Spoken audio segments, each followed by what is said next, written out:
Chapter 85. The county magistrate's refined interests. Upon swallowing a golden elixir, a sudden and intense urge to relieve myself surged within. I need to use the restroom. A wave of discomfort flooded over me, and I fear that instead of nurturing a transcendent golden elixir, I had unwittingly cultivated poison. I hurried into the outhouse, only to find it spotless, devoid of any signs of relief, save for the overwhelming urge that made my head spin. A thought struck me. Could this be a side effect of nurturing the elixir? It's quite possible. Enlightenment washed over me. The Sanzu Xiao could amplify medicinal effects 100-fold, albeit with some minor, harmless side effects. For instance, when practicing the techniques of Qie Jianggong and Feng Long Shi Shou, the secret elixirs brewed in the Sanzu Xiao would become so potent that the pain endured during cultivation would double. The sensation of diarrhea might very well be a side effect of nurturing the golden elixir with the Sanzu Xiao. Gritting my teeth, I suppressed the urge and began to stand and practice martial arts. In terms of willpower, I had once been a failure, but after enduring years of martial training and the rigorous tutelage of Xiao Baoyan, my resolve had been tempered into steel. This trivial urge pales in comparison to the hardships I've faced. I shall prevail. I immerse myself in the realm of martial arts, losing track of time and my bodily needs. It was only after 5 full hours that I was jolted back to reality by a fierce hunger. Tossing a Liuto Nyo Don into my belly and assessing my condition, I felt elated. This efficiency, tenfold, truly tenfold. Nurturing has become a reality. Nurturing was no longer a mere fantasy, but a tangible achievement. By expending a single foundational unit of merit, I could now obtain an elixir equivalent to 100 complete merit golden elixirs. Moreover, the effects would last for 10 hours. The cost had plummeted while the efficacy soared to unprecedented heights. This meant I could now practice martial arts at 10 times the usual speed. What once took over 4 months to master a first-rate martial art could now be accomplished in merely half a month. Furthermore, as my martial talent improved, this pace would only accelerate.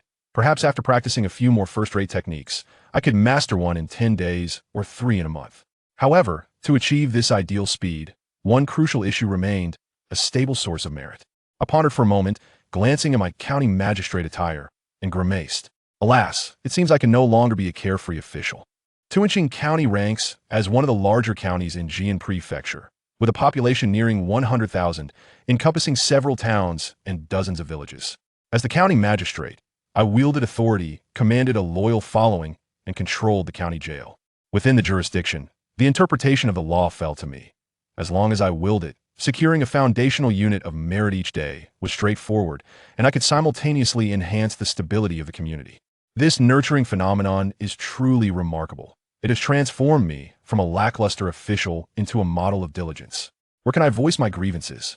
In the 7th year, November. Greetings, County Magistrate Li. Good morning, County Magistrate Li. Please wait, I must express my gratitude. Having you as our magistrate is a blessing for me and the people of Tuanqing County. Why all this chatter? Just bow and be done with it. I shall bow first as a mark of respect. Early in the morning, as I walked the path to the county office, the emotional value I garnered could fill Poyang Lake. Such deep affection from the populace had persisted for quite some time. Ever since I decided last month to renounce my role as a lackluster official and become a nemesis of evil, my reputation in Tuanqing County had skyrocketed to the point of envy from even the county magistrate. Yet, I had no choice. If I did not diligently increase patrols and scour the streets for wrongdoers, then I would be unable to secure even a foundational unit of merit. However, I could not guarantee that each day would yield several criminals to apprehend, nor could I consistently acquire a foundational unit of merit. Thus, the once unstoppable sharpshooter, renowned for taking on 10 foes, had now become an unwavering nemesis of evil. Truth be told, this endeavor was exhausting, but I relished the challenge. Last month, I swiftly mastered 2 first-rate martial arts, and this month, I could manage another 2. With such progress in my martial journey, what was a little exhaustion? In the 7th year, December, the nemesis of evil remained diligent. This month, I swiftly mastered another 2 first-rate martial arts. To date, I had mastered 18 techniques, 17 of which were first-rate, alongside 1 signature skill. In a simulated space, I had stored away 16 first-rate martial arts manuals and 3 signature techniques. At my current nurturing efficiency, I estimated that I would not even last a year. Yet, I remained unperturbed, for there was good news. After nearly a year of mental decline due to alchemical toxins, Xiao Guangguan finally regained her senses last month. With her mind now clear of the toxic residues affecting her cognition, she was, as Xiao Balian described, a gentle soul of unparalleled beauty. Reflecting on the period of her mental impairment, I felt a pang of guilt as she departed without so much as a farewell, heading to the capital of Xianxia. Currently, Xianxia is engaged in conflict with the northern barbarians, and the front lines are tense. As the adopted daughter of Emperor Qiyuan and a fourth-level alchemist, she had been entrusted by the emperor to remain in the palace, providing high-grade elixirs for the front lines. To make amends for the disturbances caused by her mental lapse, she promised to transcribe first-rate martial arts manuals for me once her duties concluded, starting with a minimum of 5. With such an attitude and her mind restored, I began to develop a newfound appreciation for her. Guan Guan is truly a good girl. Perhaps when old Xiao next broaches the topic of marriage, I shall reluctantly consider it. I tucked away the letter, consumed a merit golden elixir, and braced myself for the impending urge as I commenced my martial practice for the day. Honestly, whether Xiao Guan would transcribe 5 first-rate martial arts manuals for me was no longer a concern. My goal is to master the full 100 techniques of Da Zhuang Gong, a mere 5 pales in comparison to 100. Moreover, it stands to reason that a person's ambition scales proportionally with their abilities. I believe that by next year, having completed the current repertoire of techniques, I can unlock the golden lock and access the royal vault of the Yuegua. Opening that vault would yield a bounty of martial arts. In the 8th year, January martial practice must indeed balance exertion with rest. The revered nemesis of evil, county magistrate, still maintains the habit of visiting the printing press thrice monthly. However, after finishing my visit today, I intended to sneak away under the cover of night, but unexpectedly encountered an old acquaintance. That enthusiastic steward, Liu who was fond of imitating cat sounds and performing backflips. Concealed in the shadows near the wall I intended to scale, Liu emerged with a sly grin. "Ah, County Magistrate Li, how delightful to see you. I suppose you don't wish to." Chapter 86. Farewell to Chunlan. Hee, Li County Officer, you certainly do not wish for the matter with the lady to reach the ears of the master. The rotund and bearded steward, Liu emerged from the shadows, his grin exuding an irritating arrogance. With a furrowed brow, "You acknowledge that this time you have indeed been careless. After all, you have traversed this path from the Liu residence too frequently. And having just experienced a moment of transcendence, it was unexpected that you would falter." A flash of killing intent ignited within you. Liu, with a disdainful curl of his lip, chuckled mockingly, his ample flesh quivering as a barrier of formidable energy materialized around him. To the inhabitants of Tuanqing County, aside from Xiao Balian, your prowess as a county officer is, at best, reliant on your innate strength, merely capable of bullying those beneath the barrier of energy. When confronted with a genuine master, you would undoubtedly be outmatched. Perhaps it would be wise for you to refrain from acting impulsively, my dear Sir Li. I am aware of your natural strength, yet to subdue me, a practitioner of energy, may prove to be rather challenging, he taunted. With a swift motion of your hand, you executed a decisive strike, shattering Liu's self-proclaimed invincible barrier as if it were mere paper.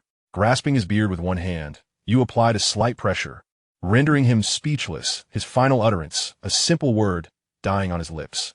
Why the silence?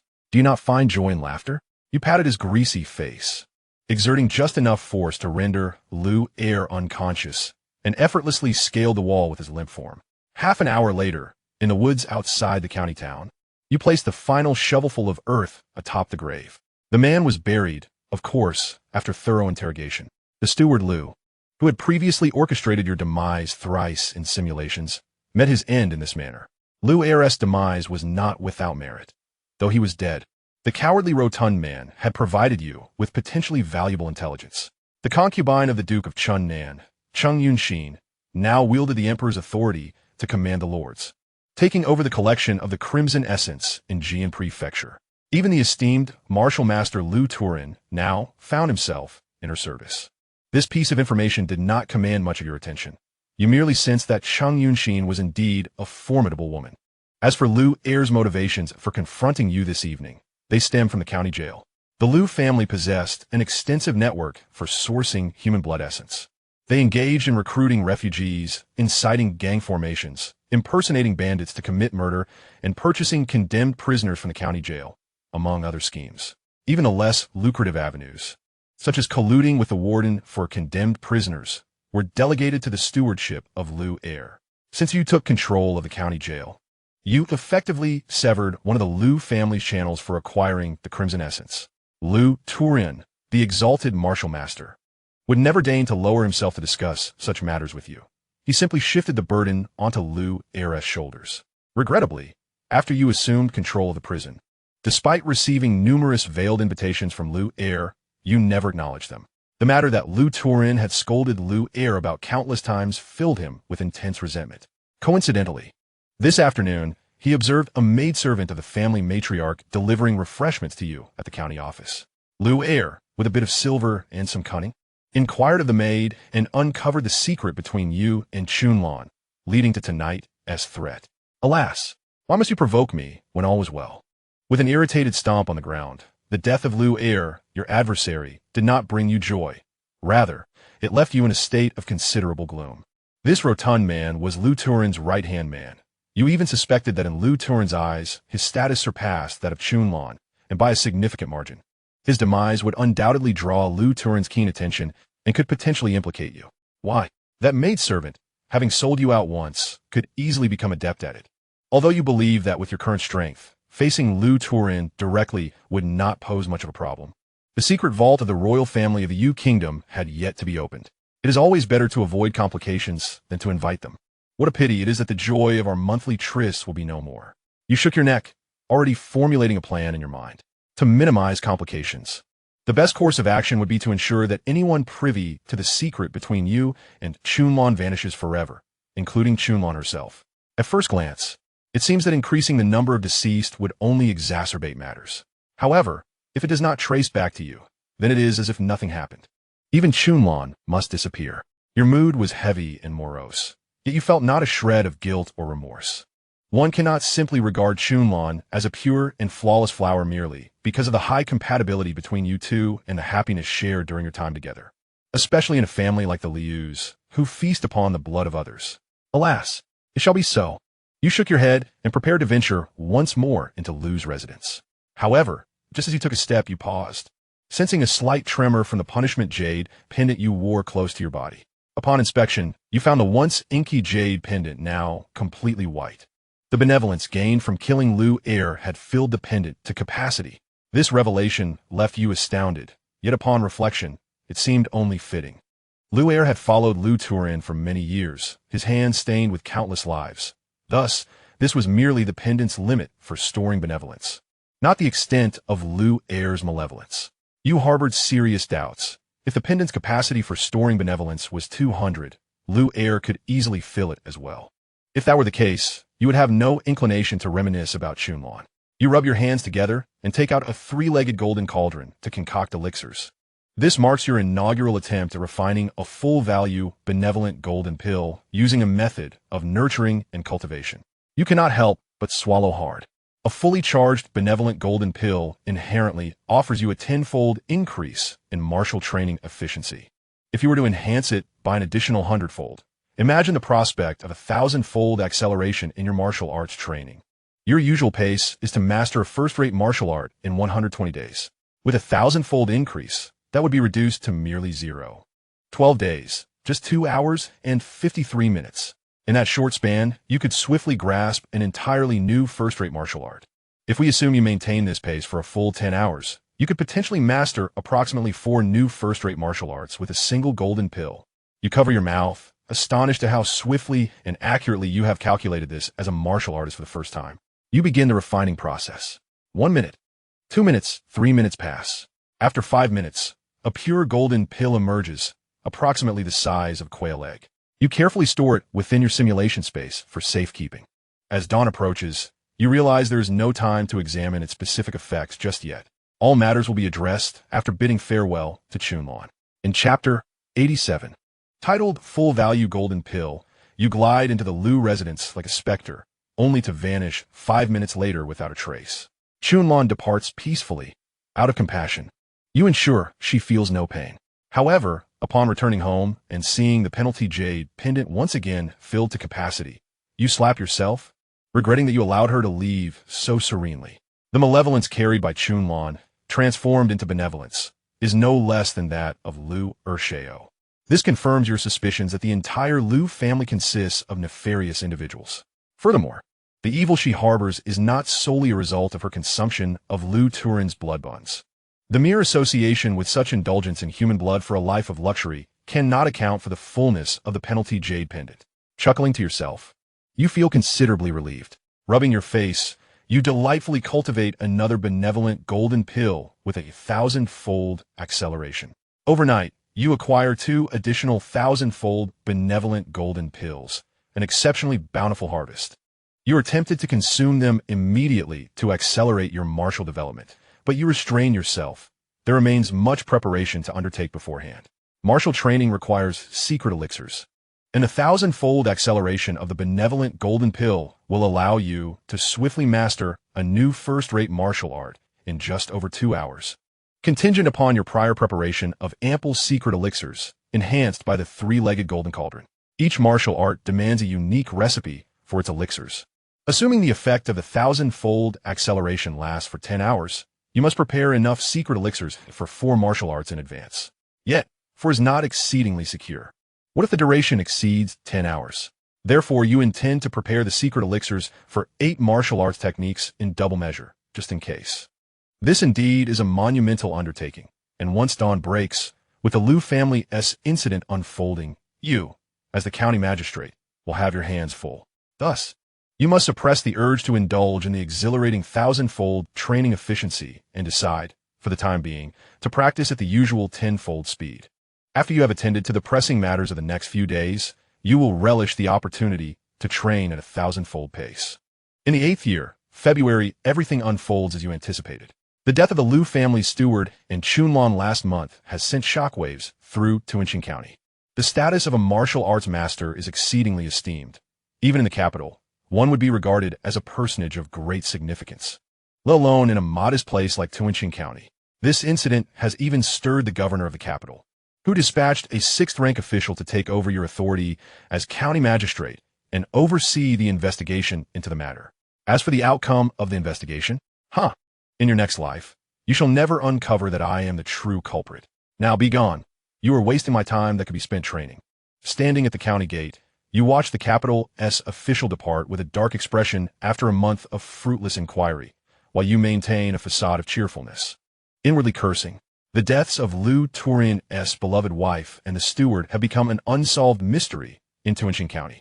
Whether he suffers from this is of no concern to you. At this moment, all you desire is to train fervently. Under the pretense of returning home to pay respects to your ancestors, you request an extended leave from the county magistrate and, without pause, disguise yourself in various appearances. You visit the Bayou sect and the Jinan prefecture, alongside other counties, spending lavishly to procure a vast quantity of medicinal materials. After several days, you gather all the secret elixirs required for the 8 elite martial arts techniques and meticulously brew them in a small golden cauldron, categorizing each into containers. Ultimately, you find a secluded mountain, expelling a bear residing in a cave, and claim the bear's den as your own. You then retrieve the long-sealed 1,000-fold elixir of virtuous merit. With a gulp, the elixir enters your abdomen, unleashing an epic wave of urgency akin to cataclysmic upheaval. Yet, you remain undaunted. In the depths of an uninhabited mountain, residing in a bear's lair, what if the urgency were genuine? You are free of distractions and commence your martial training. One stance after another, bowls of secret elixirs, sets of postures, and handfuls of 6-headed bull elixirs. Your entire being glows a vibrant red, akin to a crab relishing a warm bath, your body temperature soaring like a furnace. Every aspect of your skin, muscles, bones, and organs undergoes drastic transformation. They're simultaneously torn apart and reassembled. The agony experienced during this process could make even the strongest of men regret their humanity. Yet, throughout it all, you remain oblivious. The 1,000-fold elixir propels you into a wondrous state of self-forgetfulness, as if you have lost all sensation. Solely aware of the mechanical practice of martial arts, moving from one technique to the next. 2 hours, 5 hours, 10 hours. For 10 hours, the duration of the 1,000-fold merit golden elixir was no different from that of the 10-fold elixir, lasting 5 time periods, or 10 hours. Yet during this span, you swiftly mastered 4 newly acquired first-rate martial arts, each reaching the pinnacle of body refinement. Overcome with ecstasy, you felt an urge to laugh. Yet your strength had utterly waned. As darkness enveloped you, You collapse to the ground like a mountain of gold and a pillar of jade, falling into a deep slumber.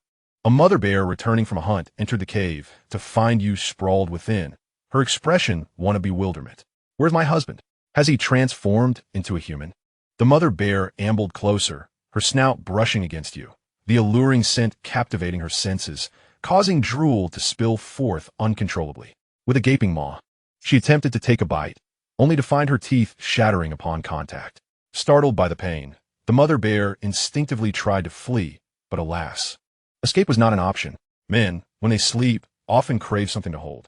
In your dazed state, you mistook the mother bear for a comforting pillow, and it was indeed much more pleasant. 2 hours later, the bear you had kicked out of your abode cautiously poked her head into the cave, discovering not only that you had not departed, but that you were still clutching her. With a huff, the bear scolded you and scuttled away, declaring, "Human, I shall remember you." After a full day and night of slumber, you finally regained consciousness, only to be greeted by the unappealing visage of a toothless bear. I must still be dreaming, you thought, closing your eyes and reopening them. Bear, human, get lost. With a swift kick, you sent the bear tumbling out of the cave and hurried to inspect the 4 remaining jars of secret medicine on the ground, relieved to find them untouched by wildlife. Phew, what a relief. The potency of the 1,000-fold merit golden elixir is truly formidable. Stretching lazily, your bones cracked in delight.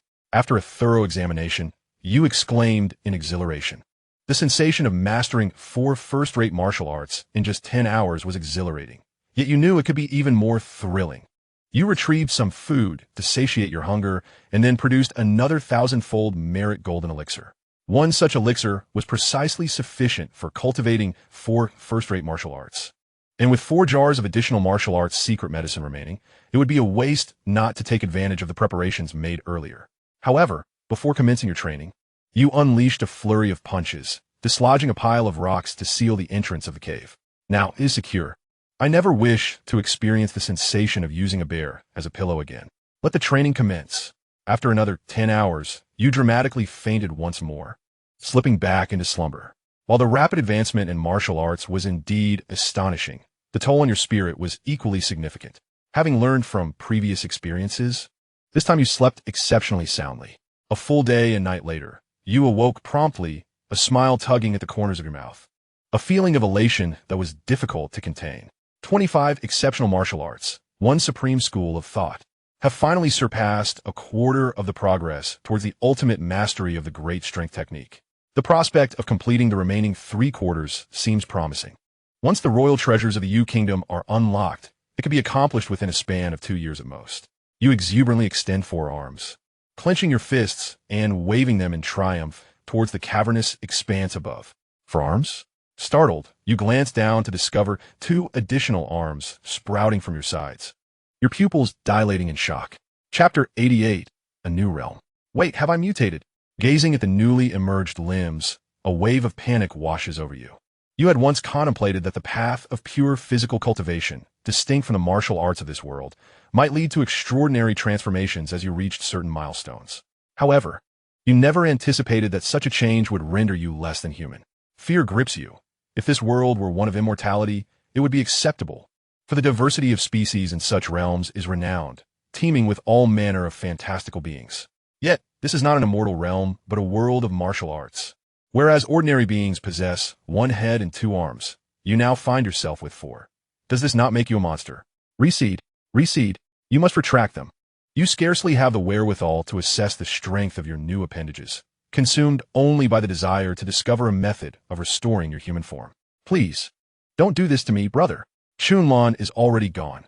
If you deform me further, where will I find joy in life again? Recede. In your frenzied attempts to devise a solution, fortune favors the diligent. It turns out that maintaining a tranquil mind allows you to retract the additional arms at will, rendering you indistinguishable from the outside. Yet, humans are inherently fickle. Once you have retracted them, the desire to grow them again for further exploration arises. Having resolved the pressing concern of not being mistaken for a monster, you must now comprehend the utility of these 4 arms. Researching how to extend these limbs proves far simpler than the process of retracting them. With a focused intention, your arms grow anew. Li, now graced with 4 arms, makes a grand entrance. This time, you remain composed, calmly observing the transformations. Beginning with the most immediate aspect of strength, you test for agility, defense, and energy expenditure. After a thorough evaluation, clarity dawns upon you. To your astonishment, these arms do not feel like mere extensions. They operate seamlessly in tandem with your movements, walking, sitting, and practicing martial arts, without the awkwardness of conflicting brain functions. Their agility is as natural as your own, and in terms of power and defense, they are indistinguishable from your original limbs. You possess the extraordinary ability to wield 2 additional arms, enabling you to simultaneously execute 2 martial arts techniques in combat. With your left arms manifesting the Royal Extreme Shattering Fist and your right arms employing the 12 Sealing Dragon Hands, there is no challenge too great. With 4 limbs at your disposal, while one may hesitate to equate your prowess to that of 2 individuals, you undeniably possess the advantage of at least 1.5. However, when it comes to the art of throwing concealed weapons, you truly excel. With 4 hands in action, your barrage doubles while maintaining its formidable force. Your reflections on the benefits of your bodily mutations conclude here, leading you to contemplate the gains from your recent period of seclusion. You have successfully cultivated a total of 26 martial arts techniques, 25 of which are of the highest caliber, alongside one that serves as the cornerstone of your teachings, achieving the pinnacle of body refinement. Consequently, your reservoir of skills has deepened, and your overall strength has surged from 100,000 pounds to approximately 150,000 pounds. In terms of physical prowess alone, you feel confident that no one in this world could surpass you. Having once relied on the patronage of the foremost martial arts sect in the realm, Ironcut Mountain, you have encountered numerous formidable foes. The Grandmasters of martial arts, when stripped of the enhancement provided by their vital energy, possess physical strength in the range of 50 to 60,000 pounds. Even those who specialize in rigorous training find it challenging to exceed 100,000 pounds in pure physical might. You speculate that those who surpass Grandmasters, the peak experts, might only add an additional 50,000 pounds, rendering them on par with your current capabilities. Of course, these musings pertain solely to raw physical attributes, devoid of any martial energy. Should one include the influence of vital energy, you have witnessed a Grandmaster from Ironcut Mountain effortlessly soaring through the skies, employing vital energy to conjure a colossal handprint that crushed a small hill. With 150,000 pounds of might, you find yourself inadequate to shatter even a small hill, let alone breach the walls of Xianxia County with a single strike, even when employing your most potent technique, the Royal Extreme Shattering Fist.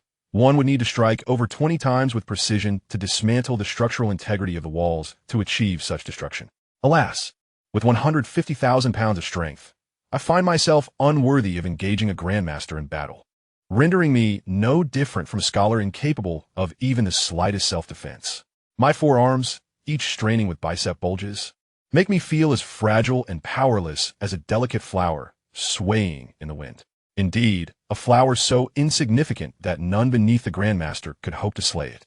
As you erase your traces within the cave and return to Xianxia County, a sudden inspiration strikes you. The path I have chosen in martial arts has already begun to transcend the realm of mere humanity. It is no longer appropriate to assess my strength through the lens of the martial artists in this world. Instead, I must delineate a unique classification of martial realms tailored to my own circumstances. You scratch your head, realizing that the path you tread now leans towards the extreme. 150,000 pounds of strength equates to 75 tons.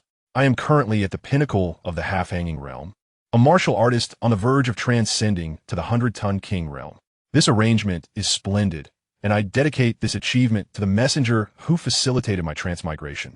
The half-hanging realm corresponds to the martial artist of the Chi realm, while the 100-ton king is comparable to a martial arts grandmaster. You nod in satisfaction, though this comparison may seem somewhat lacking in rigor at first glance. After all, a martial arts grandmaster has the ability to fly. The inability to soar is your most significant shortcoming. Even with 100 tons of power in a single punch, if one cannot land a blow, how can equivalency be drawn? Yet, you are undeterred, thinking to yourself, what of it if I cannot fly? I possess a robust physique and am not afraid of pain. A half-hanging realm warrior may not be able to fly, but can a mere martial arts grandmaster breach my defenses? No one should mock another. When the day comes that I grant great fortune wings, not even a grandmaster shall stand in my way. Secluded in deep cultivation, you feel a surge of elation as you rename your realm. You resolve to indulge in a night of revelry. On a sweltering afternoon in the 8th year, July, outside the county town, you stretch your forearms to embrace the sunlight, your muscles and bones resonating with a mighty roar. From this day forth, I am a martial artist at the initial stage of the 100-ton king realm. Since the last acquisition of 2 golden pills of 1,000-fold efficacy, you have returned to a daily training regimen at 10-fold speed. Today, you have also mastered 8 exceptional martial arts techniques. With 33 top-tier martial arts techniques and 1 unique school's secret skill, you embody the culmination of 34 perfected techniques. Your physical strength surpasses 200,000 pounds, officially meeting the entrance standard for the 100-ton king realm. Meanwhile, you sense a peculiar itch near your shoulder blades, suggesting that perhaps great fortune is indeed about to take flight. With a proud stance, hands on your hips, you feel it is time to consult with old Xiao regarding the unlocking of the treasures of the royal family of you. Chapter 89, Treasure Hunting. In the 8th year, July, you produce the golden lock, resolving to speak with Xiao Balian tonight about accessing the royal treasures of you. After ascending to the initial stage of the 100-ton king realm, your confidence has significantly increased. Initially, you contemplated leaving the golden lock with the Liu family to test Xiao Balian's depth through Liu Turin, a martial arts grandmaster. However, such measures are now unnecessary. Upon returning to Tuanqing County, you head directly to the back door, only to find that Xiao Balian is absent. The apprentices at the martial arts school do not know his whereabouts, stating that he left in haste after receiving a letter that morning. Upon returning home, you discover a letter lying on the floor. Upon opening it, your lips begin to quiver. Xiao Balian, esteemed son-in-law, I received a letter this morning. Thanks to your efforts in alchemy, the Dog Emperor of Qi Yuan has decided to vindicate my late wife's family.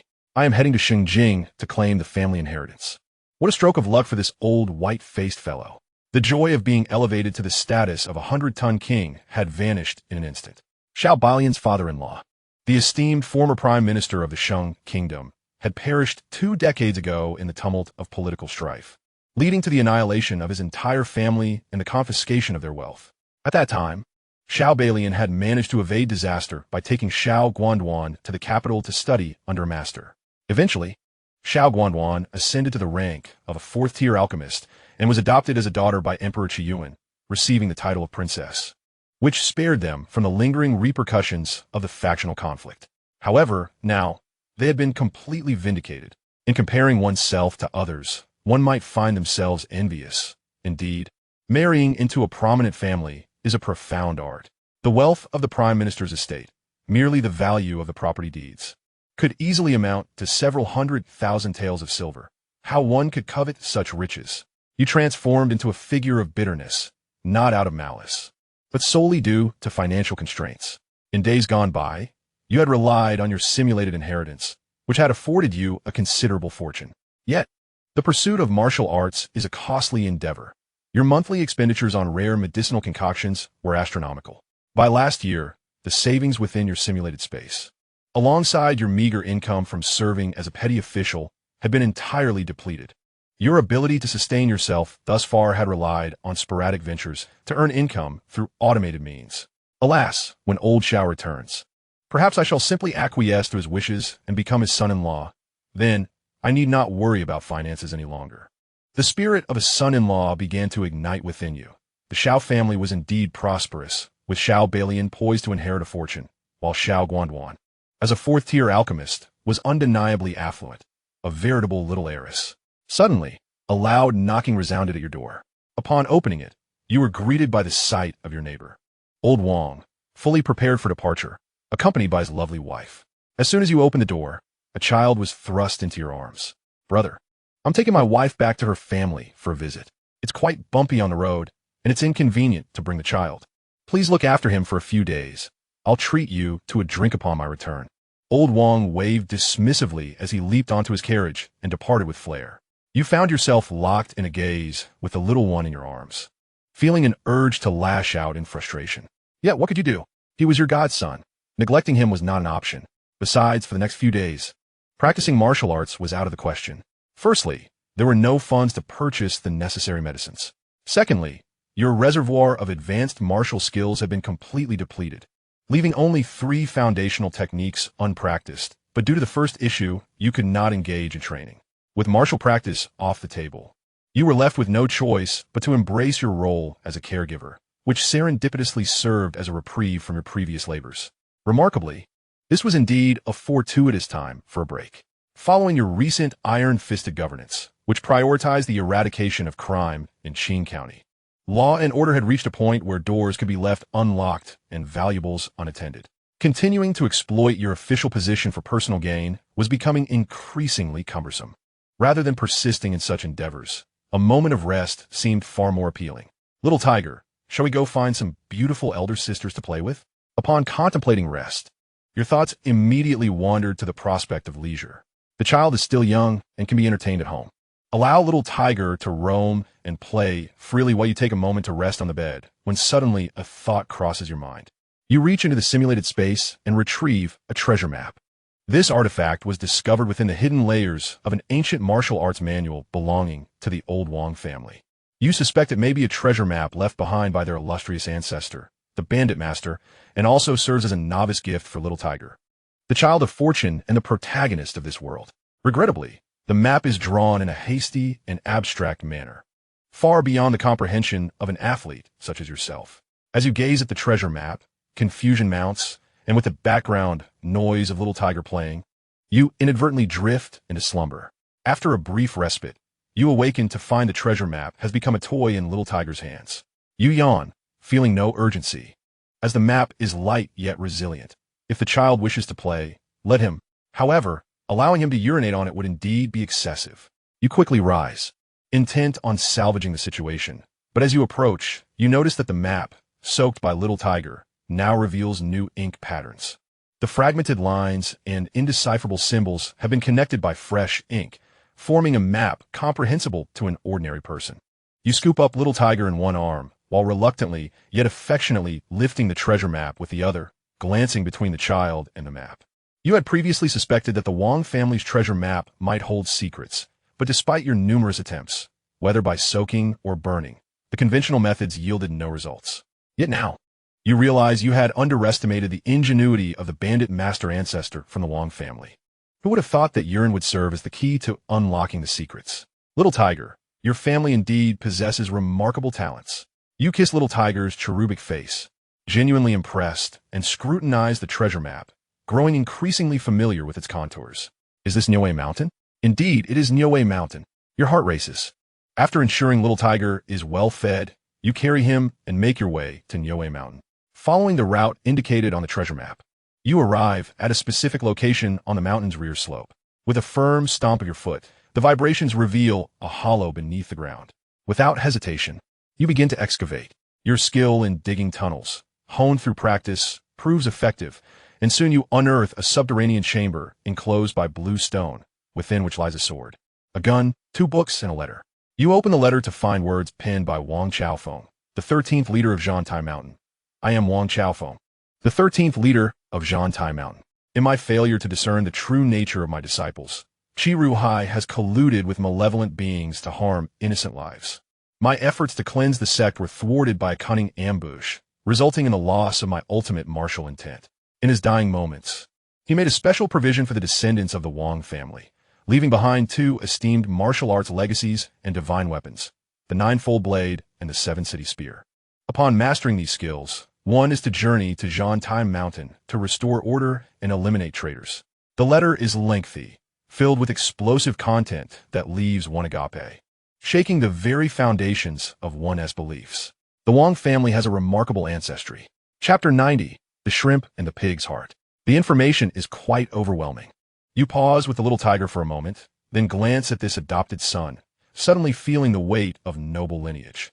Tiger, I once thought your ancestor took to banditry as a pastime, but it turns out he was merely fallen on hard times. You have many reflections. Yet what strikes you more is that Qi Ruhai, with his thick brows and large eyes, is revealed to be a treacherous disciple who betrays his master and colludes with nefarious beings to harm the innocent.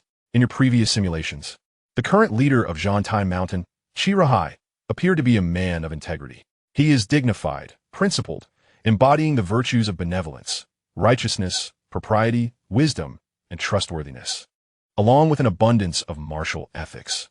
earning him acknowledgement from both the martial realm and the imperial court as the foremost martial artist of the prosperous nation. Who could have anticipated such duplicity? Indeed, it is true that one may know a person's face, but not their heart. It seems that during your third simulation, Chirahai took the little tiger as a disciple with ulterior motives. Shaking your head, you carefully store away the letter and review other items: a knife, a spear, and 2 books. Unsurprisingly, these 2 books are the Ninefold Blade and the Seven-City Spear, the 3 main martial arts secrets of Xianxia Mountain. Just like the collection in your simulated space, these texts do not contain the essence of martial arts, but are mere copies. Had you not read the letter from Wang Xiaofeng, these repetitive martial arts manuals would have held no value for you. However, having perused it, you now grasp the profound significance contained within. The Xianxia Sword, Ninefold Blade, and Seven-City Spear, these 3 grand martial arts secrets of Xianxia Mountain. Their true essence is not inscribed in the manuals, but resides within the weapons themselves. Before you lies a heavy blade and a long spear. Paired with the martial arts texts, they complete the Ninefold Blade and Seven-City Spear. No wonder the martial masters of Xianxia Mountain practiced solely the Xianxia Sword, with none wielding blades or spears.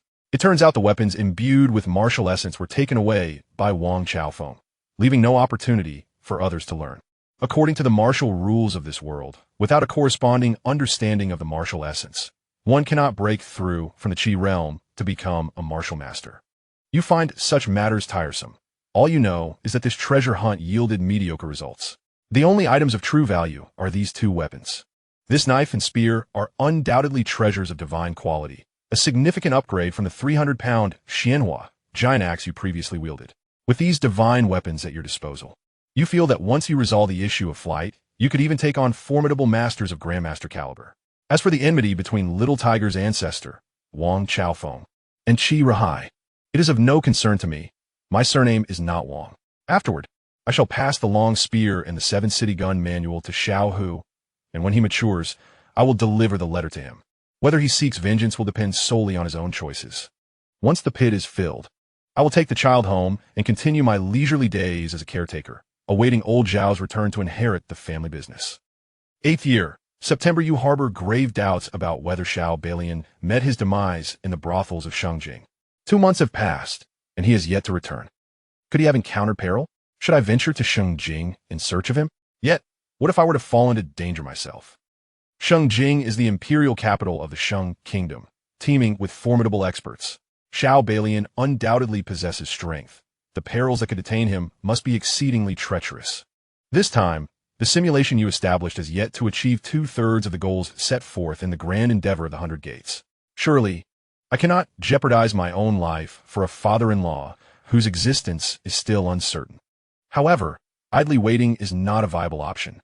You resolve to embark on a venture to accumulate merit and wealth, first mastering the 3 revered skills within the simulation space. You feel a tingling warmth in your scapula, sensing that the next transformation of your body is imminent. You gaze distantly towards the Liu family's direction. Currently, in Tuanqing County, the only target with potential resources to exploit is the Liu family. Liu Turin is steeped in wickedness, and his servants are equally tainted by sin. Eliminating him guarantees at least 3 golden pills of merit worth 1,000-fold. The Liu family has feasted on human blood buns for years, thus their wealth is substantial.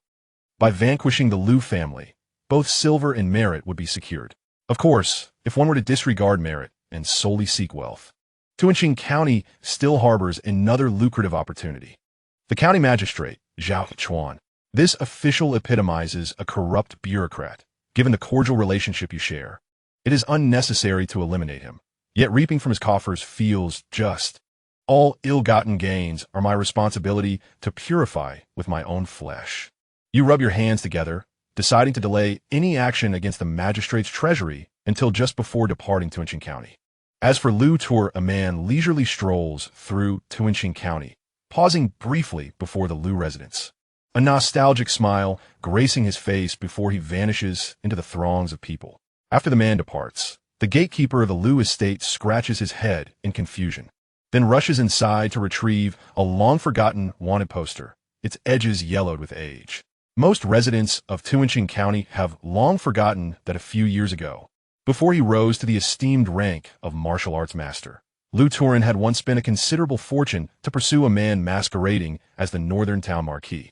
However, the servants of the Lu household recall vividly, for many of them witnessed firsthand how their master was deceived by this so-called marquis. Whispers circulate among the Lu servants, recounting the night years ago when the northern town marquis spent the night at the Lu residence, with the head of the Lu family standing guard outside the bedroom door throughout the night. That very night, a swift steed galloped out of the Lu estate. 3 days later, an extraordinary event transpired in Xianxia County. Legends spoke of the living martial arts master Lu Turin soaring through the sky, circling the county for hours on end, refusing to descend even as darkness enveloped the land. Suddenly, a stone was hurled through the air, disintegrated by Lu Turin's protective aura. With your true visage revealed, you stand outside the county, waving at Lu Turin. It has been so long, dear brother. Have you missed me? How is my sister-in-law faring? I have missed her as well. Your voice booms, laced with mockery, and tonight, you intend to claim lives and wreak havoc upon hearts. Chapter 91. Are you still so arrogant? It is you. Oh, I want you dead. The moment Lu Turin sees your face and hears your words, he experiences an overwhelming rush of emotion. A warrior of the 100-ton realm possesses but two characteristics: immense strength and a foul tongue. Lu Turin disregards everything as he soars toward you, while you smile faintly and turn to flee, leading him on a chase. Nowhere to run. 5 minutes later, Lu Turin descends before you, a mere 10 meters away, his aura bubbling with a chilling and foul essence as he charges at you. You smirk, acknowledging that the 100-ton king cannot outrun an aircraft. However, this desolate stretch of land serves as an apt battlefield, so let the battle commence. You two engage in a fierce clash, the shockwaves reverberating the earth, dust swirling as if hundreds of rebellious youths were competing to scatter cement. Your heart races with excitement. This marks the first genuine confrontation with a martial arts master amidst countless simulations.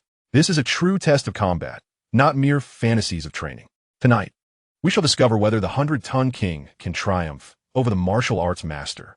Lu Turin's heart is equally aflame with excitement. Heaven knows how many times he has wept bitterly in the midnight hours, consumed by hatred.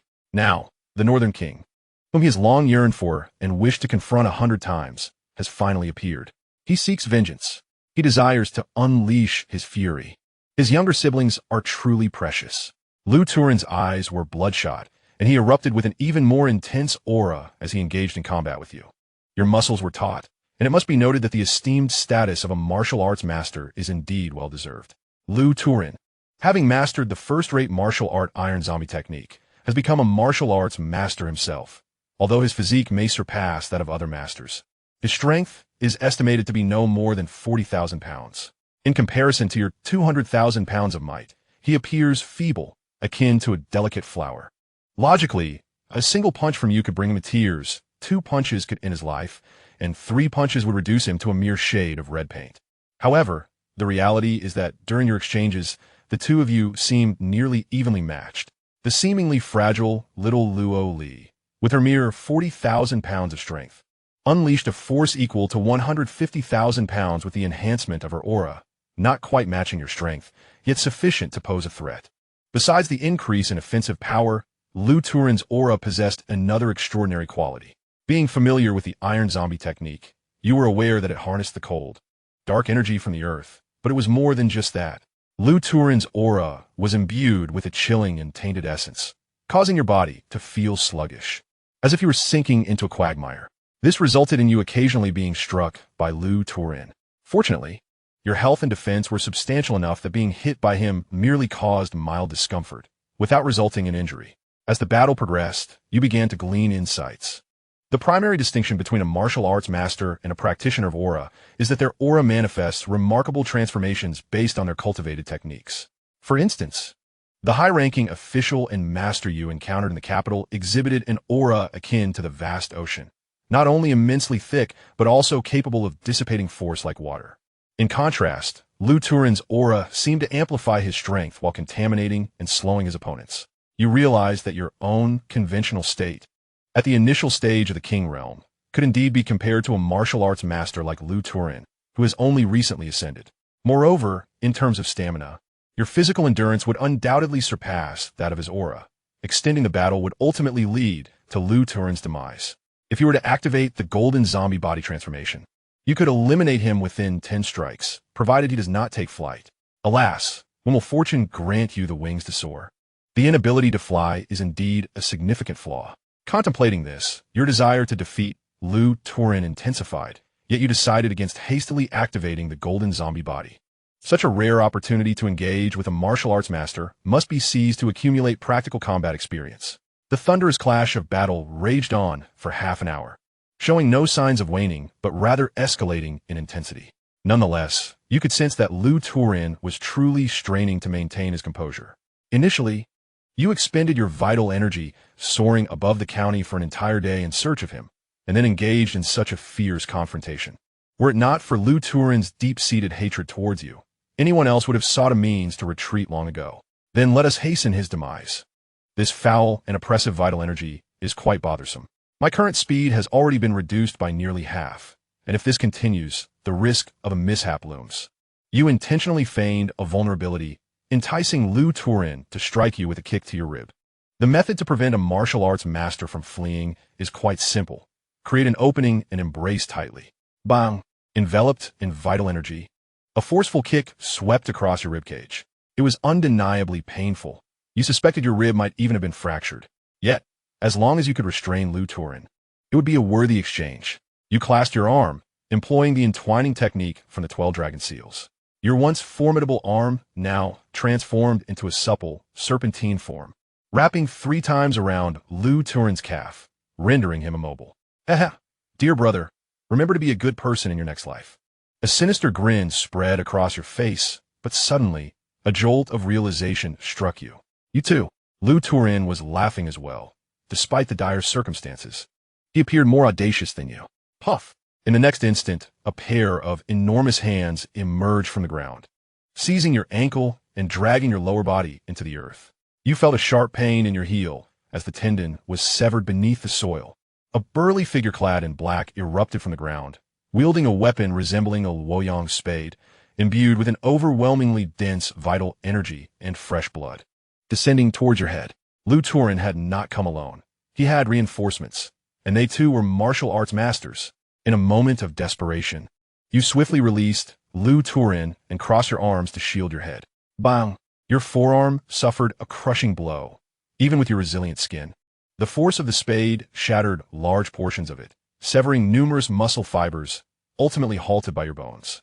You could not afford to cry out in pain, as Lu Turin and the ambushing master launched another assault. Damn it, you forced me to transform.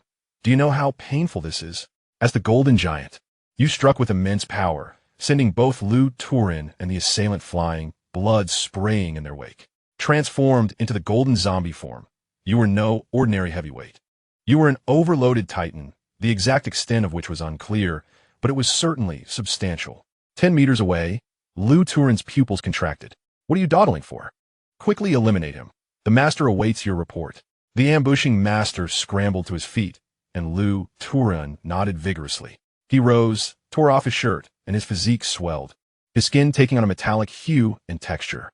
Having cultivated the iron zombie technique, while he may not be as fortunate as you, he possessed an exceptionally powerful and unique physique, the iron zombie body. The master who launched the surprise attack turned out to possess the ability to transform. Under the cover of night, 3 colossal figures, one golden, one flesh-toned, and one iron gray, each surpassing human limitations, engaged in a fierce confrontation. You reluctantly acknowledged that your lack of experience had led to this predicament. Initially, the energy of Lu Turin had slowed you down, and even now, you had yet to fully recover. Subsequently, you were ambushed by another master, resulting in injuries to both arms and severed tendons in your legs, rendering you unable to exert any strength, barely managing to stand. Mobility was hindered, and you found yourself at a disadvantage, besieged by 2 opponents.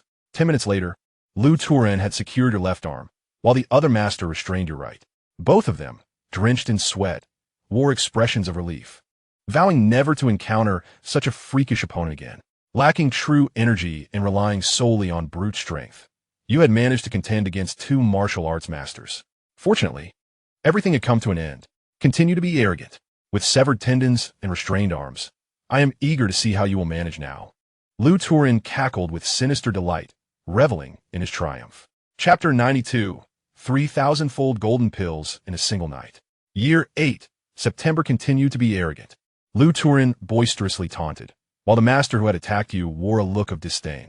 You hung your head in apparent resignation, struggling to suppress the corners of your mouth that threatened to lift into a smile. You tried to hold back, but alas, you could no longer contain yourself. What are you laughing at? The two martial arts masters frowned. You raised your head, maintaining a polite smile as you inquired, if I were to have 2 arms, how would you respond, esteemed sirs? As your words fell, 2 golden, sinewy arms emerged from beneath your ribs, and with fists as large as a pressure cooker, you unleashed 2 devastating punches known as the Yellow Emperor's thunderous fist. A pair of muffled thuds echoed as the protective energy of both masters shattered significantly. It must be said, the protective energy of the martial arts masters was commendably strong, but it mattered not. You unclenched your fists and grasped the divine weapon. The 9-fold blade from Iron-Cut Mountain, as if drawing it from the void itself, executing 2 swift slashes. With their PE until you have thoroughly pounded it into a delicate state suitable for crafting exquisite meat slices, a sense of relief washes over you. You then lift your gaze to behold the stunned and pained Lu Turin. Do not fret, my dear second brother. I shall soon send you on your final journey.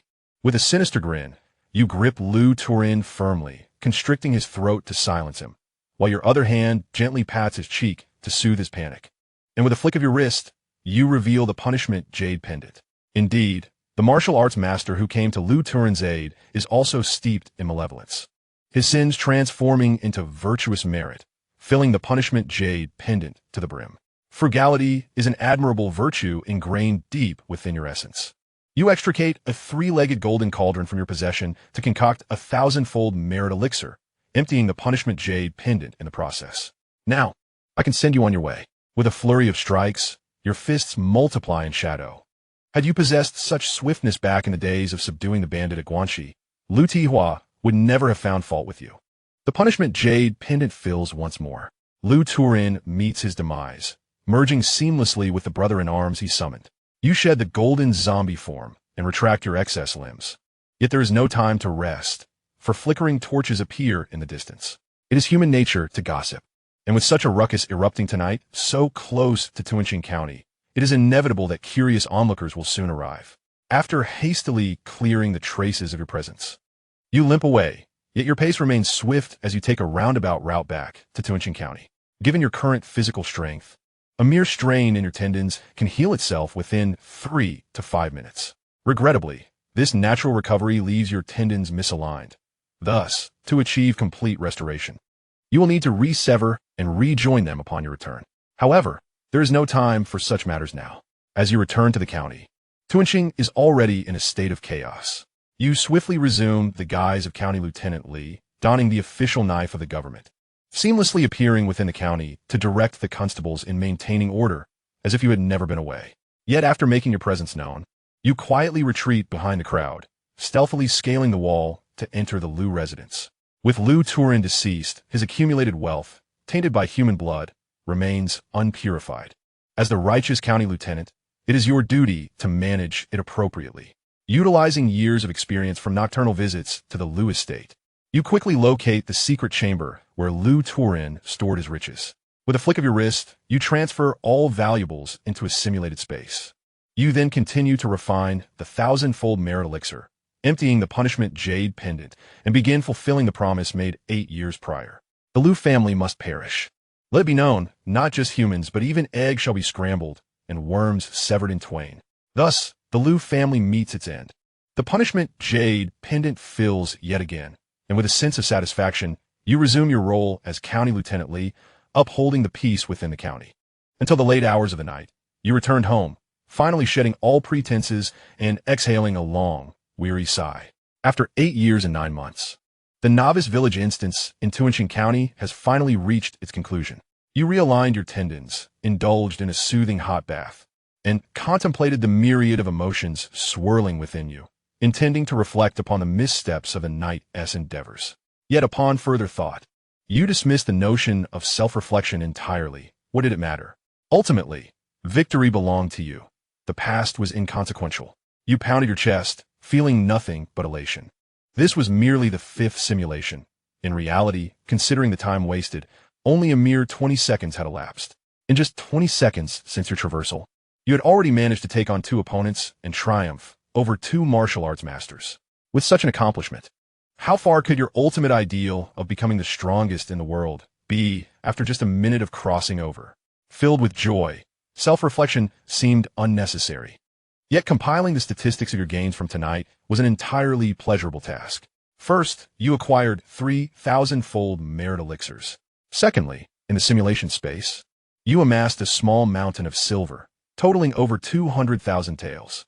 With these 2 assets, you could continue to expedite your martial arts training. As for the coveted martial arts manuals, alas, there were none. You dismissed the second-rate ones, and the first-rate ones were absent from the Liu family. The martial arts master who had assisted Liu Turin bore no valuables on his person either. However, there was one peculiar item, a shovel-like weapon of mysterious origin. Although its quality paled in comparison to divine weapons like the 9-fold blade or 7-city spear, it could serve well for digging tunnels. Yet, the greatest treasure of the night was not these material possessions, but rather the confidence gained. Only through real combat can true skill be revealed, even against a 100-ton powerhouse. Regardless of their inability to fly or their purely physical attacks, if one seizes the moment and employs tactics judiciously, they can overcome a martial arts master. You pondered for a moment, then nodded with renewed confidence. The reason your victories over the 2 martial arts masters were hard-won was primarily due to an unexpected ambush that severed your tendons. Compounded by your initial hesitance to go all out, seeking merely to brush up on your combat experience against masters. If you were to confront 3 martial arts masters head-on, activating your golden body and unleashing all 4 arms, supported by divine weapons like the 9-fold blade and 7-city spear, you would triumph just the same. The strength of the physical body is advantageous, allowing one to confront greater numbers without fear and to exchange injuries for victory. From this moment forth, no matter where you venture, you shall be regarded as a formidable force. Once old Xiao returns and unveils the secrets of the Yu royal treasury, even the ultimate realm and slaying grandmasters will be within reach. How leisurely and effortless it will be. Suddenly, a loud banging interrupted your thoughts. My lord, trouble arises. The Liu residence is flooding. As you hear a knock on your front door, you abruptly rise from the bathtub, humming a tune. Is the Liu family ablaze? You ponder the absurdity of it. Chapter 93, The Unmasking. You swiftly don your attire and, accompanied by the constable who brought you the news, make your way to the Liu residence. Outside, a cacophony of voices fills the air, while inside, flames rage uncontrollably. County Magistrate Zhao Chuan, frantic as a monkey, directs the efforts to extinguish the fire. He is tormented by the thought that, on this fateful night, Master Liu Turin has been lured away to engage in fierce battle and has yet to return, leaving his fate unknown. If he were to perish, it would be tragic. But if he were to survive and return only to find his home set ablaze, would he not hold Zhao accountable? Such precedents have been set before, not long ago. Liu Turin's wife and steward perished. Had it not been for the protection of higher authorities, Zhao might have faced dire consequences then. Thus, extinguishing the flames is imperative. Even if he is later held accountable, at least he would not be seen as inactive. Put out the fire. Hurry, lives are at stake.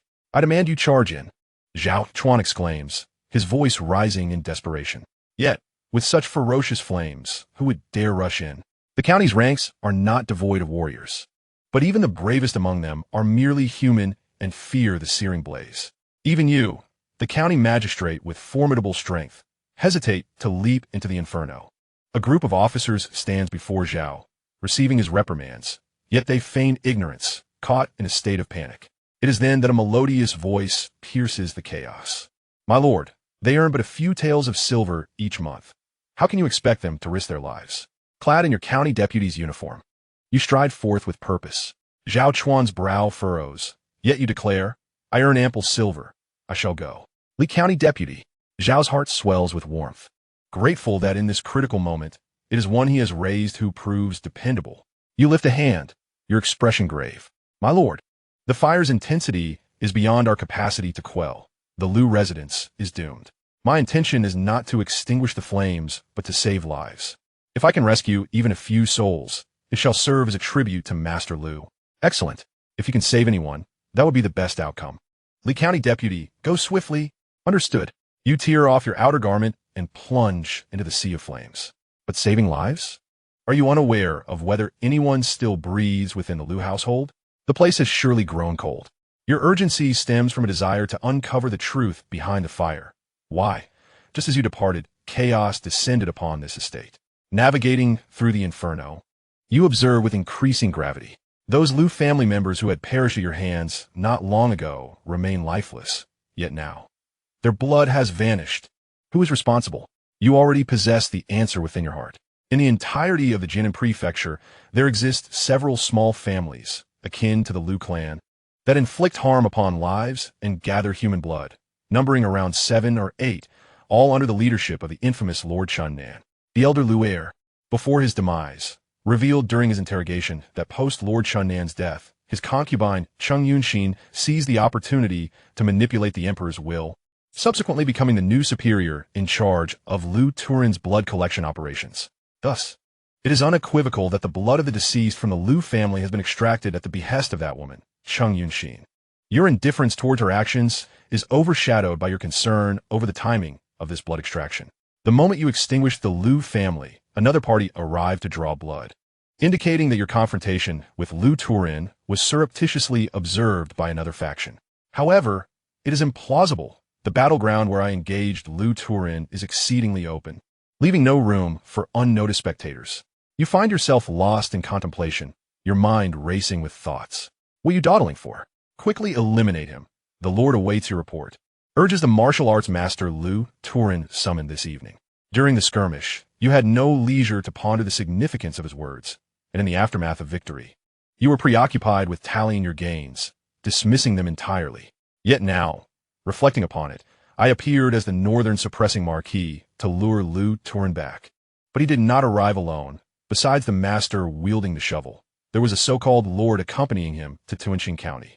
This individual concealed himself within the Lu residence, swiftly fleeing upon discovering your intent to annihilate the Lu family, only to return later to extract blood and ignite flames. His strength, however, should not be formidable. Otherwise, there would have been no necessity for his retreat. Upon discerning this pivotal detail, clarity dawns upon you. The blood extraction serves to avoid waste, while the fire is intended to obliterate evidence. That enigmatic figure, the so-called Lord, poses a significant threat. Suddenly, an alarming realization strikes you. During your raid on the Lu residence, you had no time to disguise yourself, acting under the visage of County Lieutenant Li. The mask of the County Lieutenant has been discarded, though the loss of this disguise is inconsequential, as the status of the County Lieutenant bears little significance in your present circumstances. Yet, Lu Turin and the Master with the Shovel are both integral components of the blood-sucking interest group in Jinan Prefecture. If you were to eliminate these two martial arts masters, would they choose to suffer in silence, or would they retaliate? In an instant, a flying dagger pierces through the flames, aimed directly at your forehead. Its velocity surpasses that of the previously encountered assassin skilled in hidden weaponry. You scarcely have time to evade. Fortunately, your forehead is sufficiently resilient, and the dagger becomes lodged in your bone, failing to penetrate. Amidst the blazing inferno and billowing smoke, the origin of the dagger remains obscured, leaving you unaware of your adversary's location. Gritting your teeth, you pivot and flee without a moment's hesitation. The sting of the dagger has illuminated more truths for you. You realize you have fallen into a misjudgment. You might believe that the matter between you and Lu Turin is merely a personal grudge, yet in truth, it is far more complex. Lu Turin is a significant figure within the sinister blood bond syndicate of Jianshan Prefecture. There are no secrets that remain concealed forever. Your animosity with Lu Turin is likely no secret to certain individuals. 8 years ago, when you deceived Lu Turin under the guise of the Northern Town Marquis, your success stemmed from your knowledge of their blood collection activities, which led Lu to perceive you as one of their own. Would the blood bond syndicate of Jianshan Prefecture allow outsiders to know about their gruesome activities? Absolutely not. The late Lord Chunnan, as well as the current Chung Yunxin, would never permit outsiders to uncover their blood collection. Should such knowledge leak, they would resort to silencing the informant. Yet, you are an exception. After vanishing for 8 years, you have become a formidable threat in their eyes. Your continued existence has likely robbed them of restful nights. However, 3 days ago, the Northern Town Marquis re-emerged after 8 years of absence. You desire to eliminate Lu Turin, and Liu Turin wishes to eliminate you. But the Bloodbun Syndicate yearns for your demise even more. They have merely underestimated your capabilities, believing that deploying 2 martial arts masters, one overt and one covert, would suffice to subdue you. They miscalculated, for you have gained considerable strength. But does a faction capable of dispatching 2 martial arts masters possess only 2 such individuals? Certainly not. As you flee, 2 figures descend before you, while another flying dagger approaches from behind. After dispatching 2 opponents, 3 remain. With your path forward obstructed and pursuers at your back, you decide to halt your retreat. If escape is not possible, you shall not run anymore. Gritting your teeth, you absorb the impact of the second flying dagger, letting out a sigh and shaking your head in resignation. Ah, you are quite annoying, indeed. Very annoying, but there's an endearing quality amidst that annoyance. You spread your arms in exasperation, recalling how you had boasted just moments ago about being able to take on 3 opponents. And now, here they are. Precisely 3, neither more nor less. Chapter 94. The 6th time, open. 8th year, September, Xianxia County, Liu residence, with flames reaching the heavens and thick smoke enveloping the air. Surrounded by 3 martial arts masters, you remain unperturbed, utterly calm. You pause in your flight, silently apologizing to Li Xiaomu for the cruelty of delivering 2 devastating blows in one night. It is indeed somewhat merciless. Once you escape, you must find some exquisite seafood to replenish your strength. Let us all engage, for I am pressed for time. You declare, casually curling your fingers in invitation, fully prepared to unleash an overwhelming strike upon the demonic orbs. 3 opponents? You can certainly handle that. Very well, let us engage together. From either side, 2 martial arts masters emerge from the flames. The 2 in front stand one to the left and one to the right, while another stand to the rear. All 5 martial arts masters declare in unison, their scorching intent locking onto you. Pressure mounts, and it surges upward in an instant. 3 can still fight, 5 cannot. Even if the magic orb is shattered, it cannot be defeated. You are trapped in a deadlock, an inevitable demise. A torrent of attacks descends upon you. Yet, I shall not perish. I can still showcase my prowess. Your eyes widen in rage, but showcase what? It is utterly impossible. You lack even the opportunity to transform into a golden zombie, and are swiftly obliterated by the combined might of 5 martial arts masters. You have perished. The simulation has concluded. In Xianxia County, at the Liu residence, the text box vanished with a swift motion, leaving Li Mu with reddened eyes. How frustrating. If only I had another month. No, even just 10 more days, once I possess 3,000-fold Mare elixirs. I could learn the 3 paramount techniques of the iron-cutting mountain in no time. The transformation of my scapula should also be completed, rendering those 5 martial arts masters insignificant. Regret welled up within Li Mu. Just a fraction more. Alas, in life, most regrets stem from that very fraction. Fortunately, my shortcoming manifested within the simulation. Yet, I have made progress. At least this time, I did not perish at the hands of Butler Liu. Nevertheless, the Liu family deserves their fate. What sort of novice village boss summons 6 others before his demise? Such a lack of professional ethics is intolerable. Even torture could not quench his vengeance. Li Mu clenched his teeth as a prompt appeared before him. You shall inherit the following gains from this simulation, including, but not limited to martial arts realms, martial insights, currency, elixirs, and items.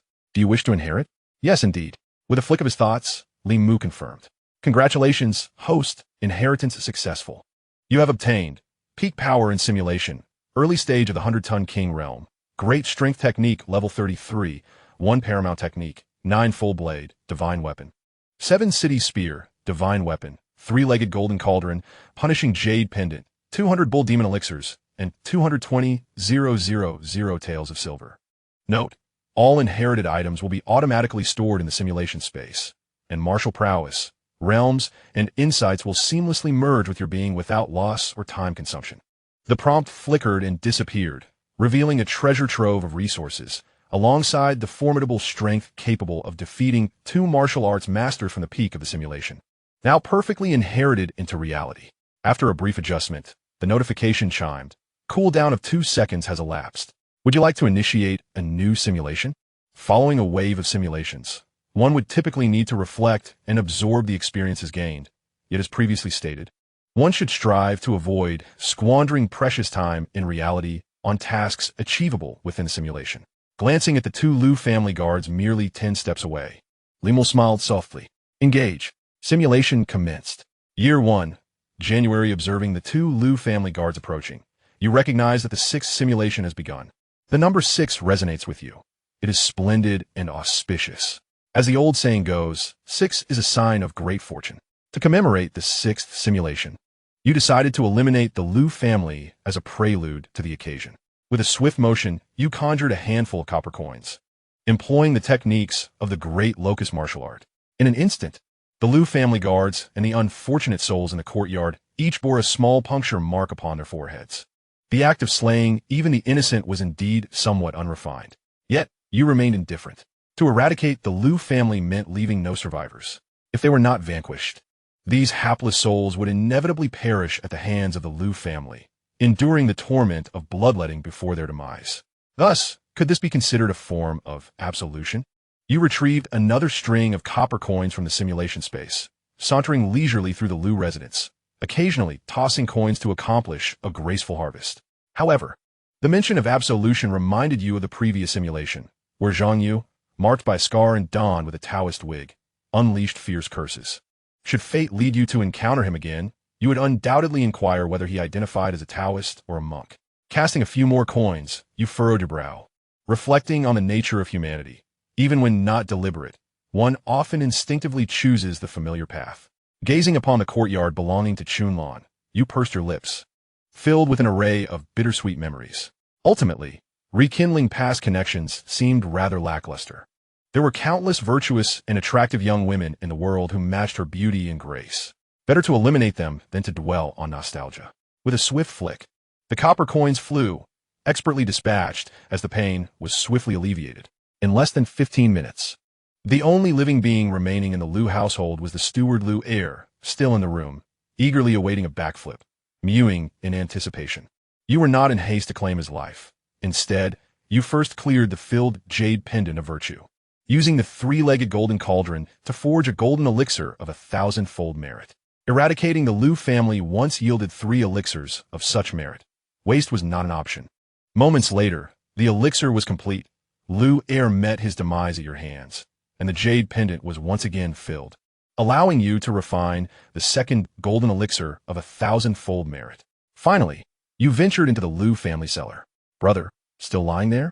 Wake up, for I am here to send you on your way. Liu Turan, who had yet to ascend to the rank of martial arts master, lacked even the qualification to invoke your golden zombie body. With a single strike of the Emperor's ultimate shocking fist, the third golden elixir of 1,000-fold merit was yours. Concluding your endeavors, you broke into the Liu family's secret chamber, scavenging for riches, only to find a meager sum of less than 100,000 taels of silver. You could not help but grimace in displeasure. It appeared that Liu Turan's ability to amass wealth had significantly diminished without the mastery of martial arts. Certainly disappointing. Having resolved all matters, you surveyed the tranquil Liu residence with satisfaction and departed with grace. This time, you had left no survivors in the Liu family, and you were resolute in your disbelief that you would be pursued as in the previous simulations. You did not depart from Tuanqing County, but instead found a cozy inn to stay in. After indulging in a comforting hot bath, you began to engage your mind in thoughtful reflection on the gains and losses from the previous simulation. The last round of simulation yielded numerous insights, albeit with some regrets. However, 3 points particularly commanded your attention. The first point concerns Xiao Balian. This old rogue spent several months in Shengjing during the last expedition. Had it not been for this, you might have already accessed the secret treasures of the Yu royal family, acquiring martial arts manuals with ease and soaring to new heights. Thus, in this simulation, the earlier you unlock the treasures of the Yu royal family, the better. The second point involves the 3-legged golden tripod and the punishment jade pendant you retrieved from the simulation space. You must ascertain whether these items can be repeatedly harvested. Should they prove capable of being harvested multiple times, the implications would be quite intriguing. The notion that even an auxiliary item could be repeatedly harvested, offering limitless potential, stirred excitement within you, causing you to rub your hands together in anticipation. However, the significance of repeatedly harvesting the 3-legged golden tripod and the punishment jade pendant is somewhat limited. For the purpose of aiding your own cultivation, one of each suffices. Nevertheless, confirming the feasibility of this idea carries immense importance. What if similar auxiliary items could be fused to enhance their power? Even if that were not the case, what if you were to encounter a plethora of new auxiliary items in the future. Thus, the ability to repeatedly harvest such items would undoubtedly yield countless benefits without any drawbacks. Having addressed the matters of Xiao, Billion, and the auxiliary items, we arrive at the third point, the human blood manta group. Your expression turned grave as you reflected on the time elapsed since your arrival in this world, just over 20 seconds in the real world, during which you have experienced 6 simulations. Excluding this current beginning, you perished at the hands of the deeply entrenched human blood manta group in the remaining 5 simulations. During the first 4 instances of your demise at their hands, you felt disgruntled, yet maintained a mindset of retreat characteristic of the fortunate. You believed it unnecessary to succumb to anger, resolutely avoiding the folly of wasting precious developmental time on revenge. Prioritizing benefit is the hallmark of a wise traveler. However, dying at their hands yet again in the 5th simulation shattered your patience. No longer would you yield. This time, you would confront them head-on. With a fierce glare, your temper flared. The conclusions drawn from 5 consecutive simulations revealed that mere submission would only embolden your enemies, whether you sought conflict or retreated 1,000 miles. The inescapable consequences would ultimately lead you back to confront the human blood manta. Therefore, what was the point of hiding? It was time to take decisive action. This simulation's opening move to eliminate the Liu family signifies your unwavering resolve. You have come to realize that while Little Tiger may indeed be the child of fortune in this world, you too are undoubtedly a protagonist in your own right. Even if you're not the main character of the universe, you are the sole leading man in the narrative of your life. As a protagonist, how could one merely retreat in the face of antagonists, hiding in the shadows to cautiously cultivate strength?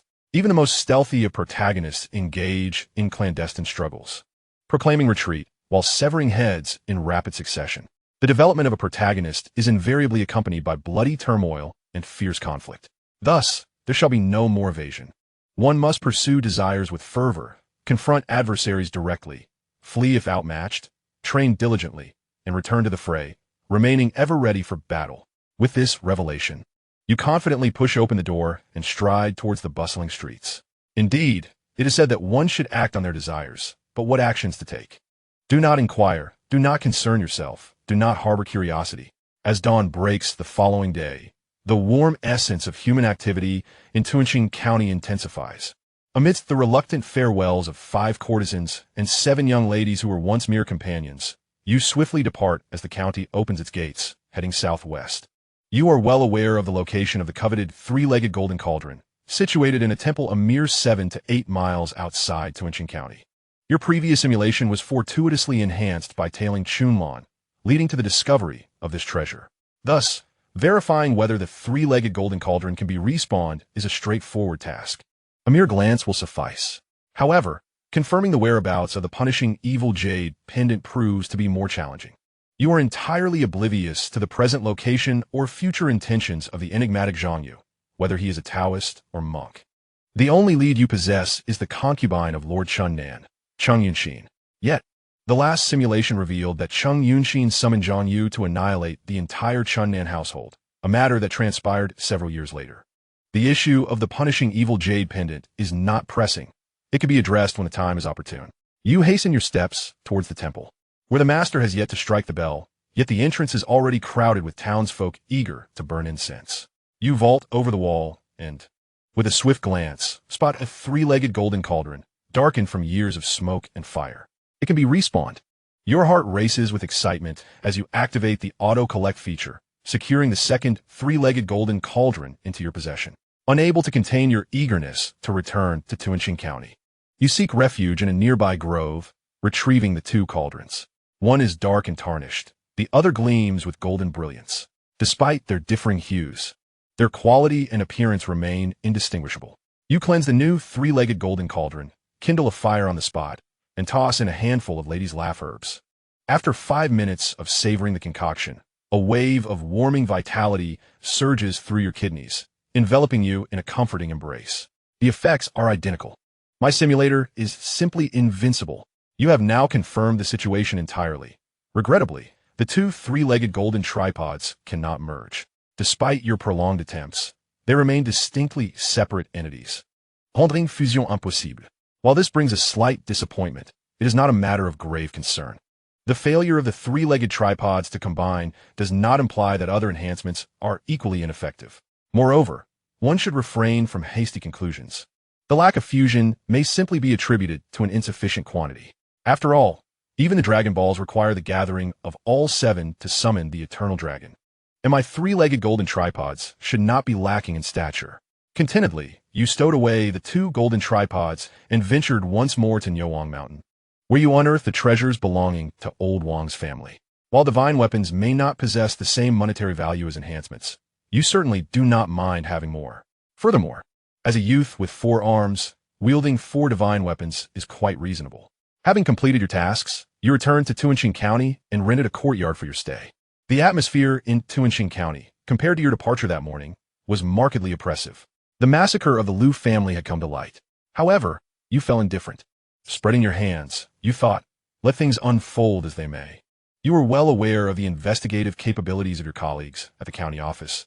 There was no way they could trace the matter back to you, especially given the gruesome state of the remains. With that settled, you began your martial training, determined to rectify the unfinished business from your previous simulation. You retrieved the 3 esteemed martial arts techniques of the Xianxia Mountain, and, adhering to the plan you had devised in a moment of leisure the previous night at the brothel, aimed to swiftly master the 3 foundational skills before seeking out Xianxia to explore matters regarding the royal treasures of the Yu Kingdom. In the first year, February, you lamented the loss from last month's rent. After a journey of 20 days, you returned to the deserted rental house to gather the necessary medicinal materials for the secret elixirs of the Xianxia Mountain's martial arts. Your past 2 months had been consumed with searching for herbs or traveling in pursuit of them.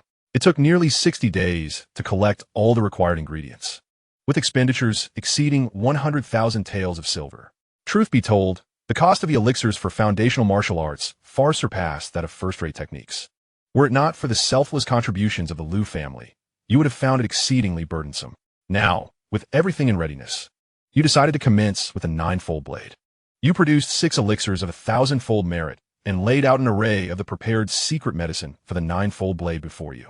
As one elixir entered your system, accompanied by the searing warmth of the concoction, you braced yourself for the arduous journey ahead. In the first year, February, having temporarily rented a small courtyard after 5 hours, as the effects of the 1,000-fold merit elixir waned, you, drenched in sweat, cast aside the divine weapon, the 9-fold blade, gasping for breath. The difficulty of cultivating foundational martial arts indeed proved to be exceedingly challenging. Once you regained some strength, you gazed regretfully at the remaining 5 elixirs of 1,000-fold merit. Each elixir had the potential to elevate your mastery of 4 first-rate martial arts techniques to their perfected states, though applicable to the pinnacle of martial arts. My progress remains less than half complete. All these are supreme techniques. Take the Royal Extreme Sky Punch, hailed as the strongest martial art in the world. Observe how effortlessly it can be cultivated, and then reflect upon your own arduous journey. What merit is there in your noble lineage? As you brandish the 9-fold blade manual, you realize that after this round of training, its enhancement to your physical form is slightly inferior to that of the Royal Extreme Sky Punch, while the learning curve is significantly steeper. You vocalize your grievances, yet deep down, you acknowledge that this cannot be blamed on the 9-fold blade. The ease of mastering the Royal Extreme Sky Punch is largely due to your fortunate encounter with Xiao Balian, a paragon of the marital arts. He provided you with a shortcut. Conversely, the challenges posed by the 9-fold blade stem partly from the nature of the technique and partly from your own martial aptitude. It is time to alter your strategy. Relying solely on the 1,000-fold golden elixir for a reckless charge is unwise. One must approach the pinnacle techniques with a measure of respect and integrate the 10-fold speed of the golden elixir for a gradual ascent. In the second year, March another month hastens by. At Niuwang Mountain outside Tuanqing County, you wield a 9-fold blade in each hand, executing a sweeping dual strike. 18 blades of wind surge forth, hurtling toward the forest some 10 meters away. The robust trees ahead, 7 or 8 in number, seem to suffer under the onslaught, first having their roots severed by the wind, then their crowns cleaved, and finally, the sturdy trunks are reduced to irregular wooden fragments as they endure a relentless barrage. The 9-fold blade. Your body has reached perfection. What a relief. You sheathe your blades with satisfaction. Had a master of the 9-fold blade been present, they would likely feel compelled to rub their eyes clear in disbelief. The technique embodies the principle of one strike yielding 9 shadows, each shadow delivering 9 waves of unyielding force. However, to truly unleash 9 shadows with accompanying layers of power, one must attain the realm of Qi, harnessing its essence. And yet you, let alone Qi, you lack even a semblance of its nascent form, relying solely on sheer physical strength to achieve this feat, a notion that defies conventional explanation. But have you truly awakened? You've never turned it off? Indeed, my hypothesis proves sound. Regardless of its mystique, Qi is merely a form of energy. While I may not possess Qi, my strength is formidable, and with sufficient might.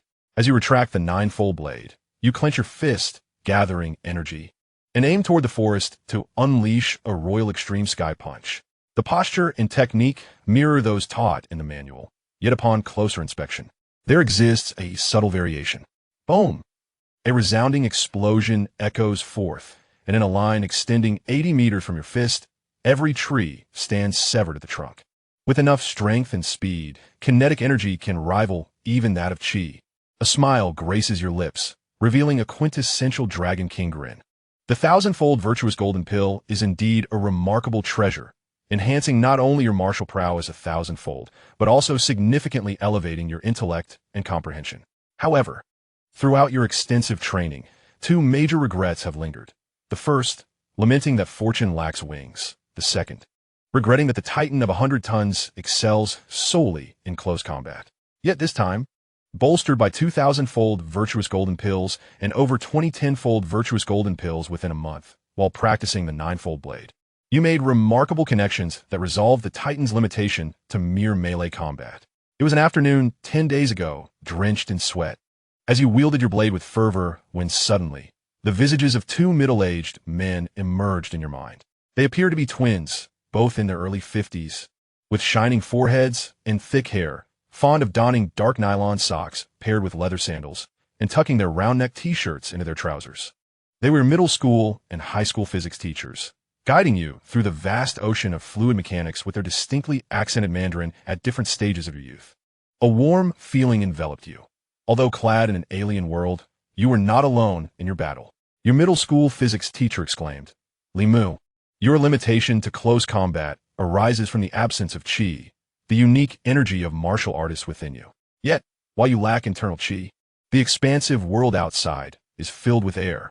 Remember, a rapidly moving object can compress air, generating a high-pressure airflow that propagates directionally." Your high school teacher, tossing his hair back and putting down his goji berry cup, clapped his hands and sighed, the kinetic energy formula. Thus, enlightenment dawned upon you. The propulsion and compression of air, along with the formation and propagation of directed air masses, could indeed create an external form of Qi in a physical sense. Naturally, you preferred its alternate name, the air projectile. With high-speed movement, your strength, akin to that of the Titan, could easily manage this. While mastering the complexities of propulsion, compression, and the formation and propagation of directed air masses may pose challenges, every martial art possesses unique techniques and power application methods. With diligent practice, you could conquer them. Presently, you have successfully mastered the long-range air projectile techniques of the Emperor's shocking fist and the 9-fold blade. For instance, with the 9-fold blade, the air projectiles generated in a blade wind state entirely replace the Qi-produced blade energy, achieving the effect of one blade manifesting 9 images, each image delivering 9-fold force.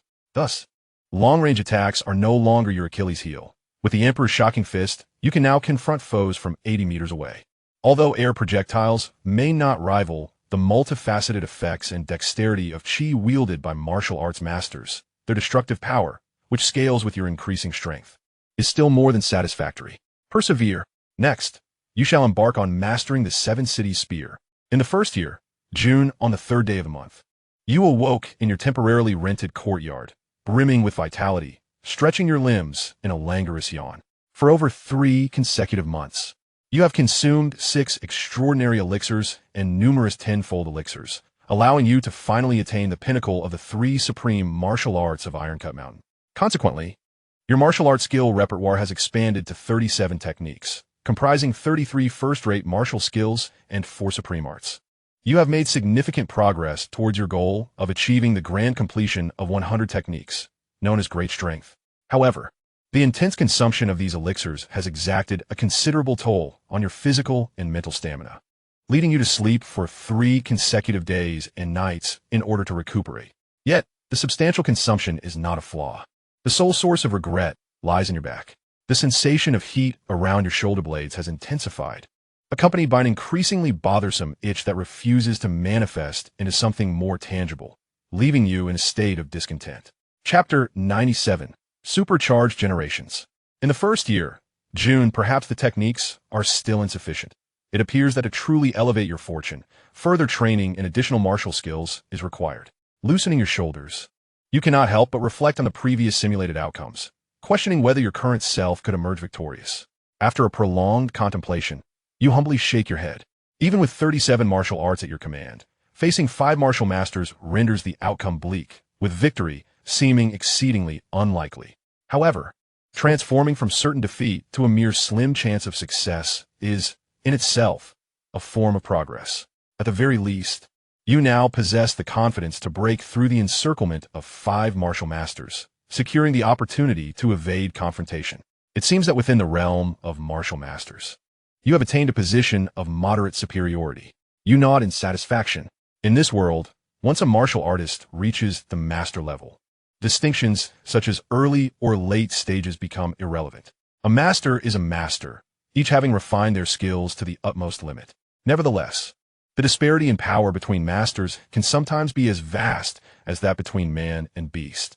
Factors such as the quality and quantity of learned techniques, the duration of time spent solidifying one's status as a master, and the depth of comprehension of martial essence all influence variations in strength.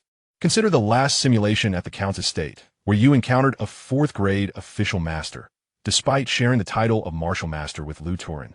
He could effortlessly contend with 3 or 4 Liu Turins simultaneously. You sense that you're not far from matching that official master. With further consolidation, you could surpass him. Thus, whether you can rapidly grow stronger hinges entirely on you. Old Xiao, after washing your face, you don an exquisite set of luxurious garments and stride confidently towards the seemingly unfamiliar, yet deeply familiar entrance of the martial arts school.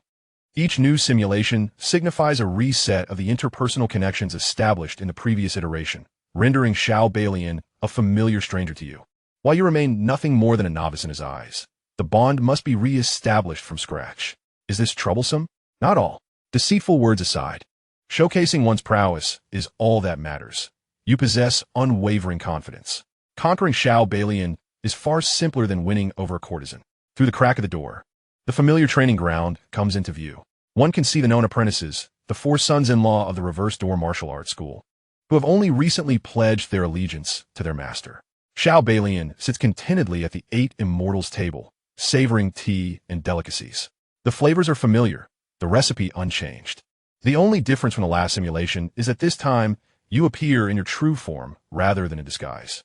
With a hand resting on the door, you silently proclaim, "The Vice Master of the Reverse Door has returned."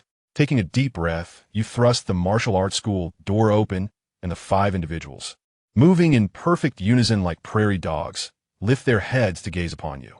Xiao Balian's eyes sparkle with excitement as he rises, exclaiming, "What a striking young man!" With his sharp brows and bright eyes, his tall and powerful frame, if he were to become my disciple, he would undoubtedly become a legendary figure among the sons-in-law. Meanwhile, the 4 apprentices' faces fall, their spirits crushed, as they lament, "If this person becomes a son-in-law, our chances of success are surely dashed." Do not speak. As you begin to voice your thoughts, Xiao Balian interrupts with a wave of his hand and hastily retreats to the backyard. Moments later, he approaches you, one hand holding a seal and the other a paper densely covered with fine script.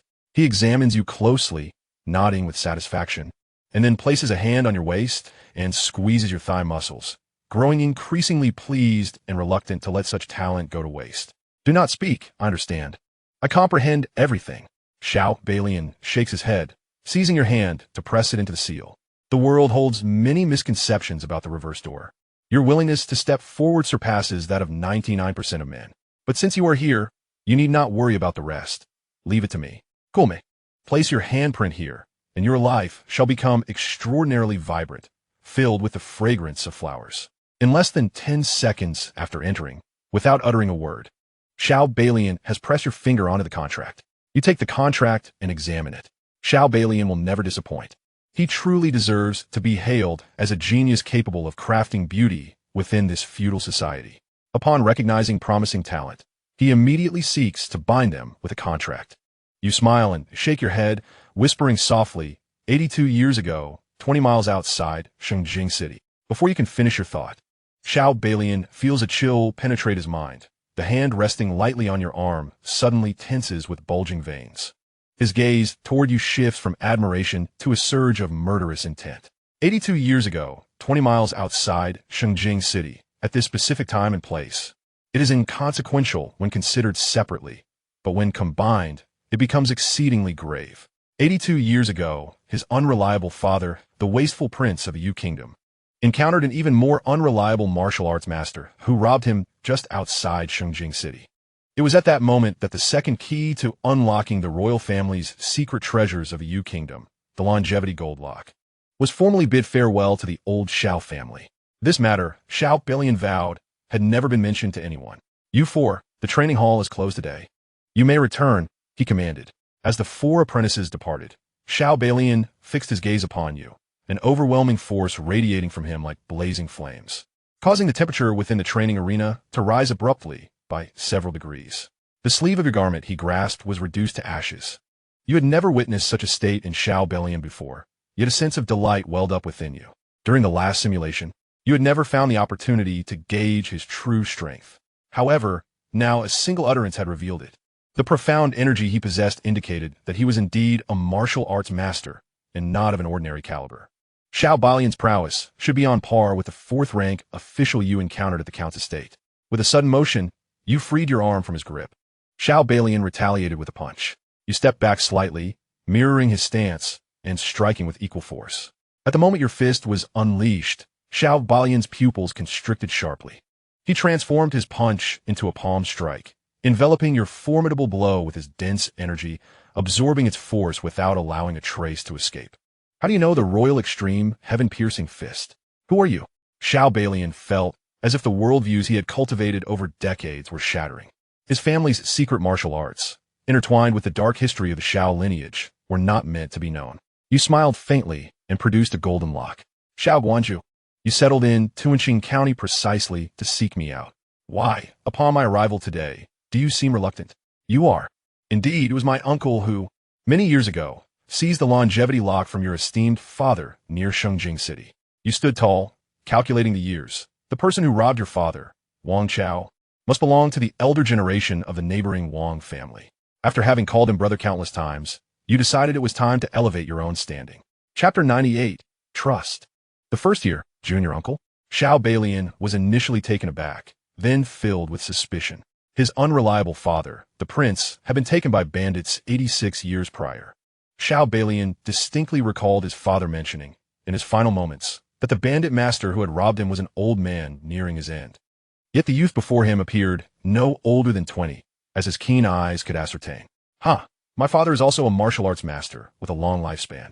Is it so strange for him to have a child in his later years? You maintained your confident smile. Xiao Balian's doubts began to dissipate.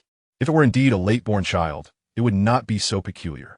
However, he pondered why this individual sought him out and seemed to possess knowledge of the true purpose of the longevity lock. Did he know about the secret treasures of the royal family of you? Indeed, considering my father's unreliable nature, it is unlikely he could have kept any secrets. When he was beset by the bandit uncle, he surely divulged everything to save his life, revealing not only the royal family's hidden treasures, but also imparting the formidable royal extreme fist. Xiao Balian found himself momentarily bewildered, yet soon came to terms with the reputation of his father. You stood silently beside him, maintaining a confident and enigmatic smile, allowing Xiao Balian to weave his own narrative. Having honed your skills in manipulation through recent exercises, you gained a profound understanding of the art of persuasion. The most adept deceivers do not merely prattle on, demanding belief from others. Rather, they wield information to cast a hook, audaciously inviting others to fill in the gaps with their imagination. Human nature dictates that individuals will never wholly trust the words of a stranger while simultaneously blindfolding themselves with their own analyses as the ultimate truth. In a mere minute, Xiao Balian had already conjured up an entire persona for you, complete with identity and motives. As the moment felt right, you inquired, might I ask, Is it possible for the esteemed Xiao Guanju to retrieve one of the keys to your royal family's hidden treasures, the Dragon Eye Pearl, from Liang Kingdom? Upon hearing this question, the last vestiges of doubt within Xiao Balian vanished completely. The fact that the Dragon Eye Pearl was lost in Liang Kingdom confirmed his suspicions. Indeed, his father had revealed everything in a desperate bid for survival. What a disgrace. Xiao Guanju, I come today bearing genuine intentions. I possess 2 of the 3 keys. After all these years, you haven't yet retrieved the Dragon Eye Pearl, have you? Your tone carried a slight weight. Xiao Balian shuddered, his expression one of utter astonishment. 2? What 2? You only hold the longevity gold lock. The power of that royal extreme fist he unleashed earlier was unparalleled and overwhelmingly dominant. Yet it bore no trace of internal energy. It was purely a demonstration of raw strength. Xiao Balian's heart raced, and he retreated a few steps, replaying the moment of confrontation with you in his mind. You're the 3rd key. Indeed, while I have trained in martial arts for many years, I have failed to cultivate vital energy or attain true qi. The notion of forming a protective aura is a mere fantasy. Yet, I possess an innate strength. With a smile, you posed, isn't it a curious coincidence that my strength seems tailor-made for unlocking the treasures of your esteemed realm? Therefore, I have come today. You hold the location of your royal family's hidden treasures, and I possess 2 keys. Now, we are merely lacking the Dragon Eye Pearl. Do you comprehend my intentions? Xiao Guanju? Xiao Balian fell silent, the only sound in the dojo being the deepening rhythm of his breath. After 10 breaths, he lifted his gaze. You are not a member of our royal family, and your ambitions are evident. How can I trust you?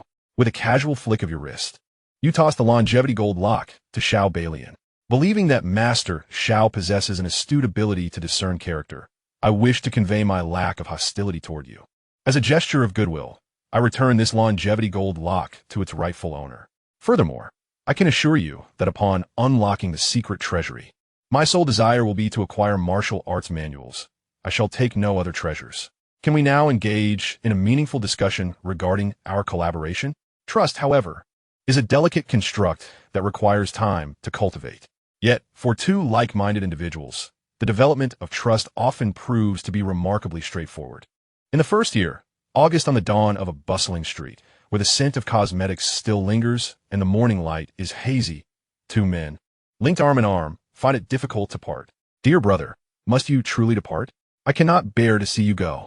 Brother, I am merely embarking on a journey through the world. I shall return. There is no need for such sorrow. But how can I manage without you?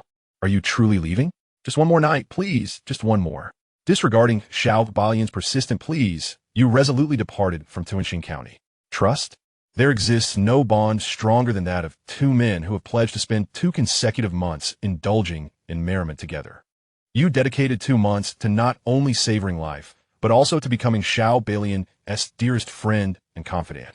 Now, all that remains is for Xiao Guanduan, his daughter, to retrieve the Dragon Eye Pearl from the Divine Farmer's Hall of Daliang, allowing you to unlock the royal treasury of you.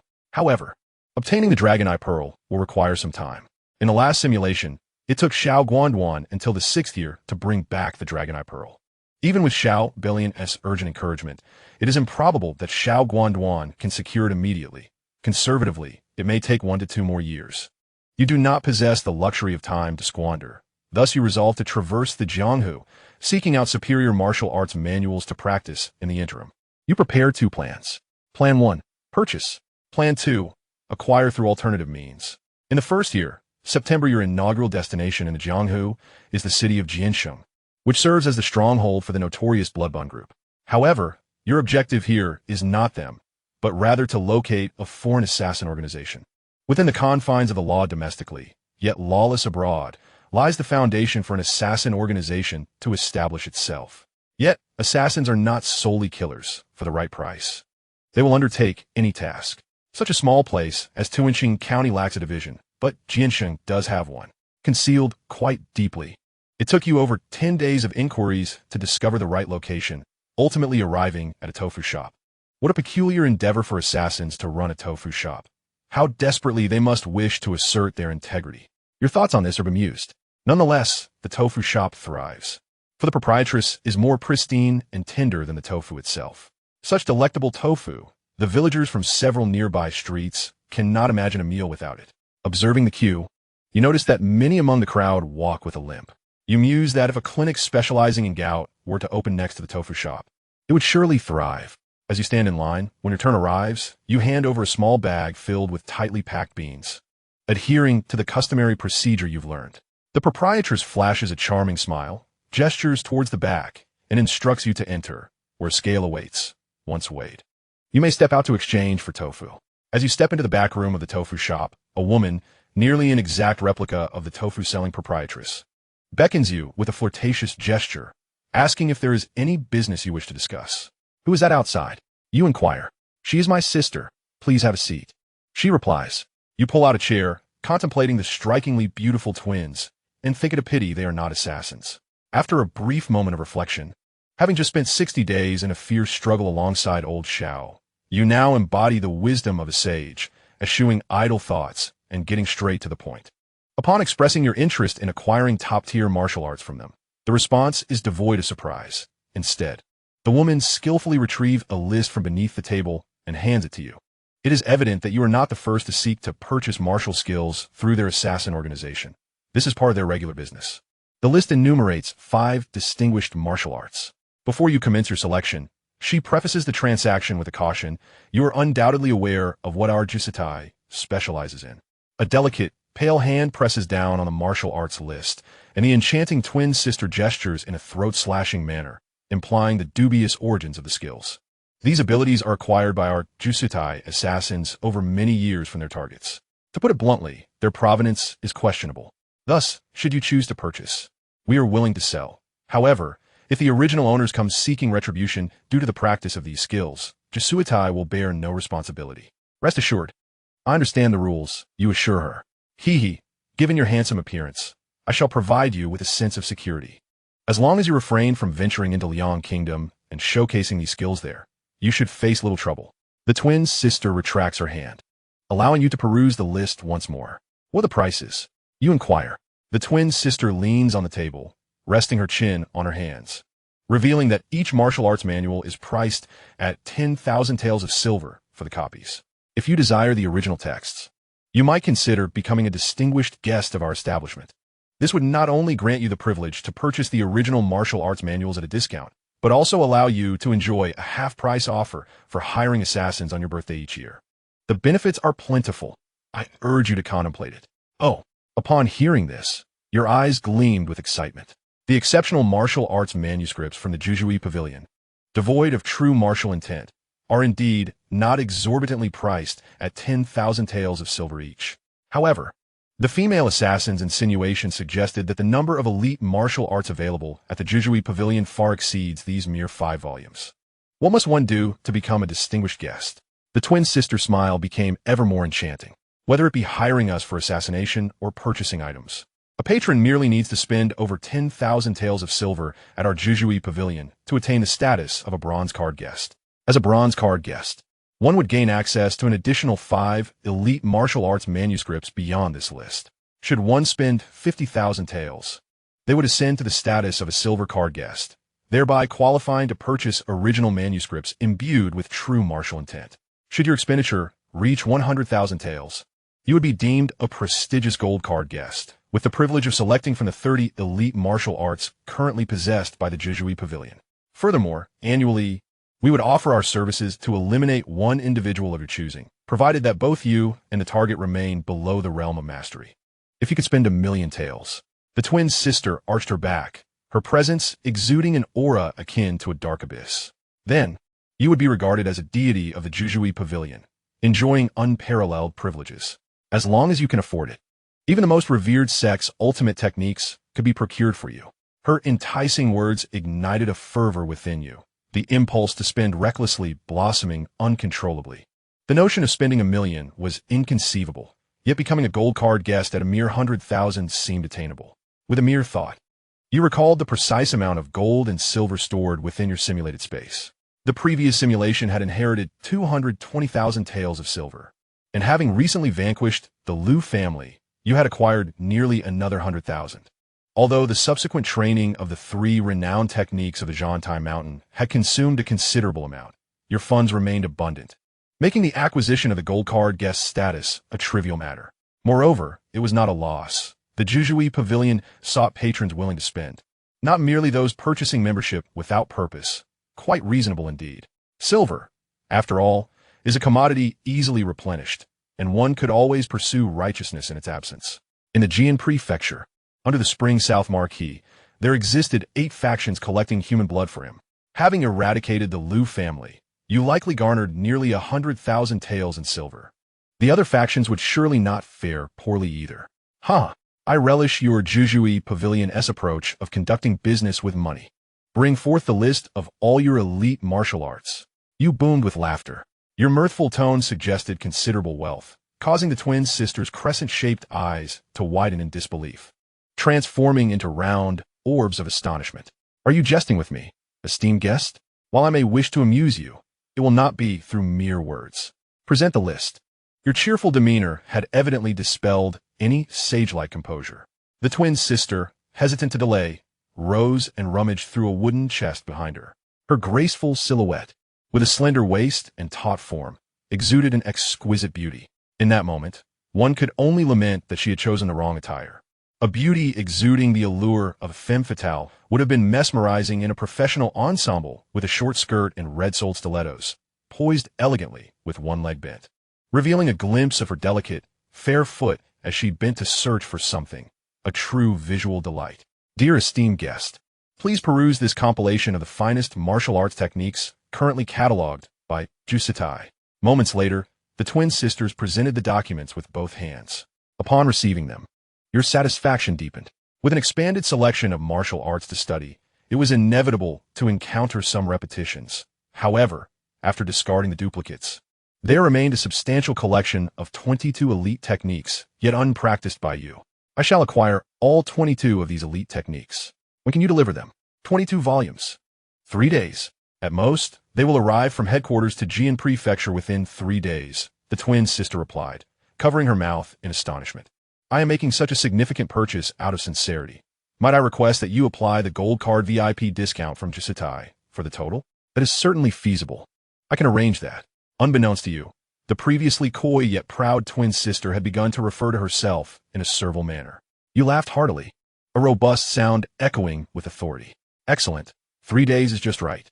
I also require time to send the funds. So let us meet at the Tianzi room of the Xiaoyao residence in 3 days for the transaction. I shall await your delivery. With that, you stood to depart, only to suddenly recall an important matter. By the way, how much do the original elite martial arts texts sell for?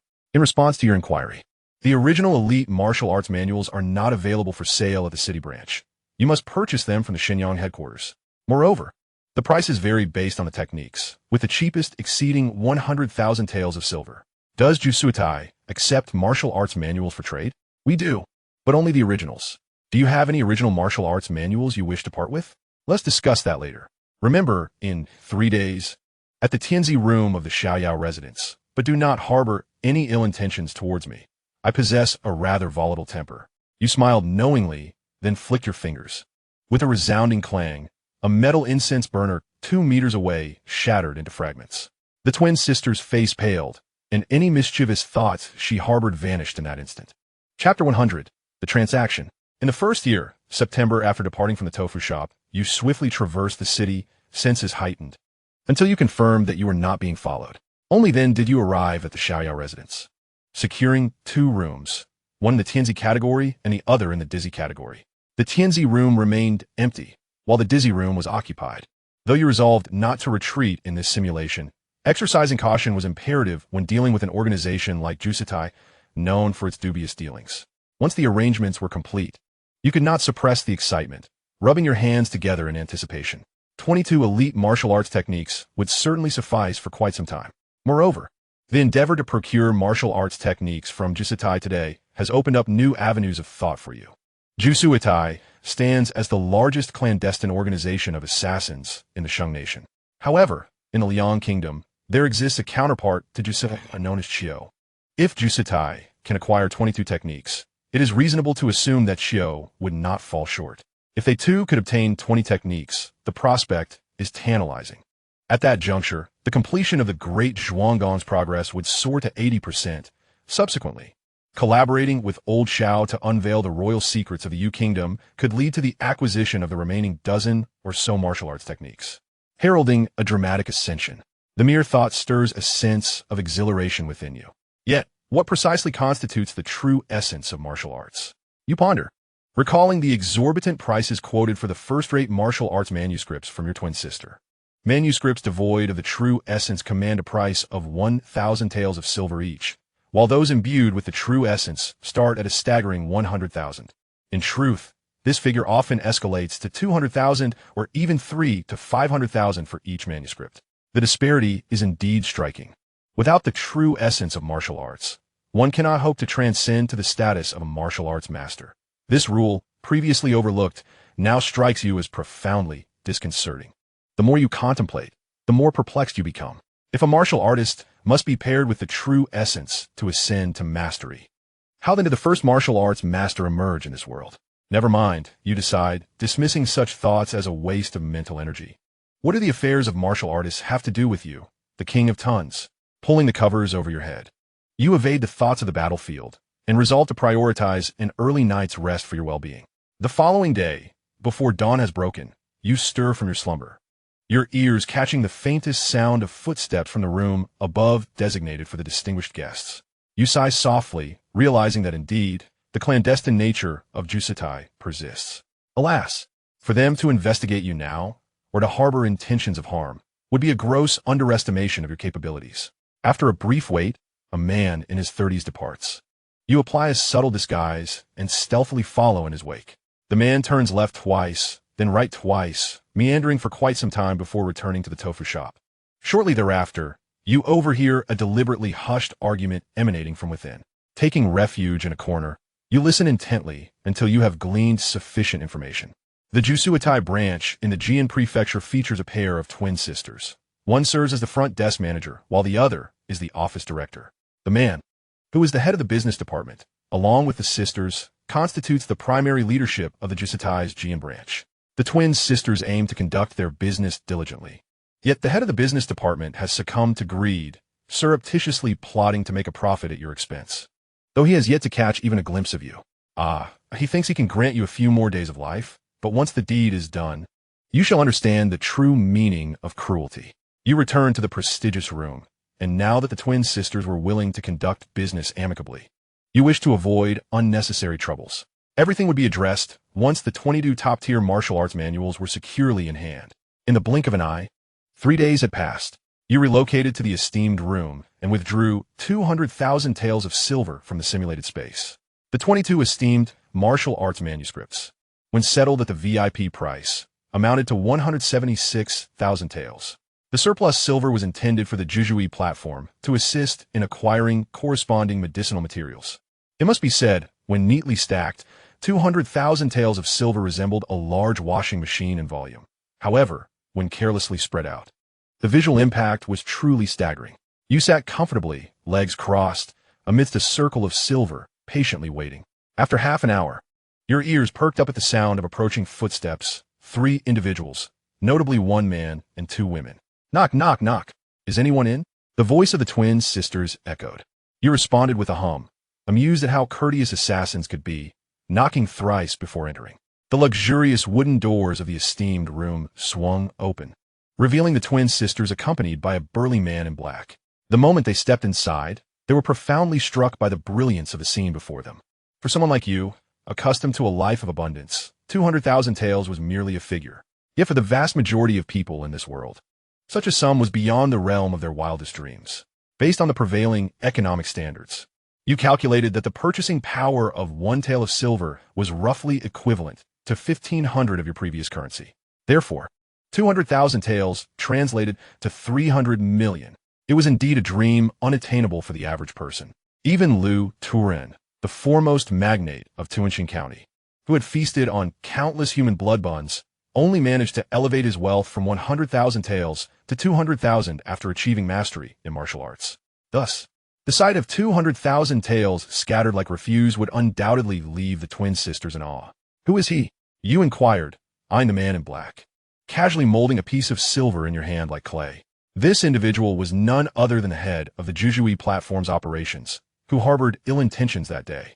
The man in black narrowed his eyes at the sight, bowing his head slightly, his heart racing with excitement. The ability to produce such a vast sum of silver implied that there was even more to be had. He thought to himself that he must seize the opportunity, plotting to discreetly assess the situation once the transaction was completed. The elder twin's sister chimed in with a charming smile. "This is our husband. The Jujui Platform's Jian branch is managed by the three of us. The 22 invaluable martial arts manuscripts are precious, and without our husband escorting us, we fear being robbed on the way, jeopardizing your important matters." Husband? Your eyes lit up, instantly sensing that the man in black was indeed fortunate. If that is the case, then the method of revenge must be altered. Originally, I intended to eliminate you after our transaction, but now you must live. For only in life can you behold the beautiful sights. You gazed deeply at the man and remarked nonchalantly, "The silver is all here. What about your martial arts?" The twin sisters, exuding charm, gracefully bowed, with the younger sister retrieving a bundle from the imposing figure in black, while the elder produced a resplendent, fragrant, and warm plaque from the unfathomable depths of her attire. Together, they presented the items. "Greetings, esteemed gold card VIP of the Jushutai. Here is your martial arts manual.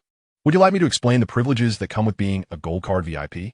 You set the plaque aside and meticulously examined the 22 martial arts texts contained within the bundle.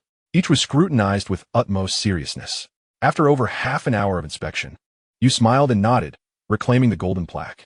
"Indeed, Jushutai is trustworthy and upholds its promises.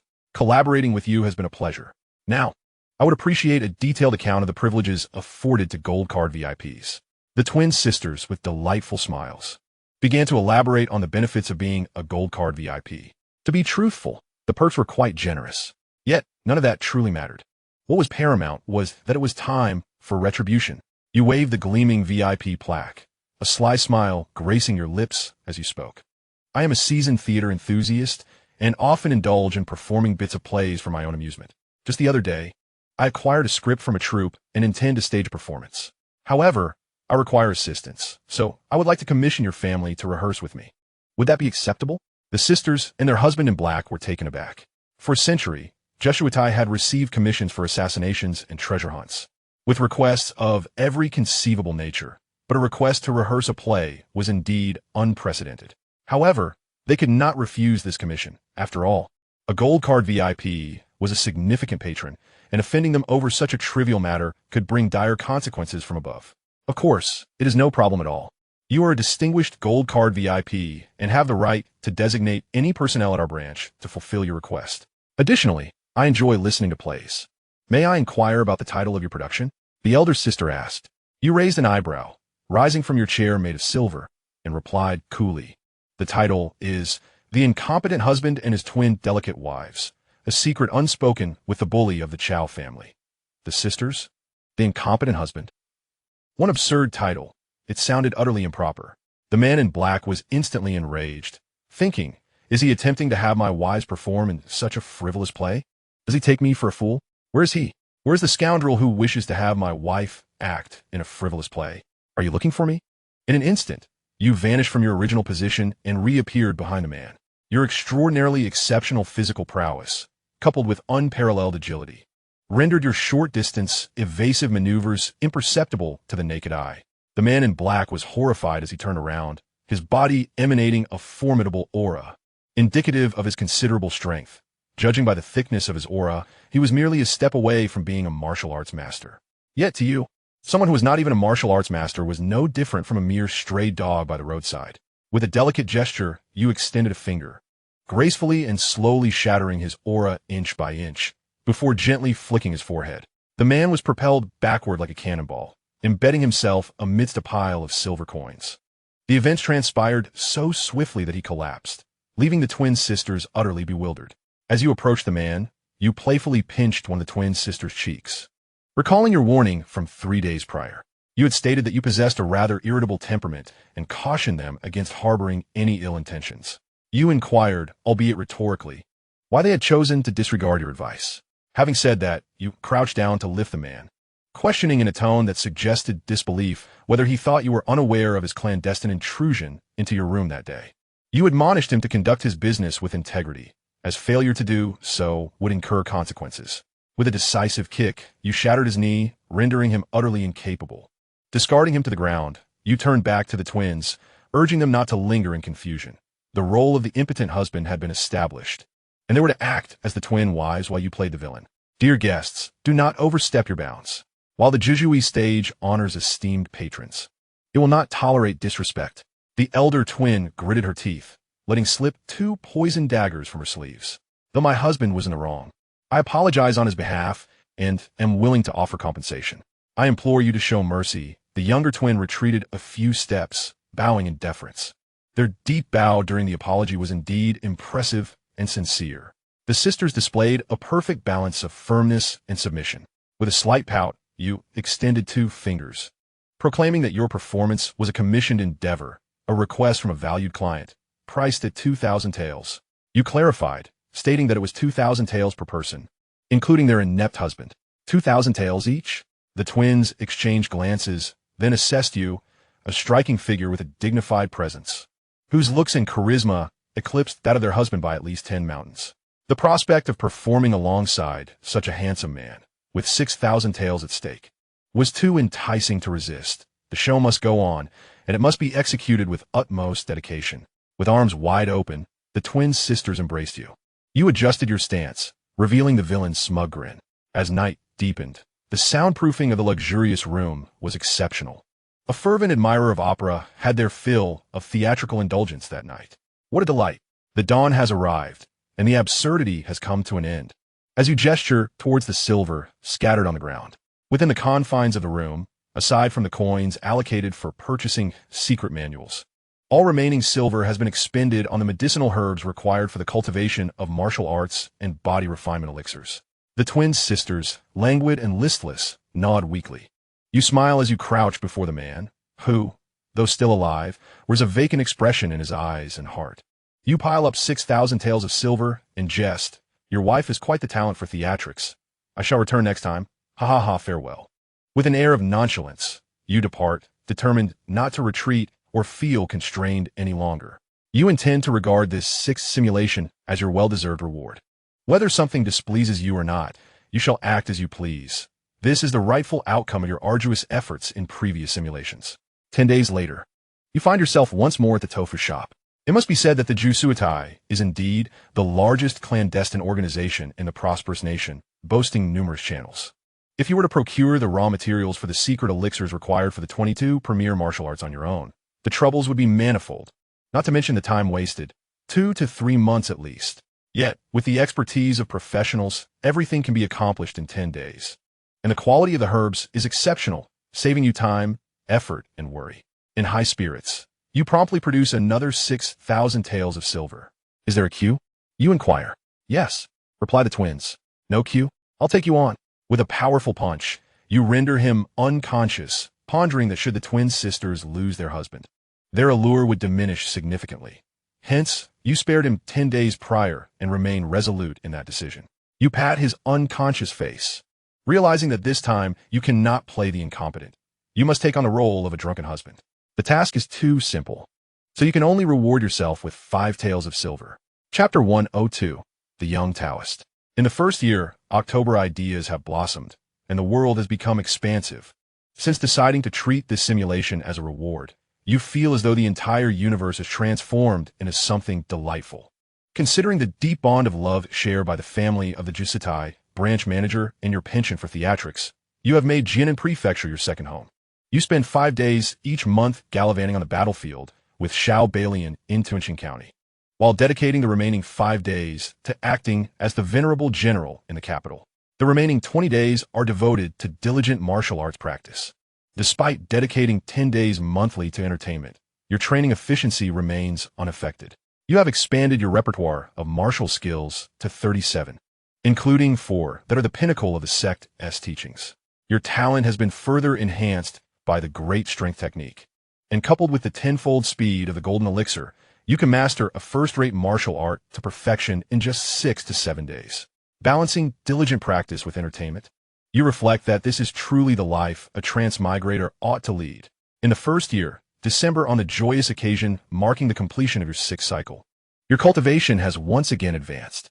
The martial arts skill pool has expanded to 46 techniques, of which 42 are first-rate and 4 are signature styles. The progress towards the 100 techniques of the great Zhuanggong is nearing the halfway mark. You find this quite gratifying, though there's a slight imperfection. Why has the transformation not yet occurred? It has been a year of anticipation, and the situation seems interminable. The discomfort of itchiness and heat in the shoulder blades, accompanied by intermittent spasms, intensifies as your martial arts knowledge expands, yet it stubbornly refuses to manifest any new changes. This torment is indeed excruciating. You ponder whether it is necessary to wait until you have mastered 50 techniques before anything can transpire. It is vexing, putting you in a foul mood, prompting you to seek relief through the theater. In the second year, January, your martial arts training encounters some challenges. It is not a lack of exceptional techniques or a bottleneck in learning, but rather financial constraints that have become rather pressing. The martial arts manuals purchased from the Jiusue platform are predominantly sourced from the Great Liang.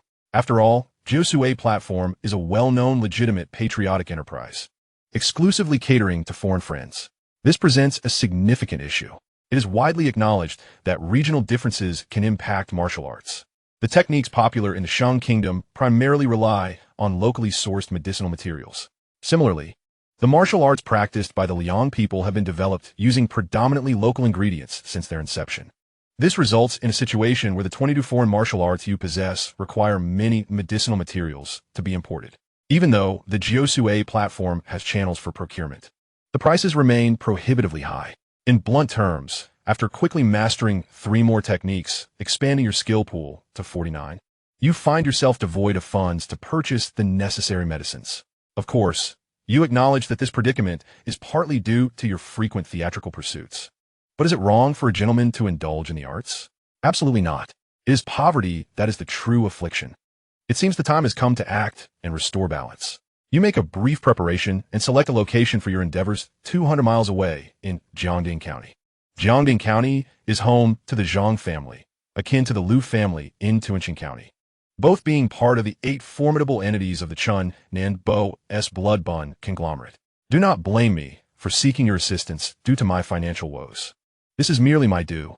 As you journey towards Jiangding County, you simulate your encounters 6 times, having perished 5 times at the hands of the blood bond conglomerate, and you feel no psychological burden towards them whatsoever.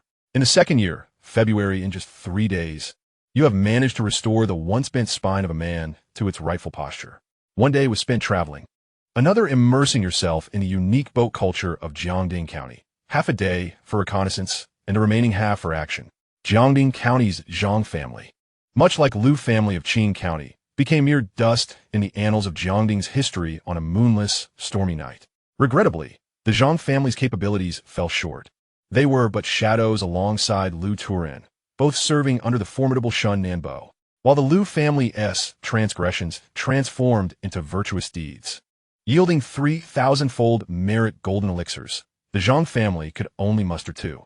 It is no wonder that Shun Nanbo bestowed the elite martial art sealing Dragon 12 techniques upon Liu Turan and not upon you, dear brother. Your abilities are simply lacking. Departing from the Zhang residence without a backward glance, you acquired 2,000-fold merit golden elixirs, several 10-fold elixirs, the courage of a man, and a staggering sum of 90,000 taels of silver. It is worth mentioning that the head of the Zhang family, whom you had reduced to a crimson latex-like state with a single punch, was an old acquaintance. This individual is none other than a martial arts master who, during your previous simulation, had utilized a peculiar shovel-like weapon to sever your tendons. However, he is no longer a martial arts master, nor does he wield that enigmatic weapon. He has devolved into a mere practitioner of the mundane, obsessed with human blood. This revelation confirmed a significant hypothesis. If Liu Turan evolved into a martial arts master within a few years, it stands to reason that the Zhang family head would similarly ascend to mastery in the future. The martial arts masters who besieged you during the 5th simulation were most likely among the 8 formidable warriors under Shun Nanbo's command. It appears that the assailants were not 5, but 6, suggesting 1 lay hidden, waiting to assist. Nevertheless, this detail pales in comparison to the fact that this human blood-bond syndicate likely possesses the means to mass-produce martial arts masters. You are resolute in this conjecture. After all, you have dined on the soft fare of Zhantai Mountain and participated in a tumultuous conflict between tens of thousands of warriors from Xianxia and Baiman at their border, during a prior simulation. Your insights on the scarcity of martial arts masters carry substantial weight. Even within the esteemed Xianxia Mountain sect, there are merely 10 martial arts masters. During that chaotic clash, fewer than 20 martial arts masters took part. This highlights the rarity and difficulty of achieving such mastery. With Xianxia Mountain possessing only 10 martial arts masters, it is indeed suspicious that Shun Nanbo commands 8. Furthermore, there is the matter of Lu Er, the steward who was buried in a pit for obstructing the favorable circumstances between you and Chunlan during the last simulation. At the onset of the simulation, he was merely a nascent practitioner of true Qi, yet within a mere few years, he has inexplicably advanced to the level of a formidable practitioner. It seems that Shun Nanbo's collection of human blood is intimately linked to the enhancement of strength. However, the efficacy of human blood likely extends beyond mere power augmentation. The pursuit of strength through such means cannot be straightforward. Otherwise, in this barbaric feudal society, human blood would have long ago become a highly sought-after commodity. You shook your head, resolving not to trouble your mind any further. Why concern yourself with this or that? Regardless of whether they rely on human blood to bolster their strength, they cannot match the speed at which you enhance your abilities. Your wallet is merely a reservoir for your savings. With a charming smile, you continue to enjoy a night on the riverboat before departing from Jiangding County. The river that encircles Jiangding County flows towards Tuanqing County. You are disinclined to walk and instead relish the joy of traveling by water. However, barely 5 miles from the city of Jiangdong, you spotted a small temple, its incense not particularly thriving, yet with a few visitors. You left from a boat, intrigued. Perhaps lighting some incense would purify your spirit, and simultaneously, you could see if there were any treasures within the temple. Rubbing your hands together, you approached the small temple. Great Master, how beautiful I am! Before you could enter, a youthful and robust voice echoed, as a young Taoist, nearly your age, was toppled by 2 monks at his stall. The young Taoist exclaimed, I reverberate your entire family, revered one. We are all practitioners here. What is wrong with me, setting up a fortune-telling stall at your temple's entrance? Is it only permissible for you to interpret signs, while I am forbidden to divine fortunes? How beautiful I am! Chapter 103, Unraveling Mysteries. The following year, February at the Riverside Temple, the young Taoist's eloquence left onlookers in awe. You paused your steps, a slight twitch at the corner of your mouth. In this world, encountering a monk with such a sharp tongue was indeed rare. You had only met one during your 6 simulations. This young Taoist was none other than Zhang Yu, the same individual you encountered in the cellar of the Earl's Manor during your last simulation. Back then, even when he was near death, he could unleash the strength of a peak martial artist. In an unscathed state, his martial prowess might rival that of a grandmaster. Yet now, Zhang Yu appeared to be an ordinary individual who had never practiced martial arts. Observing him closely, a tempest brewed within you. Currently, Zhang Yu had yet to embark on his martial journey, but in 7 years, he seemed destined to possess strength comparable to that of a grandmaster. Such speed of development, even with the aid of the Punishment Jade Pendant, was astonishing. After all, Zhang Yu only had the Punishment Jade Pendant and lacked the 3-legged golden cauldron that could amplify medicinal potency 100-fold. Achieving such martial prowess within a mere 7 years suggests that Zhang Yu's talent in martial arts is extraordinarily exceptional, perhaps even surpassing that of the yet-to-be-born son of destiny. Xiaohu. At that moment, Zhang Yu's sharp tongue escalated further, its reach extending from the 2 monks who had just thrown him out to encompass the entire temple, particularly targeting the abbot. Nearby onlookers, upon hearing the young Taoist berate the abbot, immediately distanced themselves by at least 3 steps. The 2 who were initially reprimanded, their faces flushed with anger, were unable to unleash their ire in front of the gathered devotees. However, the Grand Monk at that moment, unexpectedly, broke into a smile. Zhang Yu furrowed his brow, sensing the discord in the atmosphere, his curses diminishing in fervor as he cautiously retreated. Please hold on. The 2 Grand Monks clasped their hands in prayer and nimbly leaped behind him. Did you just insult our abbot? Indeed. What of it? Shouldn't you be reprimanded for wrecking my fortune-telling stall? Zhang Yu, though intimidated, stood firm with a puffed chest. Ha ha. The 2 Grand Monks exchanged knowing smiles, their muscles taut. To insult the abbot, you truly do not regard our sacred Buddhist sanctuary with proper reverence. Ha. Hey. The 2 Grand Monks took turns pummeling Zhang Yu, treating him like a punching bag. The onlooking devotees shook their heads in dismay, muttering that this young Taoist was remarkably fearless. Daring to offend the abbot at Panjiang Temple while still hoping to escape unscathed. If they did not break his legs, it would be considered an act of mercy.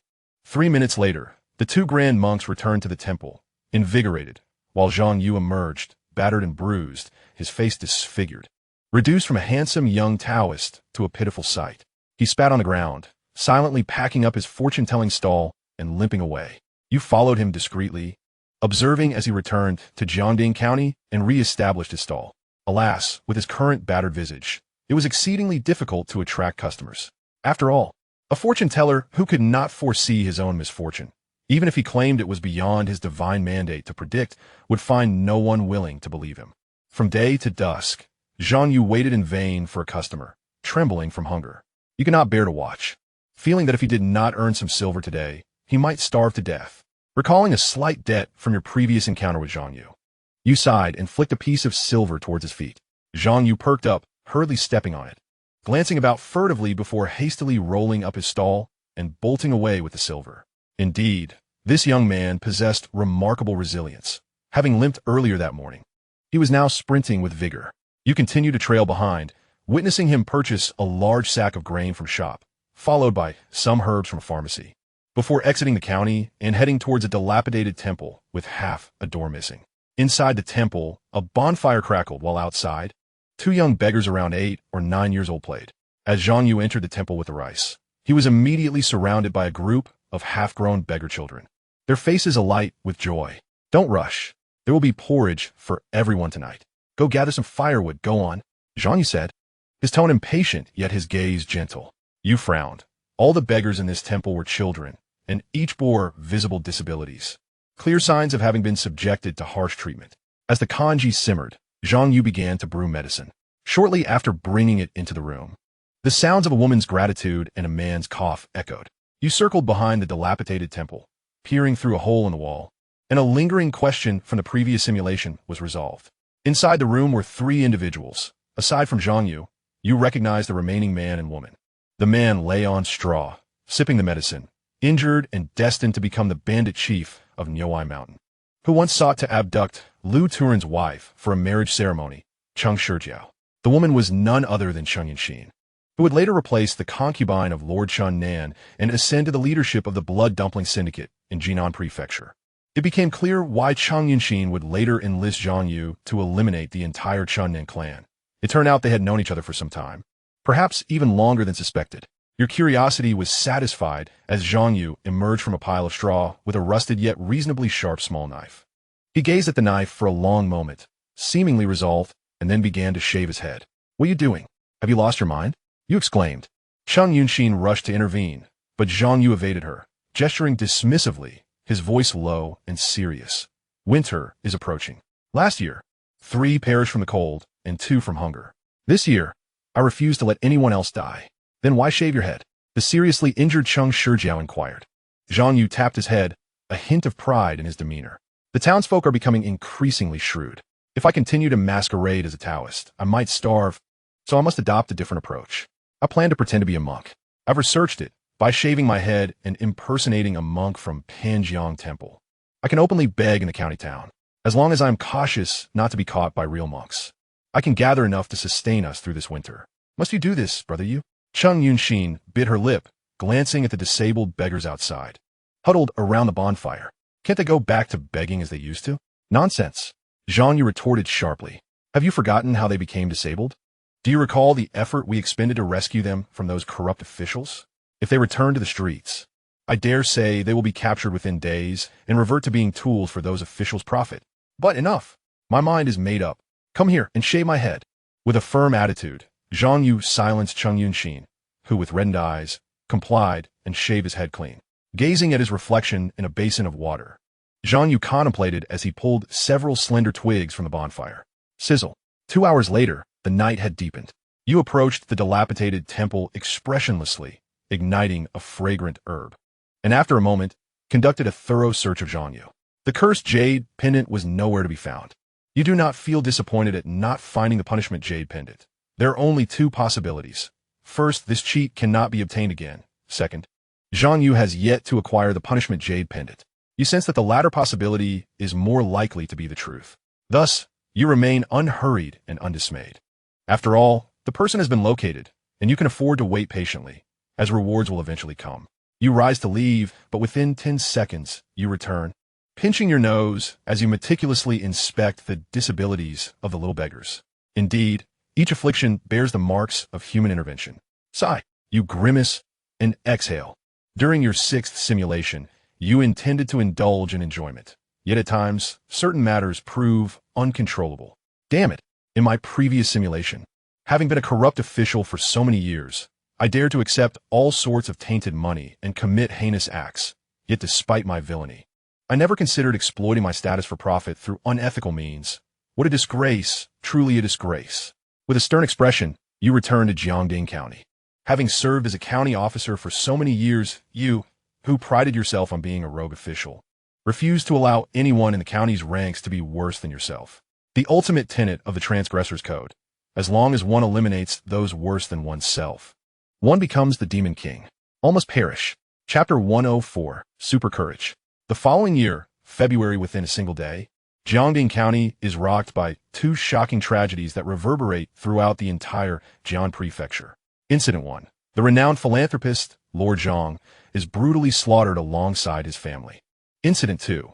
Both the county magistrate and the county officer meet a gruesome end at home, with the killer leaving behind 6 vivid crimson characters on the wall, harvesters of blood.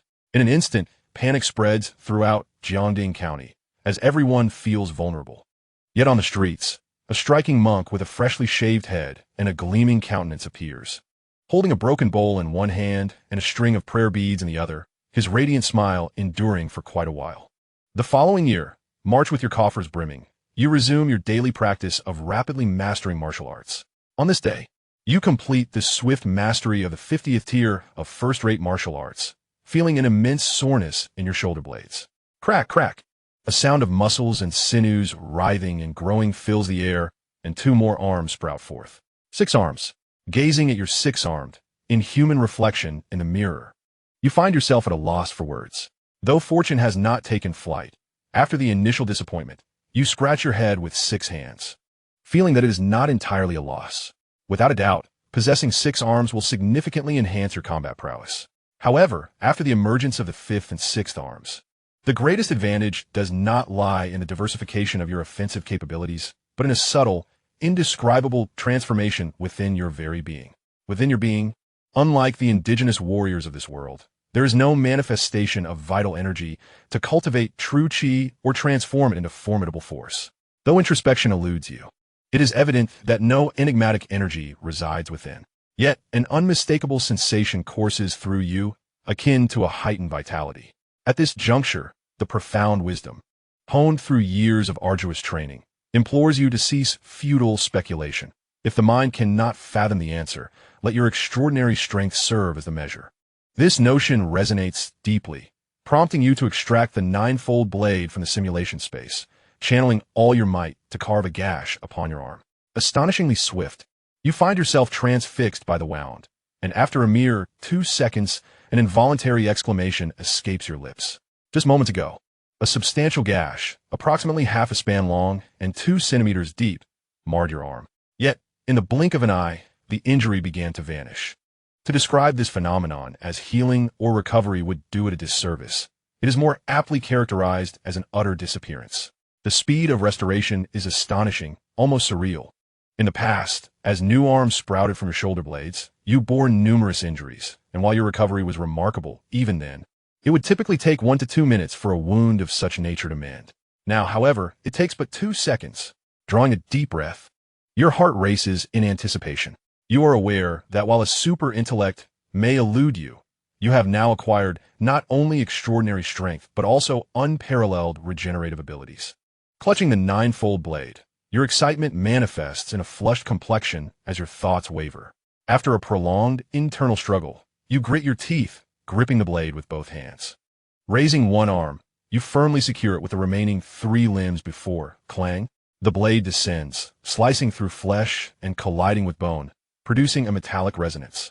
Pain jolts through your body, yet you grit your teeth and summon your strength for another strike. Swish!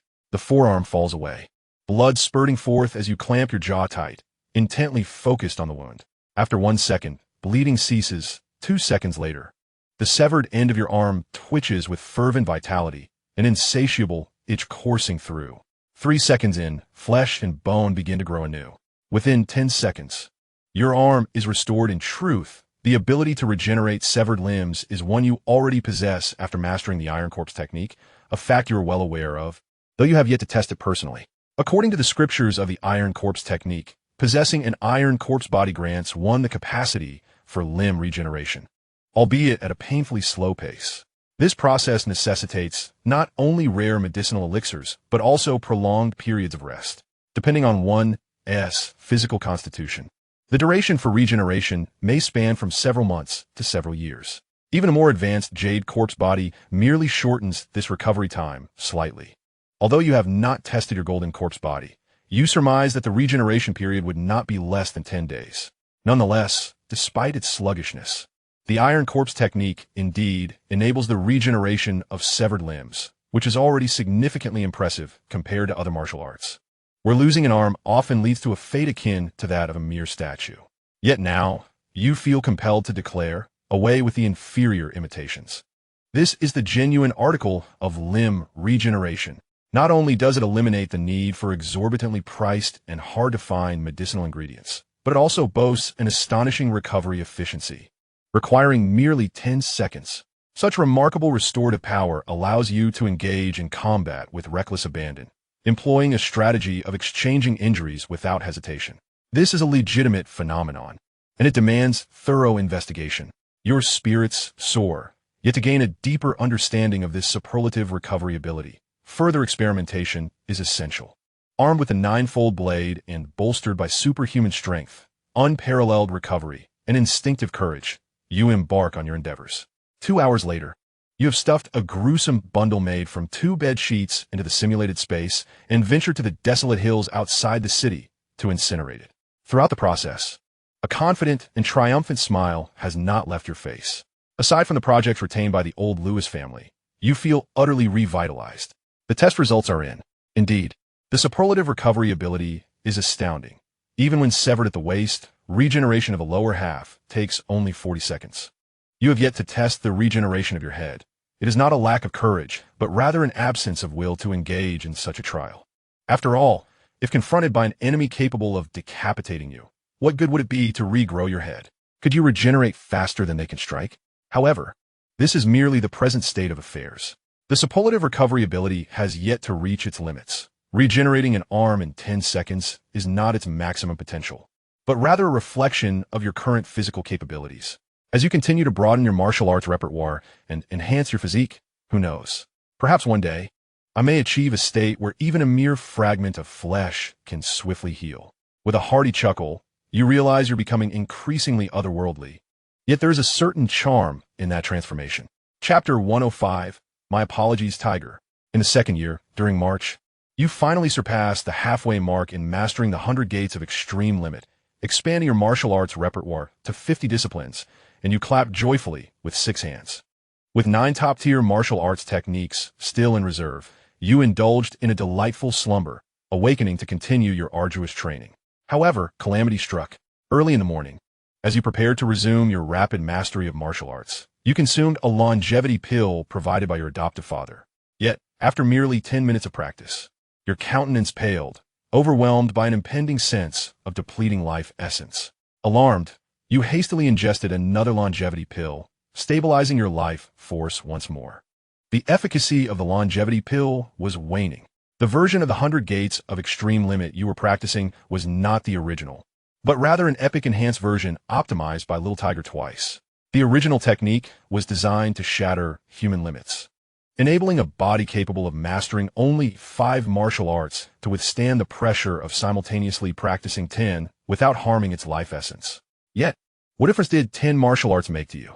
Thus, during the 3rd simulation, you implored Little Tiger, the child of fortune, to optimize it vigorously, resulting in the current iteration that allows one to simultaneously practice 100 martial arts. However, this came with a condition. It required the longevity pill, aptly named by Little Tiger. Before mastering each new martial art, you must consume the longevity pill. Only then will your body remain unscathed from the burdens of excessive practice. You are all too familiar with the sensation of depleting life essence. Nevertheless, you had never been overly concerned about this issue. In the third simulation, before Little Tiger's demise, he entrusted you with 100 longevity pills, enough to sustain you even if you were to abandon your martial arts and start anew. Yet now, an unforeseen dilemma had arisen. Lacking superintelligence, you had not foreseen a critical issue. After abandoning your martial arts, you would only learn techniques of at least first-tier quality. First-tier martial arts are indeed more formidable than second- or third-tier techniques, but they also exact a harsher toll on the body's essence. Before reaching 50 martial arts, your exceptionally robust physique had allowed you to maintain a ratio of consuming 1 pill per martial art without issue. However, after surpassing 50 disciplines, the strain became unbearable, even for someone as strong as you. To continue mastering the remaining 50 martial arts without compromising your life essence, the only solution was to increase the dosage, consuming 2, 3, or even 4 pills for each discipline. Now, with fewer than 50 pills remaining, you were ill-equipped to support your ongoing martial arts training plan. Trouble loomed ahead. You find yourself in a state of melancholy, troubled, and anxious.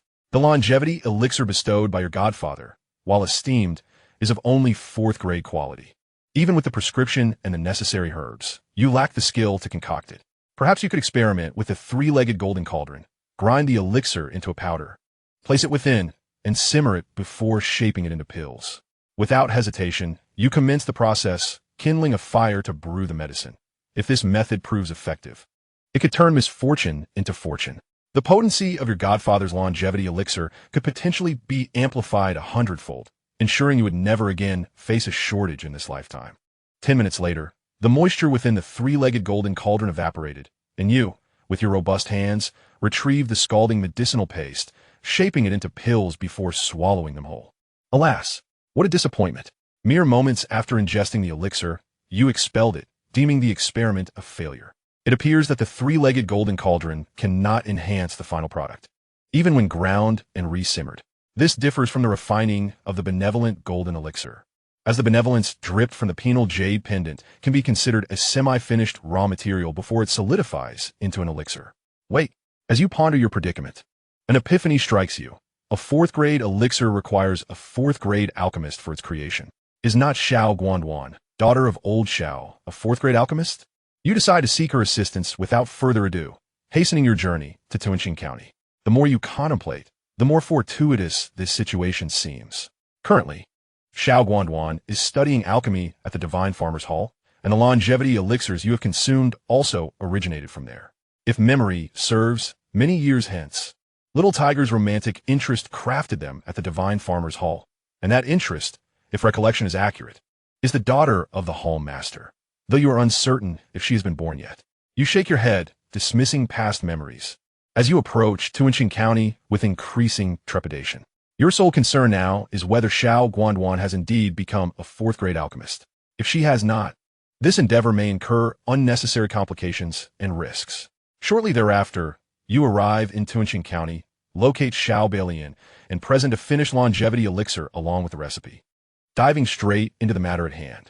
Given the steadfast bond between you two, this minor issue poses no challenge whatsoever. Fear not, my brother, Xiao Balian reassures you. This is but a trivial matter, and your timing is impeccable. He thumps his chest, declaring just days ago, my Guanduan wrote to me requesting my presence at the Divine Farmer's Hall. She has ascended to the rank of 4th-grade alchemist. Her master, the Hall Master, wishes to adopt her as a goddaughter and has specifically invited me to witness the occasion. Upon hearing that Xiao Guanduan has indeed attained the status of 4th-grade alchemist, a sense of relief washes over you, though suddenly, an unsettling realization dawns. Wait a moment, you ponder. Didn't you mention that your daughter's master at the Divine Farmer's Hall is the Grand Elder? How is it that she has now become the Hall Master? The Grand Elder of the Divine Farmer's Hall is, in fact, the Hall Master, he explains. Xiao Balian pondered, observing in the Divine Farmer Hall. One's status is purely determined by the proficiency in alchemy. The Grand Elder, being the most skilled alchemist, thus assumes the role of Hall Master. Is this difficult to comprehend? Not all, came the reply. You keep your lips tightly sealed. An adopted daughter is still a daughter. This is not without merit, yet there are issues. Little Tiger's future confidant in the Divine Farmer Hall is also the Hall Master's daughter, isn't she? Could it be? Perhaps. Although in terms of age, Xiao Guangguan is over 20 years older than the yet-to-be-born little tiger. For ordinary people, such an age difference would be inappropriate. Yet for martial artists and alchemists, is a mere 20-year gap truly a concern?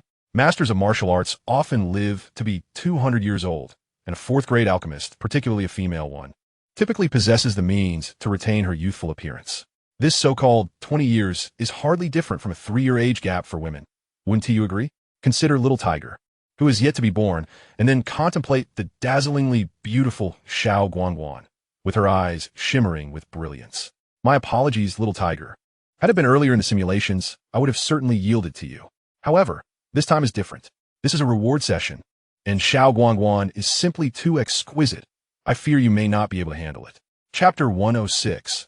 The busy expatriate the following year. March, by the way. We should go together. To the Divine Farmer Hall in the Liang Kingdom? Indeed, it would be inconvenient to discuss the matter of the Dragon Eye Pearl in writing.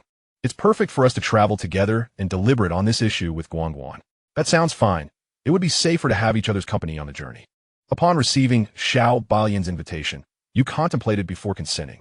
You believed that as long as caution was exercised and no trouble was stirred, safety would assuredly not be a concern. After all, in the previous simulation, you had joined the entrance as a latecomer over half a year later, and at that time, Xiao Balian was in perfect health, indicating that the trip to the Liang Kingdom had not encountered any dangers, at least not life-threatening ones. Then the rest nothing to worry about. You agreed to meet 40 days later, and Xiao Balian would directly come to the capital city to find you. You hurried back to the capital, feeling a flutter of excitement at the prospect of traveling abroad for the first time. Moreover, you deemed this journey to be of utmost necessity. The final key to unlocking the royal treasury of the Yu Kingdom lay there, as did the longevity elixir you desperately sought. And the Qiu organization was also situated in the Yu Kingdom. The Qiu organization is akin to the Chrysanthemum Water Terrace in the Shang Kingdom. It is a clandestine organization that abides by the law domestically but operates with impunity abroad. At present, your martial arts repertoire has expanded to 50 techniques. Yet from the 22 techniques previously acquired from the Chrysanthemum Water Terrace, only 9 remain. The urgency for martial arts manual surpasses even that for the longevity elixir sought from your godfather. Fortunately, there remain 40 days for preparation, though these days shall be filled with busyness. The preparations required are indeed extensive. First and foremost, I must not neglect my martial training. As I prepare to venture abroad, it is imperative that my strength reaches its zenith. The longevity elixirs I possess will suffice for several martial arts studies. Therefore, prior to my departure, I must expand my repertoire of skills. Secondly, I must periodically visit Zhangyu in Jiangding County every 10 days or so. This lad has yet to acquire the punishment Jade Pendant, and for optimal repetition of his training, he cannot be overlooked. Thirdly, I must amass wealth. The cost of martial arts manuals is exorbitant, and as our ancestors have wisely stated, a humble home leads to a prosperous journey. It is absolutely essential to prepare 30 to 40,000 taels of silver as a bolster before embarking. Alas, there is much to be done. You rub your face. When faced with numerous tasks, even before commencing, fatigue sets in. To strive for betterment, you resolve to take action. Knock, knock, knock. You open the door to the tofu shop, wearing a smile reminiscent of a drama enthusiast. Come, I have devised a new script. This time I shall portray a bandit, while you two will play the wife and the concubine. You will attempt to rescue the wife and concubine from the wealthy merchant I have captured. Let's commence rehearsals. An evening of splendid performance ensues, requiring no further elaboration. However, the primary purpose of seeking the twin sisters for rehearsals is to glean information regarding the Qiu organization, for no one understands their kind better than their peers. Moreover, I must procure additional medicinal herbs. Lastly, I shall indulge in a moment of relaxation to satisfy my theatrical cravings, for a gentleman such as myself deserves such reprieve. In the following year, April, the new batch of medicinal herbs arrives at last, and you swiftly employ the 3-legged golden cauldron to concoct a secret potion. With time pressing and tasks weighing heavily, you decide to take a bold step, utilizing the 2 golden elixirs obtained from the Zhang family, which significantly enhance martial training efficiency. You aim to master the final 9 elite martial arts in one go. After all, the longevity elixirs shall be reduced to a single example for Xiao Guangjian, while the remainder shall be consumed entirely. Comment seclusion? Seclusion concluded. Days later, a vigorous martial training surge culminates successfully. You have expanded your martial arts repertoire to 59 disciplines. Strength is undeniable. You place your hand upon your chest, where a subtle warmth and itchiness persist. The initial signs of bodily transformation have emerged. You can distinctly sense it within your chest. Is it the heart? Is this the onset of internal transformation? You scratch your head, shrugging nonchalantly. Accustomed to such transformations, you remain remarkably composed. If you are unperturbed by external changes, why fear internal ones? Minor issues, merely trifles. You cleanse your body and employ lightness techniques to journey to Jiangding County. After a few days apart, you notice that Xianxia has abandoned his pretense of a monk and has resumed his charade as a Taoist fortune-teller. Observing the dark circles under his eyes and the corners of his mouth, you suspect that he might have been discovered by the abbot of the Riverside Temple while masquerading as a monk. Nevertheless, despite this predicament, Xianxia seems to be in high spirits.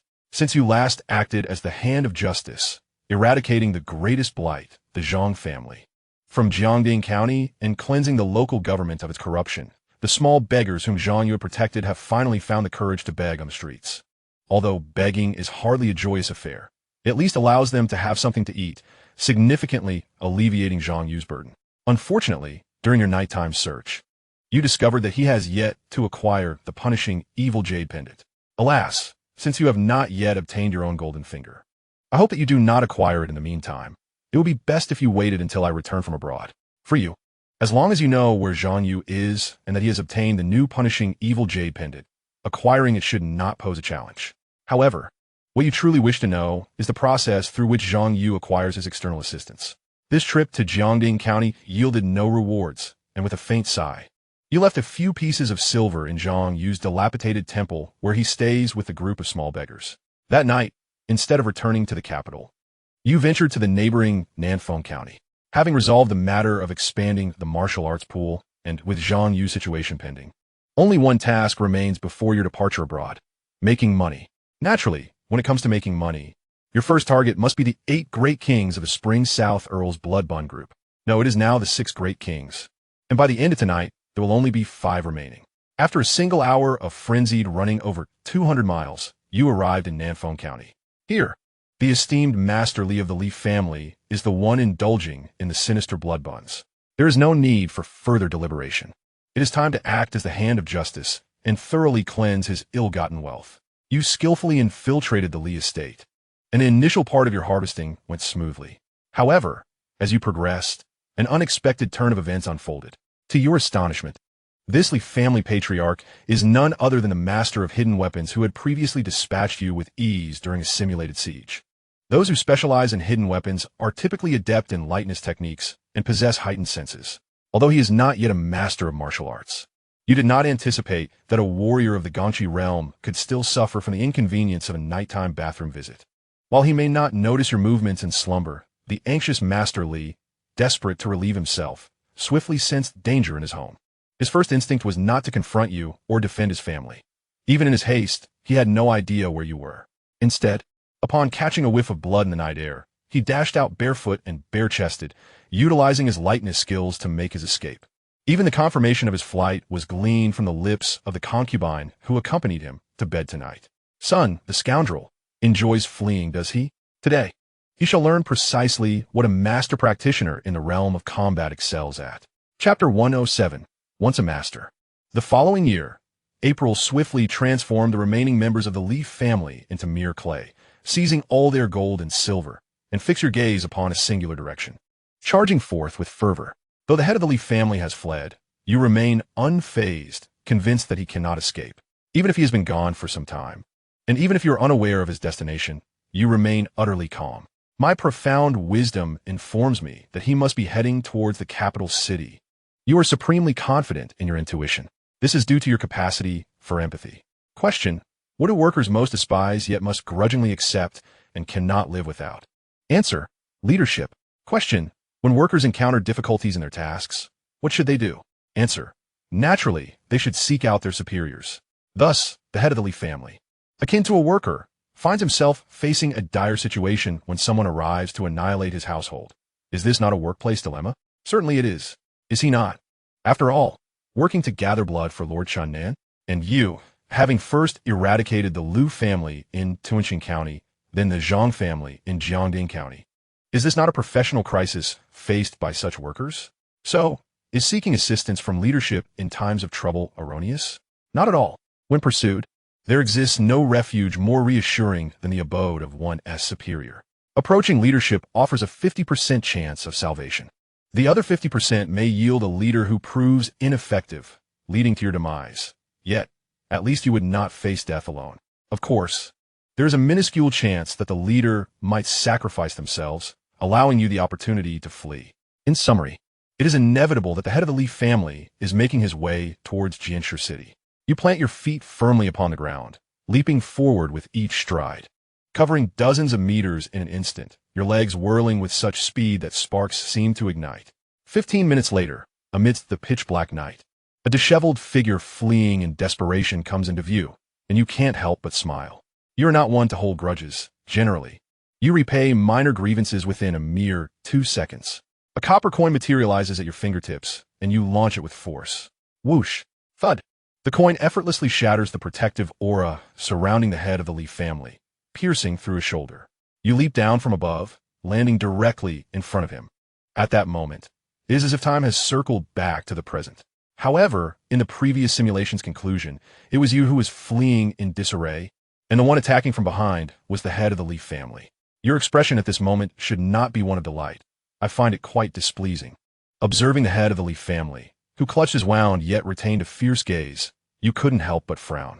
A man who would abandon his entire family at the slightest hint of danger should not exhibit such a hardened demeanor when pursued, if he were truly so courageous. Why did he not confront you then? Did he perceive you as mere bait? You surmised the reason within. Suddenly, the Leaf family head shook his hand, unleashing a cloud of poison, and propelled himself backward. Concurrently, a fierce gust of wind heralded the descent of a formidable handprint from above. In that fleeting moment, clarity dawned upon you. The Leaf family head was not a mere rabbit, but rather the bait. The consecutive downfall of the Liu and Zhang families instilled fear in the ranks of the Blood Manta group, led by the likes of Lord Chunnan. They were fearful yet intent on eliminating you. The most effective method to dispose of an unfamiliar threat is to lie in wait, drawing them into a trap for a sudden ambush. You suspected that the bait extended beyond just the Leaf family head. The remaining local powers under Lord Chunnan, yet to be annihilated, were also bait. Regardless of which household you chose to approach tonight, they would inevitably gravitate towards the capital, establishing ambushes through means unknown to you. Alas, we are all martial artists. Is it not more gratifying to engage in a contest of strength rather than resorting to such cunning machinations? The essence of a martial artist lies in purity of purpose. Boom! You shook your head and unleashed a punch that collided with the descending handprint, both forces dissipating in an instant, only for a pair of fleshly palms to descend upon you. It was he. The newcomer was not clad in official robes, yet you could never forget that face. He was the 4th-rank martial official dispatched by the court to investigate the death of Lord Chunnan during your last simulation. This high-ranking official was the most formidable martial artist you had encountered thus far. Even the masters of martial arts from Xianxia paled in comparison to this 4th-rank official, and you harbored serious doubts that his martial prowess was on the cusp of transcending into the realm of grandmasters. During your last encounter, you had been utterly unable to retaliate. However, that was the past. The last time you faced him, you were merely a fledgling martial artist, having mastered only 14 techniques, and lacking even 4 arms. But now, you stood as a peak practitioner of the 100-ton king realm, possessing 6 arms, and having expanded your repertoire to 59 techniques. Your strength surpassed 300,000 pounds, and should you employ the golden zombie body, you could unleash nearly 200 tons of power. With such physicality, one would presume you should transcend the confines of the 100-ton king realm. Yet, you held steadfast to your principles. The 100-ton king realm corresponds to martial masters. It is only after defeating a grandmaster that you may genuinely claim to have surpassed the 100-ton king and ascend to the next realm. As you gazed at the descending palms of the high-ranking official, a subtle smile graced your lips. He employed his palm, and you mirrored the action, lifting your palm in a horizontal sweep. You were eager to witness whether this strike, imbued with over 100 tons of force, could be effortlessly deflected as before. In the next moment, palms collided. The opponent's hands unleashed a torrent of overwhelming energy, a relentless wave of force crashing down upon you. You had to concede the attack's potency. If you had merely cultivated 30 martial arts techniques, Enduring such a blow would have left you coughing up blood and internal fragments as a sign of respect. Yet now, this level of assault merely inflicted a trivial injury. One so minor it could vanish in less than a second, erased by your remarkable recovery ability. The esteemed master had lost the ease he once possessed. Ultimately, he managed to dissipate most of your palm's power, yet a fraction of it remained, striking him directly without any remnants left. The sound of countless bones fracturing echoed. The Master's face contorted in horror, while yours was marked by disappointment. He forcibly anchored his shattered bones with energy, unsheathing a soft sword from his waist, unleashing a myriad of blade energies as he prepared to flee into the sky. Your strength surpassed all expectations. But even at such a close range, he still contemplated escape. He believed he could evade you, but you had other intentions. With one hand raised and a thumbs up and the other pressing down, you unleashed 4 additional hands. 2 fended off the incoming blade energies, while the others seized his left and right legs. With a surge of power, a sharp sound echoed, and that night, someone paid a fierce tribute to the Eastern Mountain television station. Indeed, this was exhilarating. Chapter 108, A Gratitude to Science. Mere seconds before, an invincible foe. 2 seconds later, he lay as fragile as paper. You discarded the 2 pieces of high-ranking officials in your grasp, absently wiping the warmth from your face, beginning to comprehend the joy of abstaining from beef. Nearby, the head of the Lee family, witnessing your 6-arm form, stood petrified in shock. Instinct for survival kicked in, propelling him into a frantic escape. Who said humans couldn't outrun dogs?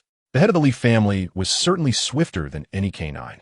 Yet, alas, you allowed him to dash a good 79 meters before delivering a devastating long-range strike that fused him with the very ground beneath his feet. After plotting his escape, he was naively mistaken. You smirked, savoring your victory. There was no need for the head of the Lee family to regroup. He was barefoot, incapable of carrying any wealth.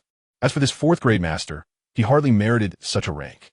He was less than a local thug from Xianxia County, who at least understood the necessity of carrying a few coins to a gang gathering. You, however, possessed not even a single copper coin. Utter rubbish. Absolute rubbish. The failure to secure the coveted treasure has left you in a rather dismal mood. However, glimmers of good news are not entirely absent. You recall the moment when a high-ranking official descended from the heavens to engage you in a duel, only to be struck with terror and attempt to flee after a mere exchange of blows. Suddenly, an epiphany ignites within you. Mother, I believe I have discovered the secret to flight. I am destined for greatness. Observing the process of a martial arts master soaring through the skies has bestowed upon you profound enlightenment. The so-called flight of these masters is not born from esoteric comprehension of cosmic laws, nor does it result from alterations to their physical structure. Rather, their ability to ascend is astonishingly straightforward. It is propelled by the force of jet propulsion, the expulsion of vital energy. The quality of the vital energy possessed by a practitioner at the foundational level is insufficient to sustain human flight.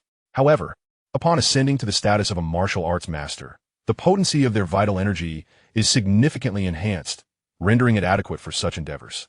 In essence, it is the high compression of vital energy that, when expelled, creates a counterforce, enabling flight. If vital energy can achieve flight, why cannot air? Provided that the compressive force is sufficiently robust, air could very well rival vital energy. Of course, this remains merely a theoretical consideration, as actual implementation is nearly impossible. Even if one possesses a formidable physique and can precisely control their muscles and internal organs to create a high-pressure air chamber, the challenge of securing sufficient air remains daunting. The air capable of sustaining prolonged flight cannot merely be inhaled through one's mouth or nostrils. Moreover, even if one could inhale an ample supply of air, it must first enter the lungs, a process that is far too lengthy to be practical. Unless, while ordinary individuals may scoff at such notions, you, unashamed, embrace the absurdity with laughter. Upon the emergence of this flight concept in your mind, a revelation dawns upon you. A person, provided they possess audacity, an open mind, and a certain disregard for societal judgments, can indeed perform miracles. Concerns about lengthy air pathways or insufficient air supply become trivial when one's thoughts are liberated. Taking a deep breath to calm your spirit, you begin to manipulate the simulated space that serves as your celestial ally. First, you open an entrance to the simulated space external to your body. Next, you create an exit position within your inner realm. Then whoosh, with a slight bulge in your abdomen. Your garments flutter as you transcend earthly constraints, soaring into the inky night, chasing the winds of freedom. Perhaps this is the essence of true liberation in flight. Initially, your attempts at flight are clumsy as you struggle to master the force and adjust the angle and direction of your propulsion, resulting in several unfortunate descents. Nevertheless, your years of martial training have not been in vain. At the very least, your control over your own body surpasses that of other practitioners. Certainly, with diligent effort in mastering control, it is conceivable for them to catch up. However, when it comes to transcending the gaze of the mundane world, they may strive. But even riding dragons would be a formidable challenge. In less than a quarter of an hour, you have already achieved a graceful flight, surpassing not only your former self who once dashed across the land, but also outpacing the majority of martial arts masters. The reason is simple. You possess a slightly greater understanding of aerodynamics than the martial artists in this world. Moreover, your power has reached a remarkable stability, generating a compression force of 150 tons. Your true flying speed, while not quite reaching the speed of sound, is comfortably subsonic. Thanks to science, there is no need for further elaboration. In your heart, you find the essence of soaring freely. With a whoosh, you head towards the next county, elated from your recent mastery of flight. You decide to further indulge in joy and seek additional wealth. Covering a straight-line distance of over 100 kilometers, you consume merely the air, taking less than 15 minutes. This speed is indeed extraordinary. This time, in your quest for justice, you have absorbed the lessons from the recent encounter with the Leaf family. To punish evil, you must first eliminate the boss. An hour later, you stow away the three-legged golden cauldron and clear the jade pendant of evil, ready to proceed to the next target. By dawn's early light, you land near an uninhabited grove outside the city. Tidy your attire, refresh yourself, and return to the inn, albeit with a slightly pale complexion, to bathe and rest. The prolonged high-speed flight has been quite exhausting, yet the toil is worthwhile. After a night of effort, only 3 families remain from the 8 formidable warriors under the banner of Duke Chun Nan. Following the Liu family from Qin County and the Zhang family from Jiangding County, you have eliminated the Li family, Wang family, and Han family last night. Your gains in wealth exceed 300,000 taels of silver. You have also acquired 5 golden elixirs for 1,000-fold merit, alongside several 10-fold and 20-fold merit elixirs. The harvest cannot be deemed insignificant. The only shortcoming is the absence of martial arts manuals. After much effort, you ultimately discovered a first-rate martial art in the Han family, which regrettably was a duplicate of one you had already mastered, a fleeting disappointment. With over 300,000 taels of silver, this foreign excursion should suffice. Yet I harbor a fear of an underfilled wallet. The remaining 3 families shall meet their end tonight as well. You seize the opportunity to rest, and as night falls, you don your favorite night attire, embarking on a new round of righteous retribution. However, you only managed to eliminate 2 families. The last family, unexpectedly, took advantage of your daytime rest to relocate to the city, moving into the Duke Chun Nan's estate. With savings exceeding 500,000 taels, you decide to temporarily cease your endeavors. Such wealth is ample for your travels abroad. Moreover, Duke Chun Nan has heightened his vigilance, rendering it unnecessary to engage head-on at this juncture. Spring Nanbua, despite his faults, is indeed a count, and his ability to summon a 4th-grade martial arts master the previous night suggests that the matter of collecting human blood is not solely his doing. There must be a more formidable figure lurking within the court. Once this colossal institution begins to operate against an individual, it becomes unbearable. There is no need to invite trouble upon oneself. It is prudent to tidy up and prepare for an excursion abroad with old Xiao. You eagerly anticipate immersing yourself in warm waters, relishing the comfort ahead. Chapter 109, Departure to Liang Kingdom. 5 days later, a carriage enters the capital and departs again after half a day. You and Xiao Balian embark on your journey abroad, your excitement palpable, while Xiao Balian appears despondent, occasionally pulling out 2 handkerchiefs from his pocket and staring at them with a troubled expression. "What's the matter, brother? Is there something amiss at the martial arts school?" You inquire with curiosity. Xiao Balian hesitates, struggling to articulate his thoughts, and after consuming 2 jugs of strong liquor, he finally sighs heavily. Alas, beauty is often short-lived. I received tragic news last night. My 2 dear and considerate younger sisters have unfortunately met with disaster. "Oh, I express my condolences, brother. You are aware of Xiao Balian's notorious recklessness and his numerous charming sisters, yet you find yourself at a loss for how to comfort him. After much contemplation, you finally manage to utter a few words of sympathy. Reflecting further, you ask, those two sisters of mine, they must be from the Jian Prefecture, right? Our journey to Liang Kingdom will take more than a day or two. Would it not be better if I accompanied you to pay my respects? That won't be necessary. Xiao Balian waves his hand dismissively. My two dear sisters were part of a family that was utterly annihilated. There isn't even a mourning hall to visit. Upon hearing this, you sense that something is amiss. A memory resurfaces from a previous simulation. You vaguely recall a year when Xiao Balian went to see his beloved sister, only to be pursued for hundreds of miles by her husband wielding a knife, nearly meeting a gruesome fate. You recall that her husband bore the surname Zhang. Brother Xiao, among your two beloved sisters, is there one from Jiangding County? Indeed. Her name is Wan. We met 6 years ago at a temple fair. There was mutual affection, but alas, I could not provide her a home. Subsequently, she married into the Zhang family, the most prominent gentry in Jiangding County. Do you know Wan? No, not at all. I merely heard of the Zhang family's tragic fate in Jiangding County and thought to inquire. You turn your head away, covering your mouth, a tumult of emotions swirling within. You never imagined that Xiao Balian, like yourself, had contributed to the noble cause of eradicating the human blood-bun syndicate from Jian Prefecture. His approach, however, is rather one-dimensional, targeting only family members, while yours encompasses a broader scope. In the second year, during the month of May, the pace of the carriage was neither hurried nor slow. In the blink of an eye, you and your companion had traversed over 20 days, leaving the jurisdiction of Jianfu and entering the territory of Guangyu. Geographically, Guangyu is situated further south than Jianfu, characterized by a hot and humid climate, yet it possesses its own unique charm. As for the nature of this charm, it need not be elaborated. The experiences of two gentlemen on a journey are not merely about picturesque landscapes. However, despite the allure of Guangyu, the overall security situation is decidedly inferior to that of Jianfu. Bordering the Liang Kingdom, Guangyu experiences frequent trade interactions between the two nations, inevitably giving rise to a plethora of nefarious activities. Bandits and highwaymen roam freely, while the local gangs in towns exhibit a wilder disposition than those in Jianfu. Yet, despite the dangers that pervade this land, you are not directly threatened. After comfortably immersing yourselves in the local customs of Guangyu for 3 days, you and Xiao Balian resumed your journey. At this pace, in another 10 days, you would reach the border of the two kingdoms. 8 days later, as you drew ever closer to the boundary, human habitation dwindled conspicuously. After walking for 2 full days, you finally spotted a distant village, much to your delight alongside Xiao Balian. In this damp and sultry region, even the most resilient individual cannot withstand the oppressive humidity without succumbing to discomfort. Finding a village to wash away the fatigue and refresh one's self was indeed imperative. However, as you advanced, both you and Xiao Balian exchanged concerned glances.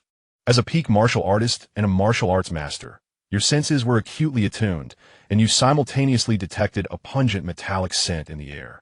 Such a degree of bloodshed could not be attributed to mere livestock slaughter within the village. Having experienced the battlefield, you were all too familiar with this scent. You both dismounted and dashed towards the village, only to discover a scene of brutal pillaging unfolding before you. Evidently, a merchant convoy from the Liang Kingdom had stopped here for respite, only to fall prey to local miscreants who targeted both the village and the convoy. You witnessed bandits dragging away carts laden with goods, prompting Xiao Balian to draw a swift conclusion. While incidents of this nature are uncommon at the border between these two sovereign realms, they undeniably occur. However, this was not merely a case of robbery. The assailants were not only killing, but also collecting blood, as if they intended to utilize human blood for some sinister cultivation of martial arts. As you drew nearer, Xiao Balian was profoundly shocked by the bandits' adeptness in harvesting human blood. Your brow furrowed. The existence of a human blood-bun syndicate in Guangyu was alarming, and their methods were even more audacious than those of the notorious Chun Nanbua in Jianfu. Such horrors might have been ignored had you not stumbled upon them. But since fate had led you here, it would be remiss not to take action. If you could save even one life, it would be worth the endeavor. Xiao Balian exchanged a glance with you before dashing forward. Although he was an orphan of the royal family of the Yu Kingdom, theoretically considered an enemy by the people of the Shang and Liang kingdoms, national grievances are one matter, while conscience is another.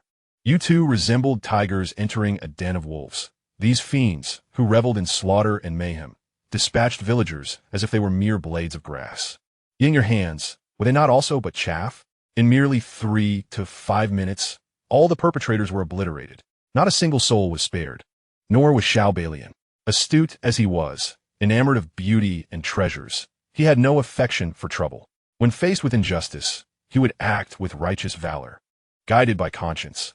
As for interrogating why these wretches sought human blood, only those naive novices, untested by the vicissitudes of the world, would be intrigued. A seasoned hero would merely assess if any benefit could be gleaned from the situation. If not, he would depart without a trace. Thank you, noble heroes, for saving my life. This old man bows in gratitude. The two of you arrived just in time, preventing a complete massacre, and the surviving villagers, under the village chief's guidance, wept and expressed their thanks. Indeed, such gratitude for good deeds can be quite intoxicating. However, compared to the villagers, the losses on the merchant convoy were far more grievous. After all, those scoundrels had first targeted them. Scarcely a tenth of the convoy's members remained, with only 7 or 8 who stood together, utterly dispirited and devoid of any inclination to thank you. With your and Xianxia's prowess, you were not the type to extort a fee for your life-saving actions, nor did you care for the meager emotional value the merchant crew could offer as mature heroes. It was fitting to remain nameless and depart gracefully. Yet, at that moment, a young girl burst forth from the crowd of merchants, her expression a tempest of emotion. Clad in an obviously luxurious gown, with a voice raw from fury, she screamed, "Why couldn't you have come sooner? If you had arrived a moment earlier, my father would not have died, nor my brother.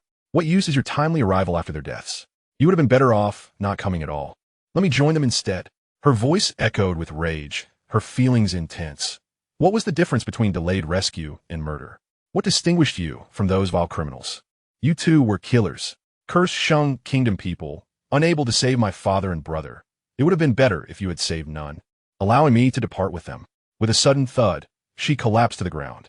You brushed the dust from your hands, intending to call Xianxia to leave, only to discover he was gone.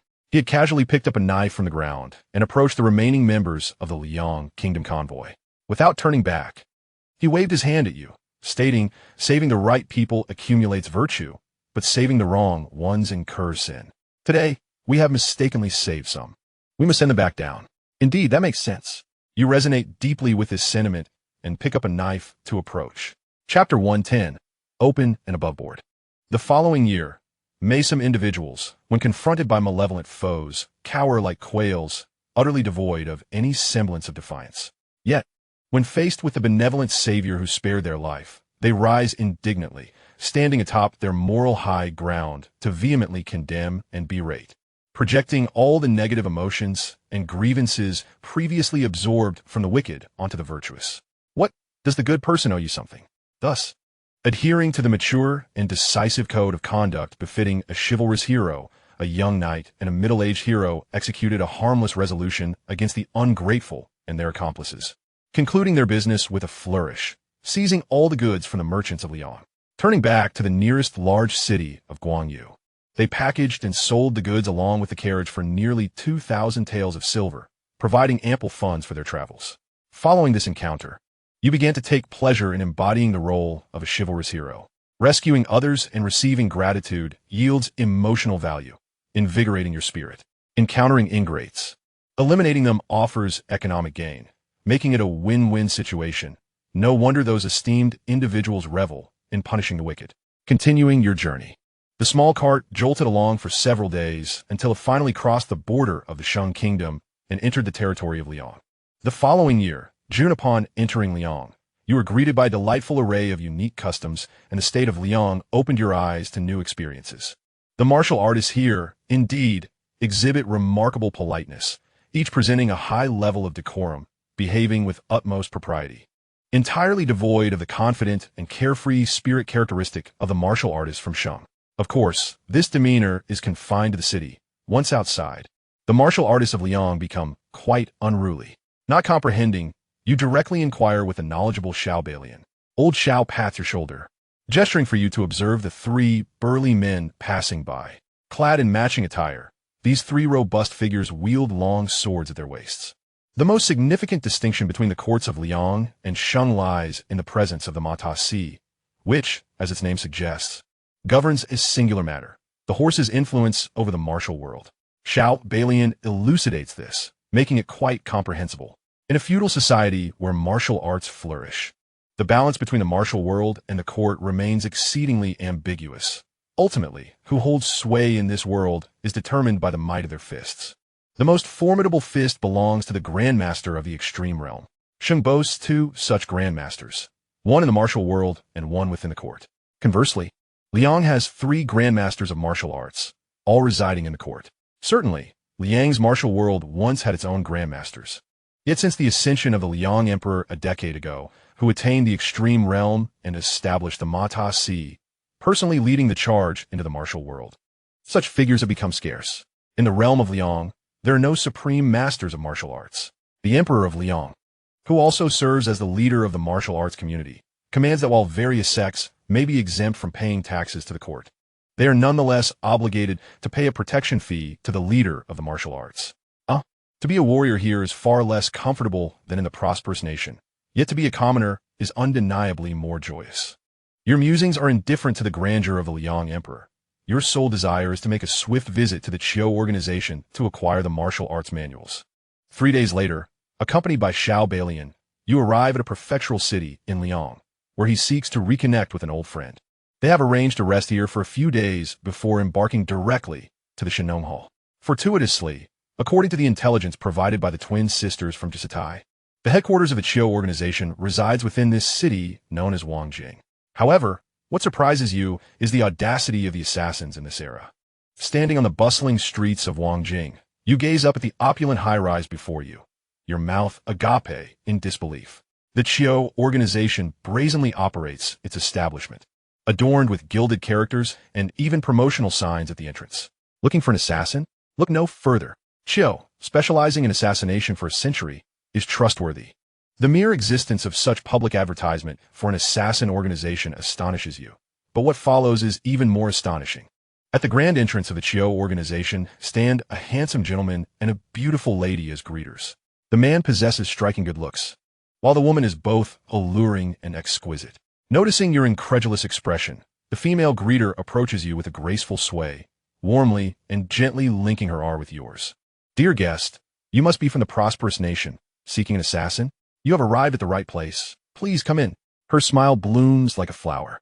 The common language of the prosperous nation and Liang is the same, save for the nuances in accent. Yet, as she speaks, her accent is unmistakably that of the capital, resoundingly authentic. You are led into the establishment by her delicate hand, only to be further astonished.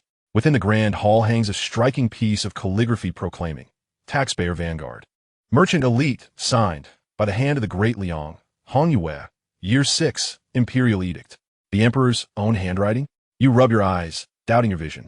An assassin organization, so openly operating, promoting itself, and even recognized as a major taxpayer by the Emperor, is beyond belief. Dear guest, this is how we Qiu operate. You shall soon grow accustomed to it, the female attendant remarks. Evidently accustomed to the bewilderment of visitors from the prosperous nation who find themselves in her establishment for the first time. She escorts you to a tastefully decorated private room, where she departs, replaced by another enchanting woman with captivating eyes, who gazes at you as though you are her first love. Spring Peach, with a courteous bow, inquires if the esteemed guest has any request to convey, aside from the assassination of officials ranked 4th or above within the Liang Kingdom's court. She assures that she is at your service for any matter. Upon her graceful gesture, you find your gaze ensnared by her sincerity. However, as you avert your eyes, a sense of unease washes over you. Do they truly dare to accept contracts for the assassination of Liang officials? This contradicts your understanding, for it was established that assassins refrain from undertaking local assignments. With a beguiling smile, Spring Peach explains that such a practice was once deemed forbidden. However, since the astute emperor 2 years prior discerned that his officials had become complacent in their luxurious lives and neglected their martial training, the organization has expanded its services. In less than 3 minutes within the Qiu organization, your worldview has been irrevocably altered.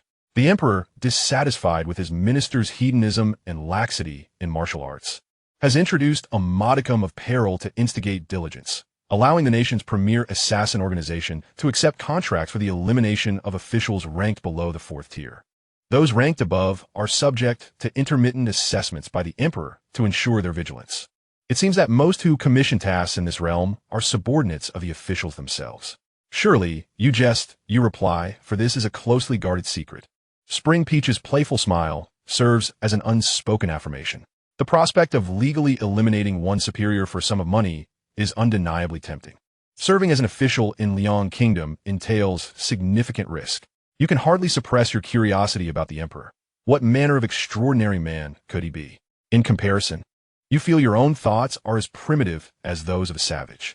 With the Chiu organization embarking on this enterprise, one can only imagine the fervor with which officials in the prosperous nation engage in martial training.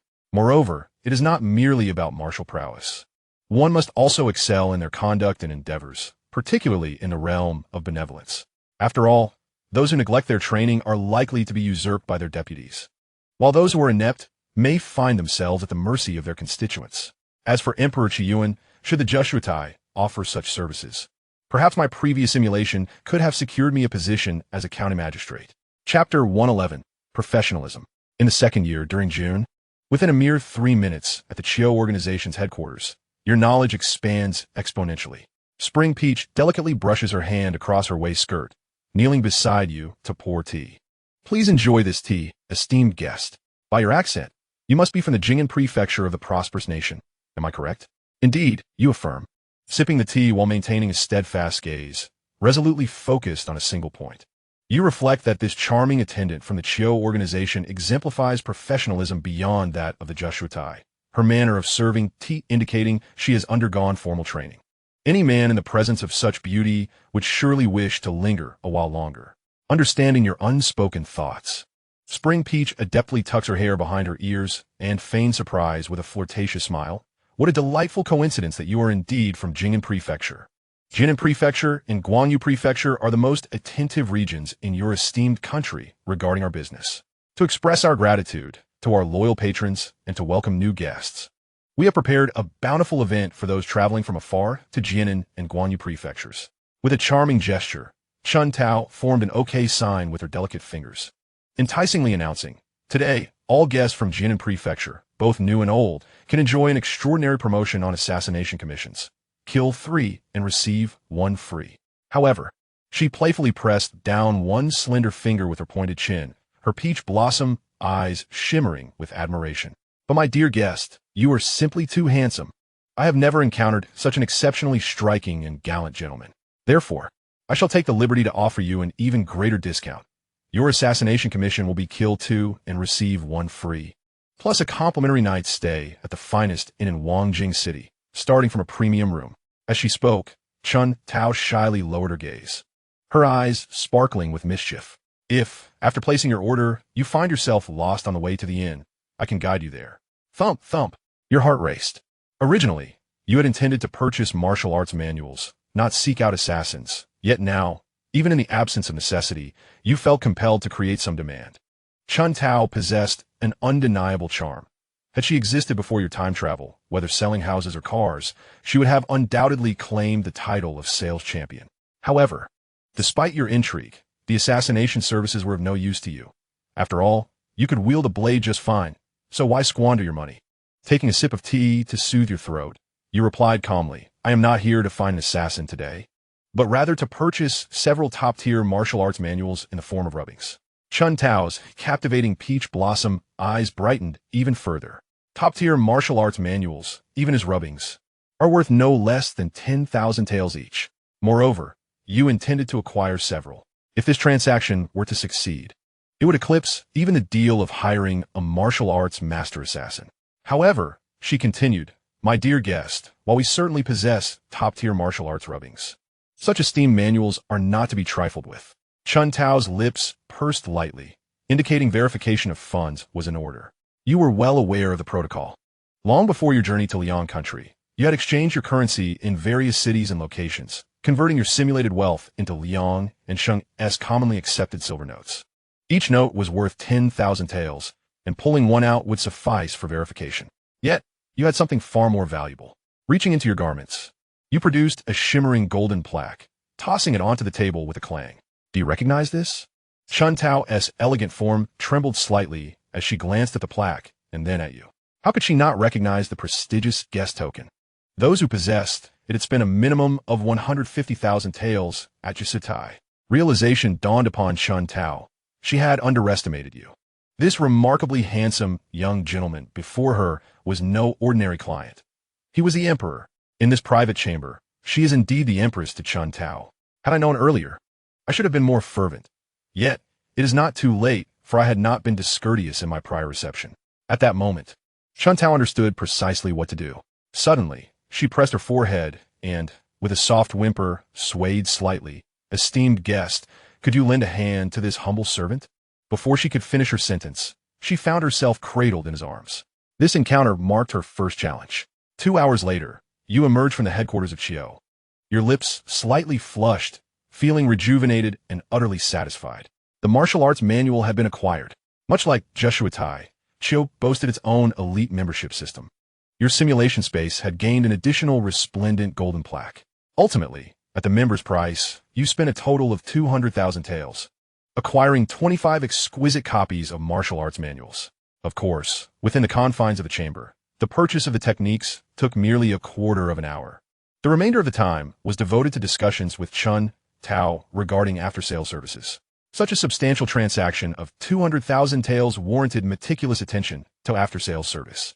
For the sake of diligence and respect, Chun Tao had summoned 4 equally competent elites, possessing both charm and professional prowess. In the exclusive gold-plated VIP chamber on the 6th floor of Chio's headquarters, to refine and enhance the service with you. Were it not for your desire to further explore Wangjing City, given Chun Tao and Chio's exemplary service, it would have been exceedingly difficult for you to depart in the following 3 days. You glanced back at the towering headquarters of Chio and nodded in approval. This is indeed a reputable establishment, one worth returning to. Content and satisfied, you commenced your leisurely stroll. Having ventured abroad, one ought to indulge in exotic delicacies and admire foreign landscapes. Yet, as fate would have it, you found yourself wandering back to Chio's headquarters. Perhaps it is best to savor the culinary delights here, for the after-sales service, once missed, cannot be regained. 3 days later, in a small carriage, Xiao Balian looked at you with suspicion. Brother, have you lost weight? Not all. I remain robust, you replied, rubbing your slightly sunken cheeks and discreetly opening your simulation space to ingest a handful of the enhanced Lady Smile medicinal powder. The effect was immediate. Your cheeks flushed with vitality. Well, as long as you haven't lost weight, but I, on the other hand, have slimmed down. You won't believe how exhausting these past 3 days have been with those 2 lovely sisters in Wangjing City. Xiao Balian began to boast about his recent exploits. In the past, you listened to his tales with envy, but now, you merely chuckled. Such trifles were insignificant. You feigned interest in Xiao Balian's stories, your thoughts racing. Once I complete practicing these 25 elite martial arts, my total count will reach 84, leaving me just 16 away from my ultimate goal. Yet, those remaining techniques can only be acquired from the secret vault of the Xiao family. You feel a twinge of unease within. The world of martial arts is vast, yet much of it consists of subpar and mediocre techniques. The exceptional martial arts, when combined from both the Liang and Shang kingdoms, amount to scarcely 100 forms. At present, you have nearly unearthed every one of these elite skills, and the remaining ones that elude your grasp are bound to be exceedingly difficult to obtain. You harbor a faint premonition that these 25 martial arts might ultimately constitute the pinnacle of your cultivation journey. The remaining gaps will likely need to be filled with the supreme techniques of the sect. One can only hope that the royal secret vault of the Yu Kingdom is sufficiently formidable. Should it prove reliable, then upon its unveiling, you shall undoubtedly become invincible within 2 years. Chapter 112. Exceptional Service in the Liang Kingdom. Departing from Wangjing City, you continue your journey towards the Shenong Hall. As you leave the city, fond memories of your joyful times within the Chio organization linger in your mind. However, as you draw nearer to the Shenong Hall, passing through an increasing number of towns, you come to realize that the unparalleled service attitude of the Chio organization is not an isolated occurrence. All merchants in the Liang Kingdom, regardless of their trade, exhibit commendable service quality, although the majority may not reach the meticulous standard of the Chio organization. The service quality is consistently akin to that of the renowned He Lao. Moreover, The larger the merchant or corporation, the better the service provided. This phenomenon perplexes you. How has the Liang Kingdom achieved such a commendable service ethos, one that even modern society struggles to replicate? Xiao Balian, too, find it curious. His last visit to the Liang Kingdom was 7 years prior, and according to his recollection, it bore little difference from the Shang Kingdom. How? In merely a few short years, has it transformed so dramatically? As you arrive at the next city to rest for the night, you fortuitously find a branch of the Qiu organization here. Producing your VIP golden token, your confusion dissipates. The remarkable enhancement of commercial services in the Liang Kingdom can be attributed to a decree issued 6 years ago following the ascension of the new Liang Emperor. Upon his coronation, the new Liang Emperor, Han Yu, undertook 2 significant actions. He traversed the realm and subsequently raised commercial taxes, while prohibiting merchants from arbitrarily inflating prices. He increased taxation without burdening the common populace, instead drawing from the coffers of merchants. The tax rates are not fixed, but the baseline is set at 30%, with no upper limit imposed. The more one submits, the greater the favor and attention received from the court. Take, for instance, the Qiu organization, which, through diligent tax contributions, transformed from a clandestine assassin group into a legitimate commercial entity within a matter of years. It is said that the organization's chief was summoned by the Liang Emperor and granted nobility due to their proactive tax compliance. Following this decree, the business community of the Liang Kingdom has become fervently engaged. There is no alternative. Although commercial taxes have increased, abstaining from business is not an option. Thus, faced with the dual pressures of increased taxation and restrictions on price hikes, while aspiring to maintain their previous levels of profit, their only recourse is to enhance their service quality. However, there are whispers suggesting that the excess commercial taxes have not found their way into the national treasury, but instead have all been funneled into the private vault of the new emperor of Liang, Han Yu. This newly crowned sovereign appears to possess an extraordinary obsession with gold and silver, raising commercial taxes primarily to amass wealth. His previous conquest of all martial sects within the Liang Kingdom was also motivated by desire for riches. This revelation clears some of your confusion, yet simultaneously ignites new questions.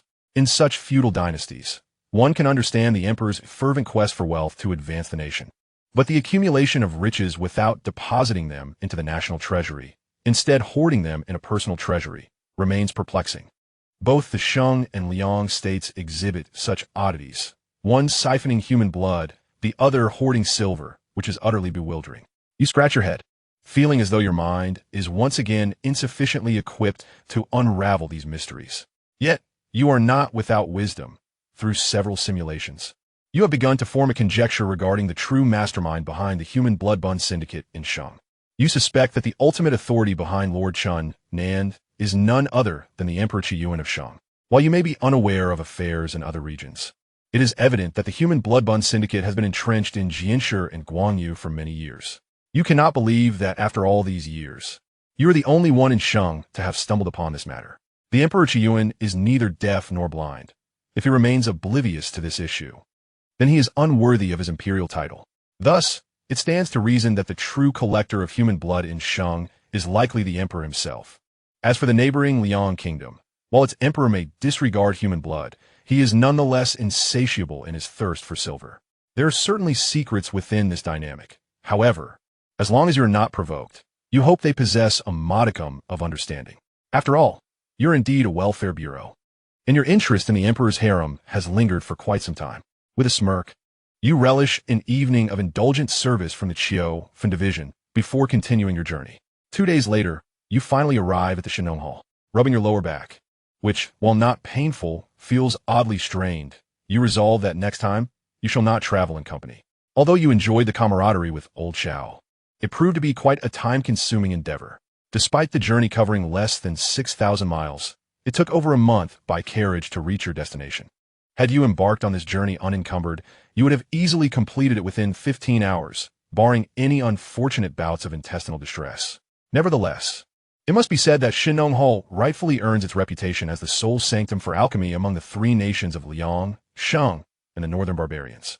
Unlike other sects that are hidden deep within the mountains, Shenong Hall is established upon the plains, surrounded by thousands of acres of medicinal fields and numerous medicinal peaks.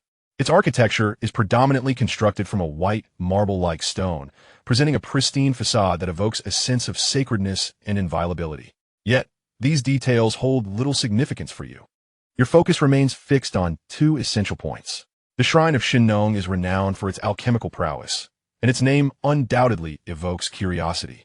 However, this was elucidated by Xianxia during the journey. This Xianxia is not the illustrious figure from the 3 sovereigns and 5 emperors. The Shrine of Xianxia did not originally bear its current name, nor did it possess such grandeur from the outset. The ancestor who founded the shrine bore the surname Shun. Before he became an alchemist, he was a humble farmer, and after his transformation, he became known as Xianxia. Subsequently, he established a pharmacy, which he named after himself. And over time, this modest apothecary evolved into the revered sanctuary for elixirs it is today. Out of respect for its founder, the name was changed to Xianxia. Another aspect worthy of your attention is the exceptional caliber of the female disciples at the shrine. The pristine white attire they wear enhances the allure of the establishment, with each disciple seemingly handpicked for their beauty and poise, as if auditioning for the role of a celestial being, particularly when adorned in their immaculate white robes. Their expressions embody the noble detachment characteristic of alchemists, resembling ethereal fairies untouched by the mundane world. Xianxia was captivated yet perplexed, for he recalled that the last time he visited the shrine, there were far fewer female disciples, and they were not as striking. As their eyes met, a thought struck him. Given that the shrine is affiliated with the martial world and engages in the sale of elixirs, could it be that the commercial taxes imposed by Liang Huang also extend to the shrine? A spark of realization ignited within him. If the shrine sells elixirs and offers services akin to Qio, he would certainly indulge in a lavish expenditure. Upon entering the shrine, Xianxia promptly articulated his intentions. Before long, a dashing and charismatic alchemist clad in white approached him with enthusiasm, his voice preceding his arrival. It turned out to be the father of his disciple, Guan, who greeted him with great respect, addressing him as uncle repeatedly, his demeanor more akin to a suitor meeting his future father-in-law than a mere disciple welcoming a parent. In the following year, in June, the handsome alchemist animatedly surrounded Xianxia, resembling a peacock displaying its feathers. What manner of person was Xianxia? Setting aside his martial accomplishments, in matters of romance, he was undoubtedly a paragon of mastery, unparalleled in the realm of love and relationships. Without needing to rely on sight, he could sense the intentions of this young man towards his daughter, Guan, and had already dismissed him in his mind. This was not due to any prejudice against this newly met disciple, but rather because he had already envisioned a different suitor for his beloved daughter. Xianxia cast a sidelong glance at you, a mischievous smile playing on his lips, as you incessantly referred to him as Old Xiao. Oblivious to the day you might call him father, Xianxia possessed a unique understanding when it came to selecting a son-in-law, although you may be more unruly than he. In this world, a capable female warrior is akin to the luxurious private boxes of the Guhal, while powerful and affluent male warriors are not uncommon in their possession of multiple wives. Moreover, Xianxia hailed from royalty, though the state of Yu has fallen. Which emperor in history has not enjoyed the company of countless beauties in his harem? Strength, courage, and loyalty, qualities akin to a devoted hound, are the essential criteria for Xianxia when considering a suitor for his daughter. Additionally, good looks are a must. Ideally, one would be without parents, allowing for a seamless integration into the Xiao family as a son-in-law. Xianxia believed you fulfilled these conditions perfectly. The fated son-in-law of the Xiao family. As for this young male alchemist, his appearance was barely adequate. If he were to seek apprenticeship by marrying into the family, he could forego any need for cosmetic enhancement. His abilities were likely commendable as well, being a direct disciple of the master of the Xianxia Hall. And he was also the elder brother of his beloved, presumably at least a 4th-tier alchemist. Yet, beyond that, Xianxia could only chuckle. With his keen insight into people, he could discern that this individual hailed from an illustrious lineage and harbored jealousy. Such a person could never be deemed suitable for his daughter. Where's his beloved? Why has she not come to greet him? Xianxia interrupted the man's cordiality with a slightly frosty inquiry. The man replied, "Junior sister is currently practicing a pill refinement with master. In approximately 3 days, she should successfully refine the elixir. Hence, she specifically instructed me to entertain you, uncle." Despite sensing Xianxia's cool demeanor, the man remained unperturbed, responding with unwavering enthusiasm. "Very well, and how should I address you?" Uncle, I am Gonyang Shu. Upon hearing Xiao Balian's inquiry about his name, the man instinctively straightened his posture, radiating pride in his surname and given name.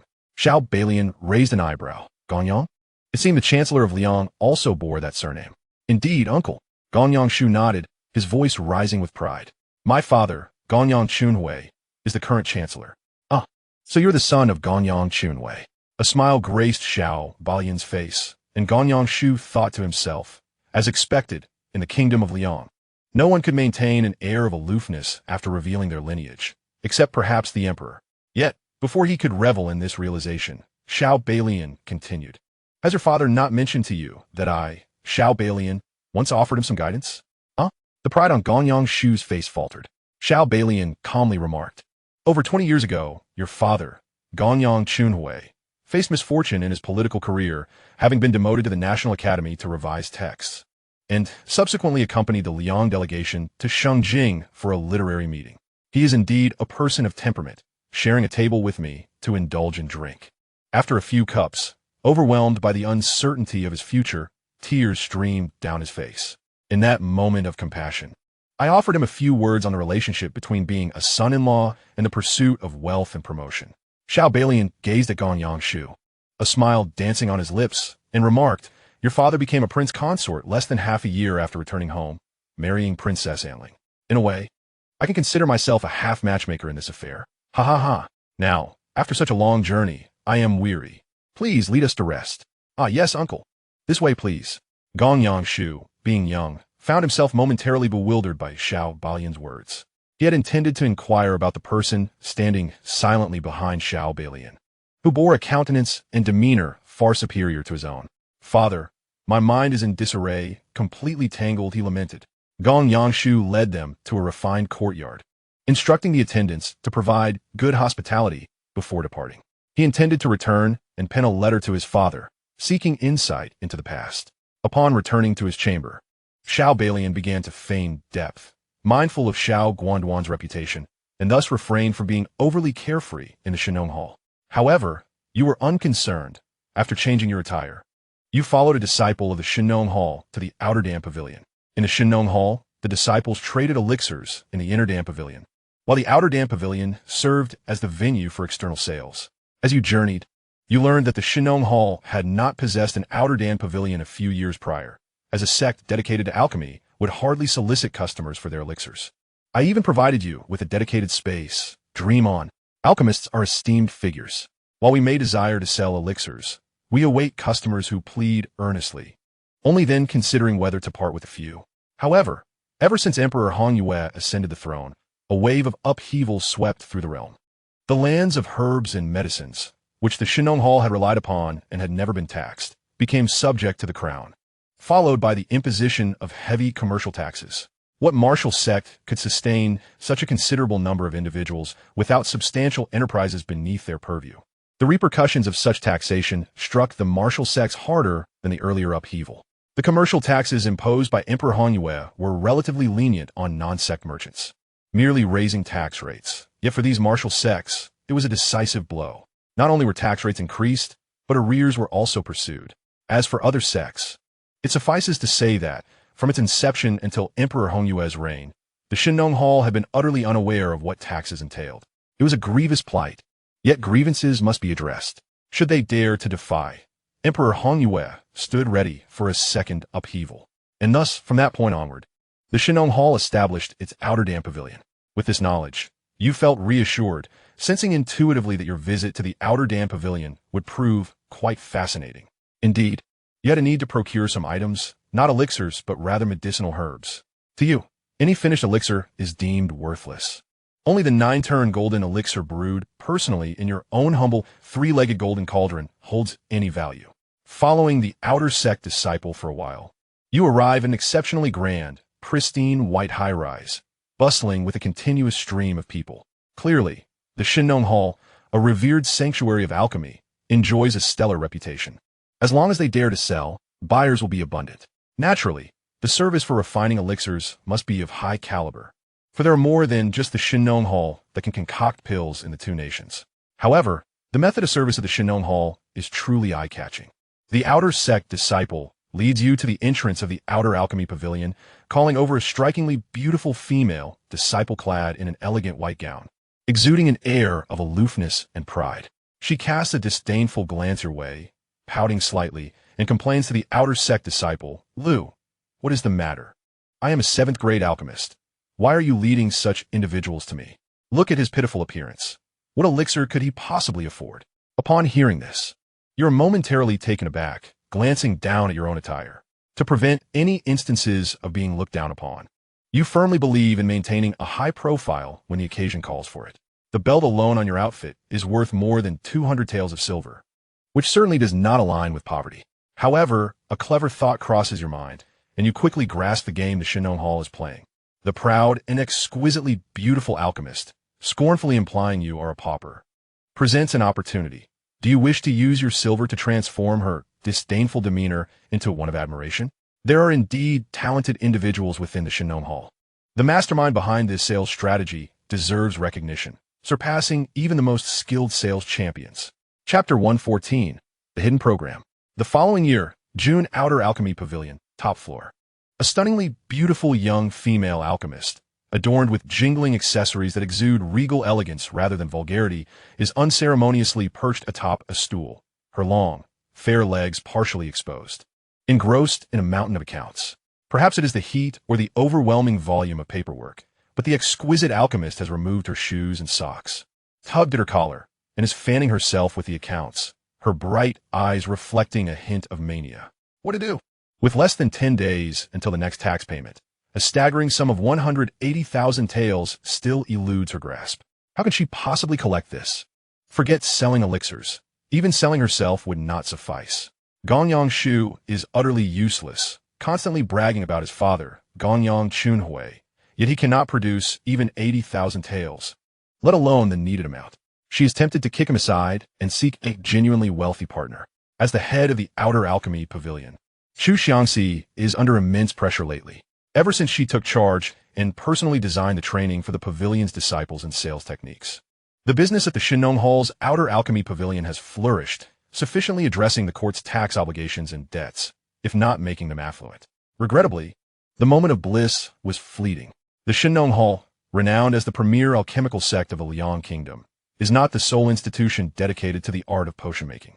Moreover, humans are remarkably adept at imitation. Xianxia had painstakingly devised 5 distinct sales techniques for elixirs, all of which were promptly appropriated and emulated by her peers. Just last month, even her latest strategy, meticulously crafted to stimulate both the psychological and physiological responses of men, fell victim to the same fate. A visit to the shops of other alchemical sects would reveal only disdainful and aloof expressions. Xianxia was on the brink of madness. Knock, knock, knock. At that moment, a female disciple from the Outer Dan Pavilion gently rapped on the door. "Senior Sister Chu, Brother Gonyang Shu is waiting for you." "I have no time, no time." "If he wishes to wait, let him do so until I finish my tasks," she replied, reclining in her chair with her legs propped on the table, attempting to fan herself and feeling a slight sense of lethargy. With a dismissive pout, her indifference was unmistakable, yet she still felt compelled to feign interest. "Oh, how I long to return to the past." Barefoot, Xianxia approached the window and pushed it open, gazing at the pristine white clouds on the horizon. In those days, when Gonyang Shu courted her, his remarkable looks, esteemed lineage, and exceptional alchemical talent were all compelling reasons for her to consent to his advances. At that time, they were the envy of many as the most admired couple in Xianxia. Though Gonyang Shu harbored intentions toward their junior sister, Xiao Guanduan, which often led to quarrels, she felt helpless in the face of it. But now, all she desired was wealth, an abundance of silver. If Gonyang Shu could compensate her with the 18,000 taels owed, she would not even care if he pursued the junior sister. Suddenly, her beautiful eyes caught a glimmer of gold, a sight that piqued her professional interest. Leaning out to take a closer look, she discerned that the initial stage of the martial arts realm was inconsequential over such a short distance. Her eyes narrowed slightly, revealing that the source of the light was a golden medal at the feet of a man, reflecting the sunlight. At the entrance of the Outer Dan Pavilion, she observed the disdainful expression of the aloof female alchemist, becoming engrossed in the scene. Clatter! A golden medal fell to the ground, prompting the aloof female alchemist to lower her gaze. "Whose is this medal?" Available only to those who spend over 15,000 taels of silver at the Xianxia platform. Oh, it appears to be mine. Bending down to retrieve the medal, she heard another clatter as another VIP medal from the Xianxia platform tumbled to the ground. Oh dear, how does this one resemble my own? Is there someone else here who, like me, once lavishly spent hundreds of thousands of taels at the Xianxia platform? No one. Oh, it seems it belongs to me as well. Bending down once more, with one golden medal in her left hand and another in her right, she glanced at the aloof female alchemist. The aloof female alchemist's disdain was still evident on her face, albeit now distorted. She desperately wished to maintain her air of noble contempt, but alas, she could not hold it together. This was precisely what Sister Chu referred to as a distinguished patron. If a guest possessing both the chrysanthemum water platform and the VIP golden badge of the Serpent Organization is not considered exceptional, then the very term exceptional ought to vanish from existence. In her eyes, admiration and longing flickered. Such a high-quality client, if catered to properly, would undoubtedly spend a fortune of 10,000 taels of silver. I am bound for prosperity, to ignite the sales enthusiasm of the Outer Alchemy Pavilion disciples. The rewards offered by Xianxia were indeed enticing. Not only were the commissions substantial, but there were also numerous internal benefits from the sect. Upon seeing you, the female alchemist felt assured that the sales championship for this month was secured.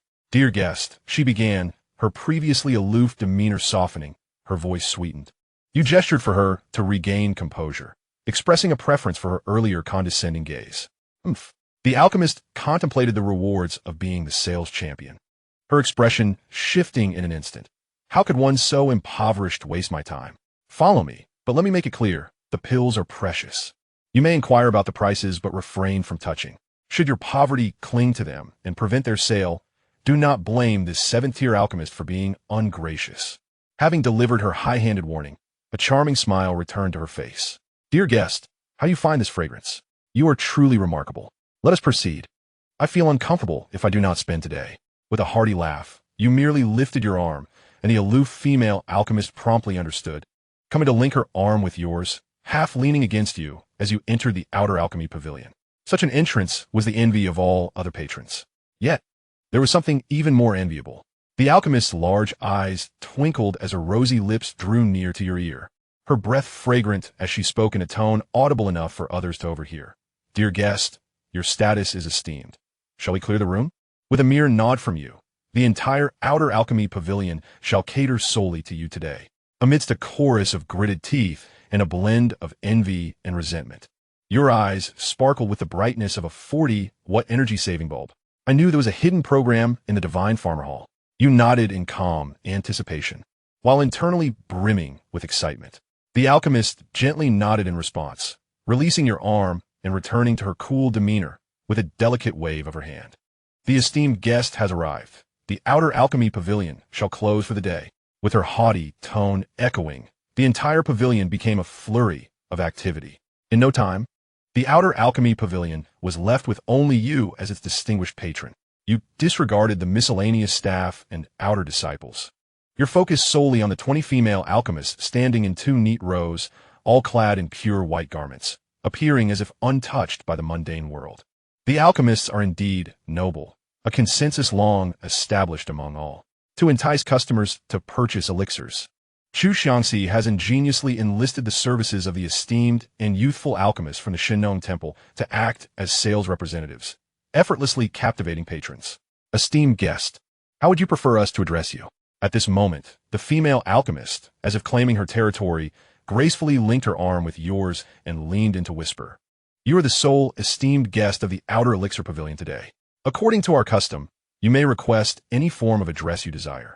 Would you prefer us to call you brother or lord? Other titles are welcome as well, such as master or uncle. You took a deep breath, feeling a warmth within this otherworldly realm, and thought to yourself, indeed, a man must possess wealth. Suddenly, the thought of returning to the Shang Kingdom vanished. Liang Kingdom seemed delightful, and you contemplated settling here. Chapter 115. The Alchemy Showcase Ahem. The form of address is of little importance.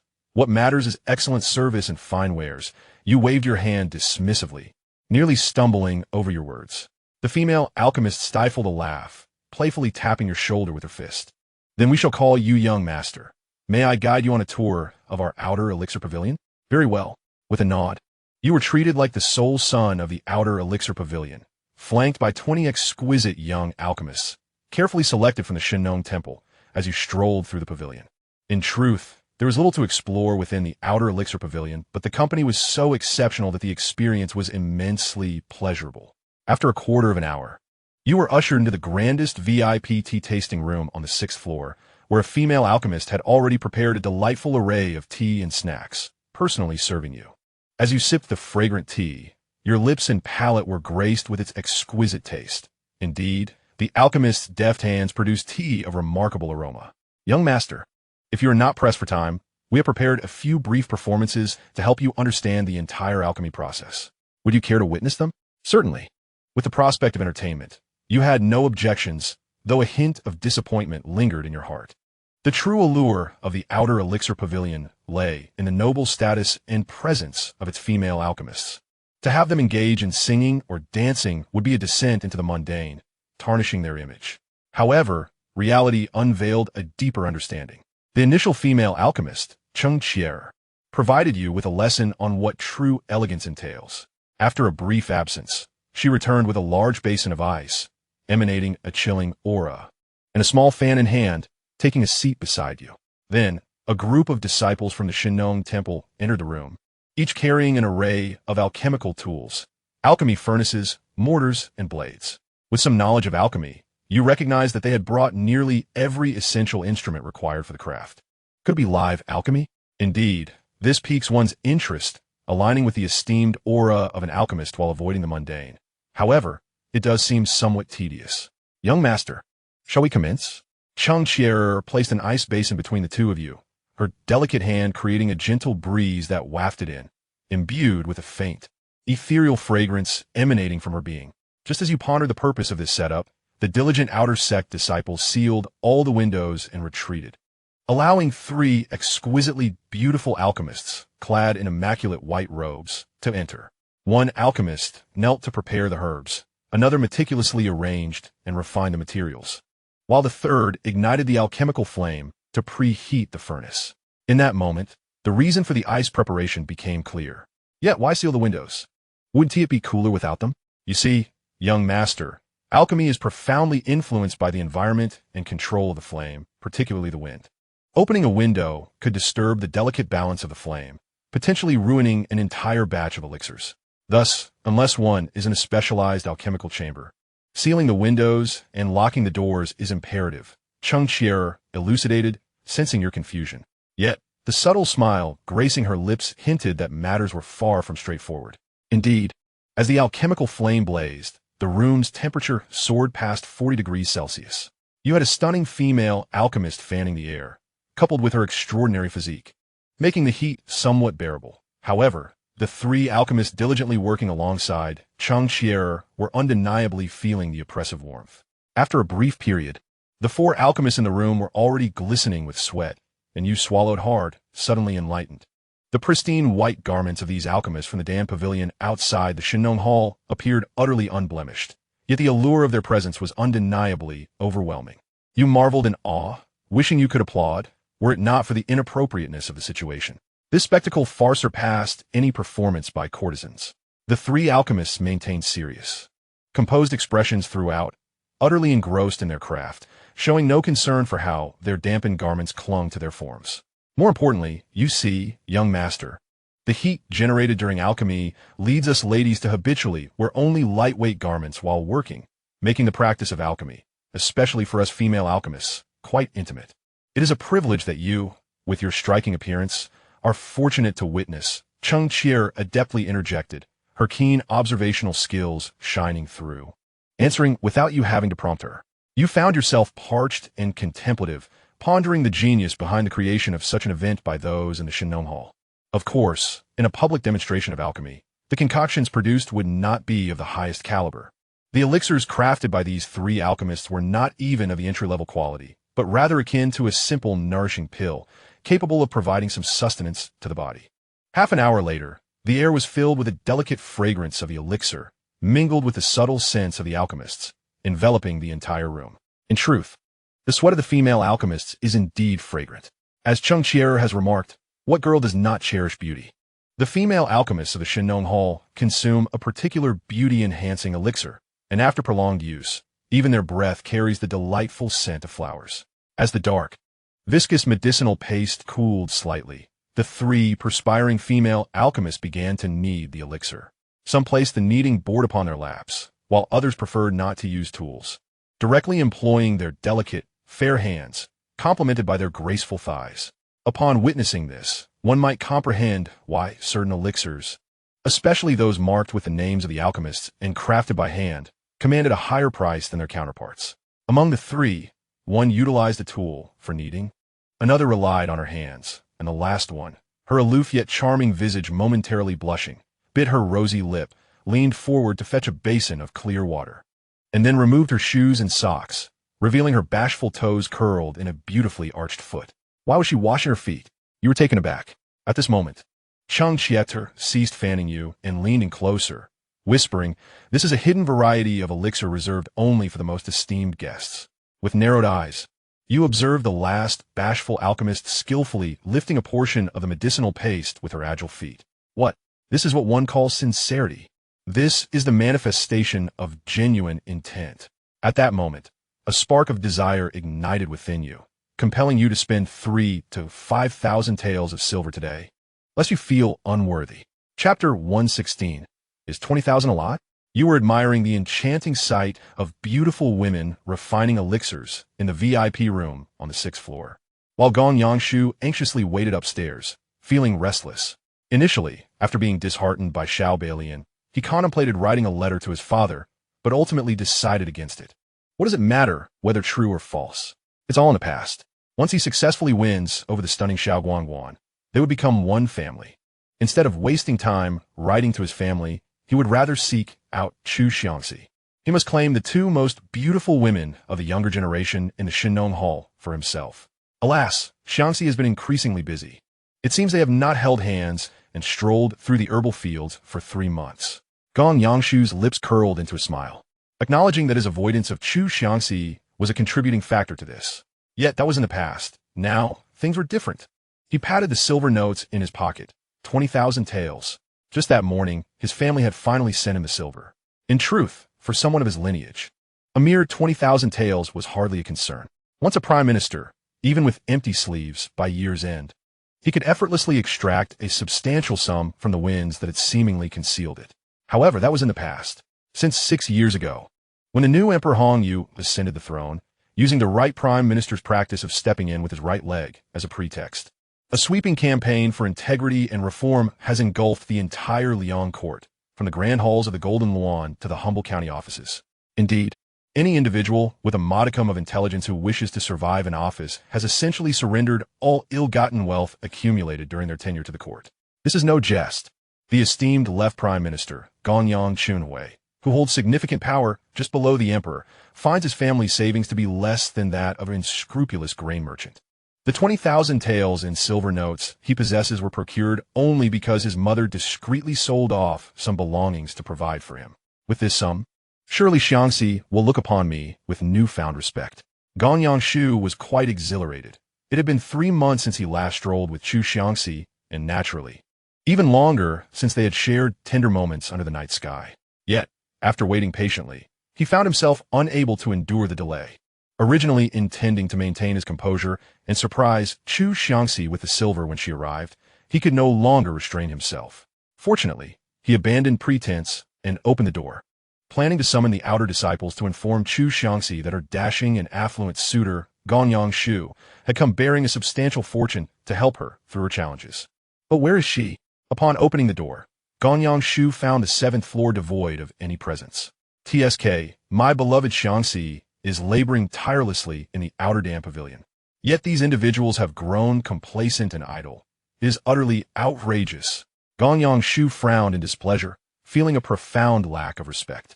After all, he was the direct disciple of the palace lord and the esteemed senior brother among this generation of Xianxia temple disciples. The outer dam pavilion, comprising numerous outer disciples and auxiliary workers, could not even spare a single individual to attend to him. What does that say about his standing? At that moment, an outer disciple hurried past, and Xianxia seized him, inquiring about the whereabouts of everyone. The disciple paused, quickly bowing in respect. Greetings, Brother Gonyang. Senior Sister Xianxia mentioned a distinguished guest has arrived, and today the Outer Dan Pavilion is closed to serve this guest exclusively. Everyone else is waiting downstairs. Closed for one guest only. Gonyang Shu felt a surge of envy. As Chu Xiangxi's beloved, he was acutely aware of the lengths she went to ensure her elixirs were well received, having crafted several exquisite approaches to hospitality that felt utterly delightful. Had it not been for his slight financial constraints and consideration for his senior brother status, he might have borrowed some money just to partake in the experience. Especially the alchemy showcase. Truth be told, he had been sent here by his father at the age of 10, and now, over a decade later, he had yet to witness a female alchemist at work up close. Who could this guest be to warrant such special treatment from Senior Sister Chang? Surely, they must hold some considerable significance. Could they possibly be an envoy from the court sent to procure elixirs? In this era, the Liang Kingdom, save for the Emperor, is beset by financial difficulties.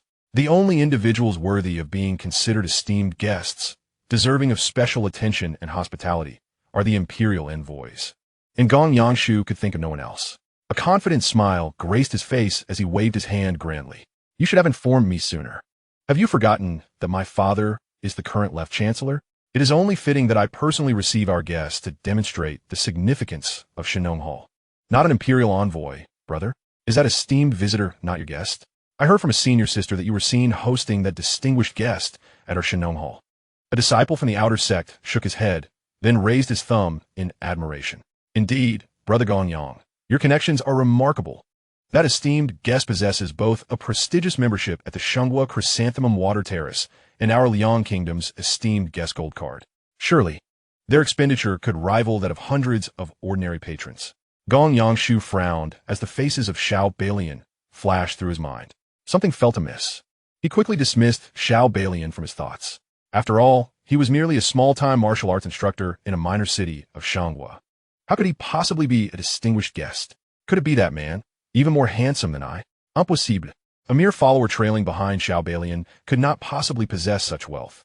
Surely, someone saw me waiting at the mountain gate this morning and mistakenly assumed I was there for this esteemed guest. Enough, you may go about your business. Gong Yangshu said with a wave of his hand. Regardless of his envy, the arrival of a major client seeking elixirs was ultimately a positive development, albeit not his concern. He had intentions to impress Chu Xiangxi with his capabilities and resources. Knock, knock, knock. Xiangxi, are you still busy? Gong Yangshu called out as he approached the door of the hall. Brother, you haven't left yet? After a short while, Chu Xiangxi, having donned her shoes and tidied her attire, opened the door, her beautiful eyes lighting up at the sight of him. Brother, you look so handsome today, she exclaimed, her voice soft and sweet. Outside the door, Gong Yangshu displayed a fan of 20,000 taels in silver notes, presenting an elegant arrangement. Whether he was handsome or not did not matter to Chu Xiangxi, but the silver notes were indeed striking. Given the current rampant inflation and service trends in the Liang Kingdom's elixir market, even with the reputation of Shenong Hall and her brilliant sales strategy, it would take nearly half a month to sell 2,000 taels of elixirs from the outer elixir pavilion. However, even with these 2,000 taels, they were still far from settling the 18,000 taels of overdue taxes owed to the court, leaving a shortfall of 16,000 taels. The gap remained vast and seemingly insurmountable. Yet, having an additional 2,000 taels was certainly better than none. With a gaze filled with affection, Chu Xiangxi tugged gently at Gong Yangshu's sleeve, just as an excited female alchemist, who had been performing alchemy in the sixth-floor room, rushed towards them. Her voice preceding her arrival. Sister, good news, good news. The esteemed guest received by Senior Sister Xianxia purchased elixirs worth 50,000 taels of silver. What? At that moment, the silver note in Gong Yangshu's hand lost its luster in Chu Xiangxi's eyes. How much? 50,000 taels. Upon hearing this, Gong Yangshu not only felt the light vanish from the silver note, but also from his own eyes. His first reaction was doubt. Given the current economic climate of the Liang Kingdom, those once affluent nobles were now counting their coins to make ends meet. Even he, the esteemed son of the left prime minister, had to rely on his mother secretly selling off family possessions to gather 20,000 taels. Yet this person could produce 50,000 taels for elixirs all at once. How could that be possible? Nonetheless, it must be said, the people of Liang Kingdom were indeed impoverished to an outrageous extent, with over 90% of gold and silver flowing into the imperial treasury of Emperor Hongwei.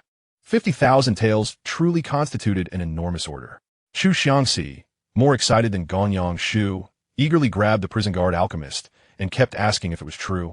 If it was true, after confirming it repeatedly, she stamped her foot in frustration, lamenting that she should have personally attended to the guest.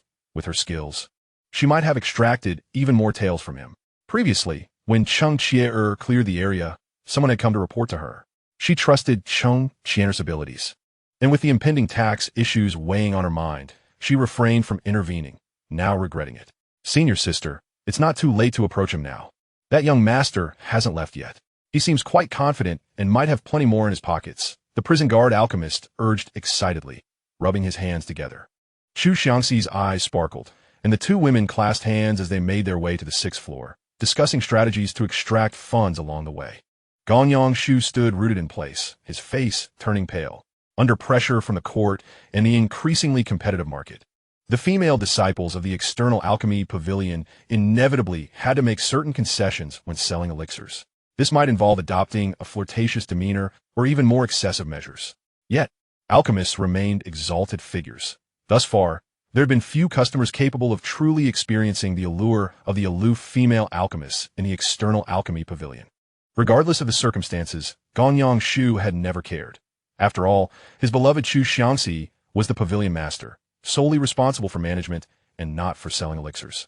But now, Xianxia intended to personally step onto the stage, and she was doing so in front of her future husband. Gonyang Shu felt as though he could faintly hear the sound of a stampede overhead. Xianxia, what are you doing? Gritting his teeth, Gonyang Shu employed his lightness skill to intercept Xianxia as she was about to descend the stairs. Selling elixirs was a task meant for his junior sisters. You're not only the pavilion master of the external alchemy pavilion, but also a direct disciple of the hall master, representing the dignity of the Shinong Hall. How could you engage in such activities? Xianxia frowned slightly, yet before she could utter a word, the jailer Dansher's beautiful eyes widened, and her delicate lips began to retort, "Oh dear, do you, Brother Gonyang, truly believe that we, the junior sisters selling pills of the Outer Dam Pavilion, are engaged in some ignoble endeavor? I concede that Sister Chu surpasses me in beauty and excellence. Whether in martial arts or alchemy, she is undeniably superior. Sister indeed possesses a noble stature, but I am not without merit." The female alchemist, her eyes blazing with indignation, pointed her slender hand at Gonyang Shu's nose. "Gonyang Shu, do you presume that Sister Chu and we, who toil at the Outer Dam Pavilion, adorned in nearly transparent white robes, do so for trivial reasons? Since Emperor Hongyue ascended to the throne, do you still regard us alchemists as lofty figures? Let me enlighten you. Gonyang Shu, the era when alchemists were exalted has long since passed. In the present Liang Kingdom, wealth equates to dignity.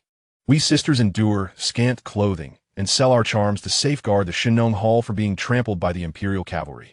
To protect the so-called dignity of you elite inner disciples, allowing you to pursue your alchemical studies without the burden of financial worries. We are the heroes of Shinong Hall, not the contemptible figures you belittle us as. Gonyang Shu, you have profoundly disappointed me." Xianxia gazed coldly at Gonyang Shu, suddenly snatching the 2,000 taels of silver notes from his hand. "Consider this silver as a punishment for your ingratitude. Now leave.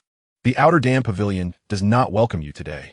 Gonyang Shu, wishing to explain, found himself constrained by his status and could not voice his thoughts. With a clenched jaw, he turned and departed. The two women watched him leave, then continued down the stairs hand in hand, smiling at one another. "Sister, you are truly formidable. I was so preoccupied with berating him that I forgot he had the silver notes. Fear not, for I am here. We sisters have sacrificed so much for our sect. Who dares to look down upon us shall pay the price." As they chatted, they arrived at the esteemed guest's alchemy chamber on the 6th floor. Xianxia adjusted her attire and had her jailer's sister tidy her hair. Taking a deep breath, she radiated a sweet smile and pushed open the door. "Young master, bang." The door was abruptly closed again by Xianxia, her fair face flushed with embarrassment. "How shameless." "Lock the door. Come, sister, let's wait over there for a while." A quarter of an hour later, Xianxia stealthily approached the door. Listening for any sounds before returning to her seat, her earlier fluster dissipated. Half an hour later, she listened again, then resumed her wait, gently biting her rosy lip. An hour passed, and as she listened for the third time, her countenance was one of sheer terror. "Is Xianxia out of her mind? How many supplementary pills did she sell to that esteemed guest? Another quarter of an hour elapsed, and finally, the door to the alchemy chamber swung open. Xianxia and two alchemists emerged, their cheeks flushed and their gazes dreamy. Sister, you have arrived. I shall take a day off tomorrow. Xianxia's voice was lazily husky, as Chu Xianxia and the jailer's junior sister simultaneously rose, offering profound respect. Sister, cheer him on. The jailer's junior sister brandished her fists to rally Chu Xianxia. Watch me. Chu Xianxi's face radiated with a newfound confidence and a sweet smile, while internally she exhaled a sigh of relief. The esteemed guest must be quite fatigued. Thus, the cost of rummaging through his pockets would undoubtedly be considerably less. Chu Xianxia was willing to make sacrifices for the Xianxia. Yet if she could do good for the sect without incurring costs, that would be even better. Young master, I am Chu Xianxia, the head of the external alchemy pavilion. My earlier failure to welcome you was truly my fault. Chu Xianxia swayed her slender waist as she entered the alchemy tasting room, surveying her surroundings. The once orderly setting was now somewhat disheveled. As a fourth-grade alchemist, she possessed the discernment to assess the vitality and spirit of those around her. Chu Xianxi's beautiful eyes widened in surprise. She could not fathom why you appeared so vigorous. This was unexpected. Meanwhile, your eyes brightened. With looks rivaling that of Xiao Guanyin and a figure to match Chunlan, your graceful demeanor spoke volumes. Could this indeed be the boss of the external alchemy pavilion of the Xianxia? Chapter 118. The Sound of a Broken Heart. Indeed, only after enduring the appetizers could one anticipate the main course. You did not conceal the aggression in your gaze, Chu Xianxia. Initially, she should have remained composed. But after waiting outside the alchemy tasting room for over 2 hours, she felt somewhat intimidated. You patted the seat beside you, and while Chu Xianxia maintained her smile, her petite foot imperceptibly retreated half a step. You offered a slight smile, reached into your bosom, and retrieved 5 banknotes of 10,000 taels each, wiping the water stains from the seat beside you. Another 50,000 taels. If she could retain these 5 banknotes, combined with the previous 50,000 and the 20,000 from Gonyang Shu, only 60,000 taels would remain to cover the deficit of 180,000 taels in taxes. Gathering 180,000 taels within 10 days drove Chu Xianxia to the brink of madness. But mustering the effort to collect 60,000 taels in 10 days seemed feasible. Thus, the Xianxia need not worry that upon awakening one day, the entire sect would be surrounded by the imperial cavalry, at least not until next year.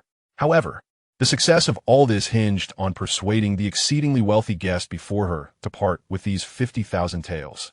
The intense internal struggle caused a thin sheen of perspiration to form on Chu Xianxi's brow. Ultimately, her yearning for silver triumphed over the fear within her heart, as she blossomed into a perfect smile, obediently positioning herself beside you while still maintaining a subtle sense of distance. I am the disciple of the Hall Master and the most formidable contender for the future leadership of the Xianxia. To win my favor is no simple task. A powerful arm encircled the proud Xianxia, pulling her into an embrace. As you gazed at the enchanting beauty in your arms, you placed a stack of silver notes amounting to 10,000 taels into her hold until they vanished from sight. Moments ago, you had overheard Master Chengdan proclaim that the head of the external alchemy pavilion, Xianxia, was the most exquisite beauty in the Xianxia Palace. Initially, you were skeptical, but now you found Chengdan's words to be an understatement. Xianxia was undoubtedly the most stunning woman in the Liang Kingdom. Esteemed Pavilion Master, the elixir I previously purchased for 50,000 taels was of exceptional quality, yet did not suit my palate. Therefore, I wish to commission you to personally concoct a batch of elixirs for me. Might I inquire if you could accommodate an order worth several tens of thousands of taels? Surely, 10,000 is insufficient. Would 20,000 suffice? You retrieved another stack of 10,000 taels, and the initially hesitant Xianxia ceased her struggle. It appears that a 20,000 tael order is but a trifle for the Pavilion Master. Then I shall add another 10,000. Another 10,000. Another 10. After a quarter of an hour, you had presented her with 5 stacks of 10,000 tael notes. Xianxia blushed deeply, resembling a lobster, yet her brilliant eyes sparkled with unwavering resolve. Sir, we agreed on 50,000 taels, and I implore you, do not retract your promise. Of course, however, my standards for the quality of the elixirs are exceedingly high. Thus, I must witness the Pavilion Master in the act of crafting them. This will facilitate our discussion on the particulars of the elixir customization, would it not? I trust this modest request is not one you would refuse. Am I correct? Xianxia hesitated, and you once again reached into your robes, drawing forth a thick bundle of banknotes. If our collaboration proves fruitful, I have a significant transaction in mind that I wish to undertake with you. Whoosh! Xianxia's eyes widened, akin to a cat spotting a laser pointer. After 50,000, another 50,000? How could she still have not been completely drained? As someone who dealt with silver notes daily, Xianxia could not fail to notice the thickness of the stack, a minimum of 150,000. If all were drawn out, not only would this year's, but also next year's piece for Xianxia Palace be assured. But is the silver truly the focal point? No. In comparison to you, the silver seemed trivial. In a realm where poverty reigns, where even the grand sects and illustrious families of the Liang kingdom struggle to make ends meet, who among them has ever encountered an individual capable of casually wielding 200,000 or 300,000 taels? Should a long-term partnership with you be established, a year or two of stability, the security of Xianxia Palace for a lifetime would seem guaranteed. At that moment, Xianxia felt a bond within her shatter, her face illuminated with determination and breathtaking allure. Sir, my private alchemy chamber is located upstairs. If it pleases you, shall we commence the alchemical process immediately? Certainly. Please wait here momentarily. I shall ascend to make the necessary preparations, and shortly, I will have Sister Han escort you up. Xianxia gracefully departed, and after approximately a quarter of an hour, the previously blushing female jailer, Han, with admiration gleaming in her beautiful eyes, escorted you to the entrance of an alchemical chamber on the upper floor. Young master, Xianxia is inside, Han said softly, lowering her head. You two averted your gaze, captivated by her nearly perfect feet encased in translucent silk shoes. The alchemical elixir you sought, valued at 50,000 taels of silver, seemed beyond the capabilities of Xianxia alone, prompting Han to suggest she would prepare for your assistance later. Huh? Me? I am at your service, young master, Han replied. Her cheeks flushed, retreating with an endearing shyness that was truly captivating. As for the 50,000 taels of silver you intended to invest in a custom elixir, it was obviously the longevity elixir for your godfather. Initially, you had considered seeking the services of old Xiao's daughter, Xiao Guanguan, for the concoction. However, that was no longer necessary. Before acquiring the Dragon Eye Pearl, Xiao Guanguan was still a disciple of the Xianxia Hall. Given the current circumstances in Liang Kingdom, procuring her services would still incur cost. With old Xiao as a connection, it would merely be a matter of straightforward alchemy. In contrast, engaging Xianxia for the task was altogether different. She was also a fourth-tier alchemist, and moreover, the senior sister of Xiao Guanguan. More importantly, the interaction would be far more delightful than the mere act of alchemy. Upon pushing open the door to the alchemical chamber, you were momentarily taken aback. Indeed, this was an alchemical room. At the center of the chamber stood an exceptionally professional alchemical furnace, reminiscent of those used by the revered Laozi himself, spacious enough to accommodate a person without a hint of crowding. However, at that moment, someone was trapped at the furnace's opening. Young master, please help me. I leaned into the furnace to clean it and accidentally got stuck. I cannot move at all. You must pull me out. The muffled voice pleading from within the furnace caused you to gasp, realizing why Xianxia was worthy of being the hallmaster. In this delightful moment, thoughts of anything else faded away. 3 days later, the long-sealed door of the alchemical chamber within the Xianxia Hall finally swung open. Xiao Guanguan, whose mind had not been muddled by indiscriminately consuming elixirs, emerged alongside an exquisitely voluptuous woman, both enveloped in the fragrant aroma of alchemy. Upon receiving this news, Gongyangshu hurried to pay his respects to his master, subsequently notifying Xiao Balian. 5 minutes later, Gongyangshu, who aspired to be Xiao Balian's son-in-law, finally encountered him after searching for you fruitlessly for 3 days. Uncle, Guanguan has come out and will arrive shortly, Gongyangshu said respectfully, then cast a perplexed glance behind Xiao Balian, furrowing his brow as he questioned, Uncle, where is the young man who accompanied you? Are you referring to Limu? Xiao Balian's handsome middle-aged face contorted in irritation, arms crossed. I too wish to locate him. Who knows where that rascal has wandered off to? It has been 3 days without a trace. Crack. 3 days without returning. He cannot have spent 3 days and nights in the external Dan Pavilion. Gongyangshu seemed to hear the sound of his heart shattering, accompanied by the deafening roar of a stampede above his head. Chapter 119, Gong Yang Proposes. Xiao Balian, unaware of your whereabouts, felt a tinge of annoyance. Gong Yangshu knew where you were, but chose to remain silent. The atmosphere grew awkward until the cheerful Xiao Guanduan appeared like a joyous lark, breaking the silence. Father. Gong Yangshu felt as though he had been reborn. His gaze solely fixed on Xiao Guanduan. That wretched servant Chu Xianxia had sullied herself, becoming a slave to silver. However, it mattered not, for I still have Guanduan. Only a pure and elegant maiden like my junior sister Guanduan, with a noble lineage and unparalleled beauty, deserves me. Gong Yangshu. Guanduan has met senior brother. With utmost politeness. Xiao Guanduan first bowed to Gong Yangshu before playfully embracing Xiao Balian. It had been years since she last saw her unreliable father, and the two had an endless stream of conversation upon their reunion. After a lengthy chat, both father and daughter furrowed their brows slightly, sensing that their discourse lacked satisfaction. It turned out there was an outsider present. Senior brother, do you have any matters to attend to? Xiao Guanduan inquired, blinking her large eyes. No matters at all. Keeping uncle company is the most important task for me. Gong Yangshu quickly replied with a smile. Xiao Guanduan responded with an even sweeter smile, thanking her senior brother for his care of her father during these past few days. Guanduan. Xiao Guanduan began to speak, but Xiao Balian interrupted her. During these 3 days, although you were not by his side, he had not been remiss in gathering information about Gong Yangshu and all matters concerning the Shinnong Palace for the disciples responsible for his care. It would have been better if he hadn't inquired. Once he did, old Xiao felt a surge of anger. Among the current disciples of the Shinnong Palace, there were 2 stunning female alchemists. One was his own Guanduan, and the other was the current master of the external dam pavilion, Chu Xianxia. You, Gong Yangshu, are on the verge of discussing marriage with Chu Xianxia, yet you dare to cast your gaze upon Xiao Guanduan? How utterly despicable. Xiao Balian understood that it was only natural for someone to covet his daughter Guanduan, who possessed such extraordinary beauty. His mindset was remarkably progressive, and he did not insist that her future husband must be entirely devoted to her.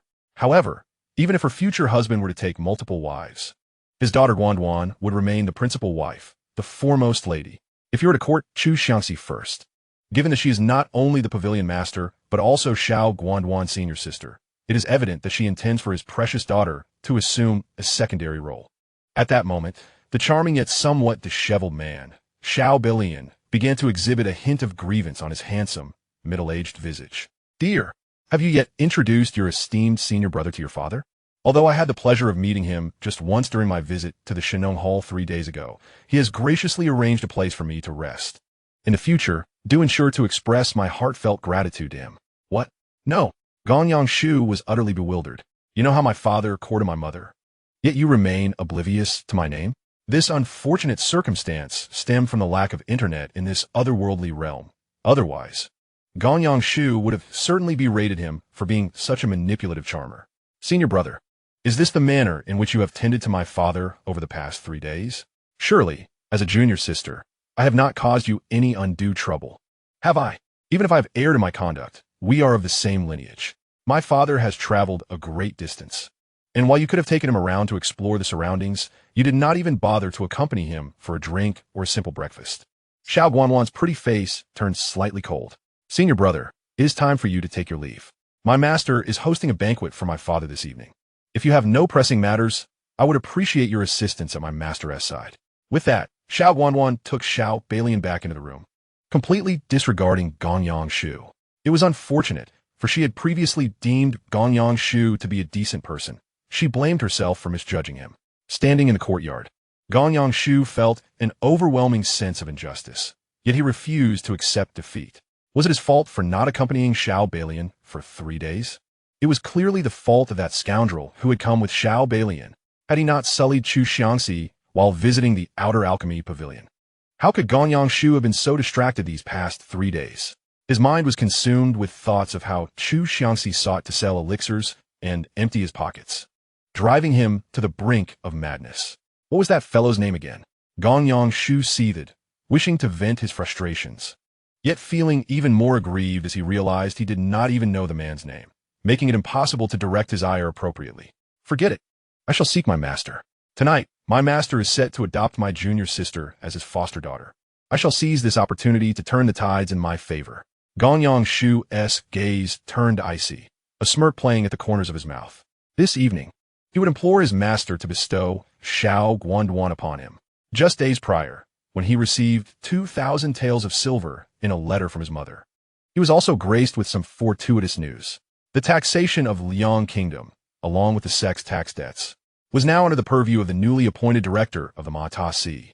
His father, Gonyang Chunhui, had skillfully maneuvered the situation, and soon, Gonyang Shu would be able to wed the daughter of the newly appointed director, the son of the left chancellor and the daughter of the Ma Ta Si director. Now, that was a match of true social standing. Once he became the son-in-law of the Ma Ta Si director, while he could not promise to completely exempt the Shenong Hall from taxes, he could certainly negotiate favorable terms and extend assistance as needed. Originally, Gong Yangshu intended to utilize this matter and this relationship to rescue his former beloved, Chu Xianxia, from the Outer Dam Pavilion, hoping that this remarkably beautiful yet strong-willed woman would genuinely appreciate him and willingly accept her role as his secondary wife. However, 3 days ago, in the Outer Dam Pavilion, he became so infuriated that he forgot about this plan, and in retrospect, he considered it a fortuitous lapse. This opportunity was not worthy of Chu Xianxia. Gong Yangshu's ambitions were neither grand nor trivial. Prior to the ascension of Emperor Hongyue, Chu Xianxia, as the direct disciple of the Hall Master of the Shenong Hall, was more than suitable to be his legitimate wife.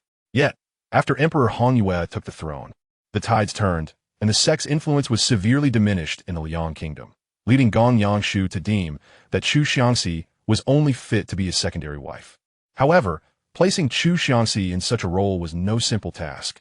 Previously, he lacked the means to subdue her, and although he now possessed leverage, he was disinclined to utilize it. That wretched woman had become a slave to money. She didn't even deserve the title of secondary wife. Yet out of magnanimity, should she comply in the future and honor their past affections, he might consider granting her the opportunity to become his concubine. Gong Yangshu glanced back at the tightly shut door, thinking, little junior sister, you should be grateful that I have recognized the true nature of Chu Xianxia. Now, you have earned the chance to become my secondary wife. With a chuckle, he strode away, confident that once he expressed his desire to become the son-in-law of the Ma Ta Si family, his master would surely support him.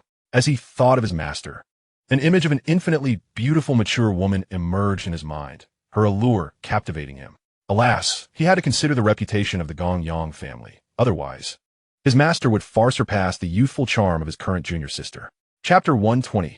3 days and 3 nights. Father, did you come alone this time?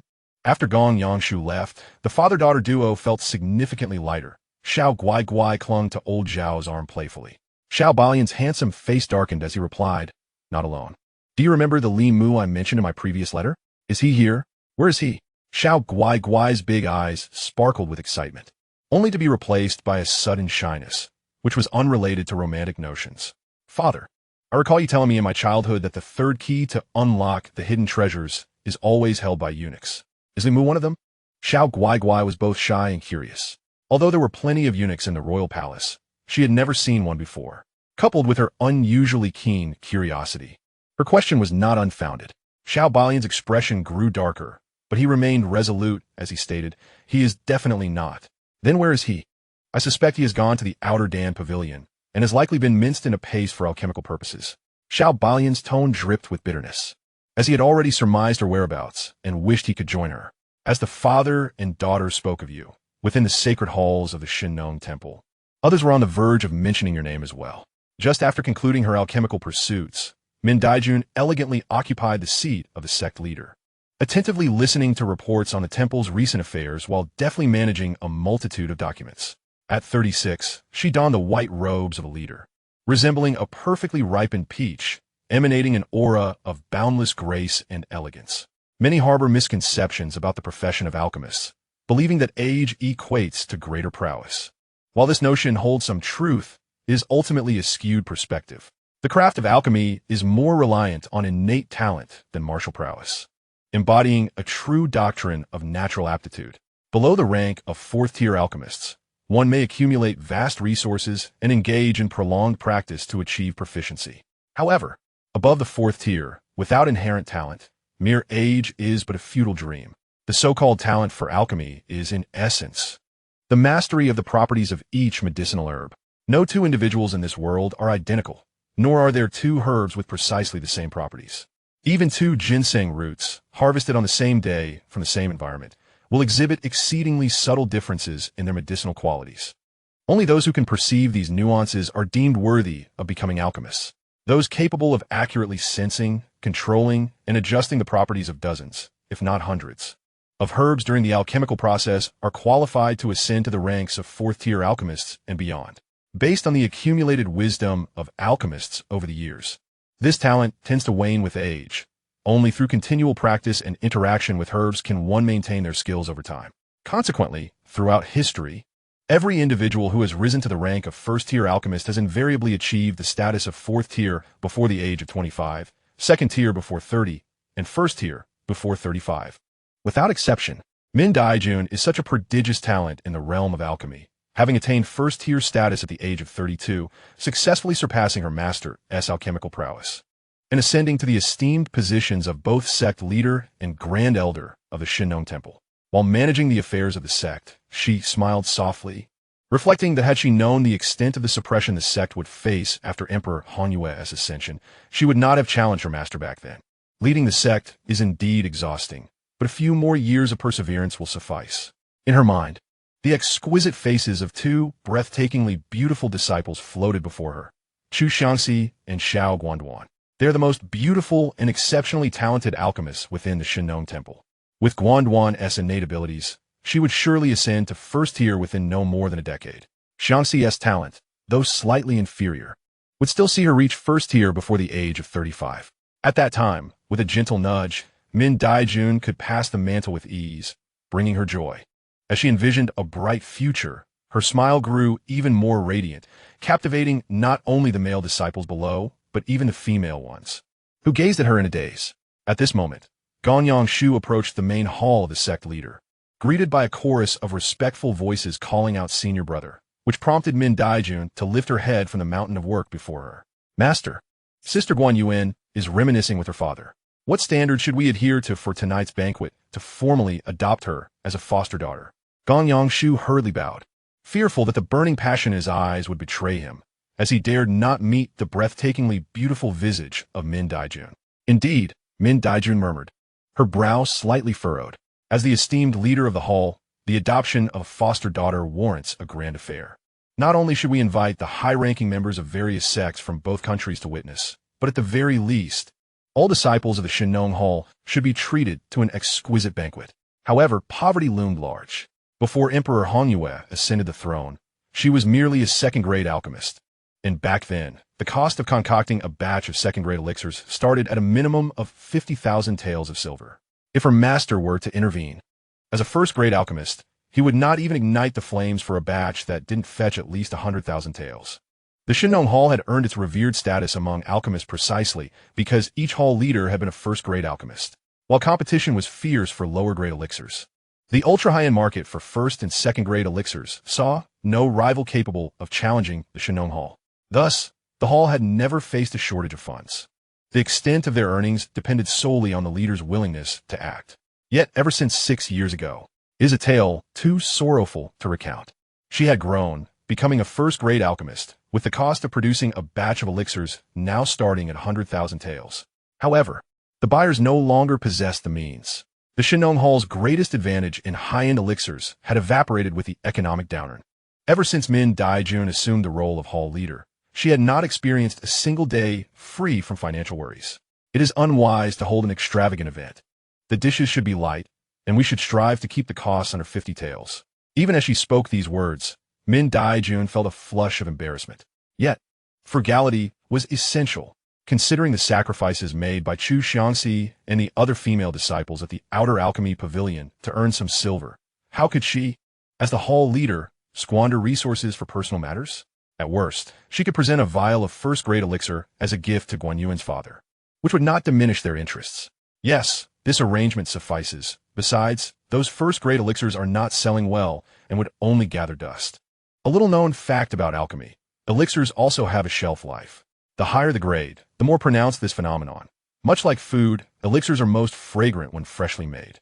With his head bowed, Ganyang Shu smirked slightly, sensing the awkwardness stemming from his master's financial struggles. Poverty, in a way, was advantageous. The more the Xianxia Hall struggled under the burden of imperial taxes, the greater the worth of him as the future son-in-law to the director of the horse-trading department. Now, as you have become more acutely aware of the sect's impoverishment, it is time for you to witness the prowess of the Gonyang family. Gonyang Shuqing suppressed the inappropriate thoughts in his eyes, raised his head, and was about to reveal his identity, hoping to deepen his affection with Xiao Guangguan in a moment of joy. Xianxia and the prison guard, Han Shimi, hand in hand, joyfully rushed into the grand hall of the sect leader. Master, Senior Sister Chu requests your presence at the Outer Alchemy Pavilion. She has toiled for 3 days and nights and has finally secured a deal worth at least 150,000 taels of silver, which requires your decision. What? Min Daijun, 150,000? Gonyang Shuqing. How did she manage to toil for 3 days and nights? Chapter 121.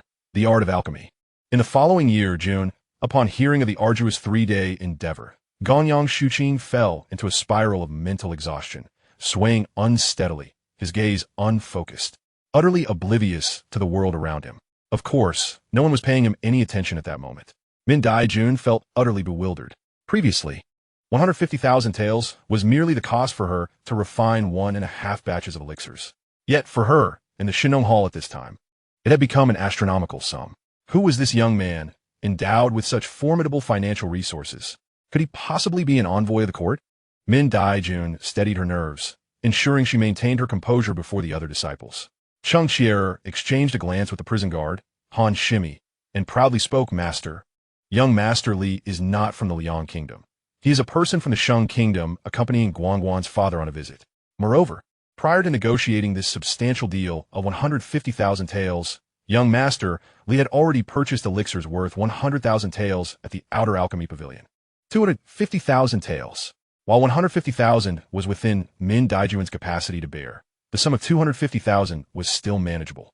However, the implications behind this enormous amount were somewhat overwhelming. Min Daijun's alluring lips parted in astonishment, forgetting to close them, her heart racing. At present, the major sects of the Liang Kingdom were all in dire need of silver, yet the regular tax revenue from the court was not a significant concern for them. The crux of the matter lay in the outstanding taxes. The Hanyue Emperor demanded that the major sects of the Liang Kingdom pay back taxes that had never been remitted to the court. The amounts ranged from several million to tens of millions, even exceeding 100 million. This was the source of increasing pressure on the major sects, driving them to frequently push their limits to earn more silver. The Xianxia Hall, through a series of efforts such as liquidating assets, using elixirs to settle debts, and mortgaging their mountain gate, had finally managed to reduce their outstanding taxes to just over 4 million. The court allowed a 10-year repayment plan, requiring over 400,000 taels each year. Given the current economic climate of the Liang Kingdom, the Xianxia Hall could only manage to secure around 200,000 taels annually, rendering the target of 400,000 nearly an impossible task. However, now, that young gentleman, surnamed Li, has independently resolved the outstanding debts beyond the capabilities of the Divine Farmers Hall. More significantly, Min Daijun could hardly fathom the immense wealth you must possess. To be able to casually produce 200,000 taels of silver suggests that your true fortune is likely in the realm of 2 million taels, if not more. Min Daijun could not help but indulge in her imagination, unaware that you, a person of such stature, were being assessed through the lens of ordinary reasoning. Elixirs are indeed essential for martial cultivation, yet they're not vital for life itself. An individual of sound mind would never invest their entire fortune solely into purchasing elixirs. It is entirely reasonable to allocate a mere 20 to 30% of one's wealth for such purchases in pursuit of martial excellence. Min Daijun, with a glimmering gaze, was convinced she had unearthed the correct conclusion. Your fortune must commence at 1 million. Go inform the attendants. The banquet shall be postponed. Chair, please invite that gentleman Li. I shall meet him personally. With a graceful sweep of her white gown, Min Daijun ascended like a celestial being, her attire billowing as she hastened towards the Outer Alchemy Pavilion. At 36 years of age, she was not only a first-rate alchemist, but also a grandmaster of martial arts. Although she might not rival those grandmasters who specialize solely in combat, her realm of mastery was undeniably authentic. In mere moments, Min Daijun soared through the window into the top floor of the Outer Alchemy Pavilion. After adjusting her demeanor, she pushed open the door to the pavilion master's office. She assumed that such a significant matter would surely prompt Chu Xianxia to engage in discussions with you in the Pavilion Master's office, as it would reflect due respect. Yet, where was everyone? The Pavilion Master's office was utterly vacant, the room in disarray, with numerous documents and account ledgers strewn about, in several areas marked by dried water stains. Alas, Xianxia was typically a girl of meticulous cleanliness, yet in her efforts to repay the sex debts, she had become so engrossed that she neglected even to tidy her room. Min Daijun felt a pang of guilt, and just then, her finely crafted ears detected a perplexing sound emanating from the alchemy room designated for Chu Xianxia within the outer alchemy pavilion. Though the alchemy room was soundproofed, as a grandmaster, no matter how faint the sound, it could not escape her keen hearing. As she paced outside the alchemy room, the sound grew ever more pronounced. A flicker of anger crossed Min Daijun's face, quickly replaced by sorrow. Chu Xianxia's contributions to the Divine Farmer's Hall were far greater than she had previously imagined. And significantly so, after what felt like an eternity, the sound finally ceased. Min Daijun took a deep breath and pushed open the door to the alchemy room. The interior was warm and inviting, a veritable springtime delight. Yet, her initial glance failed to reveal your presence. Instead, she found Chu Xianxia, weary yet sweetly lost in thought. "Master!" Chu Xianxia exclaimed in surprise, hastily donning the semi-transparent white robe exclusive to the outer alchemy pavilion. "Master!" Chu Xianxia lowered her head, feeling a mix of embarrassment and shyness. Min Daijun gently embraced her, tenderly stroking her hair. "Xianxia, why is your skin so flushed? Li Gongzi has commissioned me to concoct a batch of elixirs valued at 50,000 taels of silver. Where are the others?" Min Daijun inquired, a hint of concern on his brow. Suddenly, a splash echoed, accompanied by the voice of a young man. Li Mu had encountered the palace master before, but given the unusual circumstances, he chose not to rise to greet him. Min Daijun turned towards the source of the voice, utterly bewildered. No wonder she had heard commotion outside, yet saw no one upon entering. Before her stood a massive alchemical furnace, which, to her astonishment, had been transformed into a luxurious bathtub. There, within the confines of the furnace, a figure reveled in a medicinal bath, eyes gleaming as they locked onto Min Daijun. "You realize now that you have underestimated the situation. I initially thought Chu Xianxia was the ultimate adversary, but it turns out the true mastermind is none other than the revered palace master." The exquisite beauty and unparalleled grace radiating from him were such that even the finest spring orchids would pale in comparison. How can I not be enraptured? This is indeed the right place to be. His gaze, fiery and intense, rendered Min Daijun unable to meet his eyes, though she soon lifted her stunning visage once more. "What am I afraid of? I'm a palace master, a grandmaster, a first-grade alchemist. Why is he standing? Did he not claim it was inconvenient for him to rise?" Min Daijun's face blanched as she quickly averted her gaze. "Since you are bathing, I shall wait outside." With a playful flick of her damp hair and a slight smile, he replied, "No need for that. After all, we can conduct business anywhere. I am done bathing. Might I trouble the palace master for a cotton towel?" Chapter 122. Why is my heart racing so fast? "You." Min Daijun's beautiful eyes flared with indignation. As a distinguished Grand Master of martial arts, and one of the two first-grade alchemists in Liang Kingdom, she had never endured such insolence. Even the Emperor Hongyue, despite his pressing demands, would extend her the respect she deserved. In an instant, Min Daijun's pristine white dress billowed as if caught by an invisible wind, enveloping the entire outer alchemy pavilion in an overwhelming aura of pressure. "Master, please calm your anger." "Young master, I am here to assist you with your change." Sensing the tension had reached a breaking point, Chu Xianxia hastily intervened, casting a knowing glance at the striking duo of master and disciple. "I'm delighted by your visit. But regarding that transaction of 150,000 taels, perhaps we should postpone the discussion for now, as it seems the esteemed palace master lacks sincerity." "Young master." Chu Xianxia felt a wave of distress wash over her, tears welling up. If this deal were to fall through, what would become of her efforts over the past 3 days? A few crystalline tears fell softly to the ground, delicate and gentle. Yet they shattered the heart of the palace master. Indeed, Chu Xianxia and the disciples of the external Dan Pavilion have devoted themselves immensely to the Shenong Hall. As the hall master, what right do I have to consider myself more noble than them? Should not the hall master lead by example? 150,000 taels of silver are not worth any price paid by Min Daijun. Yet the efforts of the disciples warrant her lowering her esteemed head. Gently picking up the cloth to wipe her body, Min Daijun forced a strained smile, imploring, "Please do not blame me, young master. Allow me to assist you in changing." This was indeed the right approach. You emerged from the alchemical furnace, stepping gracefully towards Min Daijun, raising your arms. She used the cloth to dry your body, and you could feel her delicate hands, akin to white jade, trembling slightly. You admired the expressions on the exquisite hall master's face, shifting from a forced smile to an alluring blush, and then to a shy demeanor tinged with a hint of humiliation and reluctance. A fascinating transformation that never ceased to captivate your attention. Yet, you understood the importance of moderation. After all, Min Daijun was a veritable master of martial arts. If matters escalated, the outcome of a confrontation would be uncertain. Of course, you were confident that even if you could not win, she would not be able to stop you if you chose to leave. But why engage in conflict? Why depart? Such an enchanting and graceful woman. You had no desire to brawl with her, like a brutish warrior. You were here for business, not for quarrels. Under Min Daijun's attentive service, you donned the white robes of a male disciple of the Shenong Hall. To appear charming, one must be respectful. This adage applies equally to handsome men. To possess such striking good looks, yet harbor a vile heart, is truly a waste of such a fine exterior. Min Daijun discreetly rolled her eyes at you. But in the presence of your well-fitted attire, she finally dared to confront you directly. "Young master, shall we discuss business in the pavilion master's office?" "Certainly. Please lead the way, hall master." Min Daijun turned to exit the alchemical chamber, feeling utterly uncomfortable after the earlier exchange. Without a change of scenery, the business at hand could not be conducted.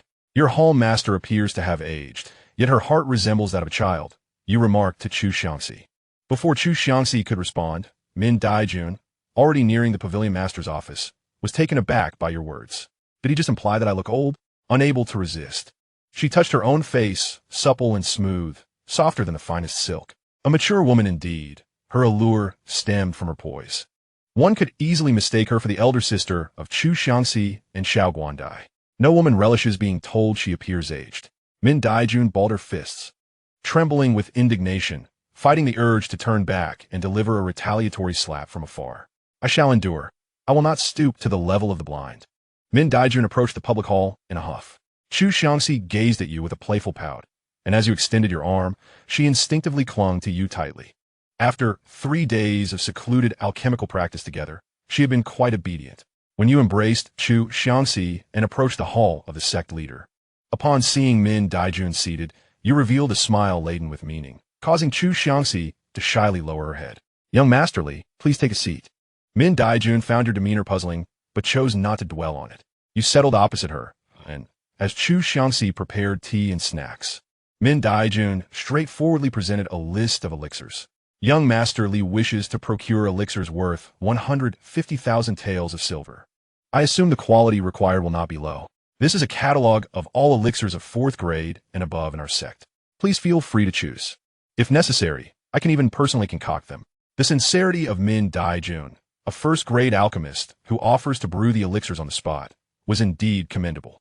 However, you did not even glance at the list of elixirs. Instead, you gently patted Chu Xianxi, causing the ripples of her white dress to sway.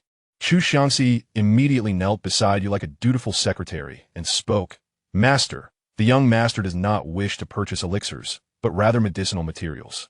This matter is beyond my authority, which is why I requested your presence to decide." "Medicinal materials worth 150,000 taels?" Min Daijun furrowed her brow, astonished to encounter someone who, upon visiting the Divine Farmer Hall, sought not elixirs, but raw ingredients. It was akin to attending a grand banquet hosted by a master chef, yet preventing the chef from cooking, opting instead to take home uncooked poultry and fish, a rather bizarre scenario. "Is that even possible to sell?" "Of course it is." Min Daijun nodded, effectively sealing the deal. You reached into your robes, producing 15 banknotes of 10,000 taels each, placing them on the table, and then extracted an additional 5 banknotes of 10,000 taels. Min Daijun's eyes sparkled with delight, her lips pursed in surprise. First spending 100,000 on elixirs, then an additional 50,000 on medicinal materials. After laying down a total of 250,000 taels, you still possess another 50,000. What great wealth! Did he intend to further acquire another 50,000 worth of materials? Does the young master have more items to purchase? Min Daijun could not help but inquire. Indeed, You nodded, leaning forward with your hands braced on the table, your handsome face drawing close to Min Daijuan's. I wish to acquire the esteemed Min Daijun herself. Snap, startled. Xianxia, who was serving tea, dropped the teapot, shattering it into pieces. You wish to buy my master for 50,000 taels? Since when has a grandmaster of martial arts and a first-grade alchemist become so undervalued? Do not think that your good looks intimidate my master. Indeed, the long-suppressed fury within Min Daijuan's eyes could no longer be contained, enveloping the entire pavilion in a haze reminiscent of ethereal mist, infused with the fragrance of medicinal herbs. You remained unfazed, your gaze piercing and confrontational as you leaned closer, your noses nearly touching before you spoke slowly. 50,000 taels, merely a deposit. A beauty of your caliber, Master Min, is worth 500,000 taels. You're outrageous. Min Daijun pushed you away forcefully yet, in the realm of martial arts. Why did your accelerated heartbeat betray you so conspicuously? With a resounding thud, Min Daijuan's exquisitely angered visage flushed, her quickening heartbeat audible even to outsiders, not to mention herself. 100,000 taels failed to stir her heart, nor did 300,000 or 500,000. However, 500,000 taels. Not only would it captivate her, living as she was in the economically challenged Liang kingdom, but even a grandmaster of martial arts from a prosperous nation, or even a supreme master, would find themselves enticed by such a staggering figure. Min Daijun gazed into your aggressive eyes, fully aware of your desires. And this realization infuriated her even more, particularly because it exposed her own frustration. It is often said that a master must not be insulted. Moreover, she was not merely a martial arts master, but a grandmaster of even greater prestige, and a first-grade alchemist at that.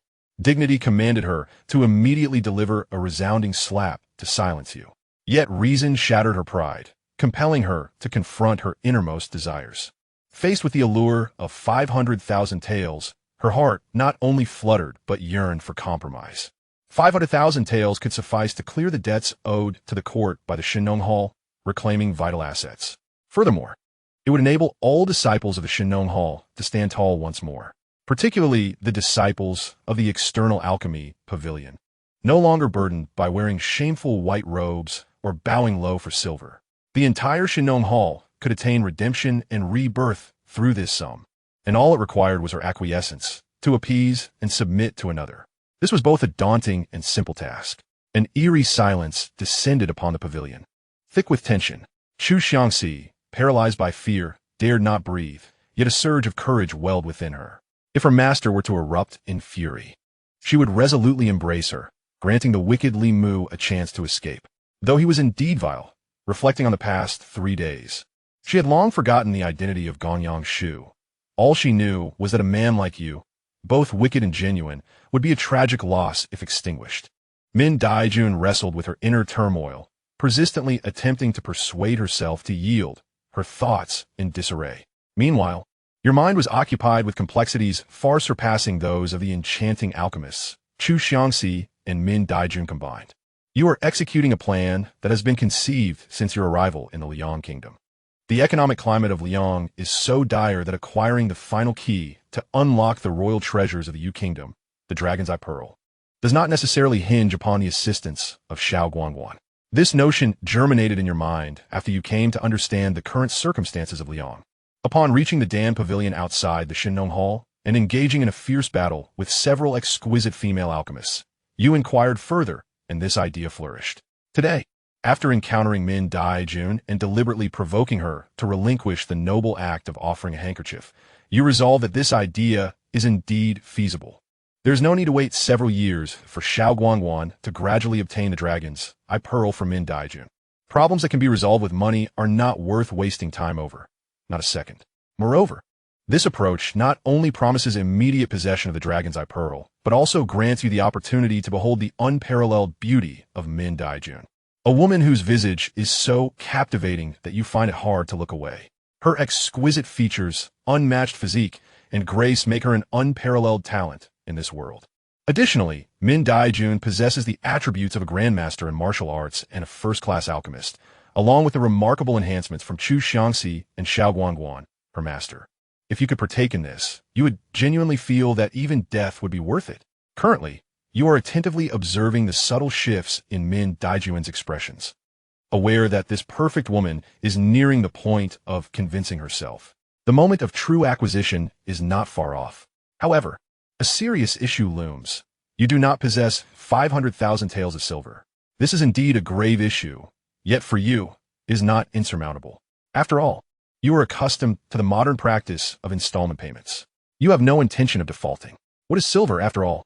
Once the royal treasures of the U Kingdom are unlocked, that silver will naturally follow. What? Xiao Balian, the miser, will not provide it? How could you speak to my father-in-law in such a manner? We are all family. Internally, you remain composed. This round of welfare simulation suggests that if Min Daijun desires, Xiao Guangguan will not be spared either. When the time comes, 500 taels of silver will be given to the Shinong Hall. Yet the hall's master and the master's direct disciple will be yours. Thus, the conclusion is drawn. The Shinong Hall belongs to you. 500,000 taels for a Shinong Hall. If Xiao Balian possesses a sound mind, he cannot possibly refuse. However, that is a matter for later. For now, you must first become family. The flames of determination burn brightly within you. You can no longer afford to wait. Sister Chu, could you step outside for a moment? I need to speak privately with my master. Xianxia's small head was momentarily bewildered. Over the past 3 days, you had playfully referred to her as your senior sister and allowed her to call you senior brother. Yet, that was merely a game. How could you now blur the lines with reality? Moreover, when did you pledge yourself to my master? Of course, it was all for the joy of it, you replied. Be obedient, hurry, and leave. You nearly misspoke, and Xianxia, blushing, almost instinctively tucked her hair behind her ear, obediently exiting the public office and closing the door behind her. Master, can you not feel my earnestness? You pushed aside the obstructive table and boldly placed Min Daijun's delicate, seemingly frail hand, imbued with potent energy capable of shattering a small mountain, against your chest. You realized that it would take Min Daijun a considerable time to come to her own understanding. So you decided to help her make a resolute decision in this moment. What? Let go, sabsobota. Lights out. Pull the lever. Good things should not be revealed. 2 days later, Min Daijun, even more captivating than 2 days prior, wore a faint smile, with a blend of disdain, pride, affection, and a hint of mischief. She regarded you with an exquisite expression. After donning a pristine white robe and pure white stockings, she noticed you lazily pretending to sleep and playfully pinched your ear with her delicate foot, which was even more exquisite than that of the prison guard, Sister Han.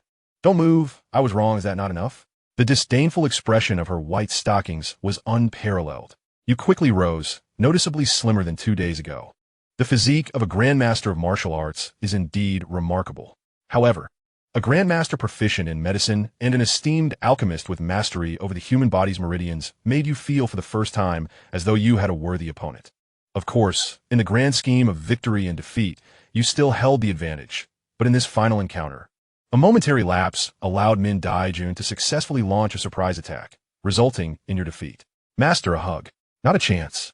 I dare not accept a disciple as audacious as you wait. Min Daijun opened the window and soared away like a celestial fairy, only to return, ethereal as ever. A quarter of an hour later, open your mouth. The command was unmistakable.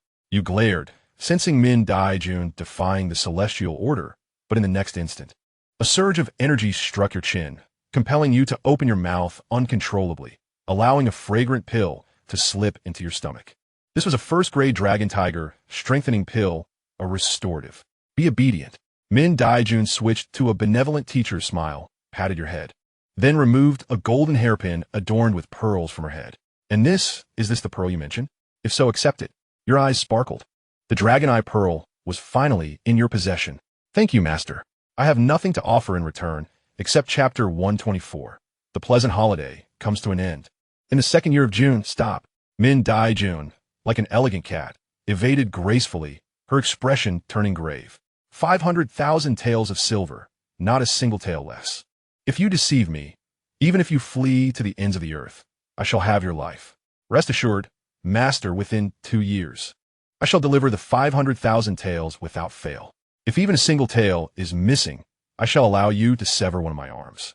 Your confident reply stemmed from a payment plan that had been meticulously crafted 2 days prior. 500,000 taels. Even if not found in the hidden vaults of the esteemed Xiao family, you possess the means to procure. Casting a meaningful glance towards the direction of the Xianxia. At that moment, All those in Xianxia who made a living by collecting human blood felt a chill run down their spines. Let's depart, master.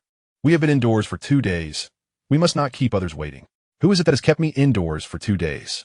Min Daijun glared at you in reproach, having grown accustomed to the title of master after you called her that for 2 days and nights.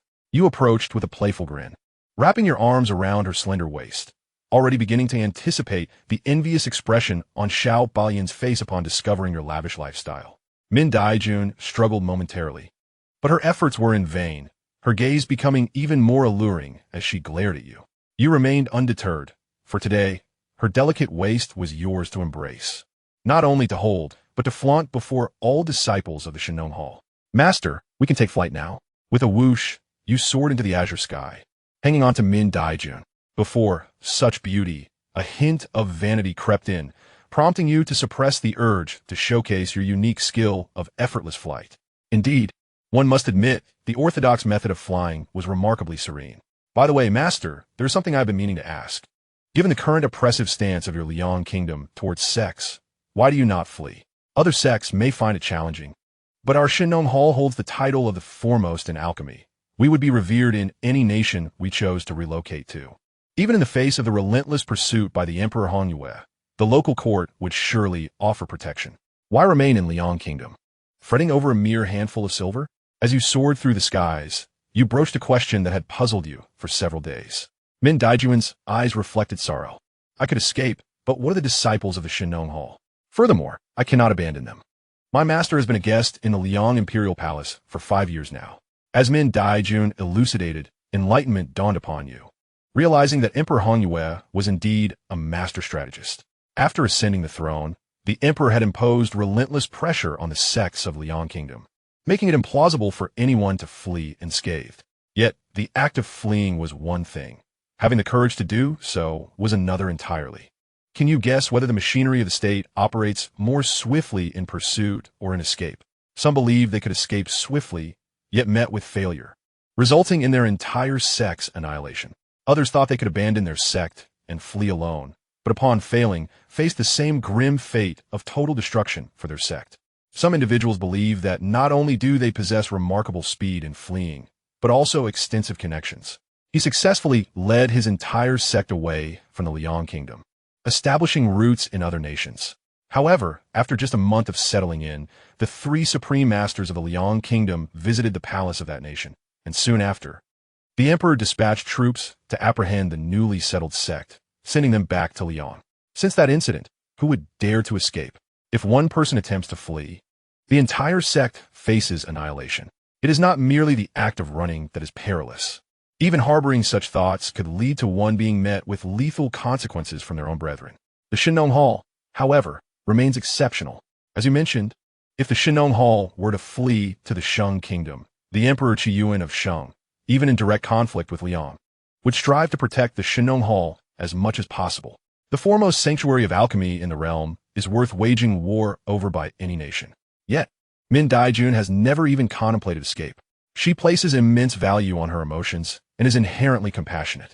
She cannot bear the thought of her disciples meeting a tragic end, nor does she wish for her mentor, who is confined within the palace, to perish. Emperor Xianxia is truly despicable. You immediately and resolutely articulated your discontent with Emperor Xianxia, and Min Daijun felt a surge of relief from your words. Little does she know that, after your vehement condemnation, you silently expressed gratitude towards Emperor Xianxia in your heart. Without his prior contributions and efforts, how could you possibly enjoy the company of a remarkable beauty like Min Daijun? Not to mention the likes of Min Daijun and Chu Xianxia. Without the oppressive pressure from Xianxia, with the pride of a beautiful alchemist, you would not even have the chance to be with Chang Qir, the prison Garhan Shimi, or even the more ordinary female alchemists. As for the future, Emperor Xianxia certainly deserves a commemorative banner from me. A quarter of an hour later, as you embraced Min Daijun's slender waist and appeared before Xiao Balian, Xiao Guanduan, and the inner disciples of the Xianxia Hall, everyone's jaws dropped in astonishment. Among them, 2 men exhibited particularly pronounced reactions. One was, of course, Xiao Balian, who was so envious that his teeth ached. The second, oh no, senior brother Ganyang Shu has fainted. Quickly, someone assist him back to rest. With Ganyang Shu's fainting, Min Daijun officially accepted you as her closed-door disciple. As for adopting Xiao Guanduan as a goddaughter, that topic was never broached. Why? Naturally, it was due to a certain man who believed that ranks should not be confused. The following year, in July, it has been a month since you became the direct disciple of the Shinonghal master. You have learned not a single skill in alchemy, spending your days either in the Hall Master's chamber or in the alchemical pavilion, losing track of time. This month has left you utterly exhausted. Meanwhile, Xiao Balian has long returned to the Shang Kingdom. Lao Xiao was initially quite vexed. On one hand, he felt envious of your lavish lifestyle, and on the other, he harbored concerns. He never anticipated that your prowess was so formidable that you could even best Min Daijun. Consequently, his treasured apprentice seemed destined to remain in a lesser role. However, upon witnessing the dragon eye pearl you presented, Xiao Balian's inner turmoil dissipated entirely, and his conflicting emotions found harmony. Although our great nation has been fallen for over 2 centuries, the noble virtues of respecting teachers and valuing the way shall endure eternally. Allowing Min Daijun to assume the position of the Li family matriarch serves as the ultimate testament to my apprentice's inheritance of the esteemed principles of our fallen kingdom. Xiao Balian joyfully returned to Xianxia, now equipped with all 3 keys. Eager to prepare for the long-awaited journey to unveil the long-sealed treasures of the royal family of Yu at the opportune moment. Master, Sister Chu, Sister Xiao, Sister Cheng, Sister Han, Sister Wang, Sister Zhao, Sister Sun, Sister Li, he declared. As I seek to refine my martial skills, I must venture into the world of Jianghu. When I return, it shall be the moment we settle the debts owed by Shinonghal to the imperial court. I am off. 3 days later, though reluctant, you departed with resolute determination. The allure of gentle realms was enchanting, yet your thirst for martial prowess momentarily overshadowed all else. The delightful holiday had concluded, and after a prolonged respite, it was time to swiftly master the top-tier martial arts procured from Xiao, thereby significantly enhancing your strength. Once accomplished, you would proceed to unlock the royal treasures of the Yu Kingdom. The completion of the Bayman's great strength technique would herald the dawn of the world's most formidable physique. An invincible reserve awaited your call. Chapter 125, Gonyang Chunwei. The following year, July alas, there are countless places to train, yet the desire to stay lingers. Regrettably, I must return to Xianxia to ascertain whether that rascal Zhang Yu has been punished for the cursed jade pendant. No matter how captivating a beauty may be, she pales in comparison to the urgency of checking on Zhang Yu. After 2 months away, my heart remains uneasy. However, returning to Xianxia does not permit a direct approach. First, I must visit Wangjing City to retrieve the medicinal herbs. Unwilling to expose the secrets of the simulated space, I had previously arranged for individuals from the Qiu organization to transport the herbs purchased from Shinonghal to Wangjing City for safekeeping. Now, as I prepare to return to Xianxia, it is imperative to collect the herbs and bid farewell to the esteemed Spring Peach Girl of the Qiu organization. After departing Shinonghal, I walked a few miles, ensuring no one was in sight. Taking a deep breath, I soared into the sky, heading straight for Wangjing City. Little did you know, 10 days prior, an individual harboring a deep-seated hatred for you had arrived in Wangjing City. Ever since you had appeared in public a month ago, embracing Min Daijun, Gonyang Shu withdrew from Shinonghal, leaving behind a wall inscribed with the words, "See me, if you dare," as a manifestation of his fury. His animosity toward you ran deep to the marrow. He arrived at the headquarters of the Qiu organization in Wangjing City. He intended to hire someone to assassinate you. The son of the left chancellor came to oversee business operations, and the Qiu organization warmly welcomed him. However, when Gonyang Shu presented your portrait, declaring that the target was indeed you, a profound silence enveloped the headquarters. Did Gonyang Shu not realize that this individual was our esteemed gold-tier guest? Chun Tao, with a complex expression, inquired, having risen to the position of head of the business department at the Qiu organization thanks to your influence. Of course I know, but what does it matter? He is nothing more than a worthless individual, not even at the Qi blood stage. Am I not justified in offering 10,000 taels of silver for his life? Gonyang Shu slammed a stack of silver notes worth 10,000 taels onto the table, feigning bravado as he pushed them toward Chun Tao, a fleeting glimmer of sorrow flickering in his eyes. After leaving the Shinonghal, fearful of being scolded by Gonyang Chunwei, he dared not return home. This 10,000 taels was borrowed under the pretense of being the son of the left chancellor from the great Liang Dragon Nation's temple. In his view, 10,000 taels was more than sufficient to eliminate a warrior of the Xianxia stage. Killing you would be a trivial matter. Yet, reality is often harsh.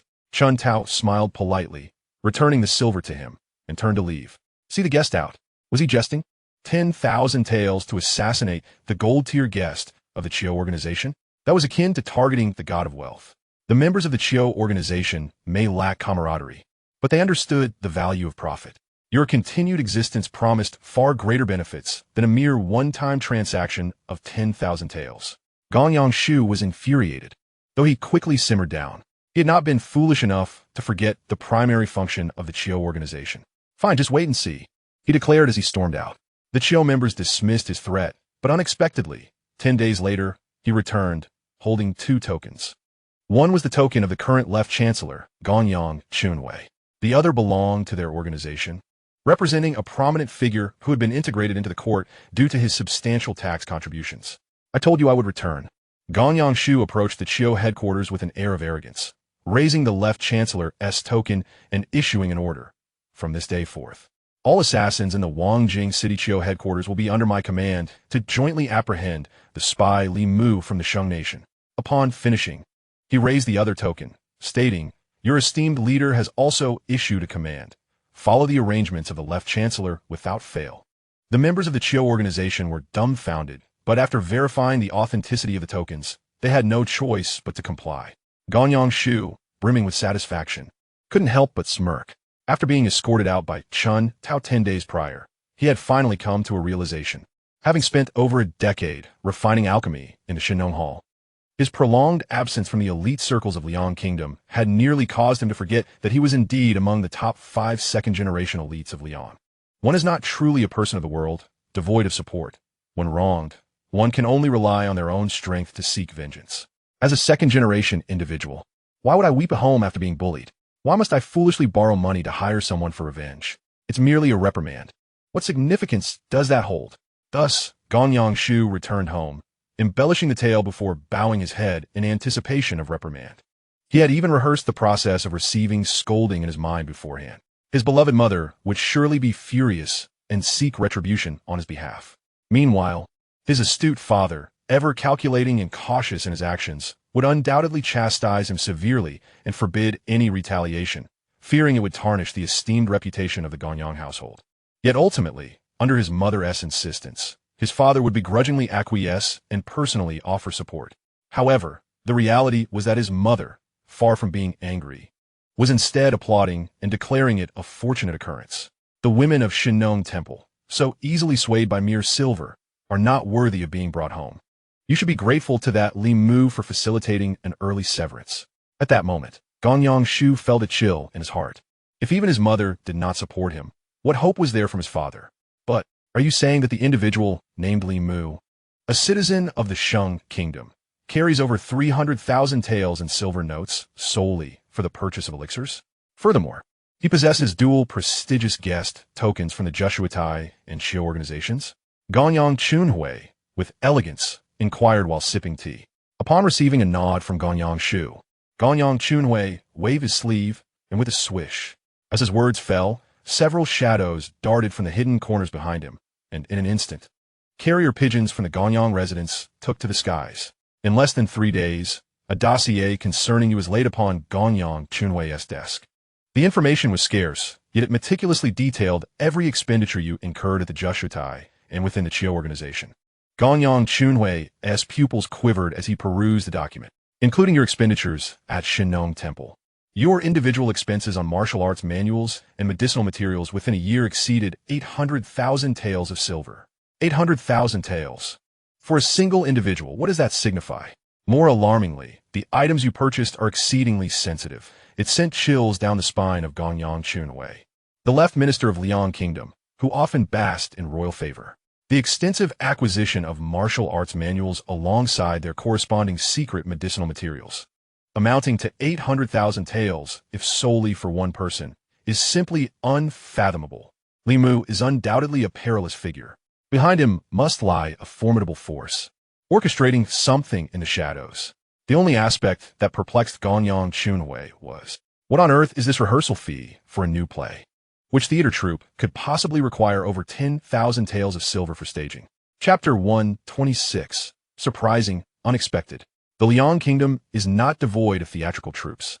Yet even if one were to gather every troupe from across the nation and work tirelessly, it would not amount to a sum of 10,000 taels of silver.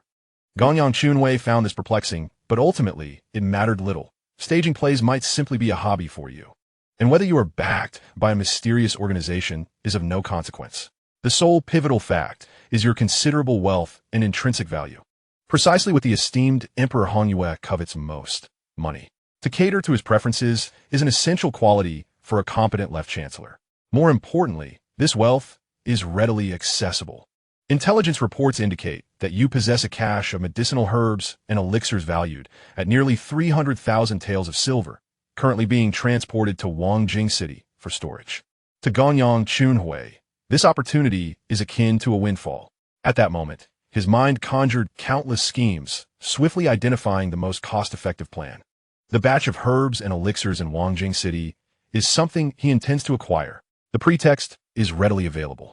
The Liang Kingdom enforces stringent regulations concerning the export of large quantities of medicinal herbs and elixirs. As for how these strict boundaries are defined, it is naturally at the discretion of the left chancellor. With but a flick of his tongue, the elixirs and herbs purchased with genuine silver can be transformed into contraband. As the current left chancellor, Ganyang Chunhui discreetly possesses channels for amassing wealth. When the time comes to convert this batch of herbs and elixirs into silver and present it to Emperor Honyue, it will be a grand achievement. However, Ganyang Chunhui does not intend to personally handle this matter nor employ the power of the court against you. As a prominent left chancellor, his status in the Liang Kingdom is already exalted.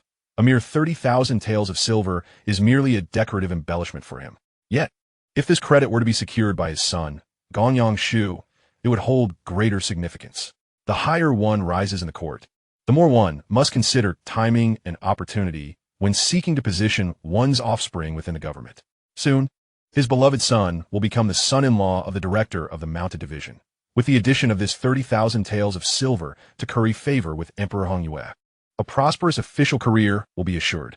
Even if he does not attain the lofty position of his father, he will at least stand among the foremost ranks during court assemblies. After all, the dear Shu must call Emperor Honyue uncle, as they are indeed blood relatives. Bring Brother Ye here for a discussion, Ganyang Chunhui commanded, and his trusted aide promptly went to summon the esteemed leader of the Chiu organization, Yuya. After a thorough deliberation, the matter was settled. Ganyang Chunhui intends to pave the way for his son, Ganyang Shu, while Yuya seeks to sell you, a distinguished guest of the Chiu organization, in exchange for the favor of left chancellor, Ganyang Chunhui. Do not be misled by the seemingly amiable service of the Chiu organization. Their motives are driven by greater profits, and betrayal is a craft in which assassins excel. Thus, the present came to be. As you soar towards Wangjing City, Ganyang Shu waved his hand and commanded, "Quickly transfer Li Mu's elixirs and medicinal herbs to be sealed and loaded onto carts, to be handled by the Chongqing Chamber of Commerce. You from Qi, dispatch 2 experts in the realm of Qi and 1 martial arts grandmaster to ensure the safety of this batch of elixirs and herbs." Understood. The leader responsible for assassination operations at the Qi organization clasped his fists, and a whistle pierced the air. A momentary chaos erupted in Wangjing City. The elderly woman selling vegetables abruptly ceased her trade, while the young attendant at the tea house dropped his sweat towel and fled. Hidden among the throngs of ordinary citizens in Wangjing City were nearly 100 exceptional assassins from the Qi organization, who swiftly reported for duty. Then, the medicinal herbs and elixirs, which you had painstakingly procured with genuine gold and countless efforts, were to be transferred from Li to the name of Ganyang. Ganyang Shu continued to issue orders. Arrange for personnel to lie in wait at all major city gates. Upon sighting Li Mu, immediately send word. Additionally, position 1 grandmaster and 5 martial arts masters to ambush in the storeroom, and at the first opportunity when Li Mu arrives, capture him. Be careful not to kill him. I want him alive. Understood. With one hand wielding the command of the left chancellor and the other the authority of the grandmaster, Ganyang Shu's words here were akin to imperial edicts. Yet, despite the execution of orders, many harbored doubts, particularly the women in the Qi organization. This esteemed guest of yours, they had encountered and served. Handsome he certainly was, and his strength unparalleled, Yet good looks and physical prowess do not equate to true power. This peak expert of the 100-ton realm, in their eyes, lacked true energy, lacked chi, and even lacked the vigor of blood. Was he not merely a naturally strong body refinement practitioner? To deal with a mere body refinement practitioner, dispatching a chi realm assassin seemed excessive. Yet Ganyang Shu went so far as to summon 5 masters and 1 grandmaster. What is the meaning of this? This question had once crossed Ganyang Shu's mind, and even now, he remained unconvinced. He too felt that employing a grandmaster-level expert to handle you was an overreaction. Yet there was no alternative. His father, Ganyang Chunwei, had orchestrated it this way and demanded compliance. Sons forever perceive their fathers as prone to exaggeration.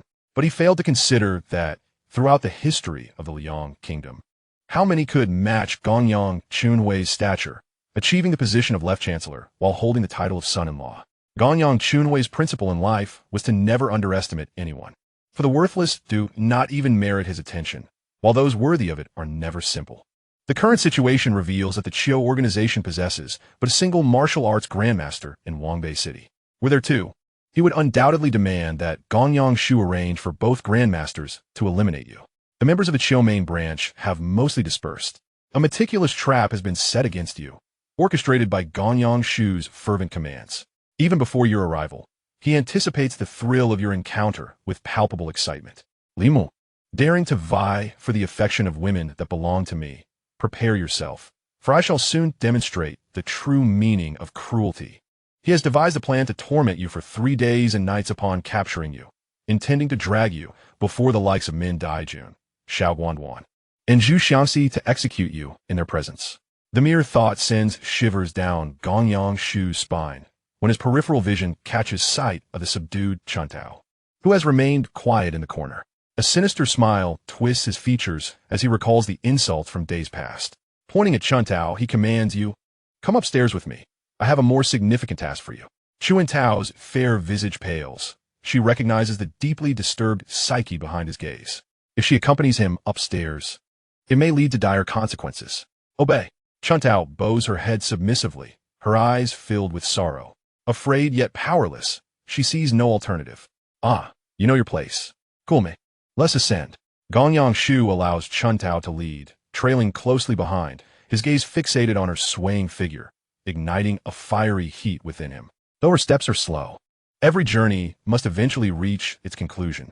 With a resolute bite of her teeth, she resigns herself to the fate of being bitten by a dog today. The door creaks open, and as she raises her gaze, a voice calls out, "Surprised? Unexpected? Did you miss me, dear Sister Chuntao?" You sit at the table, leisurely brewing tea, observing Chuntao and the looming presence of Ganyang Shu behind her. "Long time no see, Brother Ganyang. Your younger brother has missed you dearly." Chapter 127, Magnanimity. Surprised? Unexpected? When Ganyang Shu walks into the room behind Chuntao and first hears these words, he is neither surprised nor shocked. However, upon hearing the inquiry for the second time, he nearly succumbs to terror. For, as you pose the question once more, the image of you brewing tea at the table momentarily blurs, and suddenly, a severed arm, still exuding warmth from the fresh wound, appears atop the table. Ganyang Shu feels a pang of recognition as the sight of the dismembered limb strikes him with an agonizing familiarity. A searing pain engulfs his entire being. Having been sheltered in comfort throughout his life, he has never experienced such torment before. He opened his mouth, about to unleash a heart-wrenching wail, but you, with a mere gesture of your finger, silenced him, declaring your preference for tranquility, should he dare to utter a sound. The very head upon which he relied would be placed upon the tea table. The anguished cry brewing within him was abruptly stifled as you, with a serene smile, embraced Chuntao, advising her to first wash her face before turning your gaze towards the suffering yet mute Ganyang Shu, who desperately stuffed hemostatic pills into his mouth. Ganyang Shu's scheme could only be described as impeccably crafted, a flawless execution. Yet, he and his father had failed to anticipate that a seemingly insignificant practitioner of the body refinement realm could possess the ability to soar through the skies, a testament to their lack of worldly knowledge. After washing your face, your spirits began to settle slightly. Despite your earlier pretense of being a formidable figure, you felt a sense of relief. Fortunately, you were both lecherous and capable of flight. Were it not for your ability to soar, Falling into this trap would have been an inevitable outcome.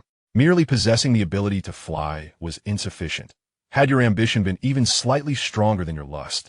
Upon entering Wangjing City, instead of seeking out Chun Tao, you have gone directly to the warehouse to gather medicinal herbs, thus sealing your fate.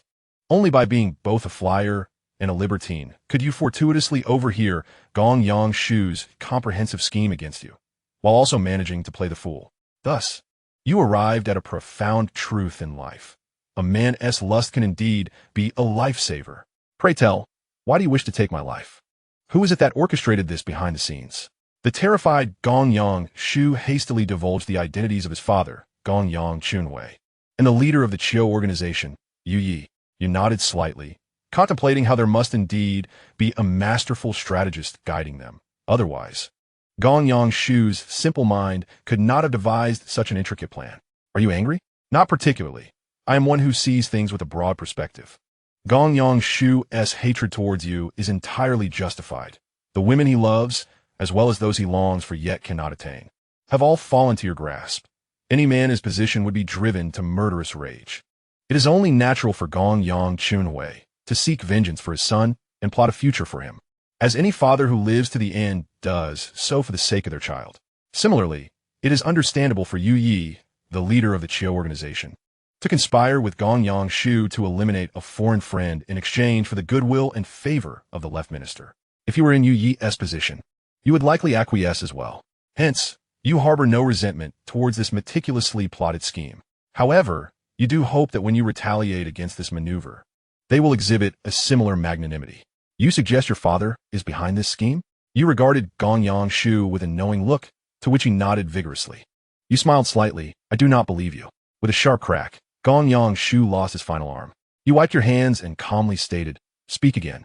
Gong Yang Shu was driven to madness, his mind utterly unraveling. After a brief moment, he held no further value to you. Smack! A resounding slap transformed Gong Yang Shu into a mere floor filler. You turned to the pale-faced Chun Tao and gently pinched her tender cheek. With a sudden thud, Chun Tao hastily knelt, trembling in fear. My lord, please do not take my life. I have never wished you harm. In fact, when Gong Yang Shu attempted to hire an assassin against you, I drove him away. Truly, my lord, please. Look at how frightened my beautiful maiden is. How could I ever bear to harm you? You tenderly embraced Chun Tao, soothing her for a moment, seizing the opportunity to cling to life. She became more enthusiastic than when you first indulged in the delicacies of Min Daijun. Now, we must attend to serious matters. You resolutely guarded your belt, refusing to relent, and ruffled Chun Tao's hair. Now, tell me where your Chiu organization hides its treasures, and then you may proceed to the Shinong Hall. Seek out the Lord Min and convey my message. From now on, you shall oversee all affairs of the Alchemy Pavilion outside Shinong Hall. 10 minutes later, the now thoroughly compromised Chun Tao slipped out through the window and made her way towards the Shinong Hall. You rubbed your face and retrieved various tools, including disguise ointment and silver needles from the simulated space, beginning the process of reshaping your visage. Before long, you transformed into the likeness of a middle-aged man with a square face, grinning sinisterly at your reflection in the bronze mirror. In matters of reciprocity, one must not disregard the courtesy extended by the Gong Yang family. To do so would be to appear ungrateful. Is a grandmaster alongside 5 martial arts masters truly impressive? You scoffed dismissively. Although you had refrained from martial training during your 2 months in the Liang Kingdom, your prowess remained at the pinnacle of the 100-ton king realm, mastering 59 martial techniques. However, Min Daijun was a bona fide martial arts grandmaster. Your encounters with her unfolded not merely in rooms, but also within the alchemy chambers, the hot springs of Shinong Hall, the medicinal fields, waterfalls, and kitchens. Having finally encountered a devoted and physically adept martial arts grandmaster, you were eager to utilize Min Daijun to validate whether your 100-ton king peak strength could truly measure up to that of a martial arts grandmaster.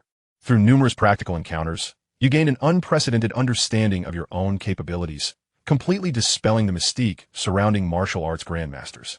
Of course, your victories over Min Daijun were partly due to her being an alchemist rather than a combat specialist. Nevertheless, Min Daijun asserted that throughout the Liang Kingdom, aside from the 3 supreme figures of the court, no more than 5 could reliably defeat you. Your remarkably peculiar regenerative abilities left Min Daijun envious.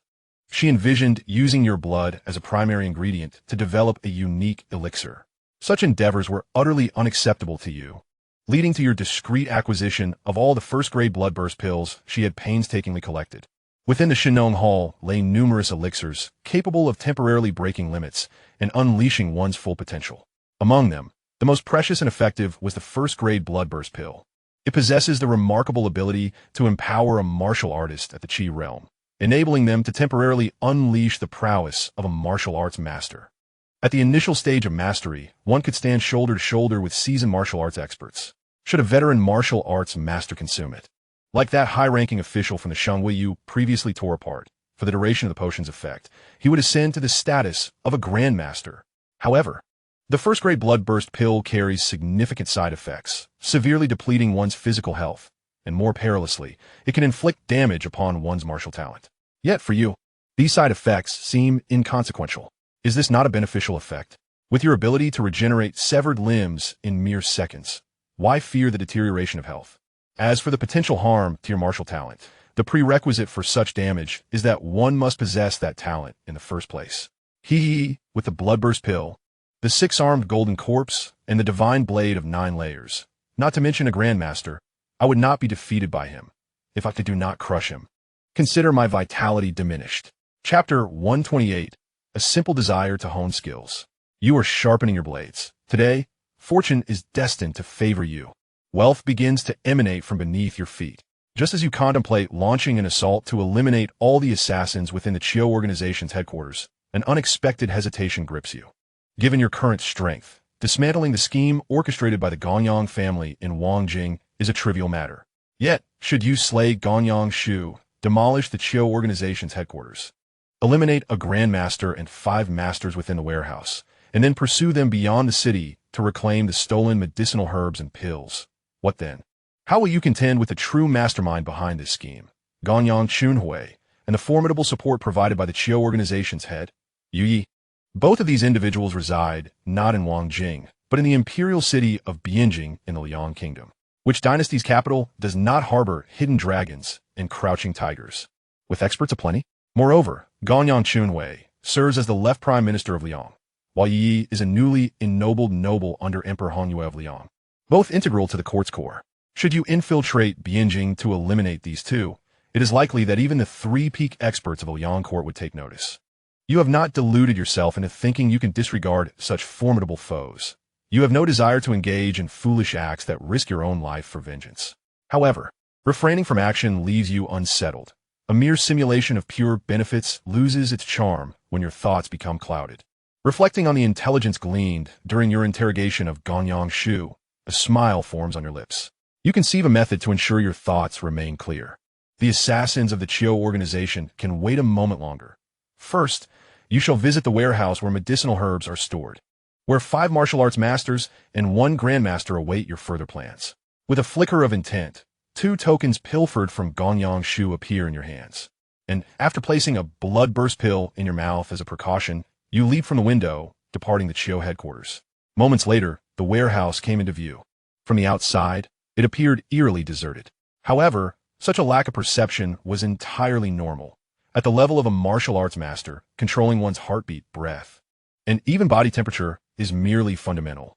Of course, any individual could achieve this if they truly wished to, yet, without the intent to maintain such control, you boldly pushed open the heavy doors of the warehouse. In an instant, 6 cold gazes locked onto you. A look of panic and unease flickered across your disguised, unassuming face, yet you steeled yourself, stomping your foot as you raised the 2 tokens in your hand. By the command of young Master Gonyang, there has been a change in plans. Li Mu is not a citizen of the Shang Kingdom, but rather an assassin trained by the Northern Barbarians. Currently, the Northern Barbarians are at a disadvantage in their fierce battle against Shang. Li Mu's lavish spending in your presence at the Qio and Xianxia halls was merely a ruse. His true objective is to masquerade as a citizen of Shang and assassinate a high-ranking official of our Liang Kingdom, thereby inciting our Liang to mobilize against Shang and relieve the pressure on the front lines. According to the latest intelligence, the legitimate son of the Duke of Liang has already met a tragic end, and Li Mu has disguised himself as the Duke's legitimate son, infiltrating Bianjing with the intent to assassinate him. Young Master Gonyang now commands you to hasten to Bianjing, heading directly to the Duke's residence. Once you encounter the disguised Li Mu, there is no need for further discussion. Eliminate him without hesitation. My master has stated that this matter is of utmost importance and must be executed flawlessly. Once successful, the gratitude of the Left Chancellor and the Duke will undoubtedly be most rewarding. After delivering your emphatic message while holding the tokens aloft, 6 figures emerge before you, all regarding you with skeptical eyes. You nervously swallowed and voluntarily tossed the 2 tokens for verification. They are genuine. The Grand Master examined the tokens and nodded slightly. Where is young Master Gonyang? Why is he not here in person to convey such significant news? Why would the young master squander time to relay this to you? You retorted, tilting your head slightly, exuding a hint of obsequiousness. Given our respective standings, my master intends to swiftly uncover the northern barbarian schemes and must immediately seek an audience with his majesty in the palace. Do not say I did not warn you. This matter will, at the latest, reach the Emperor's dragon table by tomorrow. Do I need to elaborate on what actions to take? The 6 individuals before you trembled slightly. In a realm where martial sects and the imperial court held equal sway, those above the master level might not fear the Emperor. However, this was Liang Kingdom, which had recently endured a tumultuous reshuffling of power just 6 years prior. By your decree, with the authenticity of the tokens confirmed and the mention of the Emperor's name, the 6 individuals could harbor no further doubts. They immediately took to the skies, racing toward Bianjing with fervent speed. In the blink of an eye, they vanished from sight. A smile finally broke across your lips, unable to be suppressed any longer. Many harbor misconceptions about you, believing that you squander a fortune of 10,000 taels of silver at the Xianxia Mansion's Sitai branch, indulging in the frivolities of rehearsing with a pair of twin sisters. To you, this is merely a reflection of the vulgar misunderstandings held by the masses. Addiction? No. Your sole intent is to refine your acting skills. Who says that a warrior cannot engage in cunning strategies? This warrior possesses quick wit, intelligence, and a flair for performance. The notion of borrowing a knife to kill or diverting disaster may not be entirely accurate. Perhaps it is more akin to driving wolves to swallow. Never mind the specifics. As long as it serves its purpose. With a satisfied hand on your hip, you acknowledge that the depths of Bianjing City make it inconvenient to seek vengeance. However, you have your strategies. During the interrogation of Gonyang Shu, you gleaned a significant piece of information. The Duke of Liang is his father Gonyang Chunhui's greatest political adversary. By unleashing this scheme, regardless of whether the Duke's legitimate heir meets his demise, Gonyang Chunhui and Yu Yi will find themselves burdened with an overwhelming load of blame. When the time comes, will Gonyang Chunhui and Yu Yi cry out for justice? You can assert that this Grand Master and those 5 masters are indeed the assassins cultivated by you. As for Gonyang Chunhui, you can question whether he entrusted the command token to Gonyang Shu for him to direct your assassins. Let them engage in their internecine strife until they are thoroughly exhausted. Whether they perish or merely suffer, this appetizing prelude is for them to savor.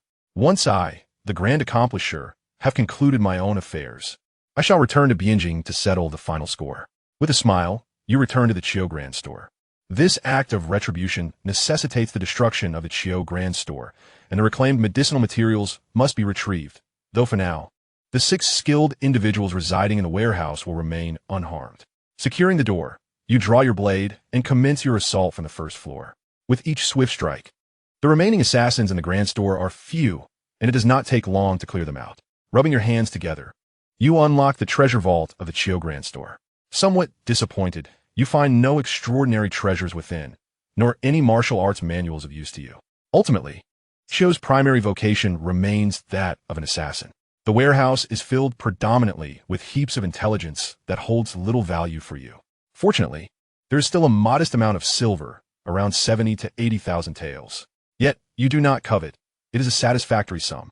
At the very least, the assassins left behind have managed to gather 1,000-fold merit golden elixir for you, providing some relief to your depleted purse, emptied by the goddesses of the Shinong Hall. After completing your tasks, you erase all traces of your presence and swiftly depart from Wangjing City, intercepting the Chongqing merchant convoy already burdened with your elixirs and medicinal materials. You enact a swift purge, ensuring all materials return to their rightful owner. With that settled, it is time to return home. This place is not suitable for lingering. You gather your energy and soar into the sky. Chapter 129, The Abbot. Soaring into the sky, Your target is the Shang Kingdom.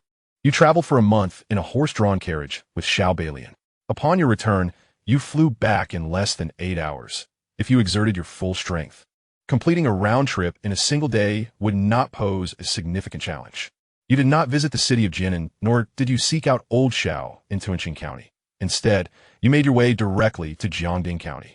During these 2 months of absence, you were genuinely fearful that Zhang Yu had already acquired the punishment Evil Jade Pendant. Fortunately, your worries were unfounded. You returned just in time. As you approached the dilapidated Taoist temple on the outskirts of Jiangding County, darkness had fallen. However, the crumbling temple was ablaze with light. A group of government soldiers, armed with torches, surrounded the temple, conducting a search akin to hunting stray dogs for the small beggar inside. Zhang Yu struggled valiantly to intervene, but was met with brutal force, leaving him battered and bruised. The Cheng siblings, Cheng Shijiao and Cheng Yanxin, who had been with Zhang Yu 2 months prior, were conspicuously absent. Don't be foolish. This is a royal decree. The Jinan government must gather the vagrants to send them to the front lines, a soldier barked. If it weren't for your registered status, I'd have arrested you too. Get lost. If you interfere again, I'll make quick work of you. Frustrated by Zhang Yu, a soldier kicked him down before drawing his blade in menace. Zhang Yu, his eyes ablaze with defiance, stood resolute, unyielding in the face of death. The soldier, exasperated, glanced back at his captain, who waved his hand dismissively. You dare obstruct a royal order? You cannot be spared. Taking a deep breath, the soldier poised his sword to strike. Witnessing this scene, you felt no trepidation, for you were certain that Zhang Yu would not perish. Indeed, in the next moment, a string of prayer beads sliced through the darkness, deflecting the blade. A voice, resonant and compassionate like a lion's roar, echoed through the night. This young man has a connection with this humble monk. I implore you to show mercy. A resplendent, bald old monk approached, exuding an aura of formidable energy, his countenance neutral. This venerable monk was none other than the abbot of the small temple by the riverside. The old abbot harbored a complex sentiment toward Zhang Yu, oscillating between affection and resentment. Initially, his feelings were purely negative, vexed by a charlatan posing as a Taoist priest at his temple's entrance. It was a testament to the abbot's steadfast compassion that he refrained from punishing the impostor. Yet, after observing Zhang Yu for some time in secret, the abbot's animosity began to wane. In this world, individuals as genuinely good as Zhang Yu were few and far between. With a thunderous clap, the abbot pressed his palms together, unleashing the full force of his peak martial prowess. A martial artist of such caliber commanded significant respect in the county. Even the soldiers from the Jinan military camp were reluctant to forge an enmity over a single Zhang Yu. The captain cast a threatening glance at the old abbot, gesturing for the guards to retrieve their swords and unceremoniously toss Zhang Yu at the old man's feet. The implication was unmistakable. If you wish to protect him, I shall grant you this favor, but only if he refrains from causing further trouble. The old abbot clasped his hands in prayer, bowing his head and uttering a plea for mercy, before delivering a swift blow that rendered the unyielding Zhang Yu unconscious, hoisting him over his shoulder to depart. You trailed quietly behind, as the old abbot carried Zhang Yu back to the temple. After more than half an hour, Zhang Yu slowly regained consciousness, his voice echoing through the room with desperate pleas for the abbot's aid, punctuated by the sound of his forehead striking the floor in supplication. Yet, the old abbot remained unmoved, and soon the cries for mercy faded, replaced by the clamor of an argument. The noise was bothersome, but as Zhang Yu stormed out, the old abbot uttered a phrase that struck a chord within you. The land of Wang is vast, yet even Buddha finds it challenging to save the lost. Only those destined may be aided, and the heart of Zen is unencumbered. Foolish child, foolish child. This old monk possessed some wisdom. You may not grasp the intricacies of Buddhist doctrine, yet you sense that a person who accurately recognizes their limitations and operates solely within those confines transcends the majority of humanity.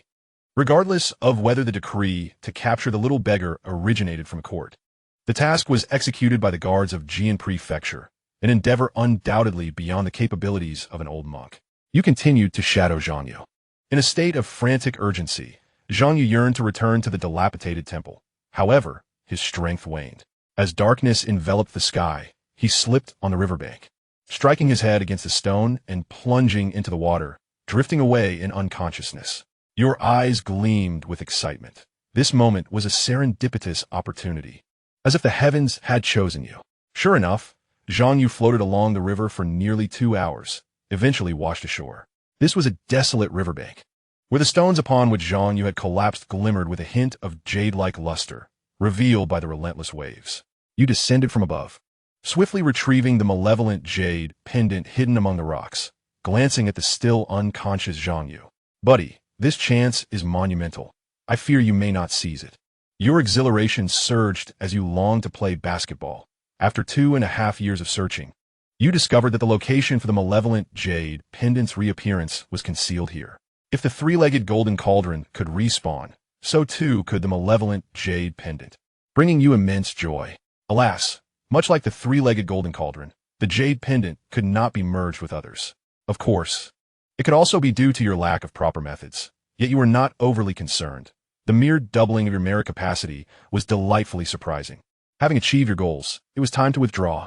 Yet, as you stroked your chin, an uncomfortable pang of conscience tugged at you.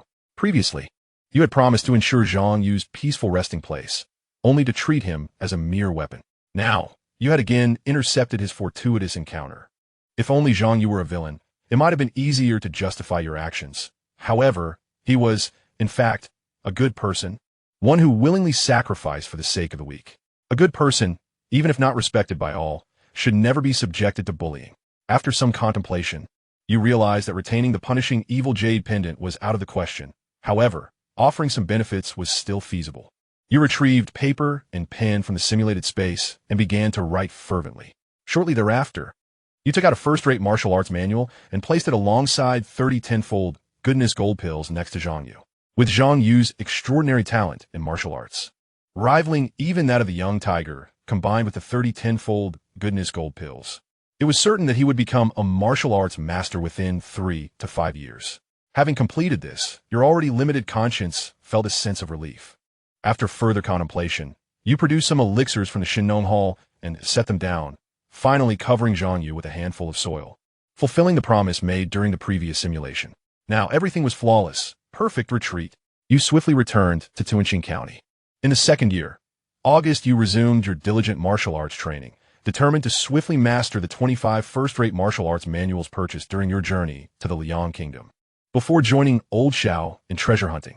In the second year, September, with an abundance of elixirs and resources at your disposal, your progress was rapid. The only regret was the temporary absence of the 1,000-fold goodness gold pills. Nevertheless, you felt unperturbed. Even without them, you could still master 4 first-rate martial arts manuals in a month, while also finding time to indulge with Old Xiao and partake in theatrical performances in the city. In the second year, October, you seized an opportunity to visit the Shinong Hall, partly to see Min Daijun, Chu Xiangxi, Xiao Guanduan, Cheng Qier, Chun Tao, and Sister Han, and partly to ascertain whether the commotion created months prior had borne fruit.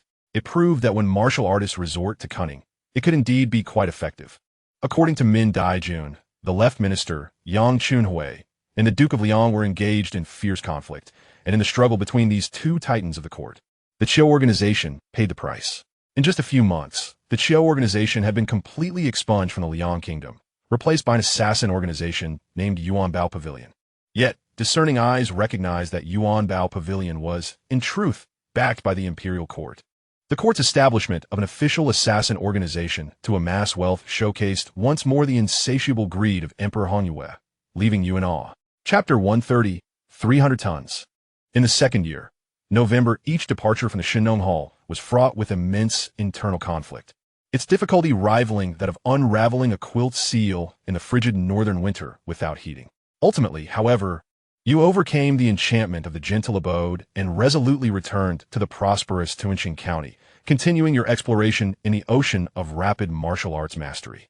In the third year, January, by this month, you had already mastered 20 of the 25 first-rate martial arts manuals acquired from the Liang Kingdom. Only 5 remained, and a month's practice would suffice. In the third year, February, at the end of the month, you flew towards Niuwai Mountain, clutching your heart. Your expression is unusually grave, your hand pressed against your chest, trembling with the rapid throbbing of your heart.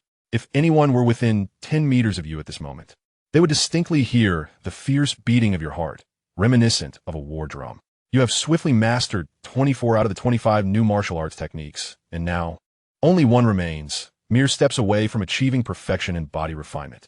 You are certain that once you take this final step, the third transformation of your body will occur. Months ago, you discerned that the site of this third transformation lay within your heart. However, you did not anticipate that this alteration would be so tumultuous.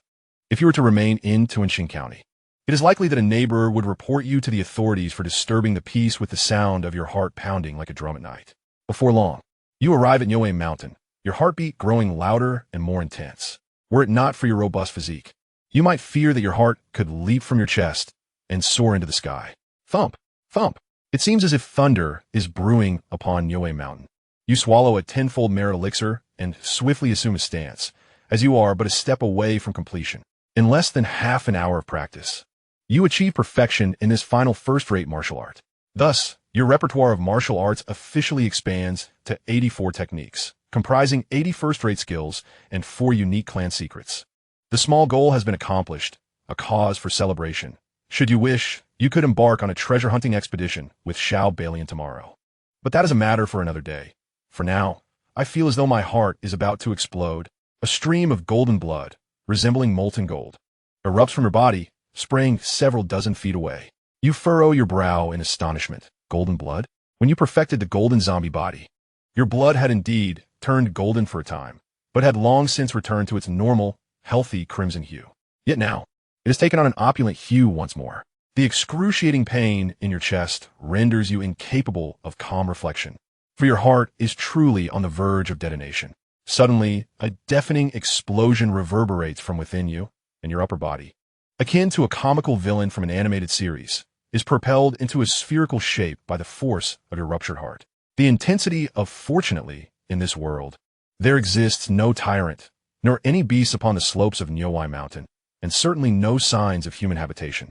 Yet, you in terms of resilience, have never failed to astonish. The bones within you, transformed into a viscous substance, are now reassembling and arranging themselves, gradually taking on a humanoid form. Your muscles and tendons are rapidly regenerating, allowing this form to become increasingly robust. Ultimately, even the organs that were obliterated have begun to regenerate. You resemble a bear awakening from hibernation, bewildered and weary as you open your eyes. What a remarkable transformation. You possess the ability to perceive internally. Having narrowly escaped death from cardiac explosion, you awaken to a sense of wonder. Your internal vision is not that of mere sight, but rather a profound spiritual awareness. You can sense beneath your skin every drop of blood, every strand of muscle fiber, every vein, every bone, and the distinct shapes of flesh, all vividly manifesting in your mind like a three-dimensional projection. Upon thoroughly perceiving the intricacies of your internal anatomy, your mouth gapes open, your lips twitching in astonishment. You initially believed that the site of your third bodily transformation was your heart, yet in truth, it encompasses your entire being. After experiencing a rebirth, the internal structure of your body has become entirely distinct from your previous understanding of human anatomy. Take, for instance, the bones of your forearm. A typical human forearm consists of 2 bones, the radius and the ulna. You too possess these, but they're no longer merely 2 smooth, slightly curved bones. Upon internal observation, you discover that your ulna and radius have transformed into a multitude of slender, hair-like bones, intricately layered, twisted, and woven, as if crafted by the most masterful structural engineers with deft hands. Their appearance remains the same, yet their structure is fundamentally altered. They have become lighter than before, yet also more robust, flexible, and capable of withstanding greater forces. This transformation extends beyond just the radius and ulna. Every bone in your body has undergone a similar metamorphosis. Indeed, your muscles and the newly regenerated organs have experienced the same evolution. You comprehend now that this third transformation does not merely involve the growth of new limbs or wings. Rather, it has entirely dismantled and reconstructed your being. Every organ within you has retained its original appearance, while its structure has been modified to adapt, function, unleash potential, and endure significantly greater strength. 60,000 pounds. 300 tons. You feel your strength at this moment has surged to 300 tons. However, whether you can truly wield such power remains to be tested. You venture to the back of Nyoe Mountain, where a naturally formed blue stone, roughly the size of a mining truck, has rested for countless years. During your previous martial arts training, you often employed it to test the limits of your own strength. Alas, it had never budged an inch. One might surmise that this colossal piece of bluestone weighs no less than 300 tons. While it may seem effortless to destroy such a heavy stone, lifting it is nothing short of a fantastical endeavor. Yet now, you feel capable. Lift. The stone, the size of a mining truck, trembled and ascended from the ground. Although the moment it left the earth, you sank into the soft soil, the stone was undeniably raised. With 84 martial arts techniques and a strength of 600,000 pounds, 300 tons of might is achieved even in your conventional state. Without activating the golden zombie body, imagine what could be accomplished if you did. In the third year, February, atop Niue Mountain, you revel in the exhilarating changes brought forth by your third bodily transformation, careening down the peak and flattening it in your wake. Your 300 tons of power not only transcends the realm of ordinary humans, but also surpasses that of martial artists. Even in the extreme realm, you inquired with Min Dai-jun about information regarding masters of the extreme realm. She mentioned that among the 3 masters from the Liang Kingdom, one specializes in horizontal training. However, their strength ranges only between 150,000 and 200,000 pounds. Before encountering you, Min Dai-jun had believed that the horizontal training grandmaster of royal lineage from Liang was the pinnacle of human physical prowess. But now, you have usurped that title. Regrettably, even Min Dai-jun has never witnessed the practical combat of an extreme realm master, leaving you in the dark regarding the intrinsic differences between the extreme realm and the great masters of martial arts. The immense increase in your power stirs a desire to spar with an extreme realm master. I wonder if my additional 100,000 pounds of strength can compensate for my shortcomings in other areas. Even if it cannot, it matters not, as the great Zhuang Gong still has 16 techniques left to master, and the day when I dominate the extreme realm and reign supreme is fast approaching. With unwavering confidence, you descend the mountain and return to Tuanqing County.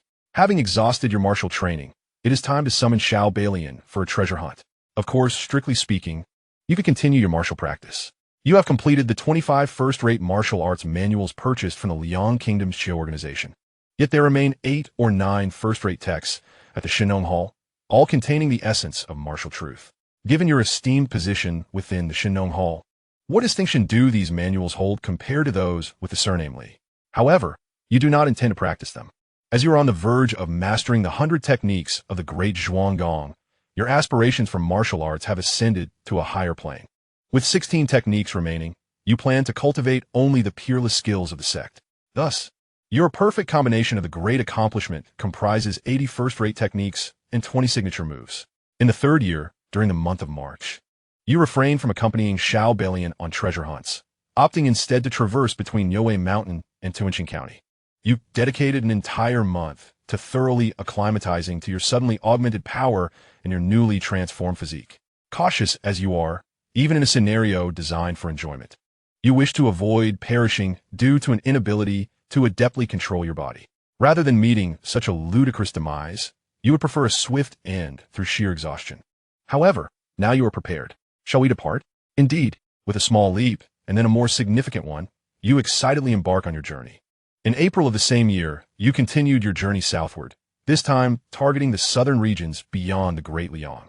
In this world, the southern expanse lacks the infamous 100,000 mountains that have become tiresome to your ears, yet it is rife with the treacherous 100,000 miasma forest. For the citizens of Xianxia and Lianghua, the southern territory is a land utterly untouched by civilization. Within the 100,000 miasma forest, primitive tribes still engage in their primal existence, and the living conditions are exceedingly harsh. Even a practitioner of martial arts from the southern tribes cannot survive there for long. Yet hidden within the depths of the 100,000 miasma forest lies the royal treasure of you, safeguarded through generations by a tribe known as the Venomous Fangs. Indeed, the roots of the Yu Kingdom are entrenched in this southern wilderness. According to Xianxia, the ancestors of the Xiao clan were once the mightiest tribe within the 100,000 miasma forest. Eventually, they mustered their entire clan's strength, emerging from the southern wilds to establish a vast empire, founding the nation of Yu. During its zenith, even the nations of Sheng and Liang had to pay tribute annually to ensure their safety. After traveling in a horse-drawn carriage for 10 days, both of you were filled with anticipation and impatience. On this day, you could no longer contain yourself. Why don't we just fly there? Traveling by carriage is too slow. What? You can fly? Xiao Balian trembled in shock, mistakenly believing you had transcended your limitations and achieved the realm of a martial arts master like him. Isn't that absurd? You must understand, you are one of the 3 keys to unlocking the treasure. If you were to attain the ability to harness chi, you can no longer serve as a key. Calm down, calm down. I am still the naturally powerful practitioner of tempered body. I can fly, but it's due to my unique flying technique. You are well aware of Xiao Balian's concerns. Having grown so familiar with him, you don't mind revealing a hint of your extraordinary abilities. With your robust confidence, you're even less concerned about the elegance of your flight. As long as you can soar, who cares how you propel yourself? You leap from the carriage, grounding your energy. Remarkable, truly remarkable. My son-in-law is nothing short of a miracle worker. How is this peculiar phenomenon discovered? Observing your carefree aerial grace and unique techniques, Xiao Balian was utterly astounded, immediately channeling his internal energy to soar into the skies in pursuit of you. However, you were flying at an astonishing speed, and as he chased after you, his face turned a shade of green. Though devoid of any tangible flavor, the wind rushing against him made him yearn for death. Son-in-law, please cease your flight. Be obedient. Let's take the horse-drawn carriage instead. There's no need to rush. Please, do not fly any longer. Did you hear me? No more flying. It's impossible for your father-in-law to carry you while soaring. Can't we just fly together? Xiao Balian had never anticipated that one day he would develop an aversion to flying. Fortunately, you were reasonable and suggested that he lead the way while you followed behind. In less than 2 days, the two of you reached the boundary between Liang Kingdom and the 10,000 miasma forest of the southern wilderness. At this point, continuing your journey by flight was no longer feasible. The expanse above the 10,000 miasma forest was shrouded in a thick, semi-transparent layer of toxic miasma. You, possessing an extraordinary constitution and unparalleled recuperative abilities, were unperturbed by this mere poison. However, Xiao Balian was not as fortunate. Even as a martial arts master, he had limited internal energy, and considering the myriad dangers within the 10,000 miasma forest, he could not afford to squander it on flight. Be cautious once we enter. This is my first time in the southern wilderness, and I have heard that the tribal warriors here are masters of poison. Moreover, the southern wilderness tribes harbor animosity towards the people of the Shang Kingdom and Liang Kingdom, so it is imperative that we act discreetly. Xiao Balian warned with a serious expression. Although his ancestors hailed from the southern wilderness, he was not them.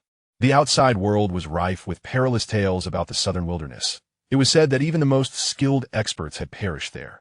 You nodded earnestly. Vivid images of primitive tribes consuming raw flesh and drinking fresh blood flooding your mind. Let us proceed, Xiao Balian declared, leading you into the endless sea of trees. Chapter 132, Southern Wilderness Miming. In the blink of an eye, you and Xiao Balian had been traversing the 10,000 miasma forest of the southern wilderness for a month. The vastness of the southern wilderness surpassed your imagination.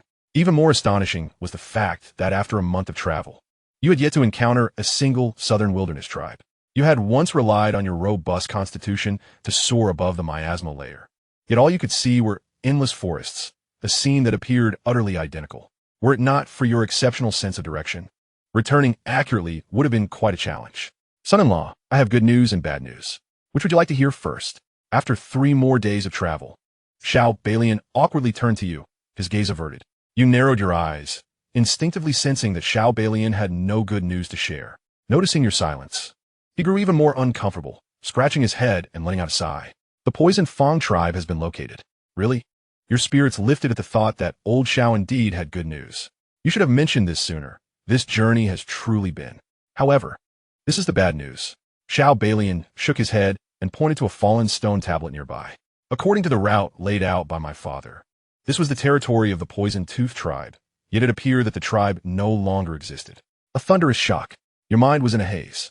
Xiao Balian had mentioned that the entrance to the royal secret vault of the Yu Kingdom was known only to the leader of the Poison Tooth tribe. The tribe's sole purpose was to guard the vault and guide the royal members to its entrance.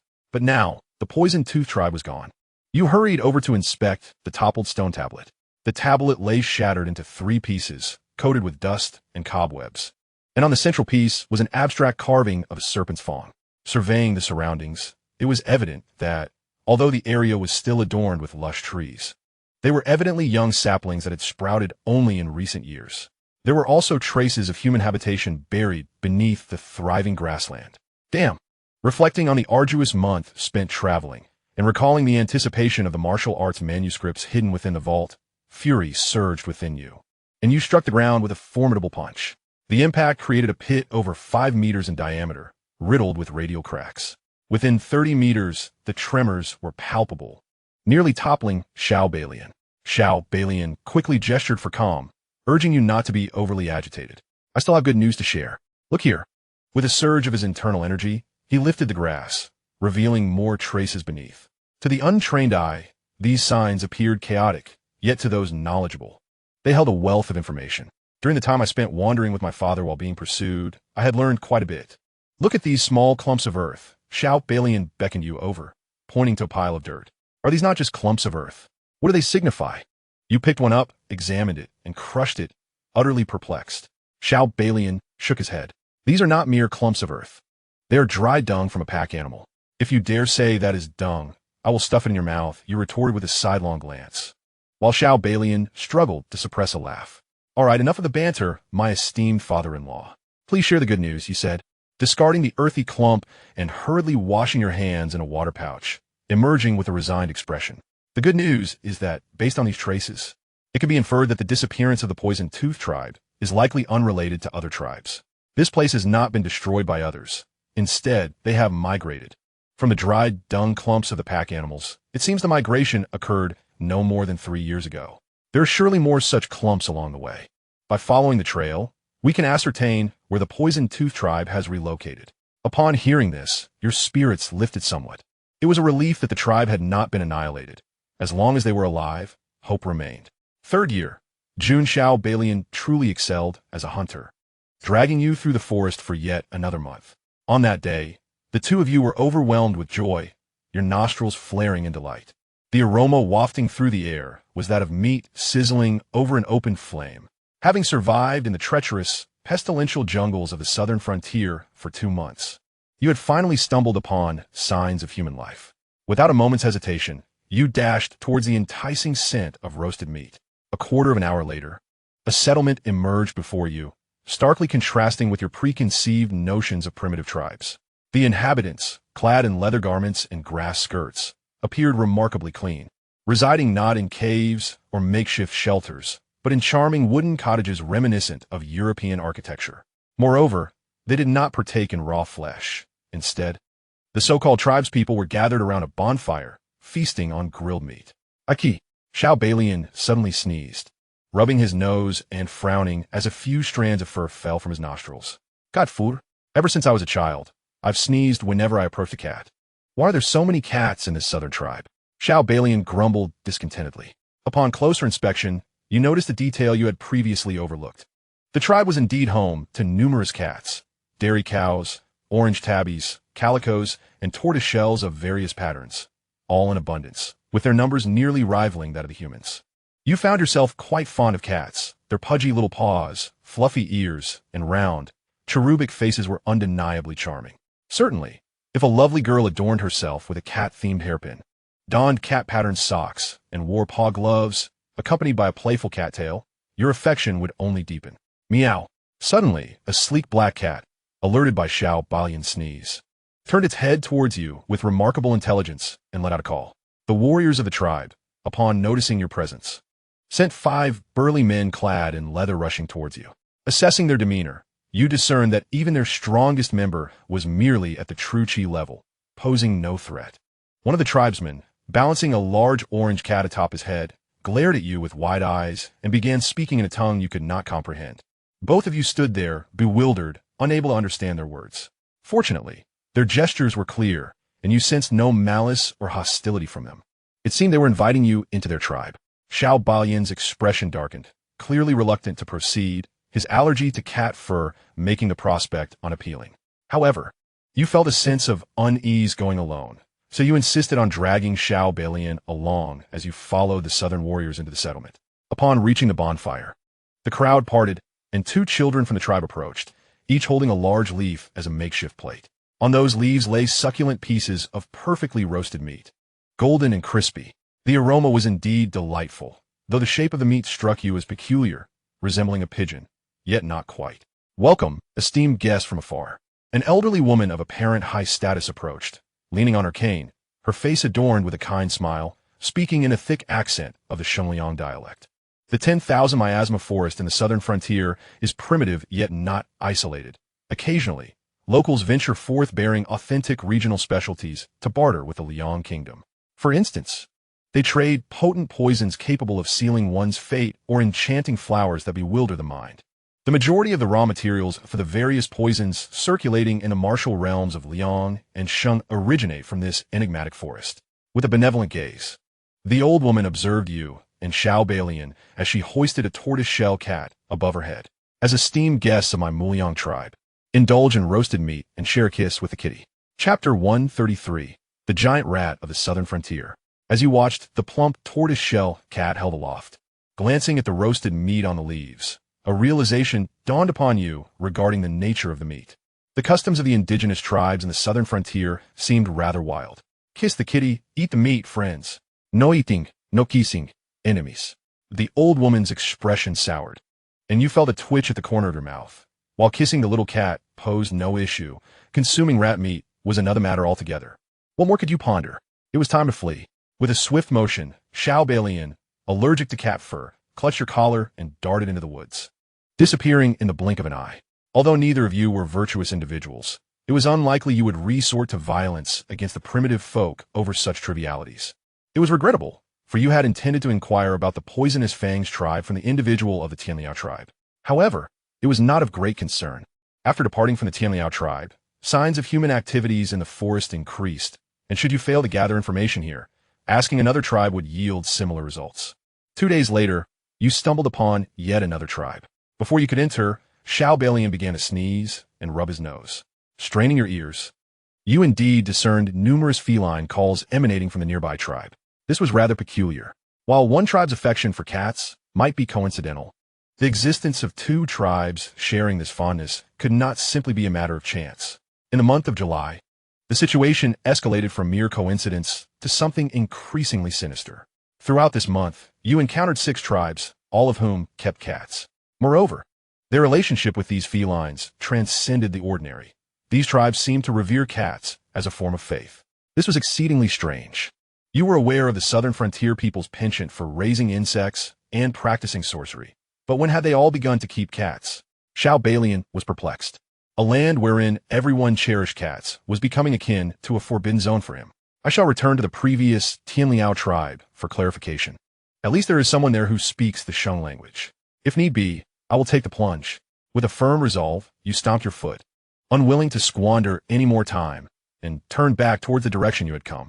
As you gazed at your receding silhouette, Xiao Balian was reminded of the roasted mouse. Unable to resist raising his finger, declaring, "My son-in-law is quite the man. When pushed to the brink, he dares to consume anything." The following day, you returned to the Tianliao tribe, greeted by familiar recipes and flavors. A young child held a roasted mouse, while an elderly woman cradled a plump tortoise-shell cat. However, this time, the roasted mouse had doubled in number. As the old woman explained, this was to make up for the last time. You clenched your teeth, creating an opening in your simulated space within your mouth. In a swift motion, you devoured both roasted mice, leading onlookers to believe you did not even chew before swallowing. Afterward, you picked up the elderly woman's chubby tortoise-shell cat and planted a kiss on its head. Remarkably, the cat, displaying a sense of decorum, sniffed your scent with its damp nose and nuzzled your cheek with its round face. Witnessing the cat's reaction, smiles lit up the faces of the Tianliao tribe members. The kind-hearted old woman took back her tortoise-shell cat, exclaiming that she liked you, declaring you a friend of the Tianliao tribe, and thus a feast began. Though the jubilant cheers were beyond your comprehension, you felt the warmth of their pure and unhostile enthusiasm. Fortunately, the meats served at the feast were no longer mice, but had transformed into more conventional fare, such as snake, lizard, toad, spider, centipede, and earthworm. Indeed, these were regarded as normal delicacies in the southern regions, akin to chicken, duck, and fish in the prosperous nation. You kept the entrance to your simulated space open throughout the night. After dining and drinking, each resident of the Tianliao tribe, with a cat perched atop their head, began to sing and dance. You approached the elderly woman who spoke the language of your homeland to inquire further. "Grandma, do you know the Poison-Tooth tribe? The young ones of the Poison-Tooth tribe? I haven't heard that name in ages. What brings you to our tribe?" I am not seeking the Xianxia tribe. I am looking for the poison granny. Are you from the poison tooth tribe? As you spoke, your pupils constricted upon seeing the old woman reverse her wrist, revealing a tattoo shaped like a fawn. She replied calmly, the poison tooth tribe has been renamed the cat god tribe for over 60 years now, young man. What is your purpose in seeking our tribe? You gently struck the ground with your fist, and after raising it, a deep hole appeared. Grandma, do you recognize this martial technique? The elderly woman stood with some difficulty, exclaiming, the Emperor's astonishing fist. You are, though the nation has fallen, its royal bloodline endures. The person who accompanied me that day was the last emperor's grandson. Realizing the old woman was indeed from the poison tooth tribe, you directly expressed your intentions. Xiao Balian had informed you that the poison tooth tribe existed to safeguard the royal secrets of the nation. Thus, demonstrating the Emperor's astonishing fist upon encountering a member of the tribe served as the finest proof of your identity. Splendid, splendid. The bloodline of the Yu kingdom endures. Who might this be? The esteemed grandson of the emperor. The elderly woman inquired, her face radiating joy. You might as well touch your nose. I am not of the royal lineage of Yu. I am merely the key, came the reply. The key?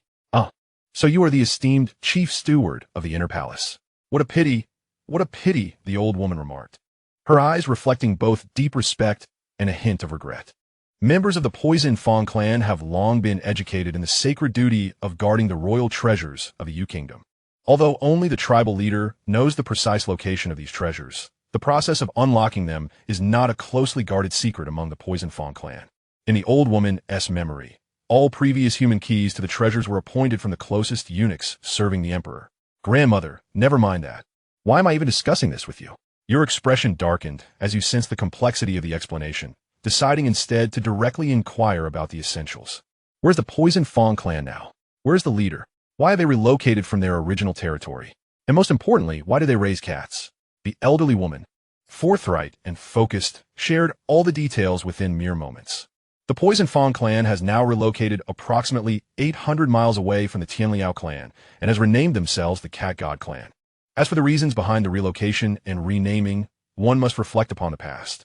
The 10,000 miasma forest in the southern region presents an inhospitable living environment, filled with venomous creatures and ferocious beasts, with toxins pervading the air, a reality you are well acquainted with.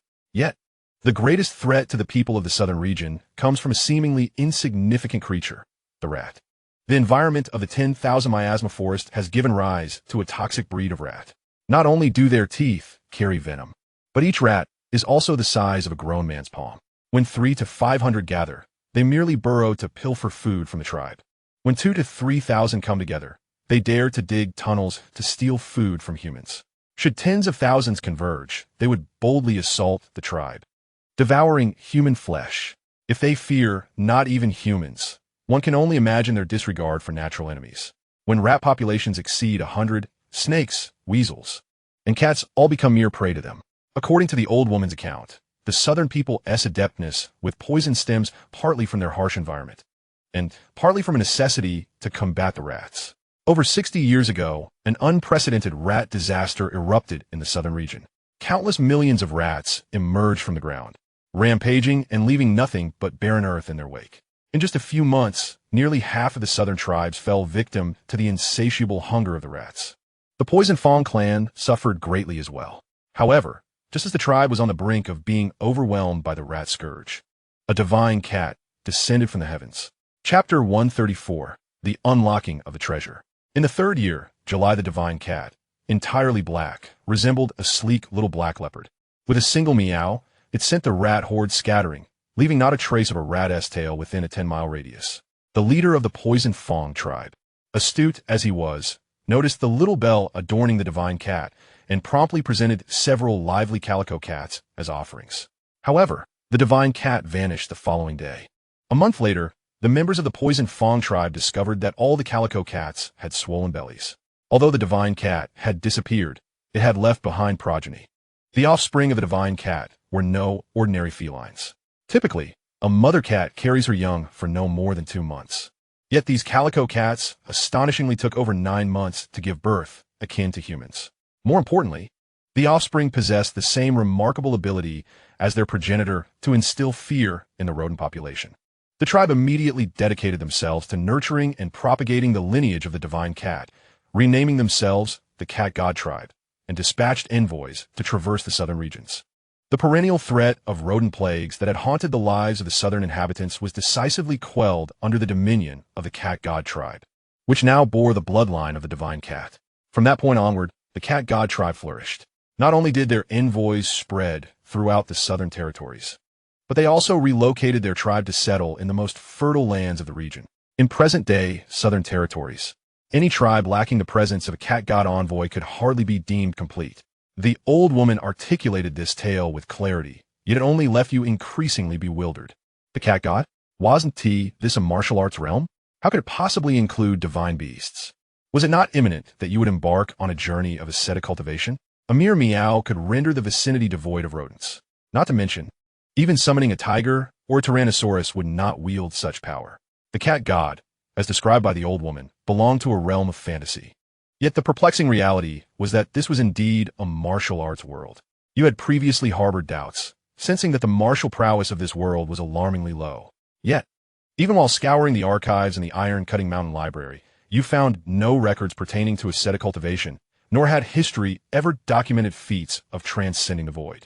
The only conceivable link to the realm of fantasy might be the ultimate masters, who boasted lifespans of up to 500 years and commanded the forces of nature such as earth, fire, water, and wind.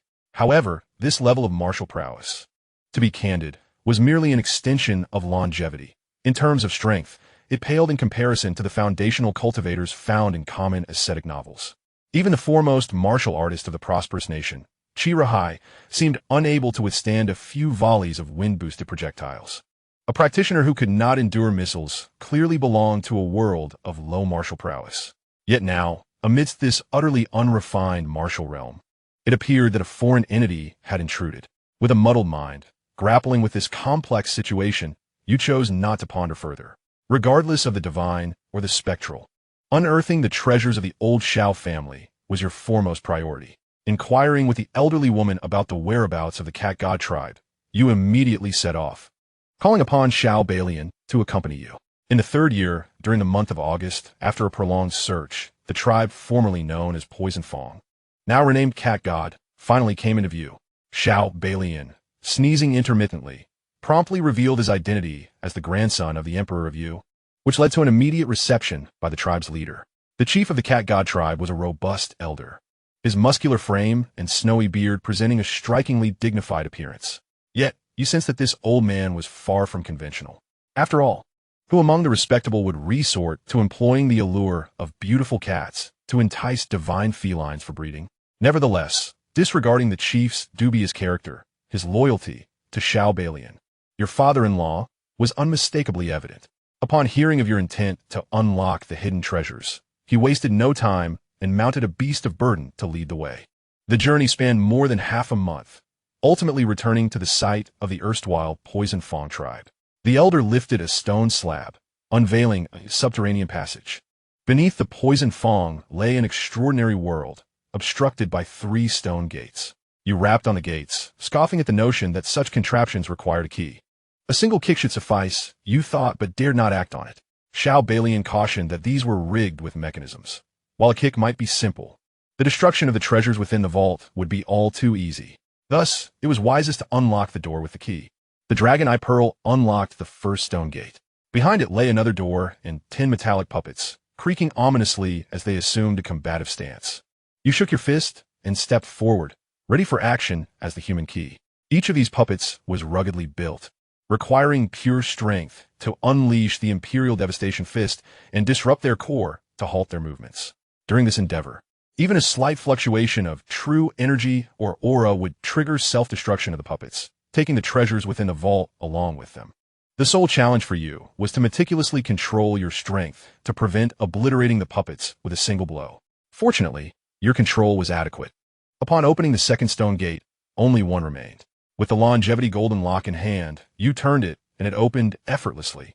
You and Xiao Balian inhaled deeply, hearts racing with excitement, trembling hands crossing the threshold. Xiao Balian seemed to envision mountains of gold, while you imagined dozens of legendary martial arts manuals. Yet, upon opening the third gate, The reality was a stark contrast to your dreams. It was a treasure trove beyond measure. Mountains of gold, hills of silver, and an abundance of martial arts techs awaited you. Everything you had ever desired. This journey was indeed worthwhile. Xianxia embraced the mountains of gold, while you dashed towards the shelves laden with martial arts manuals, sandalwood flying dragon technique, exploring the azure waves palm, chaos shattering mountain force, and 8 treasures Rui staff. A bountiful harvest, indeed. 18 exquisite martial arts manuals, each an original masterpiece, lay before him. The wealth amassed was staggering, surpassing 20 million taels when converted to silver, as assessed by Xianxia after his meticulous inventory of the treasure. My dear son-in-law, you cannot be blinded by greed, can you? Certainly not.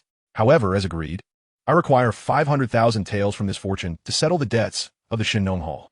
Rest assured, this will not be in vain. I have arranged with my master for Juan to become the next leader of the Shinnon Hall, ensuring that it will be our family's enterprise henceforth. That is manageable. But the real issue lies in how we shall transport such a vast amount.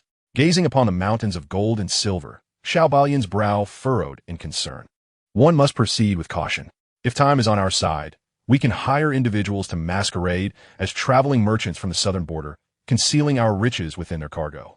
With careful planning, we could gradually transport everything over 3 to 5 years. Just a little patience is required. 3 to 5 years, he sighed, but even so, one can expect to lose at least half of it during transit. Transporting coal often results in losses, let alone moving silver. Furthermore, masquerading as merchants incurs risks from the border guards of Liang Kingdom, who are known for their extortion. Alas, this seems to be our only option. But a subtle smile graced your lips. If you are anxious, I possess a method that guarantees all the silver will be transported within 6 months without loss. However, this task must be executed under my personal supervision.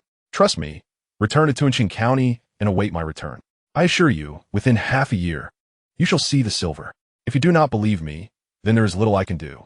You speak nonsense. I shall not return to Tunshin County. I will await you in Wangjing City of Liang Kingdom. With silver in hand, it is far more comfortable to spend it in Liang. Xianxia playfully kicked you, knowing well that he trusted you, though skepticism lingered. After stuffing his pockets with heaps of gold, he left you the Dragon Eye Pearl and the Longevity Gold Lock before departing. 3 days later, you returned alone to the hidden treasure. With a flick of your wrist, swish! Regardless of whether it was mountains of gold or seas of silver, rare treasures or peculiar artifacts, they all converged in your simulated space. In less than 10 seconds, the vault was utterly bare, not a single grain of silver left behind. Immediately, you soared into the sky, intending to visit each money exchange, gradually converting your rightful 500,000 taels into silver notes across numerous transactions. Exchanging about 20,000 taels per county, this task would be accomplished within a month. 2 days later, you descended outside a county in the Sheng Kingdom, waving your hand to withdraw 10,000 taels of silver from your simulated space. Clink, clink, clink, meow. Clink. The silver struck the ground with a crisp sound. How amusing, you mused. The silver makes a delightful sound, even mimicking a cat's meow. You rubbed your ears. Certain you had just heard a faint meow. Meow. A large black cat emerged from a mound of silver, glaring at you with its vibrant green eyes, seemingly quite displeased. Where did you come from? You were taken aback by the sight of this cat, resembling a miniature black leopard. It was evident that this feline could not possibly have been part of the surroundings. The only plausible explanation was, no, how could my simulated space ever accommodate living creatures? You had rigorously tested the limitations of this simulated realm, attempting to introduce various animals, from hens to hefty pigs, even the deceased convicts from your time as a county officer. Each time, living beings were unable to penetrate its confines. Yet here stood this cat. Meow. The large black cat let out an irritable cry, and you suspected it was expressing its displeasure towards you. However, you paid it no mind. With a flick of your hand, the cat vanished into thin air. With another wave, the black cat reappeared. Meow. The cat appeared, slightly bewildered. You inhaled sharply, your eyes sparkling with excitement, for you recognized this as a fortuitous discovery. This cat must surely have been hidden within the treasures of the royal stash of the state of you, and you had inadvertently brought it along. You were no fool. It was unmistakable that this plump feline bore an uncanny resemblance to the cat deity described by the elderly woman from the Tianliao region. Its sleek, jet-black coat, vivid green eyes, and glossy fur resembled that of a small black leopard. Most crucially, upon inspecting its rear, You noticed the bell. This cat was undoubtedly the legendary cat deity. Yet, something felt amiss. What kind of cat lives for over 60 years? And why was this cat found within the secret treasures of the Xiao family? The royal vault of the state of Yu was inaccessible without a key. What right did it have to slumber amidst the golden riches? Such an abundance of questions lingered in your mind. Come here, kitty, let me have a look at you. You crouched down, adopting a higher-pitched tone to entice the cat, eager to examine it closely while extending a hand to pet its head. The large black cat arched its back and flattened its ears, emitting a low, threatening growl. But did you care? Whether it scratched or bit. Even drawing blood would be a testament to its sharpness. Meow. Oh dear. In an instant, the large black cat covered its mouth, howling and rolling about, while you grimaced in pain, your fingers throbbing. Upon closer inspection, you discovered 2 small punctures on the side of your index finger, from which golden droplets of blood were oozing. You were utterly astonished. This black cat's teeth were sharper than even the legendary 9-fold blade. At that moment, the large black cat regained its composure, licking the golden droplets from its mouth. Its already round, emerald eyes widened even further as it circled around your ankles, persistently rubbing its head against you while meowing incessantly. Even without understanding the language of beasts, it was clear what it meant. Delicious loves to eat, and it still wants more. Ah, indeed, this creature treats your blood as though it were mere cat food. After some contemplation, you retrieve a small bowl from the simulated space, resolutely slice your finger with a 9-fold blade, and release a modest portion of blood into the bowl. The large black cat, its nose twitching with excitement, raises its tail in a quivering salute, resembling a serpentine creature adorned with fur. As it drinks, a look of profound satisfaction graces its feline visage. You attempt to pet it, and it exhibits no resistance whatsoever, even rolling over to expose its belly for your affection. Utterly unreserved. When you try to lift it, you are taken aback. This hefty black cat weighs at least 30 pounds, heavier than most dogs. After a prolonged session of petting, your heart grows increasingly uneasy. Aside from its larger size and the equivalent mass of 3 or 4 ordinary cats, it possesses no discernible differences from a typical feline. Or rather, a normal cat does not crave your blood. This cat undoubtedly harbors secrets, for now. You decide against exchanging silver notes, as the royal treasures of the Yu Kingdom are cluttered with assorted items, possibly containing information about this enigmatic creature. With this thought, you feel a stirring desire to bring the cat into the simulated space, intending to return and meticulously sort through the items in the treasure trove. However, just as this notion crosses your mind, the large black cat seems to sense it, abruptly springing from your arms and shifting into a combat stance, resembling an arched back. Airplane-eared feline. Impressive agility, indeed. If you refuse to enter the simulated space, then I shall carry you instead. The disinclined black cat evokes memories of a certain yellow-haired electric rodent that resisted entering a pokeball. Who among us did not harbor dreams of nurturing a small sprite in our youth?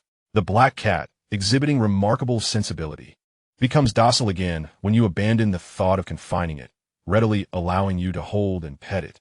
Truly astonishing. I suppose I am now the cat owner.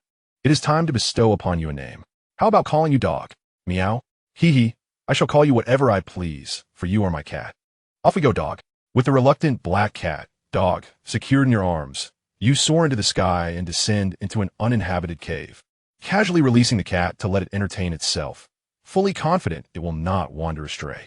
Such a perceptive feline would be impossible to deter from leaving. And although the secrets of dog remain undiscovered, you sense it as anything but ordinary. A man's intuition can occasionally prove remarkably accurate. With a flourish of your hand, the treasures of Yu royal vault scatter across the ground. Gold, silver, and martial arts manuals are of little interest. Your focus lies solely on the assorted oddities that beg for examination. After a thorough rummage, you indeed uncover a prize, a stone tablet, adorned with an array of chaotic patterns rendered in a peculiar dye. You have forgotten the specific location of this tablet within the vault, but its origin is undoubtedly significant. Wait, isn't this the Zhuanggong? The stone slab is abundantly adorned with drawings, and as you gaze at one particular human figure, it begins to look increasingly familiar. Though the representation is quite abstract, you can still discern that it depicts the foundational stance and breathing techniques of the original De Zhuanggong. Remarkably, the origins of De Zhuanggong are hidden within the royal secrets of the Yu Kingdom. Everything aligns perfectly. A sudden clarity washes over you as you realize that Yorda Zhuang Gong was previously simulated by the young hero, Xiao Hu. Xiao Hu has a romantic acquaintance in the Shinnon Palace. During that simulation, the longevity gold lock around Xiao Hu's neck served as one of the keys to unlocking the royal secrets of the Yu Kingdom. Indeed, the fated child of fortune is truly impressive. After all, this royal treasure of the Yu Kingdom is yet another opportunity bestowed upon Xiao Hu. What a pity for him that this stroke of fortune is being experienced by his guardian first. A slight smile graces your lips, devoid of any guilt about seizing your son's opportunity. After all, your intention in this simulation was never to rely on Xiao Hu, but rather to indulge in pure benefits without dragging along any burdens. However, you ponder why Xiao Hu didn't have a cat during that simulation. If you were to unlock the royal secrets of the Yu Kingdom, what of the dog? Never mind, don't trouble yourself with such thoughts. You continue to scrutinize the patterns on the stone slab, becoming increasingly entranced.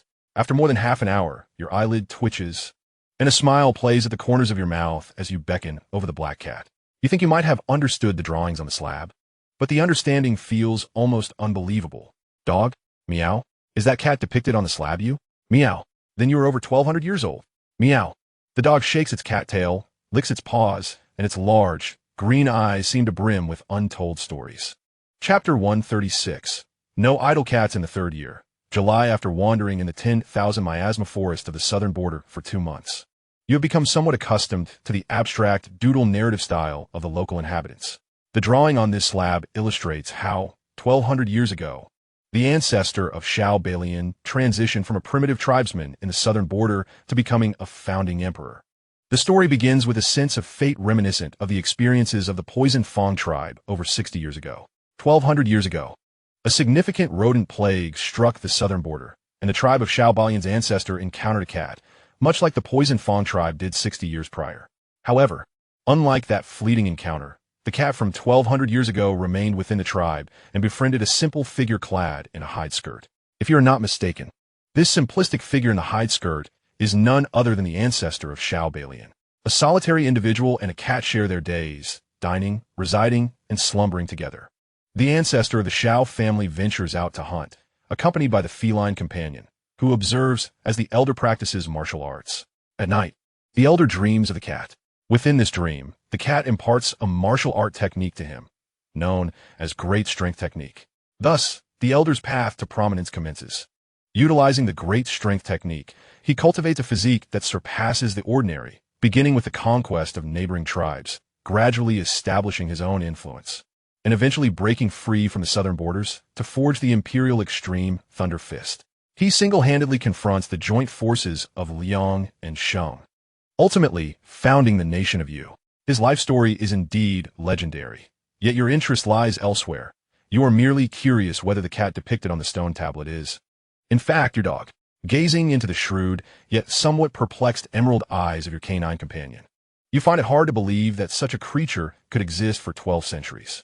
However, if your dog truly is the cat from the stone tablet, its age must undoubtedly exceed 12 years. According to the proportions illustrated on the tablet, the cat was depicted as an adult feline, not a mere kitten. Dog, I wish to discuss a matter with you. You lift the large black cat with earnestness, stating, if you possess the ability to speak, do not hesitate. Simply utter your words. You may not yet know me, but the notion of a talking cat does not faze me in the slightest. Meow. The dog tilts its head, its feline visage appearing somewhat mischievous. Rolling your eyes, you reflect on your own bewilderment.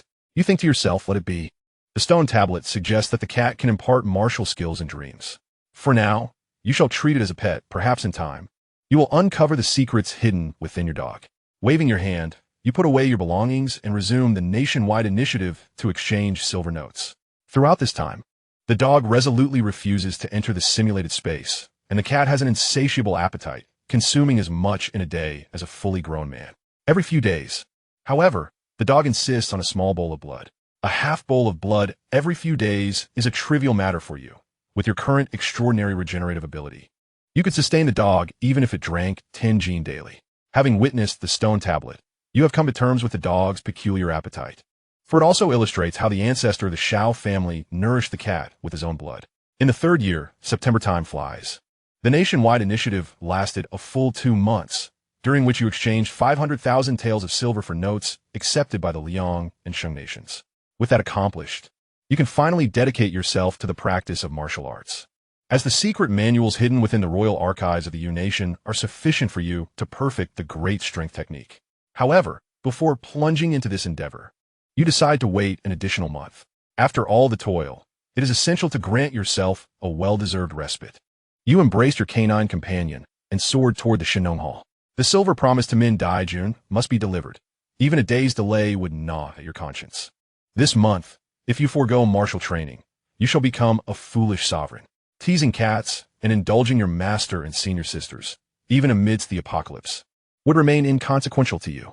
As the third year, October, reached its close, your month-long experience as a foolish sovereign was coming to an end. Of course, you could continue to indulge, but a man must be resolute with himself. Awaken, master, I must now devote myself to martial arts, for women only hinder my progress.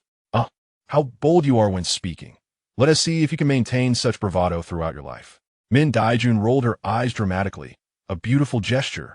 Before departing your room with Chu Xianxia, senior sister Han, Cheng Qier, and senior sister Wang, you stretched languidly, pushing open the door to retrieve the cat from the tree, giving it a gentle stroke. How come you haven't visited me in dreams these past few months? Go inside and make my bed.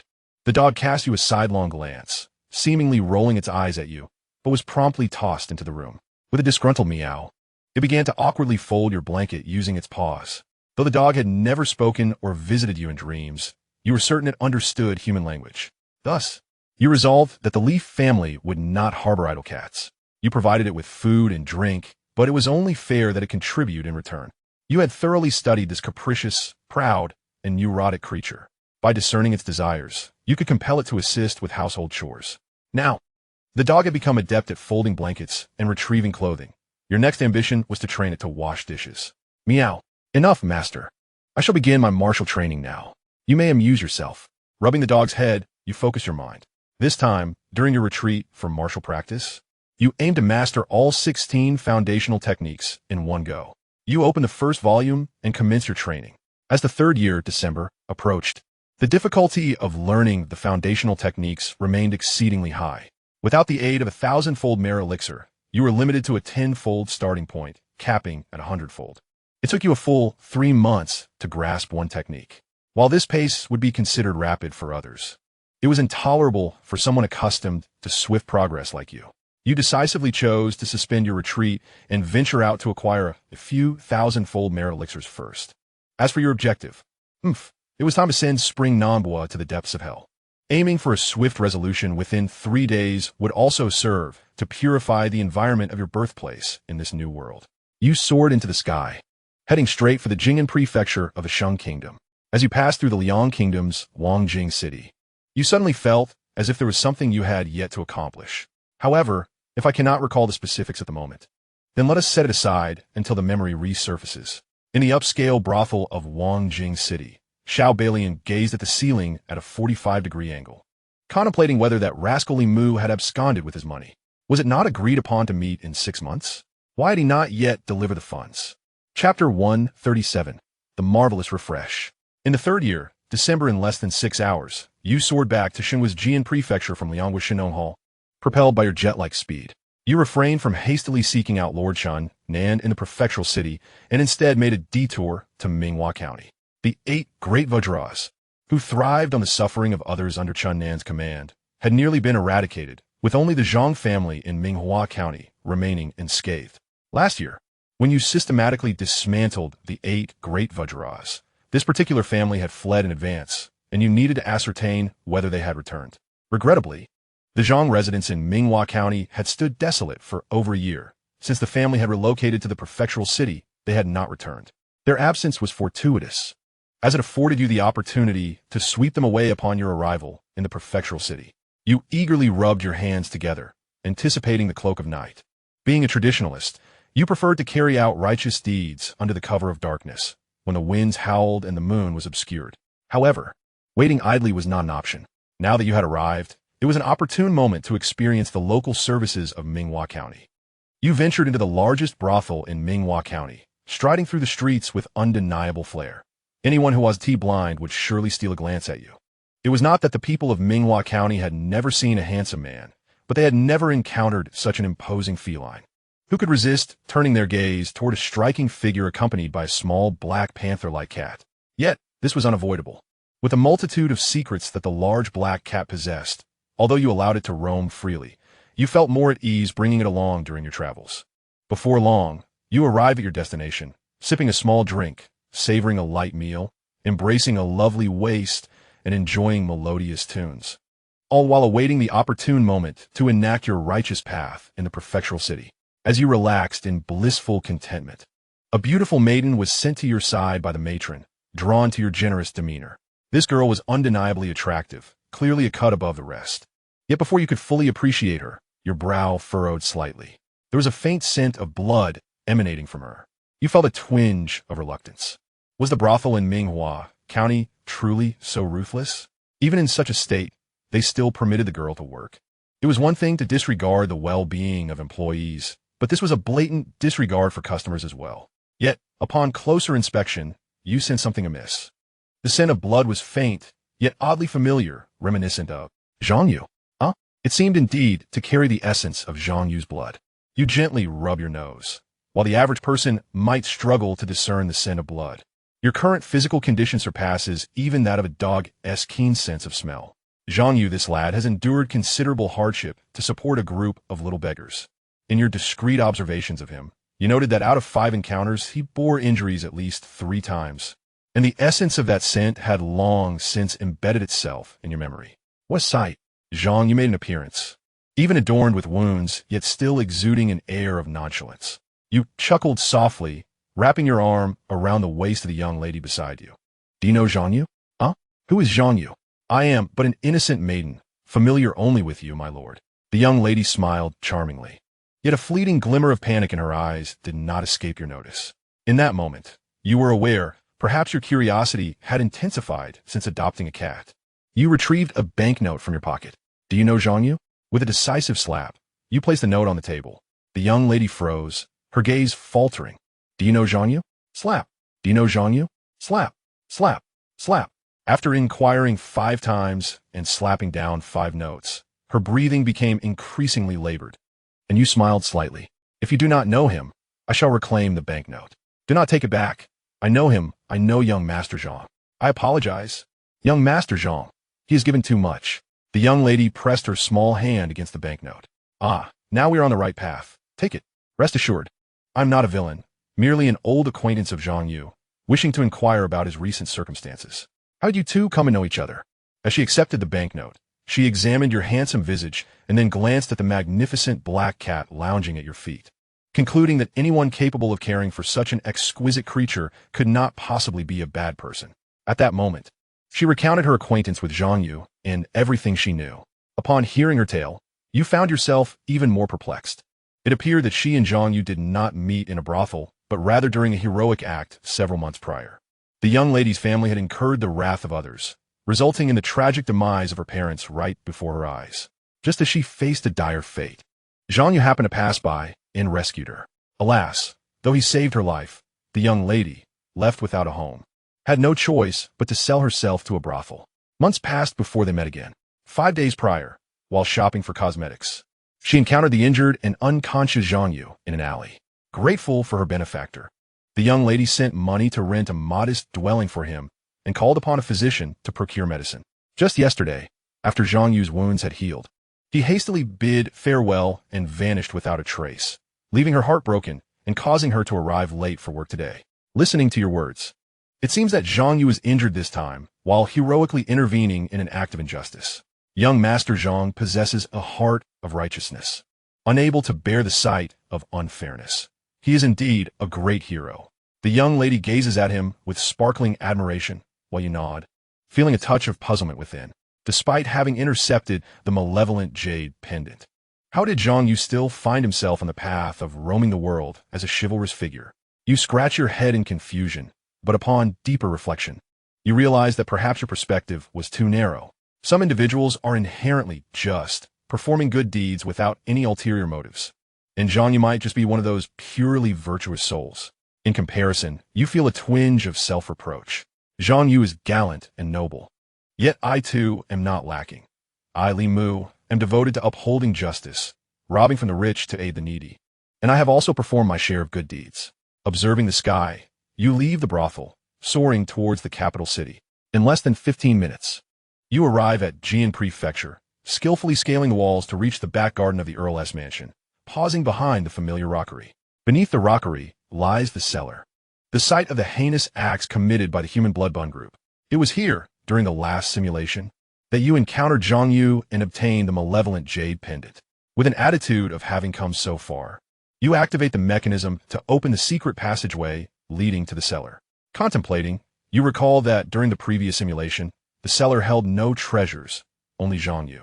This was perhaps due to the demise of Duke Chun Nan, as the items within might have been cleared away. However, Duke Chun Nan is still alive, so there may yet be some rewards within. You boldly step into the cellar, the hidden door closing automatically behind you. Descending the staircase, you rub your eyes vigorously, continuing to do so, perplexed. Could it be that this cellar is a respawn point? Much like how the front entrance of the courtyard reliably refreshes the third master. Could this place consistently refresh the barely alive Xianxia? You are utterly bewildered. Inside the cellar, you find Xianxia, barely clinging to life, unconscious and battered, with nary a sound part on his body. Chapter 138, Mass Production. In the third year, December, why do I encounter him every time I visit this cellar? Gazing upon the unconscious and injured Xianxia, you are utterly perplexed. However, this time, the cellar contains more than just Xianxia. A haphazard assortment of items is piled around, including wooden stakes for binding, iron hooks for hanging, bloodletting knives, and bamboo tubes for drainage. The stench of blood pervades the air, clearly indicating that even after you vanquished 7 of Duke Chun Nan's 8 formidable subordinates, he has not relinquished the lucrative business of collecting blood. Observing the damp blood on those instruments, it is likely that just earlier today, this place was teeming with activity. Of course, none of this is particularly important. After tonight, this cellar will surely no longer see any visitors. What truly matters is the presence of Xianxia. Why is he here?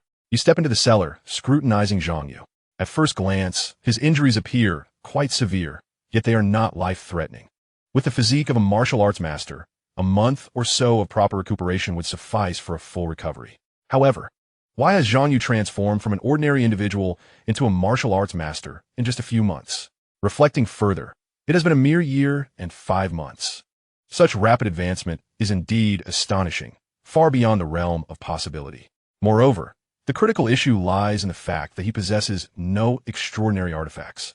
His punishing evil jade pendant was seized by you months ago. Even with the tenfold benevolence elixirs you left behind, it is unfathomable that, regardless of Xianxia's unparalleled martial talent, he could ascend to such heights in such a brief span.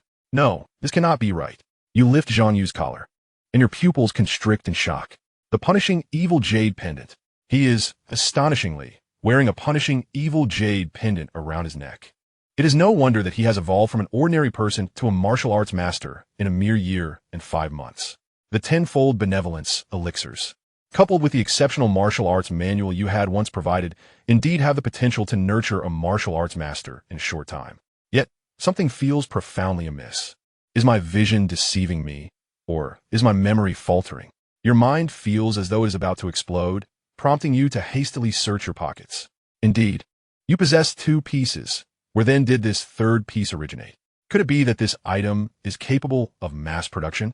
Or perhaps there exists a celestial will in this world that has decreed Xianxia as the rightful owner of the punishing evil jade pendant, and despite your interception, it has arranged for him to receive another?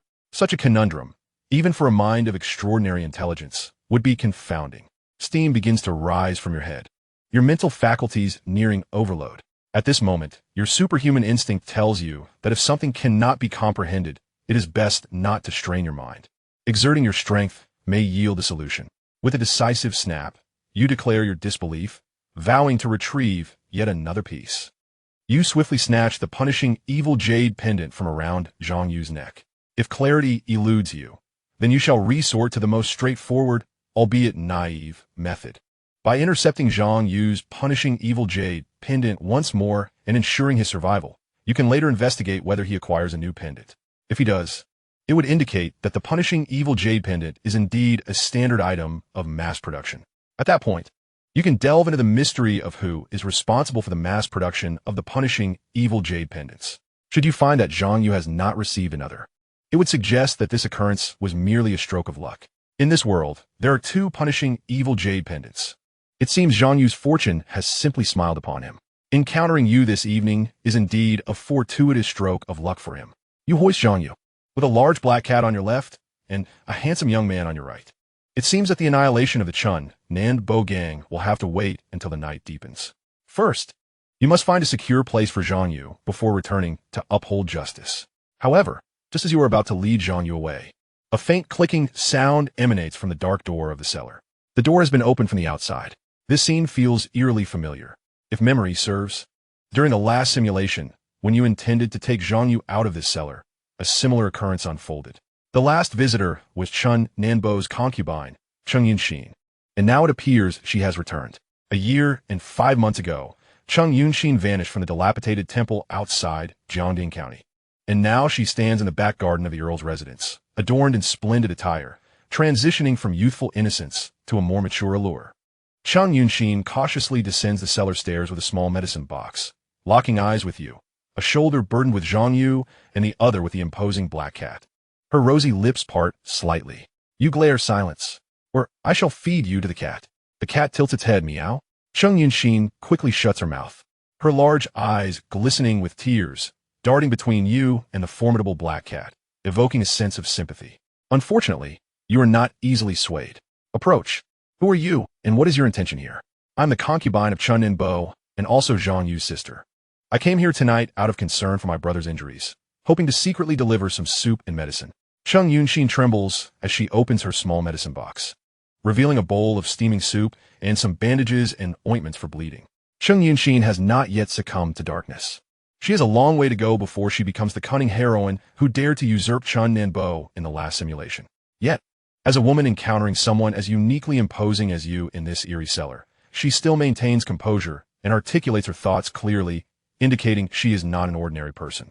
It seems that the last simulation of Xianxia coming to eradicate Chun Nanbo's entire clan was far more complex than you initially believed. There was already a deep-seated enmity between them. Suddenly, the cellar door swings open again, and a man's voice resonates. Hurry, Xiaoxin. Once you've fed Xianxia the medicine, we must leave. If we're discovered, neither of us will survive this night. A smirk curls at the corner of her mouth. It appears Xianxia's brother, Cheng Shijiao. The bandit leader from Niuwei Mountain who has been coveting Lu Turin's wife, Chun Lan, has also arrived. However, much like the untainted Xianxia at this stage, Cheng Shijiao could still be regarded as a good person. At least he remembered Xianxia, who once cared for their siblings in the dilapidated temple. Let be. Tonight, I shall embody the essence of goodness, considering you have yet to stray from the path of virtue. With a sigh, you raise your hand and deftly dispatched 2 air blasts, rendering the Cheng siblings unconscious. In an instant, with a tearing sound, your side garment ripped open, revealing 2 additional arms. Fortunately, I possess an abundance of arms. Otherwise, it would indeed be quite challenging to carry so many individuals. With the dog in tow and the 3 others in hand, you silently departed from the Earl's manor, returning a quarter of an hour later, accompanied solely by the black cat and the dog, refreshed and unburdened. Now, it is time to officially act in the name of justice. Chapter 139, Dream of the Cat. In the 3rd year, December, it is time to commence work. Upon returning to the Earl of Chunnan's estate, you took a deep breath and drew forth 2 swift blades, which were truly remarkable. The night was dark, as you acted in the name of justice, infiltrating the crimson gates, punishing the wicked with a blade as cold as ice. Your form akin to dust, severing the roots of calamity, extinguishing the seeds of evil, leaving silence in your wake, balancing sins, and establishing peace and virtue. Throughout the night, the valiant young hero, Li, tirelessly worked, sweeping away every villain without leaving behind a single coin. One must acknowledge that the estate of the Earl of Chunnan was indeed bountiful. Without delving into the treasures and martial arts tomes, which pale in comparison to the mountains of gold and silver in the royal vaults of the Yu Kingdom, the aspect of virtuous merit was exceedingly gratifying. A full 10 golden pills of 1,000-fold merit. Of course, 10 golden pills of 1,000-fold merit were still far from sufficient to swiftly master the remaining 15 ultimate skills of the sect. Yet it mattered not. The Liang Kingdom was not short of those eager to amass wealth. nor was the Shang kingdom lacking in malicious villains who took lives for profit. You had taken note of such individuals while previously traversing the Shang kingdom, exchanging notes for silver. Much like the Earl of Chunnan, such malevolent figures could be found in every province of the Shang kingdom. Lacking the thousand-fold merit pills, you resolved to continue your righteous endeavors. Without a hint of nostalgia, you soared towards other provinces in the Shang kingdom. This time, you were determined to gather 50 golden pills of a thousand-fold merit. The following day, you traveled northward, arriving at Hezhong province, which bordered Jian province. In the fourth year, January, the mastermind behind the Human Blood Bun Syndicate in Hezhong province, unlike the Earl of Chunnan in Jian province, was not a noble of the court. Rather, he was the leader of the largest gang in Hezhong province, the Tsang gang. Although his status could not compare to that of the Earl, in terms of raw power and ruthlessness, the Earl could scarcely measure up. However, all of this was irrelevant in the face of absolute strength. You spent a month annihilating the Tsang gang in Hezhong province, reaping 12 golden pills of a thousand-fold merit. To be honest, you felt a pang of regret, for much of the virtuous merit had been squandered. However, it is an unavoidable circumstance. The River's Transport Guild does not operate like Lord Chunnan, who divides his subordinates into 8 families for you to systematically conquer and reap rewards. Nonetheless, having accumulated 12 pieces is commendable, as there are still ample targets ahead. Continuing on this righteous path will suffice. In the fourth year, February, another month has passed, and once again, the bloodthirsty villains have met their demise. Your reservoir of benevolent merit has reached 37 pieces, leaving only 13 to reach your goal of 50. You have decided against further pursuits northward. Your aim now is the affluent province of Guangyu, bordering the Liang kingdom. Eliminating the nefarious leader of Guangyu will conveniently allow you to return to the Shinong Hall in Liang. In the fourth year, March returning to Guangyu feels nostalgic, evoking memories of your previous experiences with Xiao Balian, indulging in local customs. The thrill of exploring the entertainment quarters with your father-in-law is undeniably exhilarating. Suddenly, a realization strikes you as you slap your forehead. Recalling Xiao Balian prompts you to remember the matter you neglected since departing from Shinong Hall. Alas, you had promised to transport the hidden silver to Xiao in Wangjing City within 6 months, and now, months have passed. Surely, you must not think you have absconded with the funds. Well, a month's delay is inconsequential. Once you dismantle the Human Blood Bun Syndicate in Guangyu, delivering the silver to him will not be an issue. With a casual wave of your hand, you remain oblivious that in Wangjing City, Xiao Balian is sharpening his blade, sparks flying as he prepares.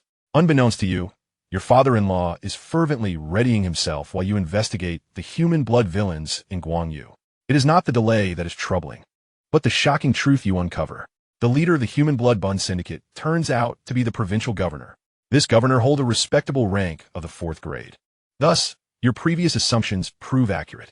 The involvement of a provincial governor in the collection of human blood suggests the true mastermind behind this gruesome enterprise is none other than Emperor Qiyuan of the Shang Kingdom.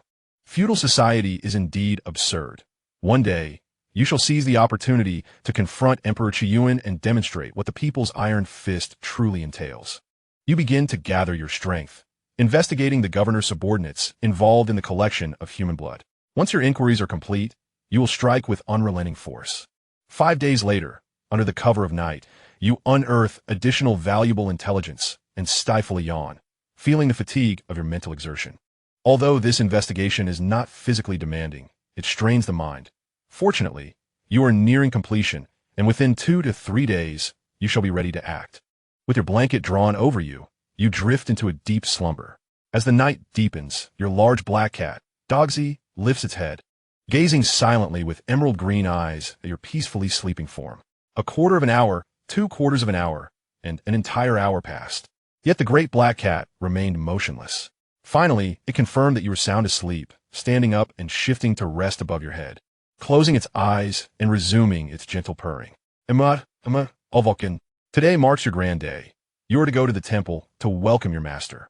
A kind couple called out to you in your dreams. Unaware of the dream's nature, you were roused by their tender voices, your mind still foggy. Taking a while to recollect. Your name is Li Mu, a resident of the Cat God Kingdom, located in the Maichao Prefecture, Quail County.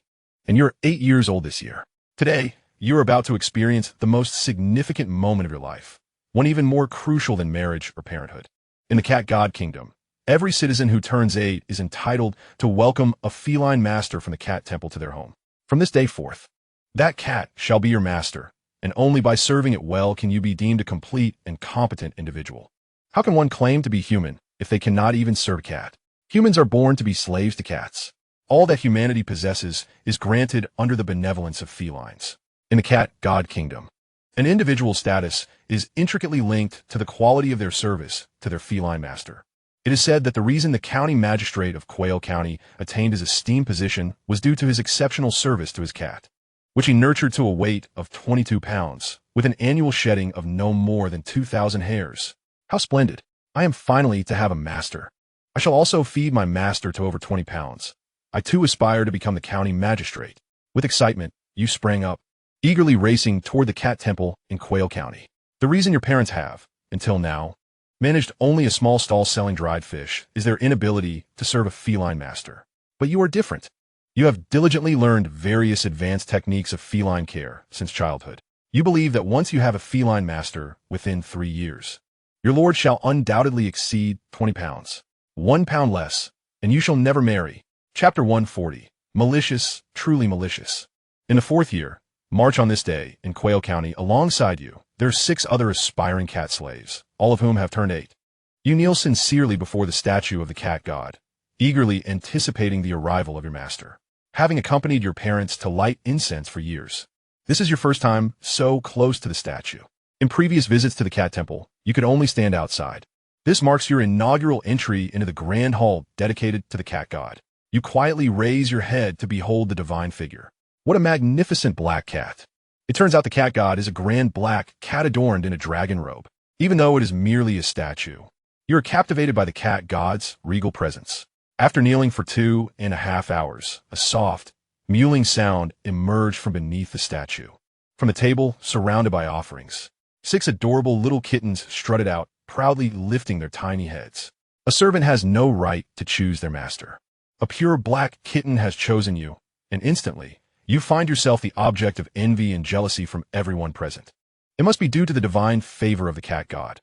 A cat as entirely black as this, without a single stray hair, symbolizes the utmost prestige in the realm of the cat god.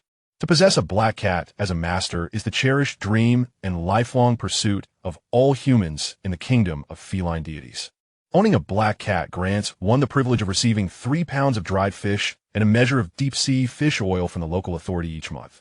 It is said that once a devoted cat slave, in a bid to deceive the local officials for free fish and oil, dyed his calico cat black while it slept. Unfortunately, he was caught red-handed by the tabby cat of the local magistrate and was punished by being stripped of his cat slave rights for life, losing the privilege to enjoy the company of cats forever, a truly pitiable fate.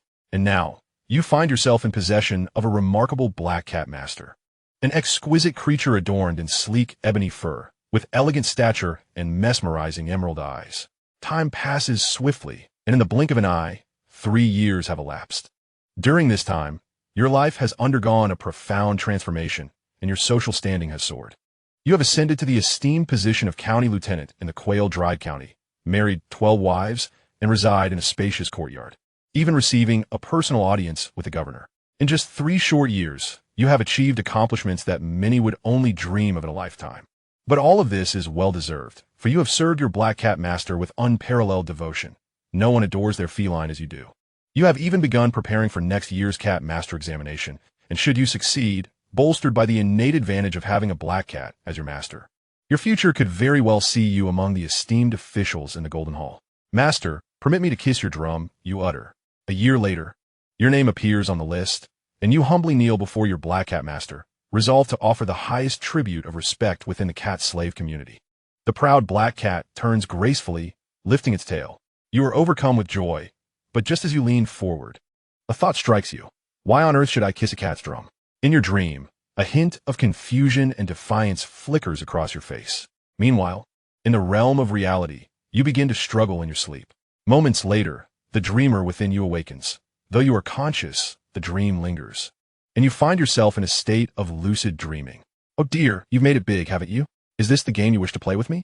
Gazing at the dreamlike reflection of the black cat before you, which bears an uncanny resemblance to your real-life feline companion, albeit slightly smaller. You are left at a loss for words.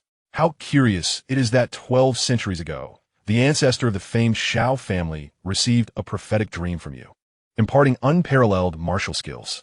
Yet now, your intent is to subtly alter your thoughts, sending dreams to encourage you to become a cat slave. Truly, there is no avenue for redress in this matter. Of course, you can surmise the reason behind the dog's dreamlike visitation. After all, the ancestors of the old Xiao family once revered the dog as a deity.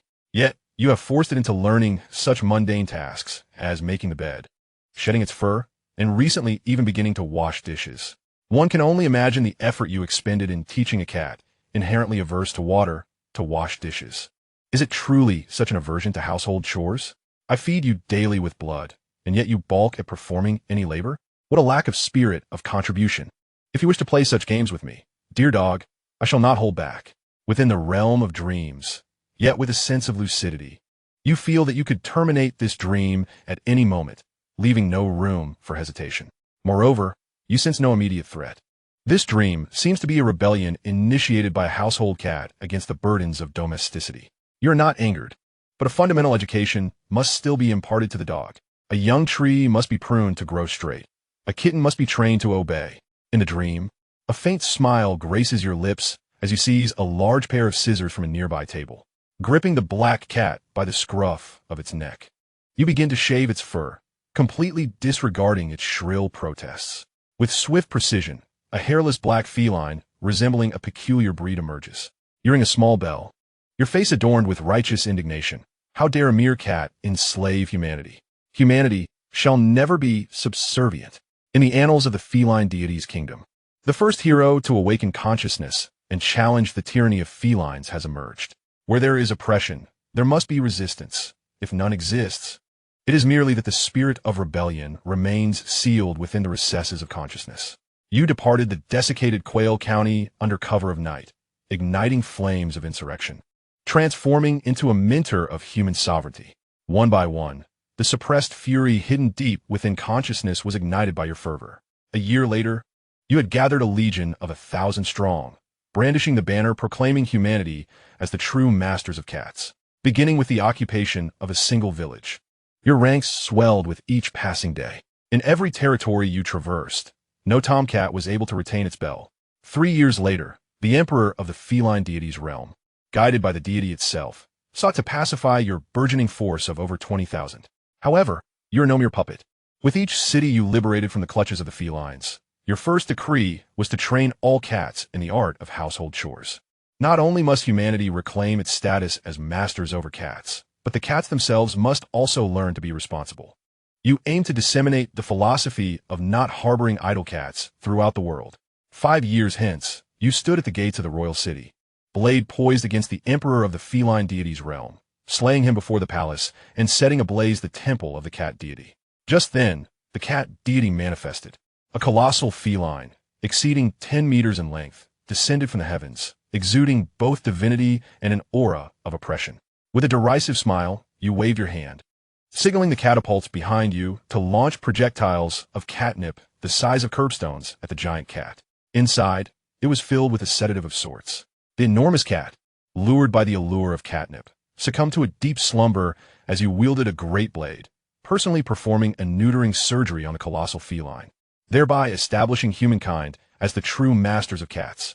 Yet, while you dreamt of undertaking this surgical procedure, in reality, the dog perched atop your head leapt 3 feet high, its feline visage exhibiting sheer horror as it extended its paw to investigate. Meow. The dog, with its anthropomorphized cat-like face, displayed a look of profound relief, gazing at you, still lost in slumber, with eyes that seemed to pierce through the veil of dreams. If it could articulate its thoughts, it would surely be exclaiming, "Oh, wretched human, I merely wish for you to learn to respect me, yet you intend to deprive me of my bell." Both the dog and cat were flabbergasted. Never in its long existence had the dog imagined that humans could be so malicious. Chapter 141. The Harvest of Abundance. In the 4th year, March after a grand dream, awakening refreshed, as the first light of dawn broke, you opened your eyes, stretching languidly, feeling invigorated. What was amiss with the dog? It seemed rather lackluster, as though it had not rested well the previous night. Gazing at the lethargic black cat dog beside you, you ruffled its head, proceeded with your morning rituals and set off with the cat to continue your investigations. You vaguely recalled having dreamt the night before, yet the details eluded you entirely. You paid it no mind. It is not uncommon to be oblivious to the darkness of the night, waking without recollection of the dreams that transpired. As the day concluded, with a schedule full of activities, you instructed the dog to wash your socks before sinking into a contented sleep, planning to initiate your formal endeavors the following night. An hour later, the dog confirmed your deep slumber, glancing at the damp socks, then at its own wet paws, its plump face swelling with indignation. Meow. You think a cat should wash socks? You think you deserve to be treated like a human? Cats shall never be enslaved. The dog quietly leapt onto the bed, just as it had the previous night, settling comfortably atop your head, slowly closing its eyes. Mooer, wake up quickly and see what your father has brought you. At 8 years old, you were roused from a deep sleep by a gentle shake from your father, who placed an adorable little black kitten, resembling a small coal, beside your pillow. Wow, it's a kitten. How wonderful, I have a cat now. Your excitement banished any remnants of sleep, for from a young age, your favorite animals had always been cats. You had long implored your parents, and now, you finally had your very own kitten. Mooer, remember, cats are humanity's good friends. You must never bully it. It is still small.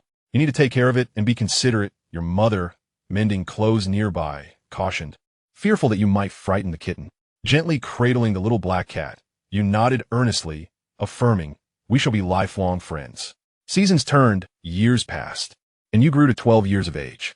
The once tiny kitten has grown into a robust and sleek creature, having seamlessly integrated into your household, becoming an indispensable member of your family. However, peril soon followed. One fateful night, intruders stealthily infiltrated your home, ruthlessly murdering your parents in their quest for wealth. Just as the assailants set their sights on you, the black cat let out a piercing yowl, leaping from the shadows to claw and scratch at the intruders. Though you do not comprehend the language of cats, for years of companionship have endowed you with the understanding of that desperate cry. Run.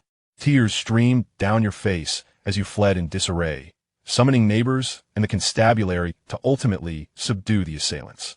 Yet, upon your return home, you discovered that your parents' bodies had been taken away by the authorities, entrusted to the neighbors for burial. Your dearest friend, the black cat that had bravely saved your life, was nowhere to be found, leaving only a trail of bloodied paw prints behind. You were consumed with longing for it, yearning to reunite, but misses. Wong next door held you back, asserting that cats are mystical beings who leave when they wish, not wanting to burden you with the sorrow of witnessing their demise. You must respect their choice. At 12 years old, you curled up in the corner of your room, enveloped in shadow. Had it not been for the compassion of your neighbors, who occasionally came to care for you, you might have succumbed to despair, having narrowly escaped the clutches of the intruders. Days stretched on, perhaps a fortnight or even months, while you wandered in a daze, as if you had lost your senses.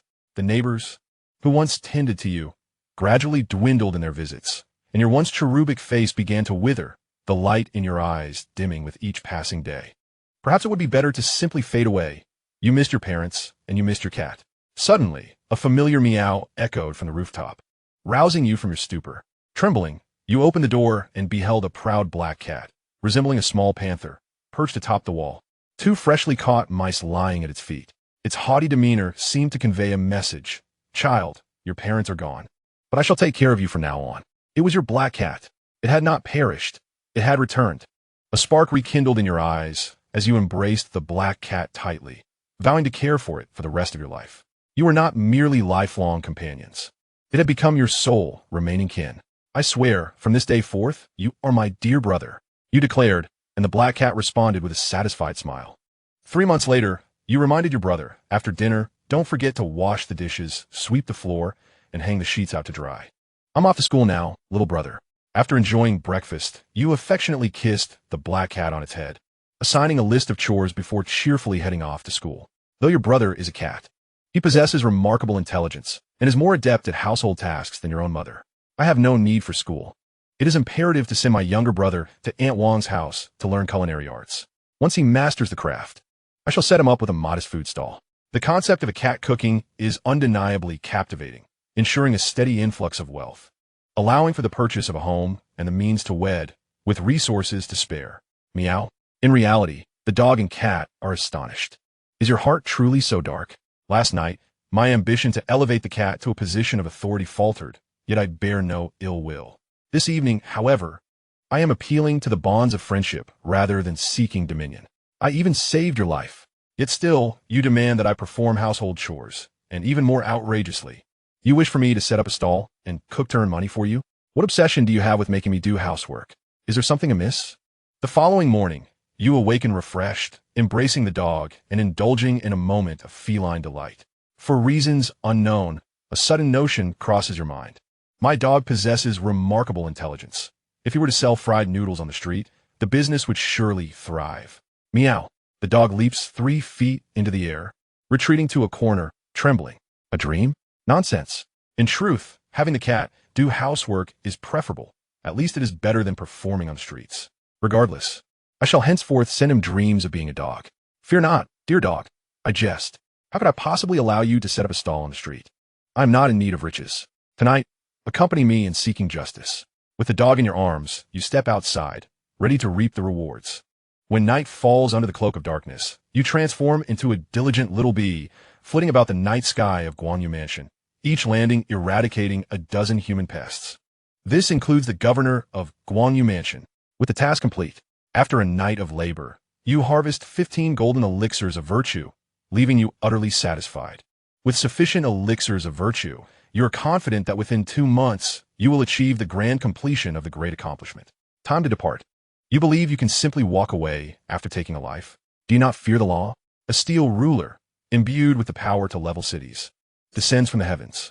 You swiftly raise your 9-fold blade to block the impact, sending shockwaves that nearly dislodge your grip. Chapter 142. The advantage is mine. In the 4th year, March a steel ruler plummets from the sky, nearly knocking the 9-fold blade from your hands, and immediately after, a man clad in battle attire with hawk-like eyes appears, his legs moving like shadows as he delivers 3 swift kicks to your chest. Boom! You're hurled backward, crashing through several buildings before regaining your balance. With lingering trepidation, you glare at the man with hawk eyes. His strength feels foreign, yet his aura is explosive. The descending steel ruler exemplifies this, as does the kick that follows. Fortunately, your body has undergone a 3rd transformation, significantly enhancing its strength. Had this been before the 3rd transformation, a considerable portion of your chest would have likely been obliterated. How dare you attempt a sneak attack, you insignificant wretch? You gripped the 9-fold blade tightly, preparing to leap into combat, when an unsettling sensation prickled at the back of your neck. In an instant, dozens of metallic needles, each tethered by a crimson thread, pierced through your flesh. With a swift motion, the needles were retracted, drawing forth droplets of golden blood. You quickly sidestepped and stood up, only to discover a sinister old eunuch lurking several meters behind you. Hee, your blood is quite extraordinary, and your physique is remarkable. It seems even the poison of the miscellaneous sect cannot affect you. How intriguing, truly intriguing. The old eunuch, resembling a perverse creature, licked the tip of a needle, stained with your golden blood, and flashed a lewd grin at you. The hawk-eyed man advanced a step, using his energy to draw an iron ruler into his grasp. Together, the hawk-eyed man and the old eunuch flanked you, closing in from both sides. Your pupils constricted. 2 grandmasters of martial arts have arrived. It appears my recent targeting of the Bloodbond organization has stirred even the imperial court of the Shang nation. You steadied your breath, shifting into the mindset of a traveler. 2 grandmasters of martial arts. The Shang court certainly holds me in high regard. However, in a 1-on-2 confrontation, the advantage lies with me. I need not even transform. Meow. Just as you were about to engage, the large black cat perched on your shoulder became agitated, its paws flailing and drawing circles. You endeavored to comprehend its frantic gestures. After a brief moment, understanding dawned, and you nearly lost your composure in the mindset of a traveler. Well, typically, it refuses to enter the simulated space, but now, faced with danger, it insists on doing so, making it impossible to deny entry. Fine, I suppose I must indulge the house cat I've raised. With a thought, you summoned the cat into the simulated space. To the old eunuch and the hawk-eyed man, it appeared as though the creature had vanished into thin air. Yet neither of them inquired further. From their perspective, what did it matter? They could interrogate you thoroughly after subduing you. Boom! You suddenly surged forward toward the hawk-eyed man, as if teleporting. Compared to the old eunuch, you sensed the hawk-eyed man posed a greater threat. In battle, it is always prudent to eliminate the most formidable threats first. The The hawk-eyed man was taken aback by your speed, but remained unfazed. With a flick of his iron ruler, dozens of energy spheres surrounded you. You struck each energy sphere with a punch, resulting in violent explosions that surged skyward. However, you were already on guard. Such explosions were nothing to fear. At that moment, the old eunuch also charged forward, launching his long needles, perfectly coordinating with the hawk-eyed man to drive you back.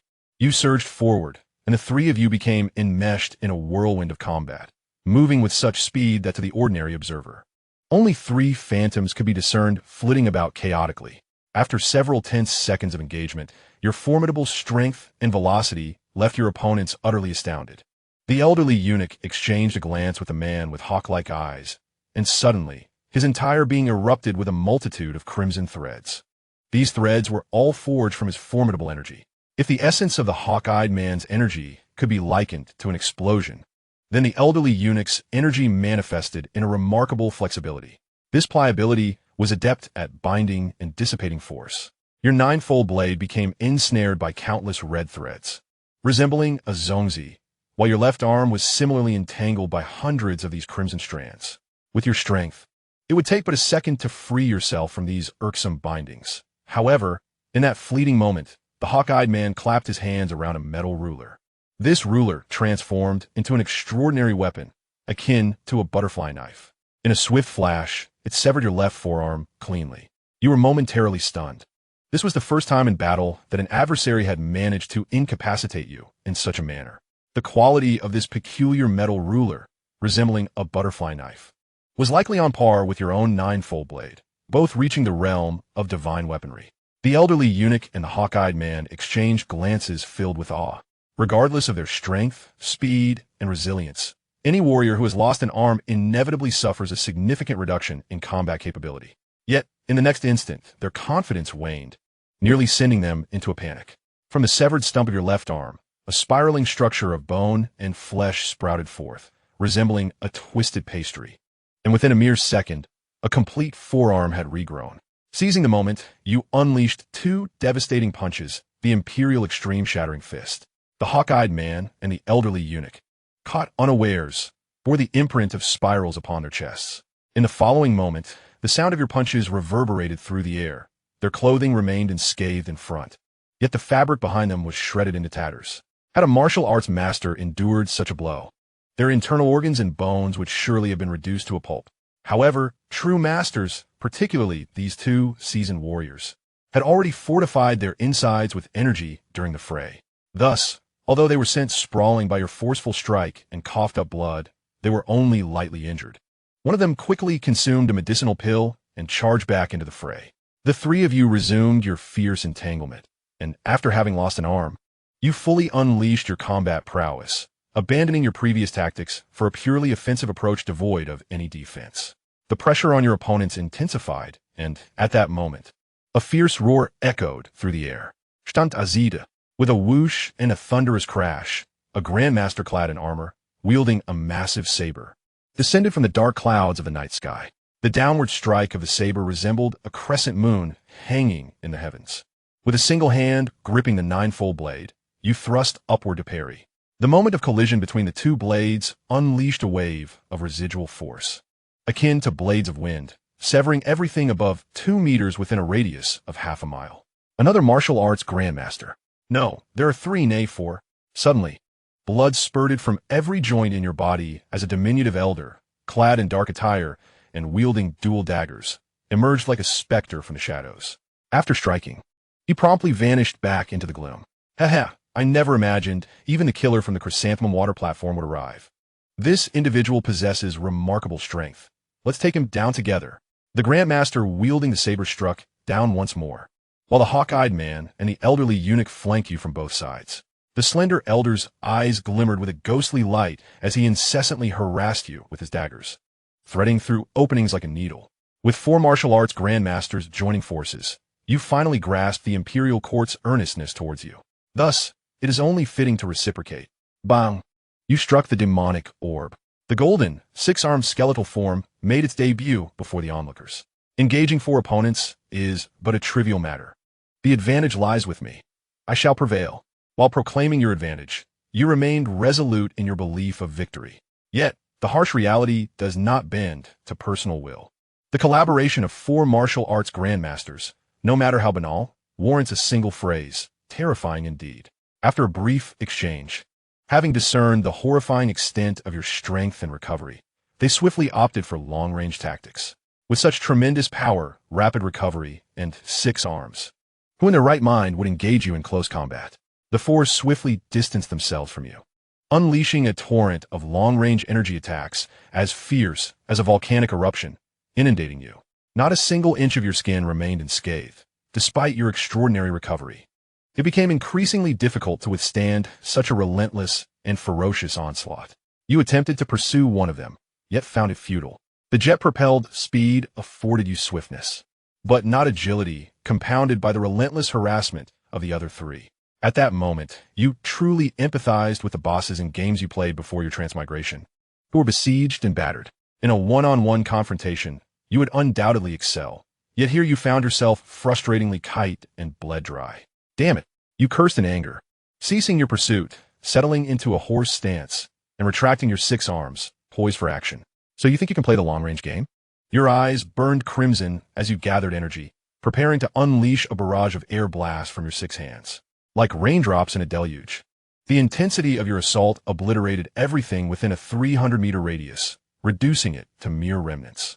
The 4 martial arts grandmasters could not evade in time and were all engulfed by the air blast propelled from your fists. In a display of sheer prowess, I have always maintained the advantage. From the onset of the battle, you have not revealed any ranged combat techniques, successfully concealing your strengths. You brandish 2 exquisite blades, manifesting 4 arcs of air blades with precision. In the next instant, 4 blossoms of crimson erupt against the night sky. 2 legendary weapons, the 7 city spears, reappear in your grasp, and you hurl them like javelins. A thunderous sonic boom erupts as the eagle-eyed man's head vanishes, a gaping wound opening in his chest, and he plummets from the sky, lifeless. You then target the halberd-wielding general, seizing the opportunity of his injury. A surge of jet propulsion brings you before him, one hand clasping his throat, the other gripping his leg. Your remaining 4 hands. Have you ever seen a butcher chop meat? In a flurry of concealed strength, explosive power, and piercing strikes, you successfully eliminate 2 grandmasters of martial arts. Your burden is significantly alleviated, with the 2 strongest attackers dispatched. What can the remaining old eunuch and the slippery assassin possibly do to you? Fear is evident on their faces. There is no doubt. They have concluded that you are no ordinary being. But at this moment, it is too late for them to flee in terror. At the very least, one must remain. You soar towards the old eunuch, while the aged assassin breathes a sigh of relief, convinced that with just 2 or 3 seconds of respite, he could escape to a place you would never find. The old assassin clutches his wound and turns to flee. As an assassin, evading over vast distances is second nature. In an instant, he has covered 100 meters, faintly hearing the eunuch's anguished wail. Yet, a severed arm, gushing golden blood, is hurled into his path. 100 meters behind the old assassin, you, now, with only 5 arms, twist the old eunuch's head off with a sinister grin. In the next moment, your physical form disintegrates into ash. The severed arm, landing before the old assassin, sprouts a shoulder, a torso, limbs, and a head, transforming in the blink of an eye into a fully formed person. You suddenly appear before the old assassin, pale yet grinning wickedly, your 6 peaks piercing the air. In an instant, the old assassin is reduced to a mist of blood. Cough, cough. I had long wished to try that move. I did not expect it to be so effective. You cough weakly a couple of times before hastily descending to the ground. From a moment your body underwent its 3rd transformation, granting you a newfound vitality. You sensed a profound change within. Your regenerative abilities may have ascended to a higher echelon. Regrowth of severed limbs? No. You suspect you have attained the capability of blood, flesh, and bone rebirth.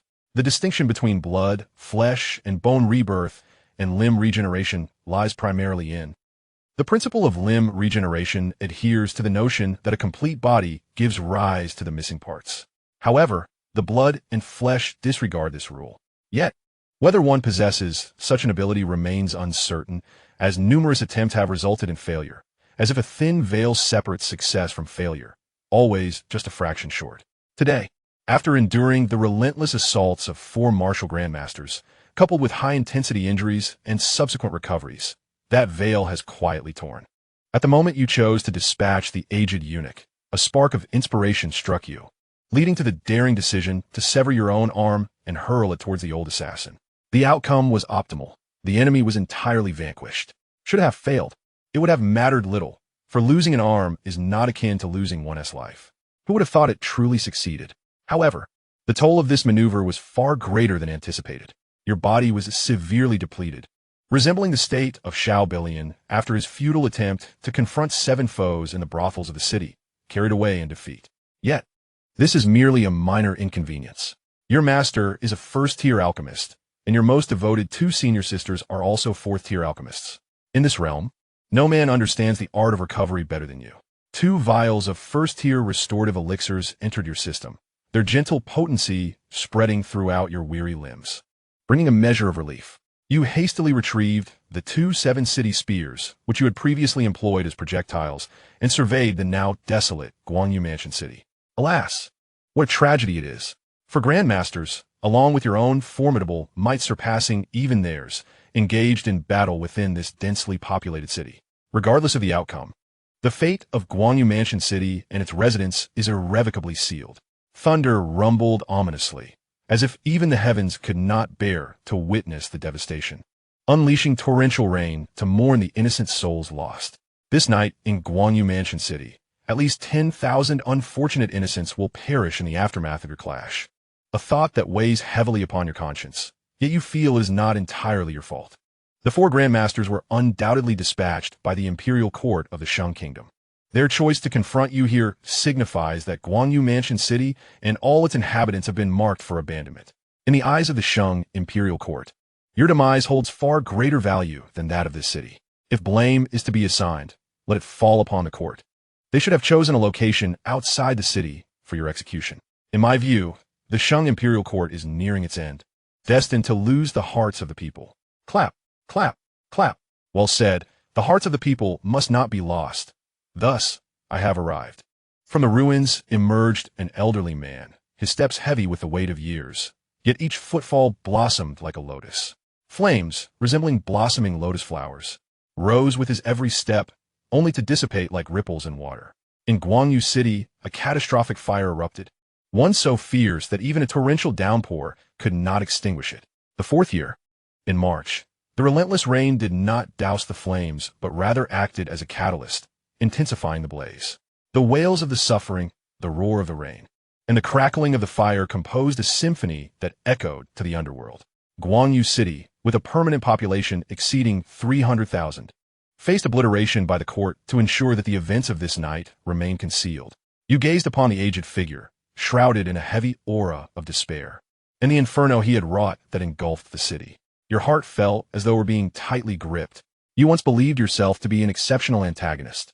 Yet in comparison to the court of the Shang dynasty, to those who issued the orders, and to this elderly man before you, your notion of villainy appeared as innocent as a pristine white flower. When it comes to beasts, they surely take the crown. Are you filled with anger? Truth be told, you are indeed enraged, overwhelmed. Even while maintaining an air of superiority as a time traveler, such heinous acts challenge your composure. You yearn to pounce upon this elder and reduce him to a mere pulp. Yet you are merely enraged, not foolish. Fire cannot defy the laws of nature. Without any combustible materials, it cannot ignore the torrential rain. Having seen and experienced much, you are acutely aware that this is not mere fire. Rather, it is the essence of a warrior's chi manifesting as flames. The question arises, what kind of warrior possesses the ability to transform their internal chi into flames? With a reach sufficient to engulf a city accommodating a population of 30,000? The answer is likely singular, a grandmaster. Your lips tremble, and instinctively, you tighten your grip on the ninefold blade. You have long heard of 2 grandmasters in the Shang dynasty. One is Qi Rahai, the master of Iron Cutting Mountain. The other, an elder from the court, rumored to be in his twilight years. This elderly figure before you is likely the grandmaster hailing from the Shang dynasty court. Your trembling spreads from your lips to your entire body. You do not deny the fear that courses through you. Having just faced 4 grandmasters alone and exhausted from the toll it took, you find yourself in a state of vulnerability. Perhaps the weakest you have ever been in this simulation. Even at your peak, you might not stand a chance against a grandmaster, let alone in your current weakened state. Thus, fear is a natural response. However, your trembling is not solely due to fear. A warrior's courage lies in their willingness to confront challenges, to brave the strong, a tenacity ingrained through years of martial training. You take a deep breath of the searing air with the fire spread. The temperature within Guanyu City has surely surpassed 70 degrees Celsius. Those beneath the realm of the Ganges, Qi possess not even the right to exist here. Yet for you, the warmth is just right. The sweltering air and scalding lungs banish all notions of cowardice. With a mere thought, an entire vial of the supreme blood pill is consumed, instantly transforming into potent energy at the expense of your martial foundation and life force, propelling your normal strength of 300 tons to a staggering 400 tons. But that is still far from sufficient. After striking the demon pill and invoking the transformation of the golden corpse, your 6 arms unfurl. Your height surpasses 4 meters, and your strength exceeds 600 tons. The breath you exhale is akin to an 8th-degree gale to an ordinary person. From a human perspective, at this moment, you are indistinguishable from a monster. Old dang, let us battle. Your fighting spirit blazes as you charge towards the elder of the extreme realm with your blade. Yet amidst your ferocity, you exhibit cleverness. Discreetly, you snap off a pinky and bury it in the earth, deliberately controlling your body to prevent recovery. With 6 arms, the absence of a pinky does not hinder your combat prowess. But should this battle not go in your favor, this preparation could prove invaluable. You roar, bringing your blade down. The elder neither dodges nor flinches, remaining utterly still as a swirling flame of Ganges Qi manifests like a shield, intercepting your blade. The terror of 600 tons of power is formidable, yet the blade dissolves. The divine quality 9-fold blade, under the searing flames of the elder's Ganges Qi, disintegrates as if made of paper, vanishing in an instant. Such a fine blade wasted on you. Though your courage is commendable, alas, your elders have failed to impart the truth that without the essence of martial arts, even the finest weapon becomes mere scrap. The elder, calm and composed, shakes his head. You harbor no regret for the destruction of the 9-fold blade, for it is merely an item that can be refreshed in every simulation, nothing to lament. Since the blade proves ineffective, you resort to your fists. You unleash 5 punches, all employing the Imperial Skyquaking Fist. The flaming shield expands, transforming into a wall of fire before the elder. The first punch strikes the wall, instantly carbonizing your fist and arm, burns spreading forth. In a flash, you swiftly extract a second 9-fold blade from the simulation space with the arm you intentionally left unscathed, severing your arm before the burns reach its root. Then the second, third, and fourth punches follow. With each strike, you inflict a self-inflicted wound. By the time the 5th punch lands, the firewall is nearly dissipated, and the first severed arm regenerates, reattaching itself. In less than 2 seconds, you unleash 8 punches, completely dispersing the firewall. The 9th punch aims directly for the elder's face. You cannot possibly believe that there exists carbon-based life forms capable of withstanding the might of your fist, which bears a weight of 600 tons. Yet the truth is revealed. No one can withstand such force, not even the head of an ultimate master. The elder's skull exploded, but what erupted was not blood or flesh, but flames. Your fist pierced through the elder's head, which transformed into an ethereal blaze, maintaining the visage and features of the elder. He grinned, revealing his toothless mouth, exclaiming, "Ah, what a magnificent emperor's ultimate fist. The last time I witnessed its practical application was during my campaign against the Yu Kingdom alongside the late emperor. No wonder you have been causing turmoil in my domain. It seems you are a remnant of the Yu." The elder wore a nostalgic smile, reminiscing about his youthful past, while you found no joy in this moment. Your mind dulled to a haze. Your body began to elementalize. No one had informed you that ultimate martial artists could achieve such a transformation, rendering them immune to physical attacks.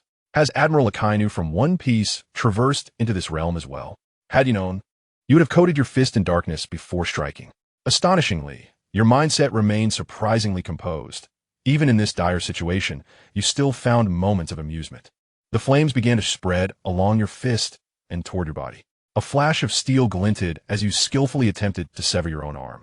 Yet, while your arm was indeed severed, the flames, with a mere gesture from the elder, rapidly enveloped you. You stumbled back, desperately swatting at the flames.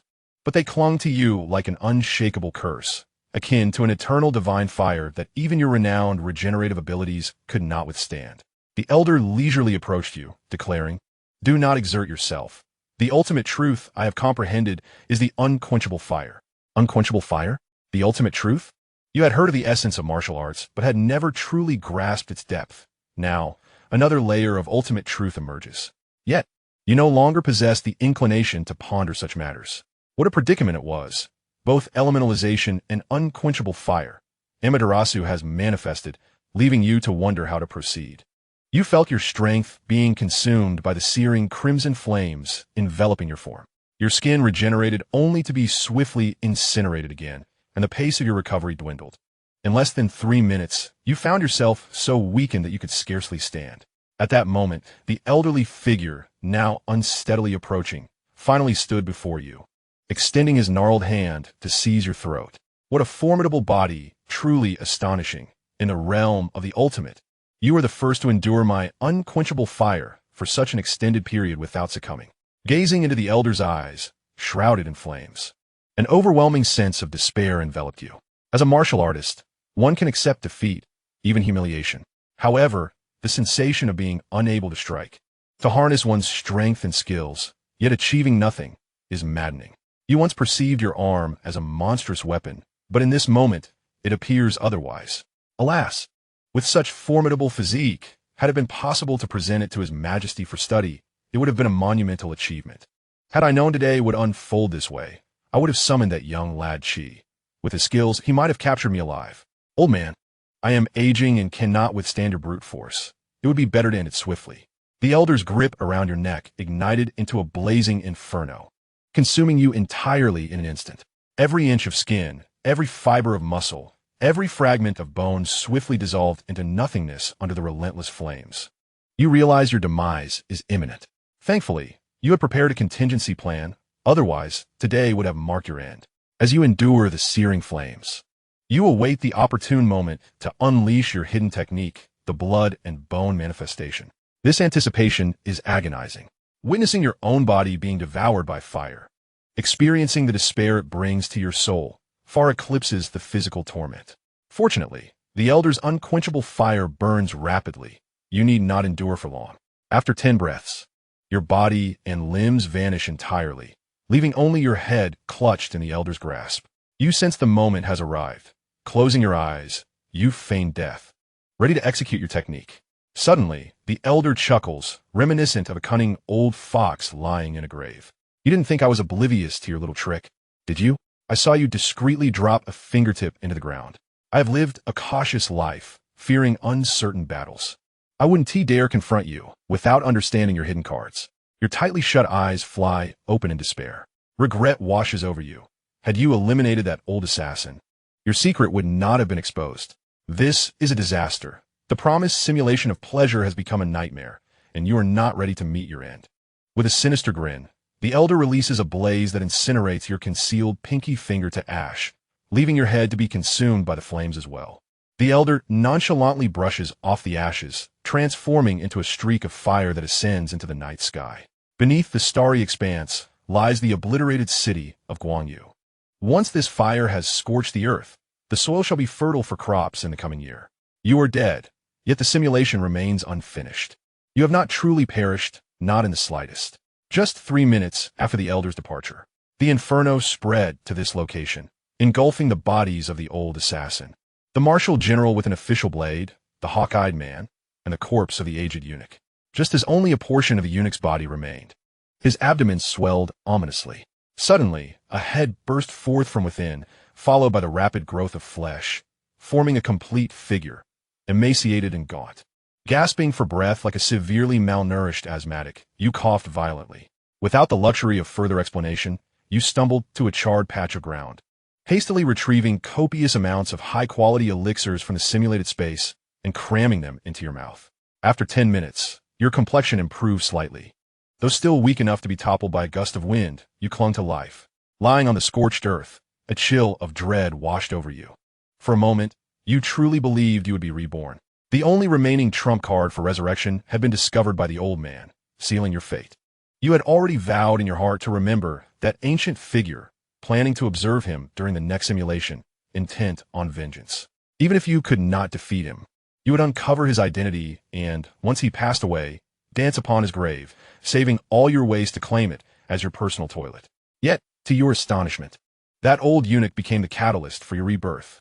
Previously, when the hawk-eyed man struck you down from the sky, the eunuch had stealthily pierced your body with a flying needle, then licked the golden blood from its tip in a grotesque manner. That single drop of blood, once swallowed by him, transformed into your last hope for flesh and bone. It was truly a narrow escape. Had you delayed even a second longer, that drop would have lost its vitality, rendering it useless as a vessel for your rebirth. It took you considerable time to regain your composure enough to articulate your thoughts clearly. The ability to resurrect through blood and bone was newly acquired, leaving you somewhat inexperienced. However, this time, you were aware that even a mere drop of blood could serve as a vessel for rebirth. Yet, detached blood or tissue could not be relied upon recklessly. If separated for too long, its vitality would diminish, and you would be unable to resurrect. Furthermore, the smaller the vessel, the greater the consumption required for rebirth. When you had slain the old assassin, using an entire arm as a vessel for your resurrection had only left you slightly weak, easily remedied with potent elixirs. But this time, relying on a drop of nearly inert blood for rebirth had nearly drained you of your strength. This is not merely a depletion of physical strength, but a profound and comprehensive exhaustion. Even with your extraordinary, almost inhuman recovery capabilities, it would take several days to fully recuperate. Half an hour later, the elixir consumed within you was digested and absorbed, allowing you to regain a modicum of vitality. Fearing that others might come to deliver a final blow, you hastily departed from the utterly incinerated Guanyu mansion. However, while the people may leave, the enmity remains. You glance back towards the direction of Xianxia City, a surge of fury igniting in your eyes. The imperial court of the Shang Kingdom. We have forged an irrevocable enmity. Just you wait until I unravel the intricacies of the elemental transformation of the extreme body. Chapter 146. The completion of the great strength technique. In the 4th year, April at last, I have recovered. After several days, you finally emerge from the state of exhaustion, your spirit and energy restored. Once again, you cast a fierce gaze toward the capital of the Shang Kingdom, then grounded yourself, preparing to soar towards the divine agricultural palace of the Liang Kingdom. This time, you vowed not to exit seclusion until your mastery of the great strength technique was complete. With the wind at your back, it took only a few hours to reach the skies above Wangjing City in the Liang Kingdom. And this time, you vividly recalled your long-anticipated father-in-law, Xiao Balian. You quickly decelerated in mid-air, eager to deliver the silver to him. Yet after a thorough search, you found no sign of Xiao Balian in Wangjing City. Perhaps another time, you once again grounded yourself, and 2 hours later, you descended upon the divine agricultural palace. After months away, the women naturally missed you, and though it pained you, you had no choice but to extend your seclusion for a few days to catch up on the training you owed during your absence. Indeed, women seemed to impede my martial cultivation speed as if I were a great sage, and so you resolved to once again become indifferent to desires. However, just as you prepared to formally enter seclusion, Xiao Guanyuan walked into your room, her cheeks flushed. Your heart skipped a beat, and just as you were about to firmly refuse her, she produced a letter. My father. Xiao Guanyuan's face turned crimson. Her lips pursed as if struggling to articulate her thoughts. After much hesitation, she finally bit her lip and exclaimed, My father has written. He claims to have found true love and intends to become a son-in-law.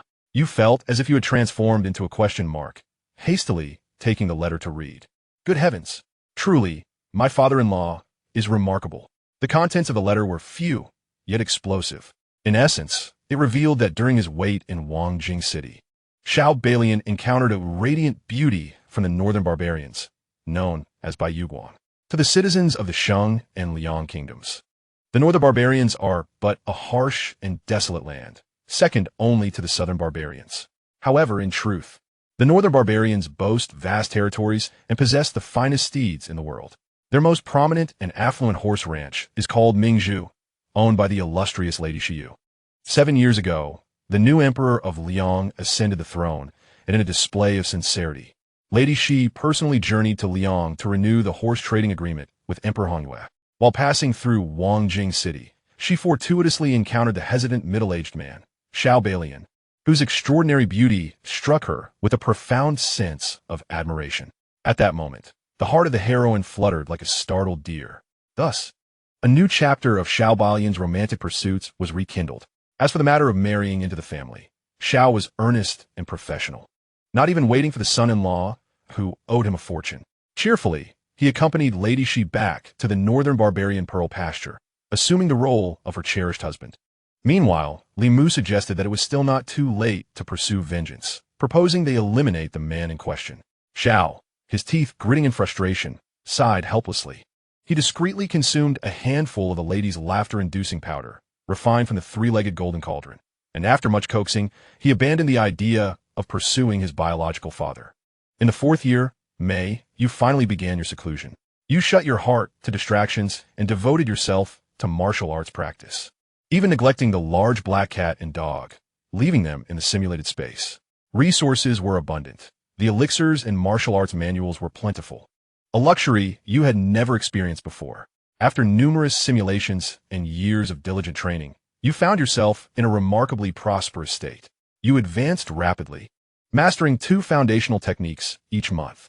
By October the 4th year, half a year had passed in seclusion. Your martial arts repertoire expanded to 97 techniques, just 3 short of achieving perfection in the Great Zhuanggong. However, as the seclusion progressed, a peculiar warmth and itchiness enveloped your body, a sign you recognized from previous transformations. Yet this time, you could not foresee where the change would manifest. By November, another month had passed, and with 99 techniques mastered, you were on the brink of completing the Great Zhuanggong, needing just one last surge. Simultaneously, the heat within you intensified. You felt like a human alchemical furnace, with the temperature in your vicinity elevated by 10 to 20 degrees compared to elsewhere. Anyone who took you home during winter would save a fortune on heating costs. By December, after 15 days with the final golden elixir consumed, you achieved complete mastery of the last foundational technique. Your goal of mastering 100 techniques in the Great Zhuanggong, after numerous simulations, was finally realized. At the same time, your body temperature reached an astonishing level, hot enough to serve as a cooking surface. Even you found it challenging to endure such an extreme heat, especially the mind. It seems as though you have been rendered somewhat bewildered. At times, you feel an exhilarating lightness throughout your body, while at other moments, a heavy sensation envelopes your head. Occasionally, you sense a peculiar sharpness at the crown of your head, and then a dizzying rotation of 360 degrees, accompanied by an exceptionally clear vision. Wait, this does not appear to be mere illusion. My field of vision has indeed expanded significantly. Suddenly, the oppressive heat that has tormented you for so long vanishes without warning, leaving only a slight dizziness behind. You close your eyes, releasing your 6 arms, contemplating a 6-handed head massage to invigorate yourself. Surprisingly, before and after your transcendent journey, you have consistently remained at the forefront of massage learning, and your technique is undeniably impressive. You feel a remarkable lightness in your head. Indeed, it is quite comfortable. Without a doubt, it is pleasing. The left side of your head nods in agreement, as does the right side. But wait, why is there a distinction between the left and right of my head? Hastily, you pull out a large copper mirror. It is of little concern that you have not looked into it until now, but upon gazing into its depths, you are taken aback. Beholding the reflection of yourself, adorned with 3 heads and 6 arms, a single phrase springs to mind: tri-headed, 6-armed. You step back a few paces. It dawns on you why, upon the normalization of your body temperature, your vision has become so remarkable, akin to having gained clarity akin to that of an enlightened state. Indeed, with 3 heads and 6 eyes perceiving the world, any limitation in your field of vision would surely be a cause for concern. However, you are no stranger to the extraordinary. Long before your body transformed, sprouting 6 arms, you had contemplated whether you were evolving towards a tri-headed, 6-armed existence. Now, the truth stands before you. It is indeed a tri-headed, 6-armed form. When the great strength technique reaches its ultimate perfection and your physical prowess is enhanced to its zenith, this final transformation reveals itself as 3 heads and 6 arms. Oh dear, I have truly become a magical being. Gazing at my reflection, a sense of trepidation grips your heart, prompting you to hastily adjust your trousers for a quick inspection. Phew, that is a relief. A wave of curiosity surges within you. You extract the 7 cities gun from the simulated space, alongside a gold brick, a golden bracelet, and a long sword. finally tossing your belt around your neck and glancing in the mirror once more. Lo and behold, even the animated version of Neza, enhanced with a tenfold beauty filter, cannot rival my handsomeness. Alas, if only I possessed Neza's powers. No, even the might of small ice dragon would suffice. I could freeze my adversaries into oblivion. With a great strength technique perfected, your power surges as the flames of vengeance blaze fiercely in your heart. After a series of tests, you discover that your strength in a standard state reaches an astounding 500 tons, and when you activate the tri-headed, six-armed golden corpse form, it escalates to a terrifying 1,000 tons. And this is without the consumption of the blood-boiling pill. If you were to indulge, you could easily add another 100 tons to your formidable strength. You soared into the sky, heading toward a modest hill 100 meters high, located several dozen miles beyond the Shinon Temple. Maintaining your jet propulsion in mid-air, you aimed at the hill, gathering all your strength to hurl the Seven Cities spear with great force. The moment the spear made contact with the hill, it detonated, creating a gaping hole nearly 40 meters in diameter, with surrounding rocks shattering and fissures radiating outward. In the blink of an eye, the once proud summit crumbled into a sea of stones. The might of this shot was such that even 3 or 5 grandmasters of martial arts would struggle to withstand it. However, what good is sheer strength and skill when faced with a peak master capable of elemental transformation? It would yield no damage whatsoever. The flames of vengeance blazed within you, yet reality doused them with a chilling wave. At this moment, boasting would serve no purpose. In terms of physical prowess and martial technique, there is no question that you stand as the foremost in the world today. Even if 10 peak masters combined their skills, they could scarcely muster 100 techniques. Yet, the elemental transformation of these masters is an insurmountable mountain, one that cannot be crossed merely by brute force. It is akin to a pure physical warrior confronting a sorcerer. All the strength in the world would be rendered futile. Unless this issue is resolved, you shall forever remain at a disadvantage against peak warriors. Yet, it would not be an easy task for them to extinguish your life. With a thought, you extracted an arm from the simulation space. The arm, akin to a torch, was adorned with a small ember of crimson flame. While the flame remained still within the simulation space, it blazed fiercely once withdrawn, and within mere seconds, it could consume the arm entirely. You hastily retrieved another arm from the space to replace it, ensuring the flame did not extinguish. This flame was the indomitable fire you had collected from the ancient Peak Master at Guanyu Mansion, intended for your current research. Of course, you had previously studied it. Though it is referred to as indomitable, it too can be extinguished. However, it will not die out until everything it clings to has been burned away, regardless of being submerged in water or buried in earth. To preserve this flame, you had often resorted to self-mutilation, stowing away an arm in the space for fuel. In the past, this flame had tormented you greatly, but at that time, your great strength technique had not yet reached perfection. Now, how much harm could it truly inflict upon you? Only experimentation could provide the answer. With a serious expression, you preemptively severed an arm to set aside for convenient resurrection, then pressed the indomitable fire against your chest. The searing flames enveloped you, the pain continually stimulating your senses. Yet after a moment of immersion in the inferno, you erupted into laughter. This indomitable fire is nothing remarkable. The indomitable flame, though unquenchable, can still inflict considerable harm upon you. However, such injuries have become trivial, given your substantially enhanced self-healing abilities and physical resilience. Your regenerative capacity has now surpassed the destructive potential of the indomitable flame. In simpler terms, the rate at which you heal is swifter than the rate at which you are burnt. With the formidable support of your self-healing power, the flame can only scorch your surface, causing merely a twinge of pain, devoid of any capacity to hinder your movements. Furthermore, a remarkable discovery has emerged. Previously, within the confines of Guanyu Mansion, the indomitable flame rendered you helpless primarily because it could siphon your stamina, diminishing your strength and self-regenerative capabilities. Yet now, you remain blissfully unaware of any fatigue. Upon entering a state of introspection, you discern a layer of invisible barrier, effectively interposing between the indomitable flame and your body, thus thwarting its ability to drain your vitality.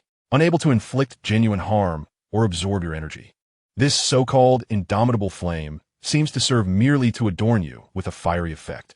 After half an hour, the flames enveloping you gradually diminish, showing signs of extinguishment. You dismissively curl your lip, muttering, Indomitable? If you can't draw anything from me, your endurance is quite limited. This is a treasure. Let me preserve it. Swiftly, you extract a spark from the simulated space to rekindle the flame before safely storing it away. While the indomitable flame poses no threat to you, it remains a perilous entity for others. You envision a scenario in battle where you could imbue your strikes with the indomitable flame's effect, meaning each blow would carry that same fiery essence. Perhaps this phenomenon could even harm martial artists capable of elemental transmutation. No, it is not a possibility. It is a certainty that it can inflict damage upon such practitioners. After all, this indomitable flame originates from the hands of an ultimate martial artist. The extent of the damage it may cause is uncertain, yet possessing it is better than lacking it. Until you devise a genuine method to harm ultimate masters, this is your sole asset to wield against them. How, then, can one disrupt the elemental transmutation of an ultimate martial artist? From a life perspective, I undoubtedly stand above them. Hence there must be a solution. There must be. After pondering for an extended period without resolution, you sometimes wish to exchange 1,000 pounds of strength for a modicum of wisdom. Yet alas, there is no avenue for such a trade. Ultimately, if the answer eludes you, there is no need to strain your mind further. After such an extended period of seclusion, you decide to visit Xianxia for a change of scenery and to unwind before resuming your studies. In a swift motion, you return to Xianxia, resolved to indulge in 10 days of a leisurely, royal existence, free from the burden of morning audiences. 10 days later, with one arm around Min Daijun and the other around Chu Xiangxi, you suddenly sense an absence of something by your side. However, what is lacking? Where is your cat? It has been quite a while since I last saw it. The kitchen has stocked up on numerous fish treats for it. Min Daijun was playfully kneading your abdominal muscles when he inquired, leaving you momentarily taken aback. Alas, what was I saying I lacked? I had completely forgotten about the pup. You hastily entered a contemplative state, dismissing the ladies, and with a surge of excitement, opened the simulated space. For reasons unbeknownst to you, an instinct born from the intellect of a warrior whispered that the large black cat, the pup, might very well be the key to conquering the formidable martial artists of the extreme realms. With a mere thought, the pup, who had been absent for months, finally emerged from confinement. It surveyed you and its surroundings, its feline eyes narrowing. Meow. I shall scratch. Chapter 148. Shake it, shake it. In the 4th year, December after departing the simulated space, the pup reflected on its feline existence, then immediately leaped into action. Its paws creating illusions as it playfully rubbed against your face, igniting sparks of irritation. There was no helping it. The pup was quite irate. You mentioned that it was acceptable to put away the kitty during fights, as caring for a cat is a universal responsibility. Yet, after your skirmishes, you ought to have released it. Being confined for several months is too much for any good cat to endure. Recalling the dark, stifling days spent in the simulated space, coupled with the chores you had forced upon it, the pup was understandably incensed. Although it could not vocalize its grievances, the pup hoped you would comprehend its furious scratching. This matter could not be resolved without 5 calico cats. Meow, meow, meow, meow, meow. 5. You quickly restrained the pup's front paws, only for it to retaliate by kicking your chin with its hind paws. Thankfully, you had ample arms and managed to pin its hind paws down as well. The pup glared at you, its large black tail snapping like a whip, its rear end poised to strike. You, too, were growing impatient. It was one thing to be unable to defeat the extreme warriors, but to be bullied by a 30-pound kitten? Surely, I can handle you. With a defiant glare, you unleashed your formidable prowess and firmly held the pup down, rendering it utterly immobile. Are you convinced now? You asked triumphantly, and the pup's expression mirrored shock, its emerald eyes narrowing into tiny pinpricks. No longer struggling, it swiftly darted to the corner of the room, resembling a dog as it retrieved its food bowl, frantically signaling for you to provide sustenance. You bit your finger, drawing forth a small portion of blood. Once your strength had been perfected, your already golden blood shimmered with an iridescent luster, appearing extraordinarily beautiful. The pup licked a few drops eagerly, its feline body quivering, and then it raised 3 round cat heads. 3 heads. You suspect that your eyes may be failing you, prompting you to hastily remove them in hopes of growing a new pair. Indeed, cats are creatures that should possess 3 heads. It is the dogs that have but 1. Why then do you also possess 3 heads? You find yourself in a state of confusion and astonishment, striving for coherence, yet failing to attain it. You wish to grasp the nape of the dog's neck for a closer examination, but as you reach out, you are at a loss as to which of the feline heads to hold on to. Meow. The dog shudders, its entire form vibrating from the tip of its ears to the end of its tail, and soon all three heads join in a chorus of meows, clearly reveling in a moment of bliss. Yet, you are not at ease. Meow. The dog leaps onto the bed, its paws playfully swatting at the pillow. Are you urging me to sleep? Or perhaps you wish to send me a dream? Meow. You quickly cover yourself with a small blanket, contemplating the secrets the dog might finally reveal to you. However, your excitement proves overwhelming, and it takes nearly an hour before sleep begins to claim you. The dog, ever patient, awaits until you truly succumb to slumber, at which point its 6 feline eyes glimmer with an eerie green light. In your dreams, you slowly open your eyes. You find yourself in a realm that seems to stretch endlessly, devoid of any vitality. A simplistic expanse with only a solid patch of ground to support your stance. Yet, you are acutely aware. You know you are dreaming and recall vividly what transpired in reality prior to this moment. Moments later, the 3-headed dog approaches from a distance.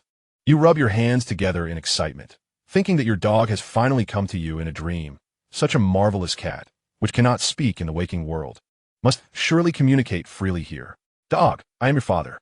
In your inaugural conversation with a cat, inexperienced as you are, you choose to first establish your identity. The dog rolls its 6 feline eyes, then stands upright, shaking its belly before you, utterly disinterested in conversing.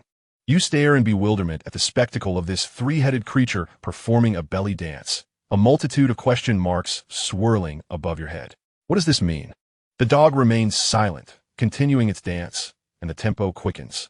What began as a mere shaking of its belly soon escalates to a full-body shimmy, leaving you utterly confounded. You are not ignorant of the notion that the dog may be attempting to teach you something. You simply cannot fathom why it must be a belly dance. What baffles you even more is why the dog cannot engage in direct conversation with you. After all, this is a dream, a space where even a cat capable of sending dreams should be able to speak. Even if that were not possible, surely with the dog's intelligence, it could at least write to you in this dream. A cat that can learn to wash clothes, do the dishes, and make the bed should certainly be able to write. If it cannot, that would indeed be a cause for concern. A modicum of communication would suffice. Yet to witness such an unexpected display of belly dancing upon arrival is utterly perplexing. Is it a matter of inability to speak, or perhaps a reluctance to do so? The dog, indifferent to your presence, continues to shake with abandon, its flabby flesh quivering, while cat fur swirls through the air. Alas, if communication is not forthcoming, one might as well join in the shaking. One thing is certain. The dog harbors no animosity towards you. It poses no threat. You attempt to mimic the dog's movements, shaking your belly, but to your astonishment, the act startles you. The complexity of mastering this belly dance is astonishingly high. It cannot merely be a haphazard shaking.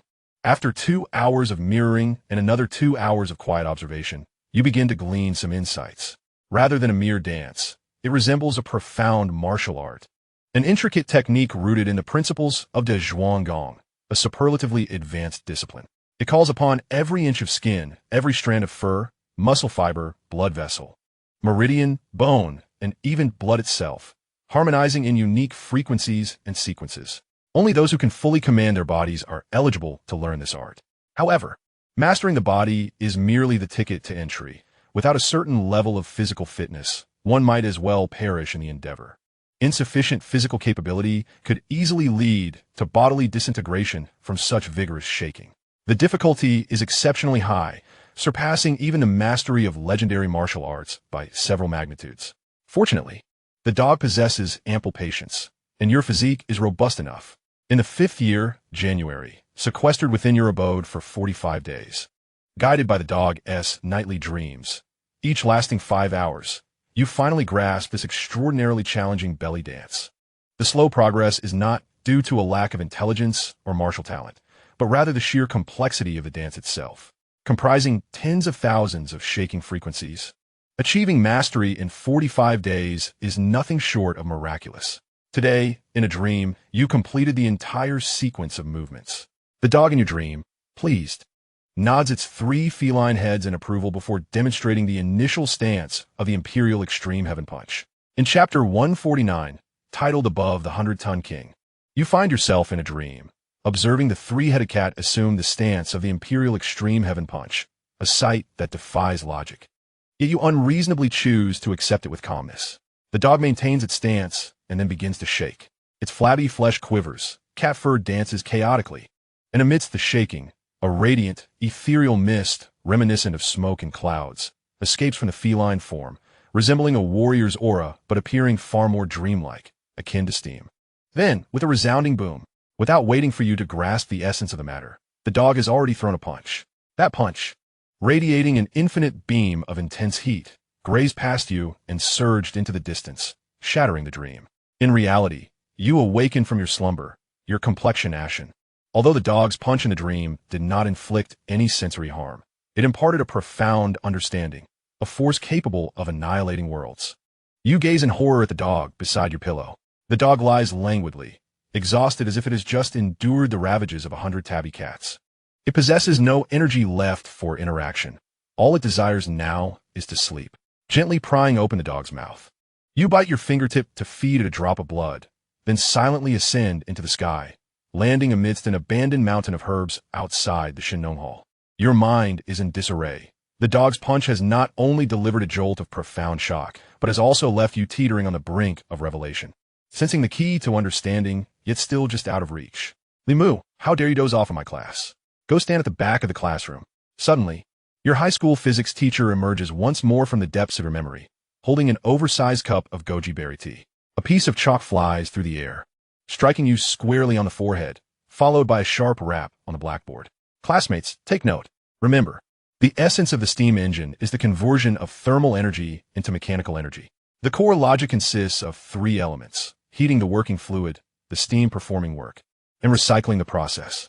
This is a crucial knowledge point, guaranteed to appear on the exam. Remember it or not, class dismissed. This scene, once lived during your high school days, reappears, and you suddenly comprehend it, a moment of clarity dawning upon you. Indeed, what is belly dancing? It is a steam engine. A human steam engine. Your thoughts become instantly clear. The intricate vibrations are not mere random movements. They serve the purpose of heating and pressurizing. The substance being heated is your blood, the essential working fluid required for the steam engine's operation. Moreover, the formidable physique sculpted through the great strength technique and various bodily transformations equates to a machine structure designed to harness power. Thus, this form of belly dancing is, in essence, the body orchestrating countless miniature steam engines within, continuously converting blood into superheated steam. Ultimately, this generates an attack akin to the warrior's aura, yet in reality, it is an assault of ultra-high pressure supersonic vapor. The most terrifying aspect of this belly dance lies in its boundlessness. At long last, you comprehend the perfect utilization of this unparalleled body sculpted on the foundation of the great strength technique. This body endows you with invincible regenerative abilities, rendering your blood nearly infinite, akin to an endlessly heated working fluid in a steam engine, with extraordinary physical strength and resilience. One need not worry about the burden on the body. The myriad factors combine to create a near-infinite array of miniature steam engines within, achieving an unparalleled mechanical capability akin to a perpetual motion machine. Thus, the progression to the realm of the 100-ton king is indeed the realm of the steam engine. Although you have never performed the complete belly dance of this steam engine in reality, nor unleashed a single punch of supersonic, ultra-high pressure steam, you can already envision its formidable power, even if you can only condense a single steam engine within. The sheer force of a casual punch could amplify your already immense strength of 1,000 tons by an additional 100 tons of instantaneous striking power. However, enhancing the impact is not the crux. The emphasis lies in the fact that this is a magical attack augmented by a supersonic, ultra-high pressure steam blast. Images already form in your mind. Recalling the day of perfecting the 100 doors of the great strength technique, you envision targeting that 100-meter peak with a punch, creating a steam explosion crater nearly 20 meters in diameter. As the steam disperses, the extreme heat ignites all flammable materials within a 30-meter radius of the dispersal center, while the high pressure generates shock waves that can topple boulders and shatter hard objects. If you were to ignite yourself with the indestructible flame prior to the attack, the damage would be further amplified. You gasp in awe at the thought of such might, a power you scarcely dare to imagine. Yet, This is merely the force derived from condensing a single miniature steam engine within your body, based on your 1,000 tons of strength. What if you could condense 2, 10, or even 100? Such power could alter the very geography of the world, a force that could rightly be termed apocalyptic. You find yourself increasingly questioning the origins of your canine companion. You clutch your racing heart, realizing that the source of everything you possess is the great strength technique. The origin of the great strength technique traces back to this enigmatic black cat, rumored to have lived for over a millennium. While the stone tablet from the royal treasury of the Yu Kingdom records only the most primitive version of the great strength technique passed down by the dog to the ancestor of the Xiao family. What you practice now is the third iteration of the simulation, an improved version of the 100 doors of the great strength technique, refined by the little tiger. Yet, was the great strength technique truly modified by the little tiger? Although the little tiger was without the dog during the third simulation, it is entirely possible that the dog lurked in the shadows, making this version of the great strength technique the authentic complete edition. The initial 10 versions may merely serve as an introductory phase used by the dog for selection. Enough of such musings. The priority now is to condense the first steam engine within, marking your official ascension to the realm of the steam engine warrior. Do you believe that when the day arrives, when one can truly unleash a supersonic, ultra-high-pressure vapor beam, that venerable elder from the imperial court of the Shang dynasty will be utterly dethroned? The notion of corporeal elementalization? Let's see if anyone can withstand my magical onslaught. You, exhilarated, raise your fist to the heavens. Indeed, it is science that stands as the most potent form of magic and the pinnacle of martial arts. Perhaps I should rename my dog what? To bestow such a scientific name upon a creature of feline nature seems to do it a disservice. Once your excitement subsides, you stroke your chin, suddenly plagued by a curious thought. Could the dog also be a traveler from another realm? Yet, not one from my homeland, but a foreign interloper, rendered mute by the confines of their English tongue? Chapter 150. The Royal City's Extraction. Regardless of whether it is a traveler or merely a cat, in my presence, it shall dutifully perform household chores. First, however, requires a name. It cannot forever be called Belly Dance. You scratch your head, wrestling with your thoughts. And after much contemplation, inspired by the characteristics of the steam engine within you, you conjure the name Boiling Blood Technique. Very well, it shall be so. Boiling Blood Technique sounds far more appealing than Belly Dance. With the name decided, you begin to shake your body. The technique your dog taught you, you only recalled in dreams, and this marks your first complete execution in reality. The difficulty, needless to say, is exceptionally high. The meticulous mastery of one's body is a challenge that could confound 99% of martial artists, let alone the combination of both skills. Yet, no matter how daunting, a bone is still a bone. One simply must gnaw at it, especially since you possess the advantage of enhancement through the golden elixir of Shangon. Year 5, June. You would scarcely believe it yourself. Even with the solid foundation laid by the great strength technique, and the accelerated training afforded by the Shangon Golden Elixir, it took you a full 6 months to genuinely complete a set of the Boiling Blood Technique. The entry difficulty of the Boiling Blood Technique is sufficient to obliterate any martial art. However, what is past is merely history. With the first success achieved, the remainder of the journey becomes significantly more manageable. Year 5, July. After another 30 days of arduous practice, you now execute an entire set of the Boiling Blood Technique with remarkable fluidity within the span of an hour. Upon completion, your heart beats like a drum, and your blood simmers as if in a cauldron, even in the heat of summer. The steam rising from your body feels akin to a warm spring in the depths of winter. Yet, this mist arises solely from your elevated body temperature, failing to reach the intensity of a high-speed, high-pressure vapor beam. As the final sequence of the Boiling Blood Technique concludes, the steam emanating from your skin transitions from a pure white to a fantastical kaleidoscope of colors, signifying the successful manifestation of the first steam engine within your body. Achieving this milestone merely marks the beginning. The journey continues. In the 5th year, October, 3 months have passed once more, and you have remarkably condensed the time taken to complete one full set of the Boiling Blood Technique from an hour to a mere quarter of an hour. Your feet anchor like mighty trees. Your entire being trembles as if shaken through a sieve, and your skin resembles that of a cooked shrimp. A vast expanse of white steam ascends, billowing upwards. Suddenly, a flash of brilliance emerges, shimmering with a spectrum of colors under the sun's radiant glow. You maintain your body's tremors as the white steam is gradually supplanted by a dreamy, ethereal vapor of myriad hues. At this moment, every fiber of your muscle, every bone and blood vessel within you operates like intricately crafted and resilient machine parts, transforming your entire being into a humanoid steam engine. The contrasting sensations of fatigue and exhilaration arise simultaneously, yet you disregard the fatigue and overlook the elation, sustaining your tremors while focusing your mind. Yes, this is it. After a minute, you perceive that the surreal, colorful vapor is indeed high-speed, high-pressure steam, though you cannot control the steam escaping your body. You possess mastery over the newly converted energy that has yet to dissipate, guiding it from your body at will. With a deep breath, you draw your fist to your abdomen, leap into the air, targeting the ground below as you strike with your fist. A beam of colorful steam, surpassing the speed of sound and carrying an astonishing 11 MPa of pressure, strikes the very spot where you once stood with the force of the Royal Extreme Fist. The ground beneath you initially appears as if penetrated by a laser, creating a fist-sized, unfathomable pit.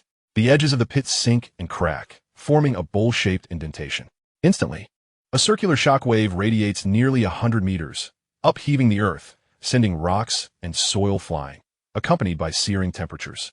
As the clouds of dust settle, you gaze in silence at the ravaged landscape beneath your feet. Were you an observer rather than the participant? Your first reaction to such a scene would undoubtedly be that a meteor had recently struck. It is a sight so incredible that one could scarcely believe it was wrought by a mere human fist. Ha ha ha ha! Your shoulders quiver as you cover your face, bursting into uproarious laughter. Even a meal shared with fewer than 3 Uchiha would not evoke such unrestrained mirth. The boiling blood technique has been mastered. Elated, you soar back to the Shinong Hall, granting yourself a 3-day respite to revel freely. After indulging in relaxation, you once again immerse yourself in the pursuit of training. Mastery of the boiling blood technique is merely the beginning. Although the power of the feverish blood technique is astonishing, its entry-level form is far from adequate for actual combat. After all, even the most naive individual would not remain indifferent while an opponent performs a belly dance for a quarter of an hour right before their eyes. Indeed, the steam engine is not a permanent fixture. It must be activated in the moment. Therefore, one must compress the duration of the feverish blood technique from a quarter of an hour to 1 minute, or even 10 seconds, or a single second. Ideally, one should be capable of manifesting a steam engine instantaneously within one's body. However, even achieving instantaneous activation merely represents a small step forward from the foundational level. To generate a single steam engine is not your ultimate goal. The true aspiration lies in producing 10, 50, 100, or even more. Of course, this is merely the static aspect. After mastering it, dynamic practice is essential. One must be able to condense a steam engine instantaneously while standing still, running, flying, or even during intense combat with an adversary. Only then can it be said that you have truly grasped the essence of the feverish blood technique. Thus, further practice is imperative. 7th year, July as seasons change. Another year has passed. After 2 years of arduous training in the feverish blood technique, you feel you have barely crossed the threshold of adequacy. Now, whether in static or dynamic forms, you can complete an entire set of the feverish blood technique and manifest a steam engine within your body in just 2 seconds. Although the steam engine is temporary, as long as you maintain the vibrations of the feverish blood technique, it can persist within you. Should you continue your training? The next goal for the feverish blood technique is to simultaneously produce multiple steam engines to achieve repeated compression and exponentially increase power. You sense that with your learning efficiency. If you patiently seclude yourself for 10 years, you could confidently manifest over 15 steam engines instantaneously, unleashing a force capable of obliterating a grand city like Guangyu Mansion with a single punch. However, your patience for seclusion has waned. You fear that if you do not seek revenge on the indomitable old Deng from Xianxia soon, he may pass away of old age. You cannot allow that to happen. If death is to come, it must be at the hands of my fist. You can no longer wait. It must be today. It must be now. Indomitable old Deng. Prepare yourself, for I am coming for you.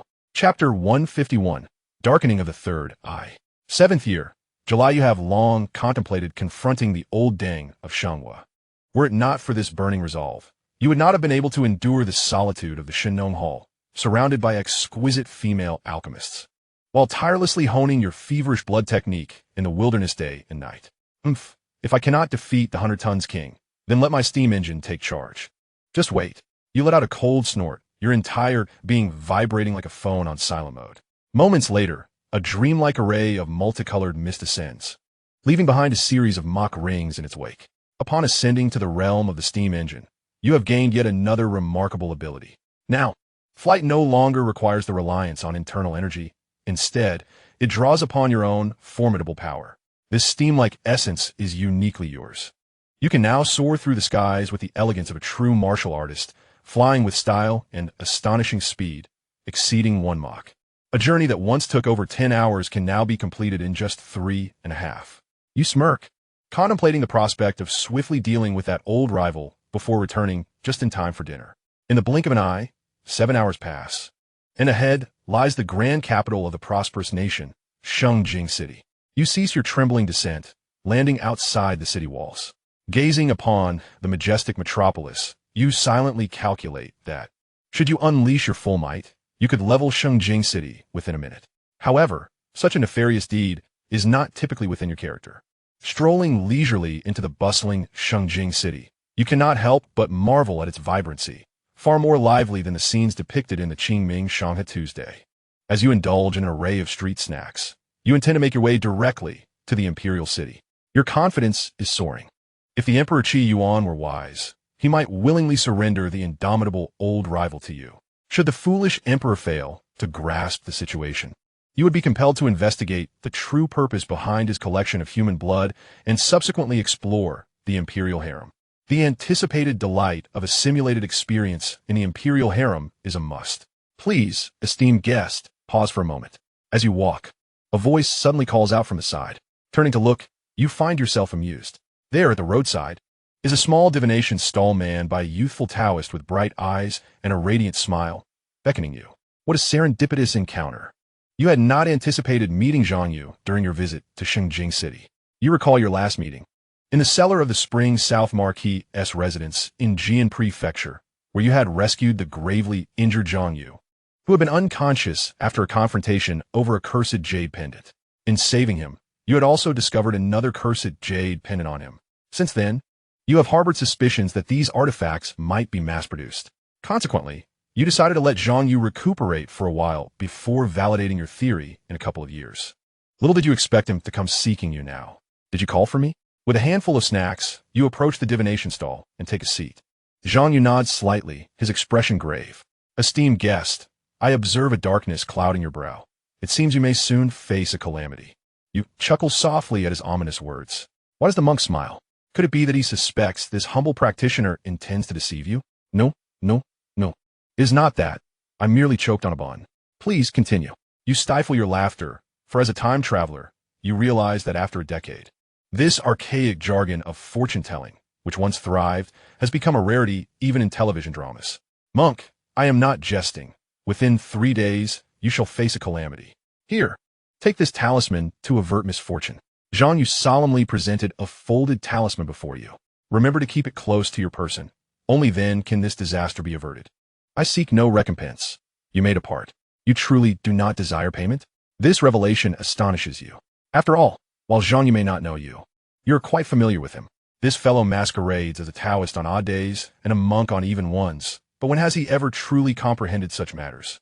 Nonetheless, since he seeks nothing in return, you express your gratitude and offer him a roasted chicken leg. From the old paper bag, you retrieve a drumstick and hand it to Xianxia. He accepts it without hesitation, devouring it as if he had never tasted meat before. You grasp the talisman, wave your hand, and vanish around the street corner. Does this fellow intend to follow me? As soon as you turn the corner, the jovial expression on your face evaporates. You bring the so-called talisman to your nose and inhale its scent. A fragrance reminiscent of sandalwood fills your nostrils. For an ordinary person, it might indeed be mistaken for sandalwood, and they would disregard it. After all, it is common for Taoist temples to be permeated with incense. It is entirely normal for talismans to bear the aroma of sandalwood. But who are you? A stunning alchemist from the Divine Farmer's Hall, who has not spent countless nights revising pharmacological knowledge with you. Although you have yet to study alchemy, your understanding of medicinal herbs rivals that of most alchemists. Thus, with a mere whiff, you discern that this is not sandalwood, but rather a type of incense known as entangling fragrance. It serves as a primary ingredient for many tracking and entrapment scents, commonly stocked by skilled trackers in the martial world. How curious. What could Xianxia want by following me? You ponder this, glancing towards the distant imperial city and then back at Xianxu's fortune-telling stall around the corner. Never mind. Today, I shall not seek out the fire extinguisher.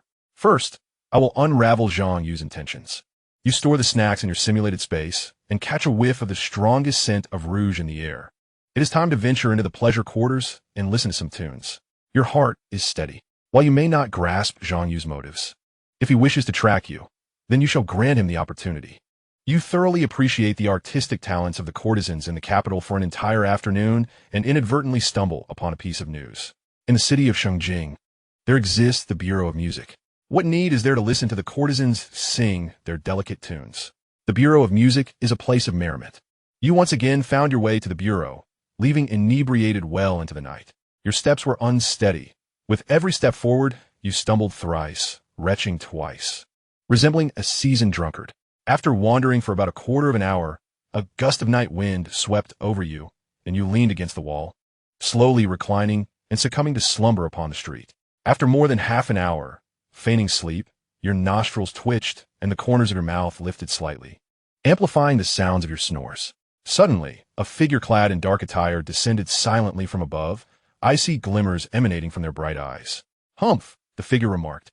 The Taoist has foretold of your impending doom. It is inevitable. Those steeped in sin must meet their end. With a flick of his wrist, Xianxia produced a short sword, aiming it directly at your heart.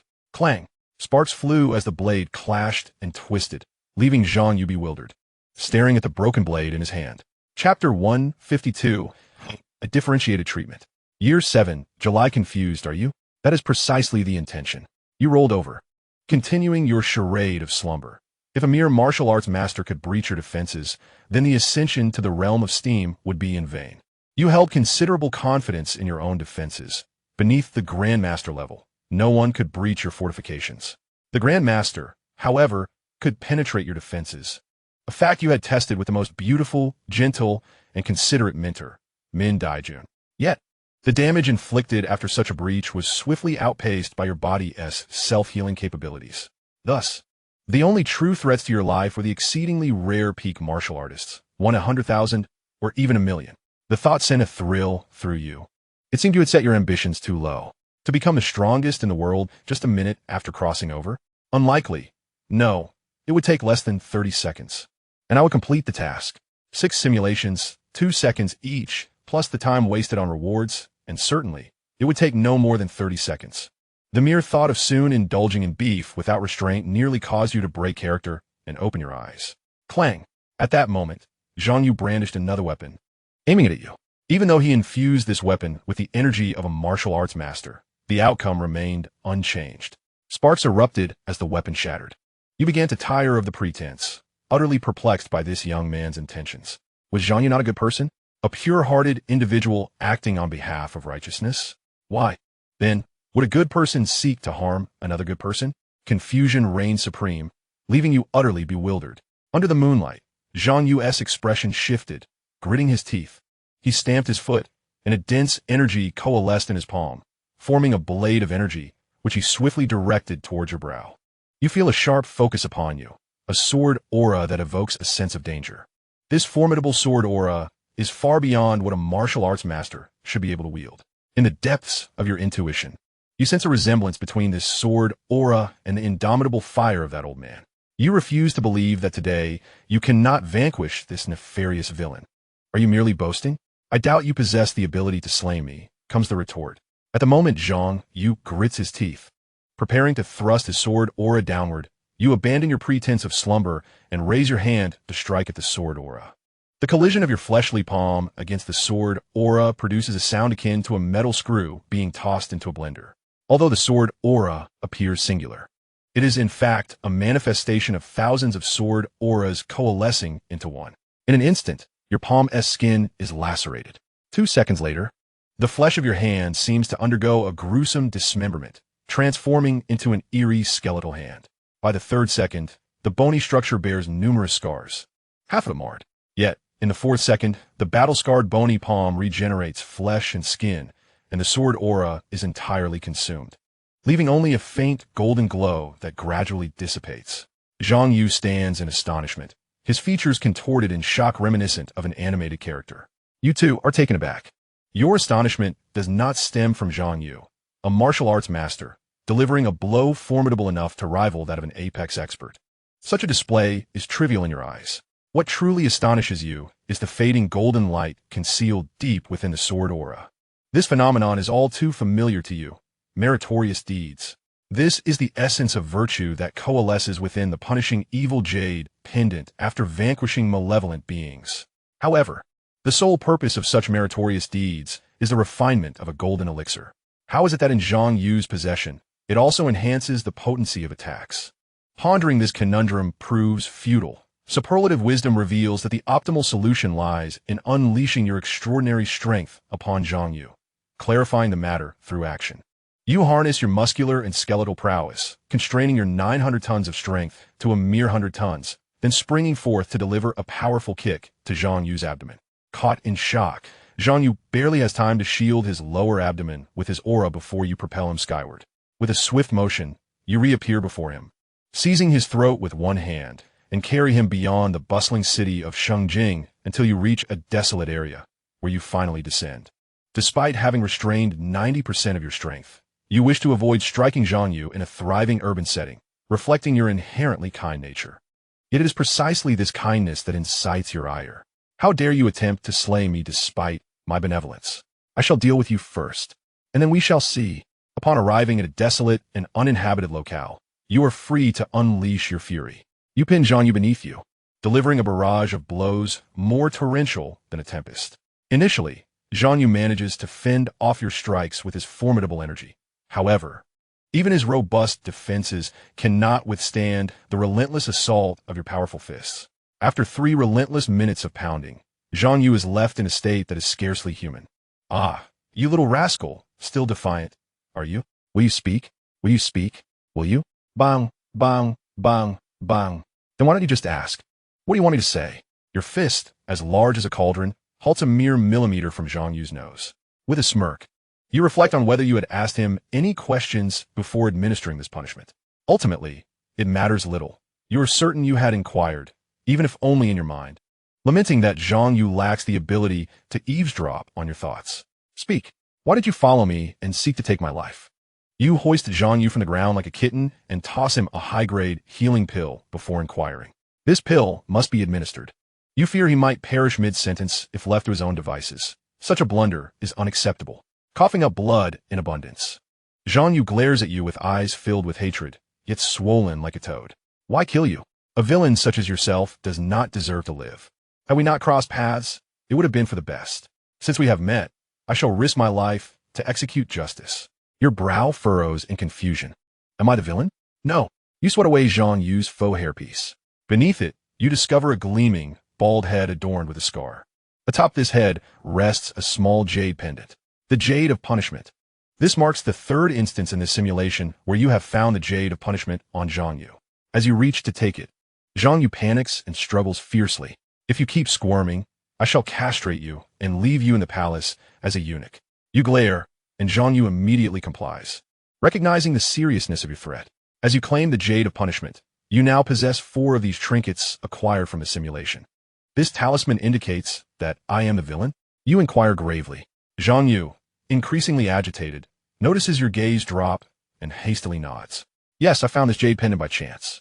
As long as I possess it, I can discern who is virtuous and who is wicked. How do you differentiate?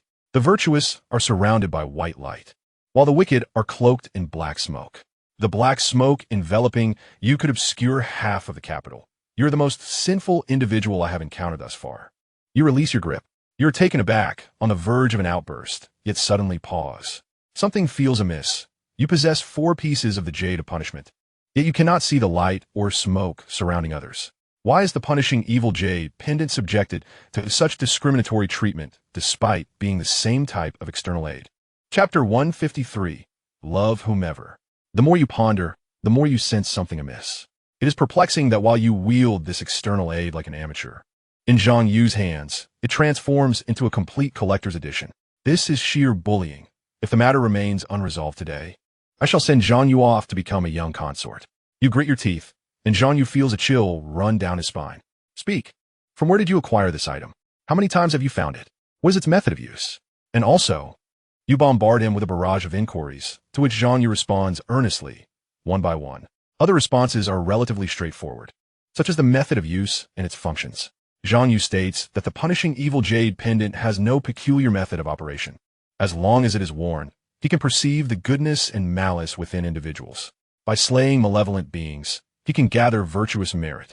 This evident disparity in treatment is not lost on you. However, when Xianxia addresses the origins of the punishing evil jade pendant, he reveals that he found it on a riverbank and that it was only discovered once. This revelation sends a jolt of trepidation through you. You can ascertain that Xianxia is not lying.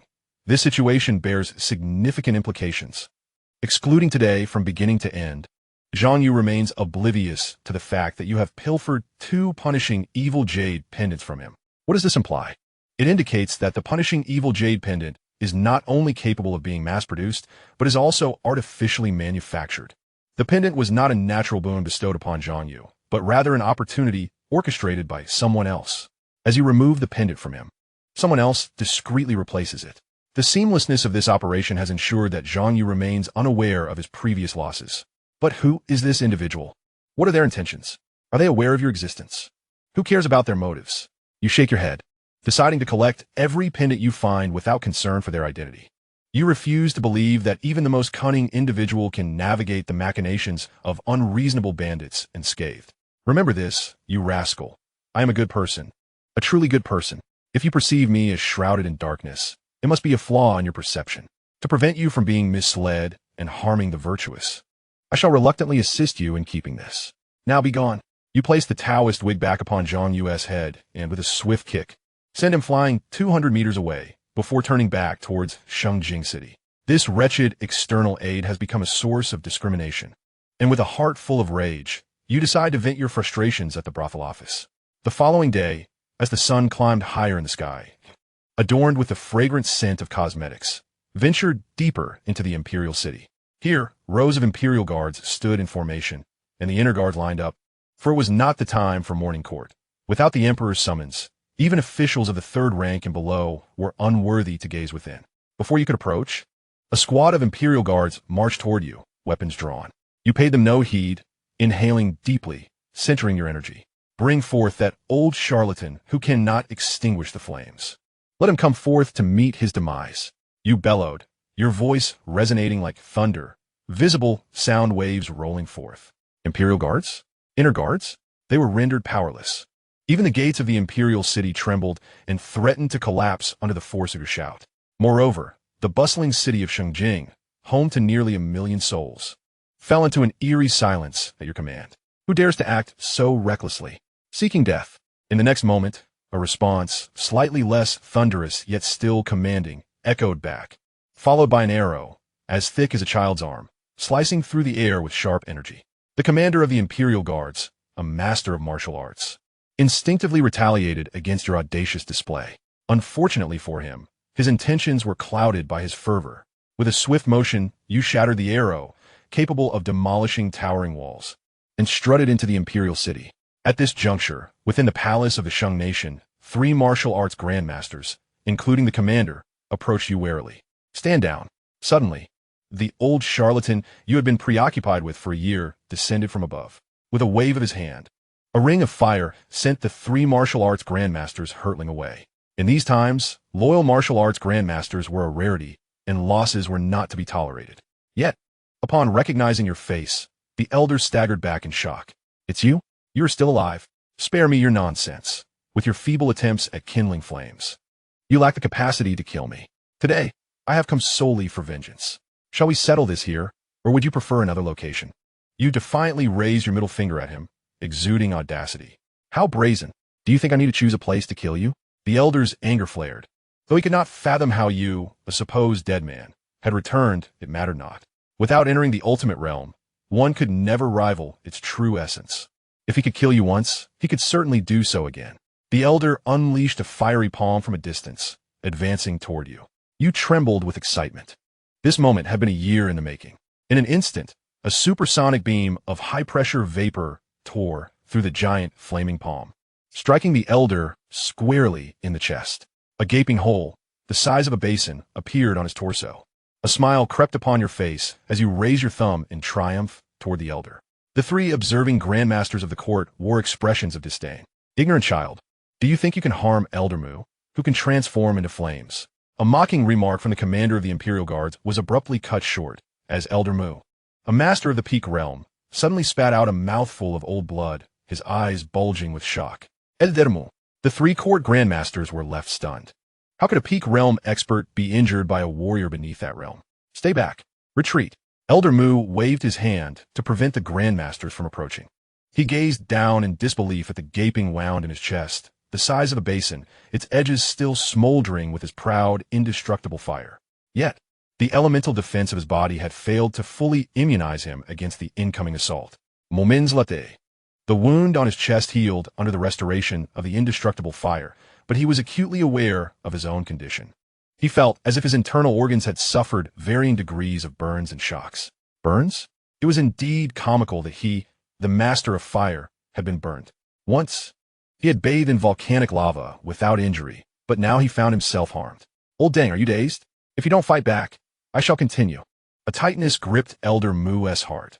The older one became, the more cunning and fearful of death they grew. With his lifespan already dwindling, he instinctively fled deeper into the palace. However, just a few hundred meters into his flight, his face turned pale as he quickly reversed direction, soaring into the sky. With a dismissive glance at his ascent, you stood with your arms crossed, allowing him to fly 390 meters ahead. Chapter 154, Indestructible Boiling Blood Technique. In the 7th year, July, when you instructed Elder Mu to fly 390 meters, you meant it precisely. After all, you were supersonic. Boom! As you soared skyward, you quickly caught up to Elder Mu. He was desperate to escape, but you thwarted his attempts to break free 3 times, inciting his fury. You insolent brat, do you truly believe I fear you? Elder Mu's engercerzt. And his aura roiled as the crimson, indestructible fire illuminated the skies above Wangjing City in a fiery glow. The citizens of Wangjing City all looked up in awe at this wondrous sight. Gazing at the heavens, they saw what appeared to be a fiery dragon, while around it, vibrant fireworks erupted, creating a breathtaking spectacle. This magnificent scene persisted for several hours without fading. It was not until 4 hours later that a mournful dragon's roar echoed through the sky. The crimson haze dissipated, leaving a clear blue sky, unblemished by clouds. Only a figure with 3 heads and 6 arms, resembling a celestial deity, stood majestically in the air. Whoosh! As the people rubbed their eyes, attempting to discern the details of the deific figure with 3 heads and 6 arms, a wisp of smoke enveloped the deity, vanishing into the horizon, leaving behind a trail of shimmering circles. Half an hour later, you covered your mouth with your hand and descended into a mountain forest. A spurt of golden blood erupted from your lips, and you leaned against a tree, gasping for breath, your complexion pale. Your condition was far from favorable. Your skin resembled cracked porcelain, with faint, magma-like red light flowing through the fissures. Coughing, you acknowledged the formidable nature of the extreme realm. After resting for several minutes, you felt a slight improvement. The grueling 4-hour battle with Elder Mu had indeed broadened your horizons. The extreme realm is truly as formidable as it is reputed. Although Elder Mu appeared timid, it did not signify weakness. The combat skills and formidable strength of an extreme realm master were evident. Even after unleashing your full power, employing the golden zombie's 3 heads and 6 arms, it took you 4 arduous hours to finally vanquish Elder Mu. Yet even in his last moments, he unleashed a powerful move, embedding an indomitable flame akin to a crimson lotus within your body. Now, it felt as though your internal organs were submerged in magma, inflicting severe damage upon you at every moment. The extent of this harm was such that it negated your healing abilities. Upon introspection of your internal organs, you could only shake your head. At this rate, the fire within you would burn for at least 3 days and nights before your self-healing could suppress it, ultimately leading to its cessation. But why should it disappear? The formidable foundational principle of the steam engine realm lies in heating and compression. Thus far, you had yet to encounter anything more suitable for the concept of heat than Elder Mu's indomitable flame. If you could retain this unique, searing fire within your body for an extended period, or even indefinitely, and merge it with the blood-boiling technique, then the efficiency of the miniature steam engine you cultivate within could potentially double. Furthermore, during attacks, it could directly incorporate the properties of the indomitable flame. Although it scorched your body, paired with your self-healing abilities, it was also fortifying your physique.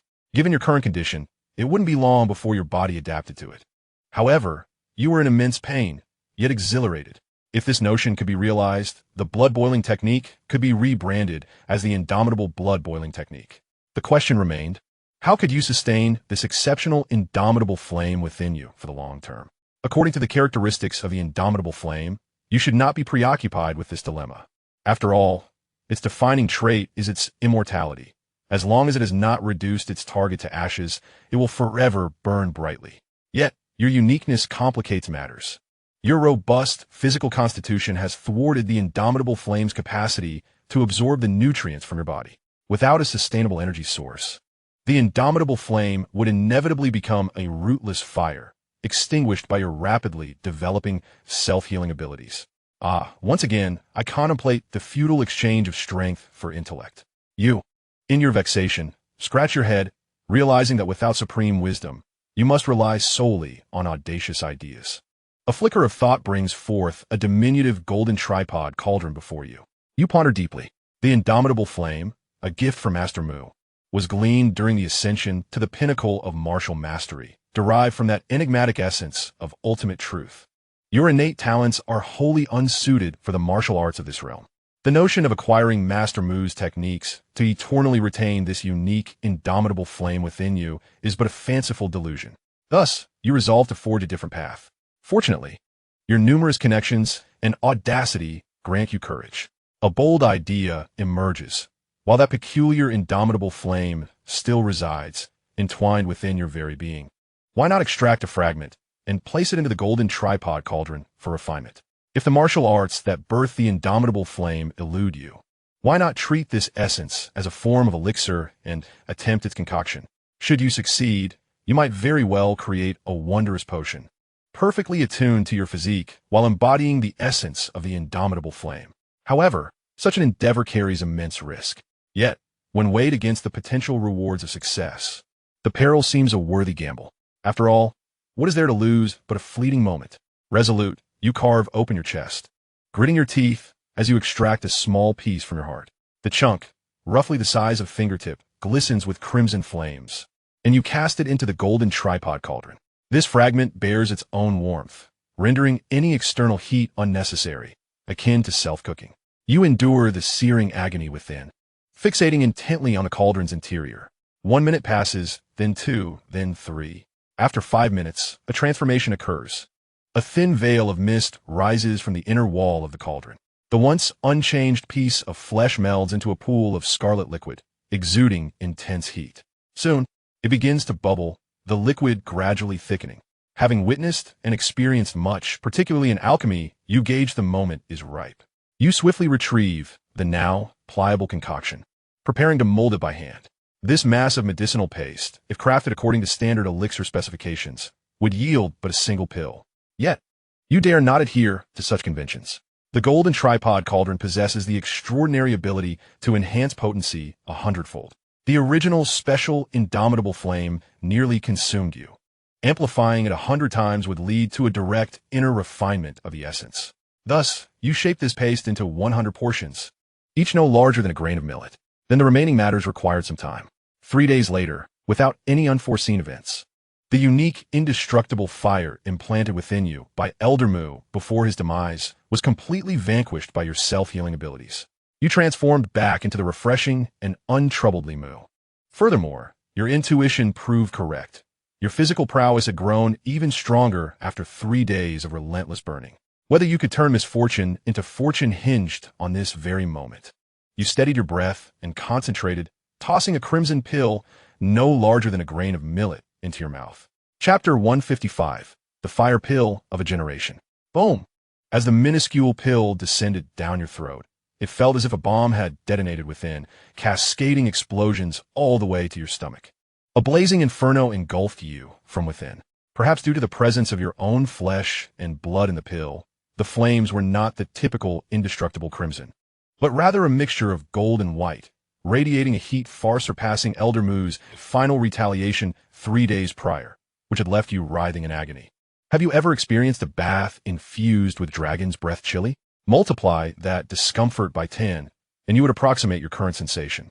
You never anticipated that despite dividing the pill into 100 portions, diminishing its efficacy 100-fold, it would still possess such ferocity and potency. Fortunately, having consumed merely 1% of the standard pill size, you feared that otherwise you might have been reduced to ash, with no chance of retaining even a drop of flesh or bone. What a formidable experience. After 1 hour, you exhaled golden white flames, managing to find humor amid the suffering as you gave a thumbs up. The power contained within this 1% dosage of the pill was at least 1/3 stronger than the grand technique unleashed by Elder Mu in his final moments. It was arduous, yet you managed to endure. Thus, you rolled on the ground, engulfed in flames for 4 days, until your body had finally adapted to this golden white, indestructible fire. The bad news was that during those 4 days of torment, thoughts of death often crossed your mind. The good news was that enduring it led to another enhancement of your physical abilities. A delightful smile finally blossomed on your face. This was not a loss.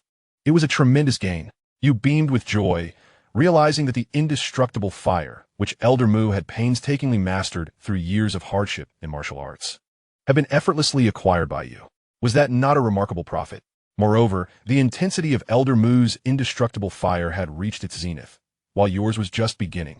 Once your body fully acclimated to this level of golden white indestructible fire, you could continually refine a more powerful and ferocious fire pill using yourself as the primary material, augmented by the effects of the three-legged golden cauldron. Just now, you decided to name this pill the Fire Pill, the first generation of fire elixir. Crafted from the original indestructible fire, boasts an enhancement in power by 1/3, transforming into the golden white indestructible fire. Subsequently, utilizing the golden white indestructible fire as a base, the second generation of fire elixir could presumably yield an additional increase in potency by 1/3. Even if not to that extent, a fifth of an increase seems reasonable. Thus, in a cyclical manner, theoretically, your indestructible fire has no upper limit. Of course, this is contingent upon your body's ability to withstand strain. With unwavering confidence in your physique, you boldly toss a fire elixir, no larger than a grain of millet, into your mouth. An explosive roar ensues as the golden white indestructible fire engulfs you once more. However, this time, you endure far better than before. Each instance of consuming the fire elixir and persevering until the end fortifies your capacity for breakthroughs. Although the pain remains substantial, you can withstand it completely. In the 7th year, during the 8th month, instead of returning to the Shinong Hall in the Liang Kingdom, you chose to remain in the woods, less than 1,000 miles from Shengjing City, consuming fire elixirs and enhancing your vitality. After a month of dedication and 10 first-generation fire elixirs, you feel an overwhelming surge of strength. As you place another fire elixir into your mouth, a subtle smile graces your lips. Externally, your skin appears pristine and smooth, devoid of any flicker of flame.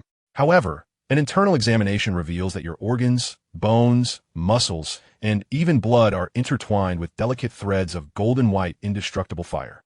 The sensation of searing flames upon your body remains uncomfortable. Yet after a month of perseverance, both your body and spirit have acclimated to this pain.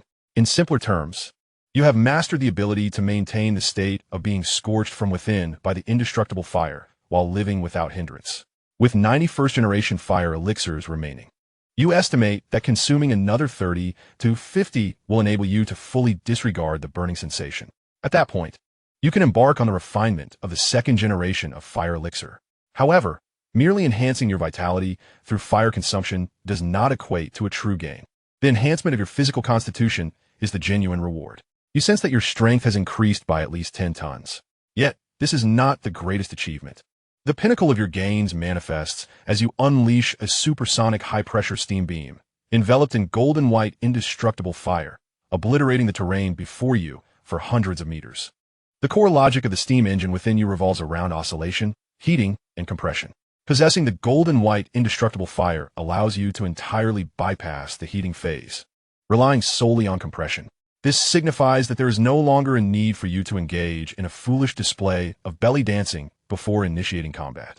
Not even a second is required for such frivolities. With a mere flick of the wrist, you can unleash the unique romantic aura of the steam-powered martial artist, characterized by high temperature, high pressure, and rapid steam.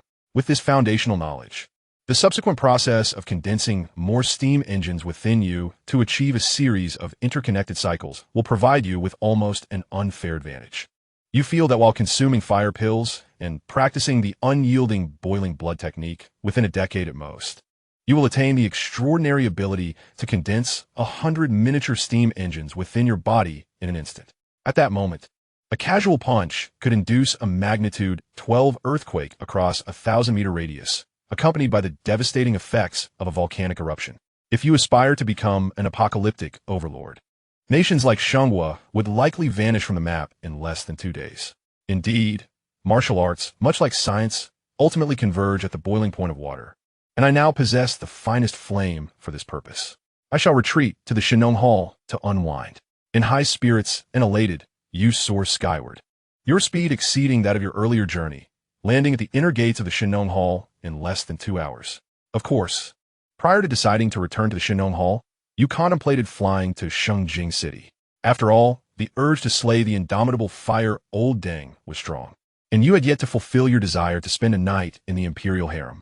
However, upon reflection, you concluded that while a night in the harem would be delightful, it pales in comparison to the exquisite allure of the beautiful alchemists at the Xianxia Hall. If it were a casual detour, it might be worth it, but making a special trip is unnecessary. After all, you are not truly surnamed Chao, nor are you a genuine demon lord. Although Emperor Chiyuan is indeed the nefarious mastermind behind the Bloodbun group and deserves the utmost condemnation, your indulgence in his harem and subsequent demise of him would not serve the greater good. Presently, as Xianxia faces turmoil along the northern border with the barbaric tribes, and with no ambition to ascend to the throne, the absence of an emperor in Xianxia would inevitably lead to chaos. In such a scenario, with external threats from northern tribes and internal strife from treacherous vassals, it is the common folk who would ultimately suffer. Alas, I am too kind-hearted. Xianxia, that fool, must be blind to accuse me of harboring dark intentions. I am, in truth, filled with virtue. Chapter 156, A Great Peril. In the 7th year, December, the tender embrace of love is indeed a hero's grave. After 4 months, I have only managed to acquire the 3rd-generation fire pill, resulting in the creation of 3 steam engines, a dismal failure, truly disheartening. Time flies swiftly, and in the blink of an eye, 4 months have passed. You find yourself with Master Min Daijun on your left and Chu Xianxia on your right, while resting your head on Xianxia's lap, with 2 enchanting alchemists attending to your feet in a soothing massage. Such days would make even celestial beings envious. Isn't the Welfare Bureau simulation meant to be like this? Yet, I find myself lacking the motivation to strive further. You are currently stronger than when you attempted to vanquish the elusive fire demon in Shengjing. Even capable of slaying a master of the extreme realm, you stand at the pinnacle of martial prowess in this world. Yet, one cannot help but ponder, is it the allure of your master that has diminished, or the beauty of your senior sisters? How is it that you still manage to dedicate 3 to 4 hours daily to martial training, feeling as if you have become a model of diligence? At this moment, the enchanting and increasingly radiant Xiao Guandian, adorned in the garments of the divine farmeress hall, storms in with a furrowed brow and flushed cheeks, exuding an air of indignation. Master, the tax envoy from the Matasi has arrived, and they have gone too far, she exclaims, her little mouth babbling in protest. This stunning beauty, devoid of the reckless consumption of medicinal pills that might have clouded her judgment, has indeed been entrusted with the position of Hall Master by Min Daijun last month. Today marks the day the tax envoy from Liang Kingdom arrives to demand the payment of taxes. Under the relentless efforts of your predecessor, Master Min Daijun, the divine farmeress hall has managed to settle its previous debts through your own financial contributions. Now, only the routine tax of 3/10 from normal sales at the external pill pavilion remains. The metaphorical sword of debt that loomed over the divine farmeress hall has been shattered by your decisive actions. Currently, this nominal commercial tax is hardly a concern, rendering the envoy's visit little more than a formality, for the divine farmeress hall is not in want of funds. However, the envoy who has come today harbors ill intentions. Not only does he subject Xiao Guandian to incessant harassment, but he also presents an order mandating that, starting this year, the commercial tax be raised from 3/10 to 9/10, alongside a hefty fine of 7 million taels of silver. The rationale behind this decree stems from the new policies enacted this year. classifying all medicinal herbs and pills from Liang Kingdom as strategic resources that require governmental approval for export. This new regulation not only applies moving forward, but also retroactively spans 6 years. An investigation has revealed that 5 years prior, the divine farmer S. Hall had illicitly sold a significant quantity of herbs and pills to a foreign individual, resulting in a loss of strategic resources for Liang Kingdom. The esteemed Minister Yang Chunhui has decreed that as the leading entity in medicinal pills, the divine farmer S. Hall must exemplify compliance, necessitating rigorous investigation, prosecution, and penalties. Yet, this is not the extent of the envoy's transgressions. He has audaciously harbored nefarious intentions towards Xiao Guandian, demanding her presence for the night.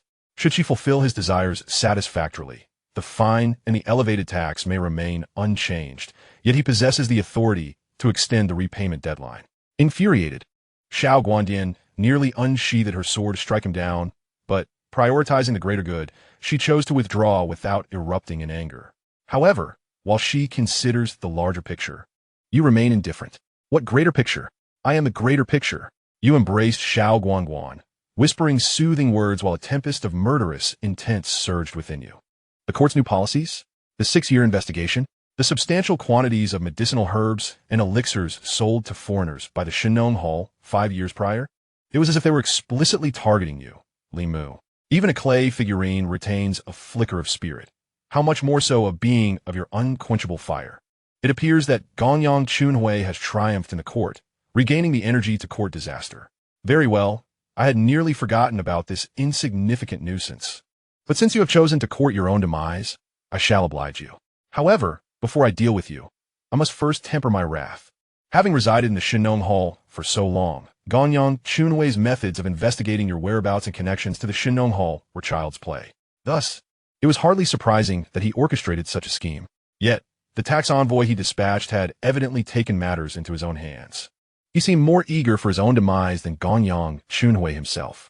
After comforting Xiao Guanguan and changing clothes under the service of the other women, Yu inquired calmly, "What is the name of that tax envoy?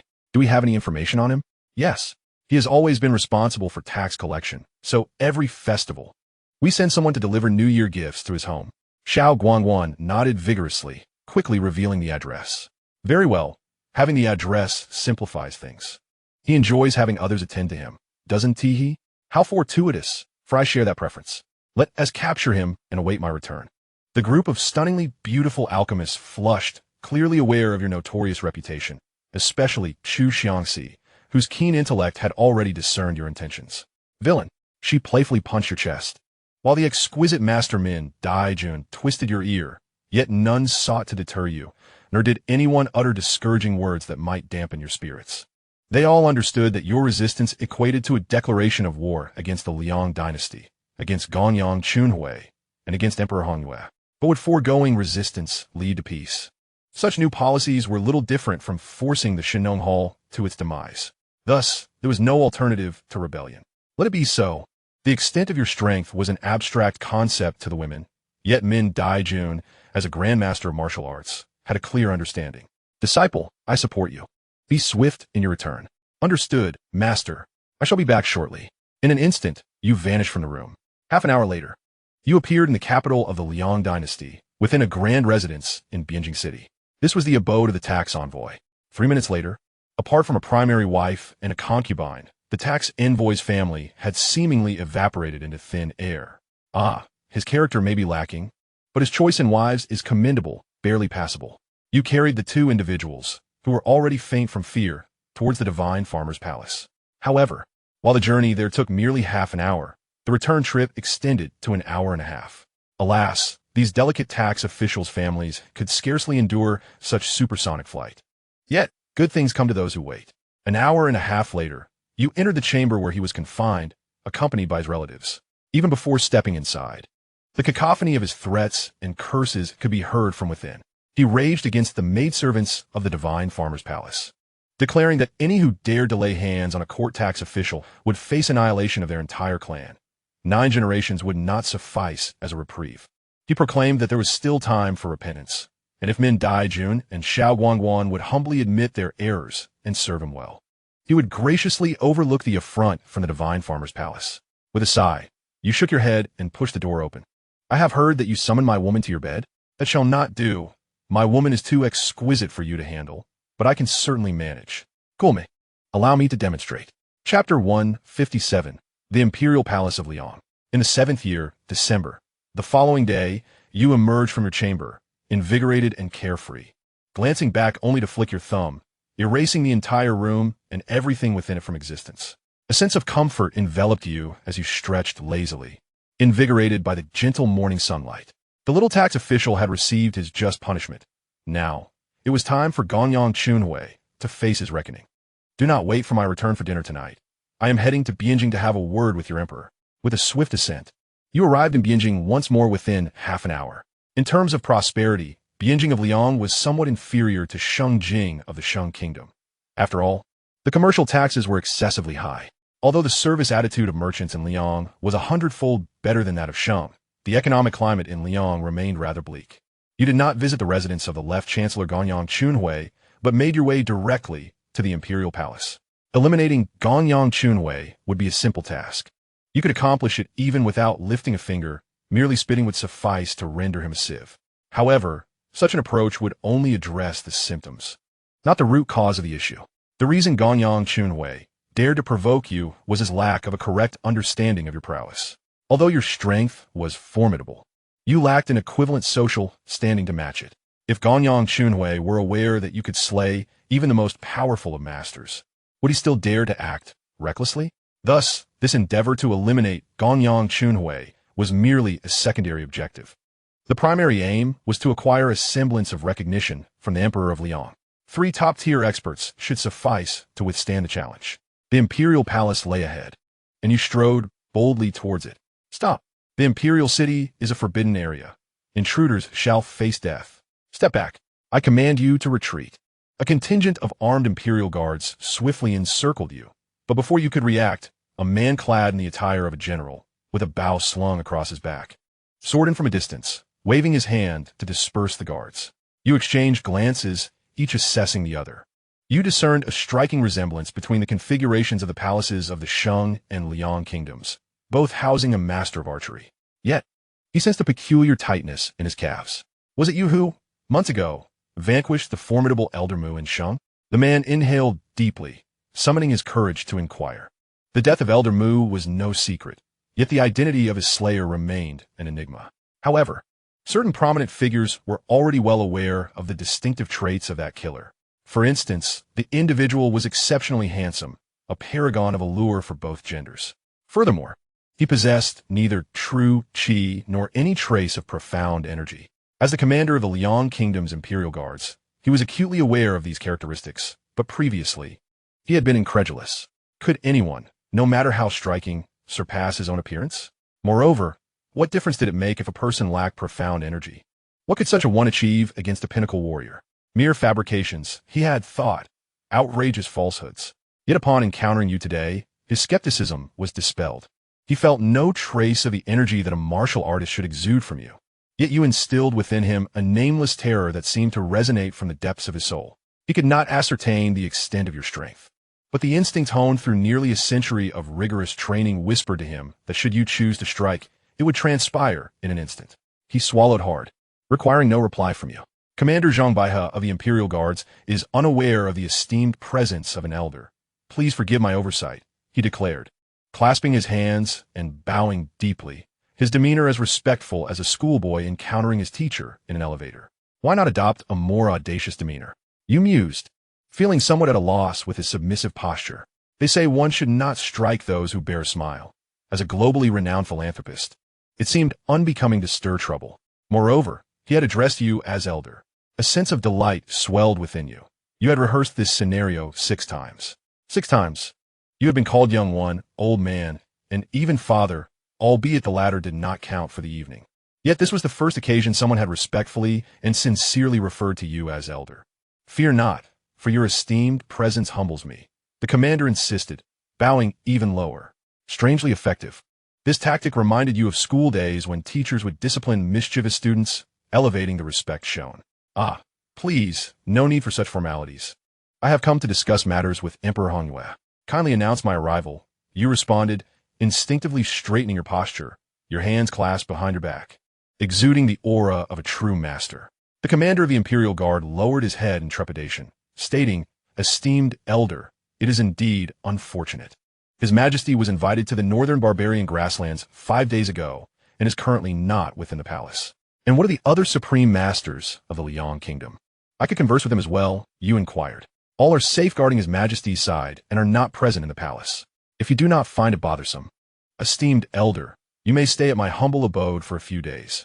Upon His Majesty's return, I shall promptly relay your message," the commander replied earnestly, revealing the Emperor's itinerary. Logically, he should not have disclosed such information to an outsider, yet the circumstances dictated otherwise. "Ah, so that is the situation," you observed, narrowing your eyes in understanding. Initially, you had believed that Gonyang Chunhui's scheme received the Emperor Hongyue's endorsement, but upon reflection, it appeared that Gonyang Chunhui was clandestinely orchestrating matters in the Emperor's absence. "I have a question for you. Have any new policies regarding commercial taxes been introduced recently?" you asked nonchalantly. The commander looked bewildered and excused himself to inquire, returning shortly in a flurry. "Esteemed elder, I have just inquired, and there have been no new commercial tax policies issued. However, the Left Chancellor has recently expressed intentions to reform the commercial tax, but without His Majesty's approval. There has been no further progress." "Very well. Since Emperor Hongyue is not present, I shall return another day. You, my lad, are quite perceptive. Farewell." Having clarified your inquiries, you waved your hand and soared beyond the Imperial City. The commander of the Imperial Guard wiped the cold sweat from his brow, relieved, yet unbeknownst to him, you, who had just flown towards the city's outskirts, had already turned around and descended deep within the palace. Regardless of the Emperor's presence, you intended to explore. The matter concerning Gonyang Chunhui was not urgent. Your curiosity regarding Emperor Hongyue's secrets took precedence. You had longed to uncover the reason behind a sovereign's obsession with the mundane allure of gold and silver. Surely, there must be more than meets the eye. Considering the preposterous number of external aids, such as the 3-legged golden tripod and the punishing evil jade pendant, you harbored serious doubts that Emperor Hongyue might possess an external aid requiring gold and silver for activation. Perhaps it was a system. You thoughtfully stroked your chin. If the 3-legged golden tripod represented the 10th version of an external aid, and the punishing evil jade pendant the 20th, then an aid requiring gold and silver for operation would align with the 30th version, akin to a system. Whether this was the case would be revealed by a stroll through the Emperor Hongyue's treasury. Having amassed untold wealth, his inner treasury must undoubtedly be brimming with gold and silver. If it were so, then it would not be a system. If not, and the treasury were empty, you could hardly believe that anyone other than a system could consume such vast amounts of gold and silver in one sitting. Chapter 158. The Imperial Treasury of Liang in the 7th year, December. Presently, within the Imperial Palace of Liang, there exists no ultimate boundary. With your formidable prowess, even if you were to traverse in and out 7 times, no one would discern your presence. You inhaled deeply, following the scent of gold and silver, and successfully located the treasury of Emperor Hongyue. Do not inquire how you discern the aroma. Simply put, your nose is more discerning than that of a hound.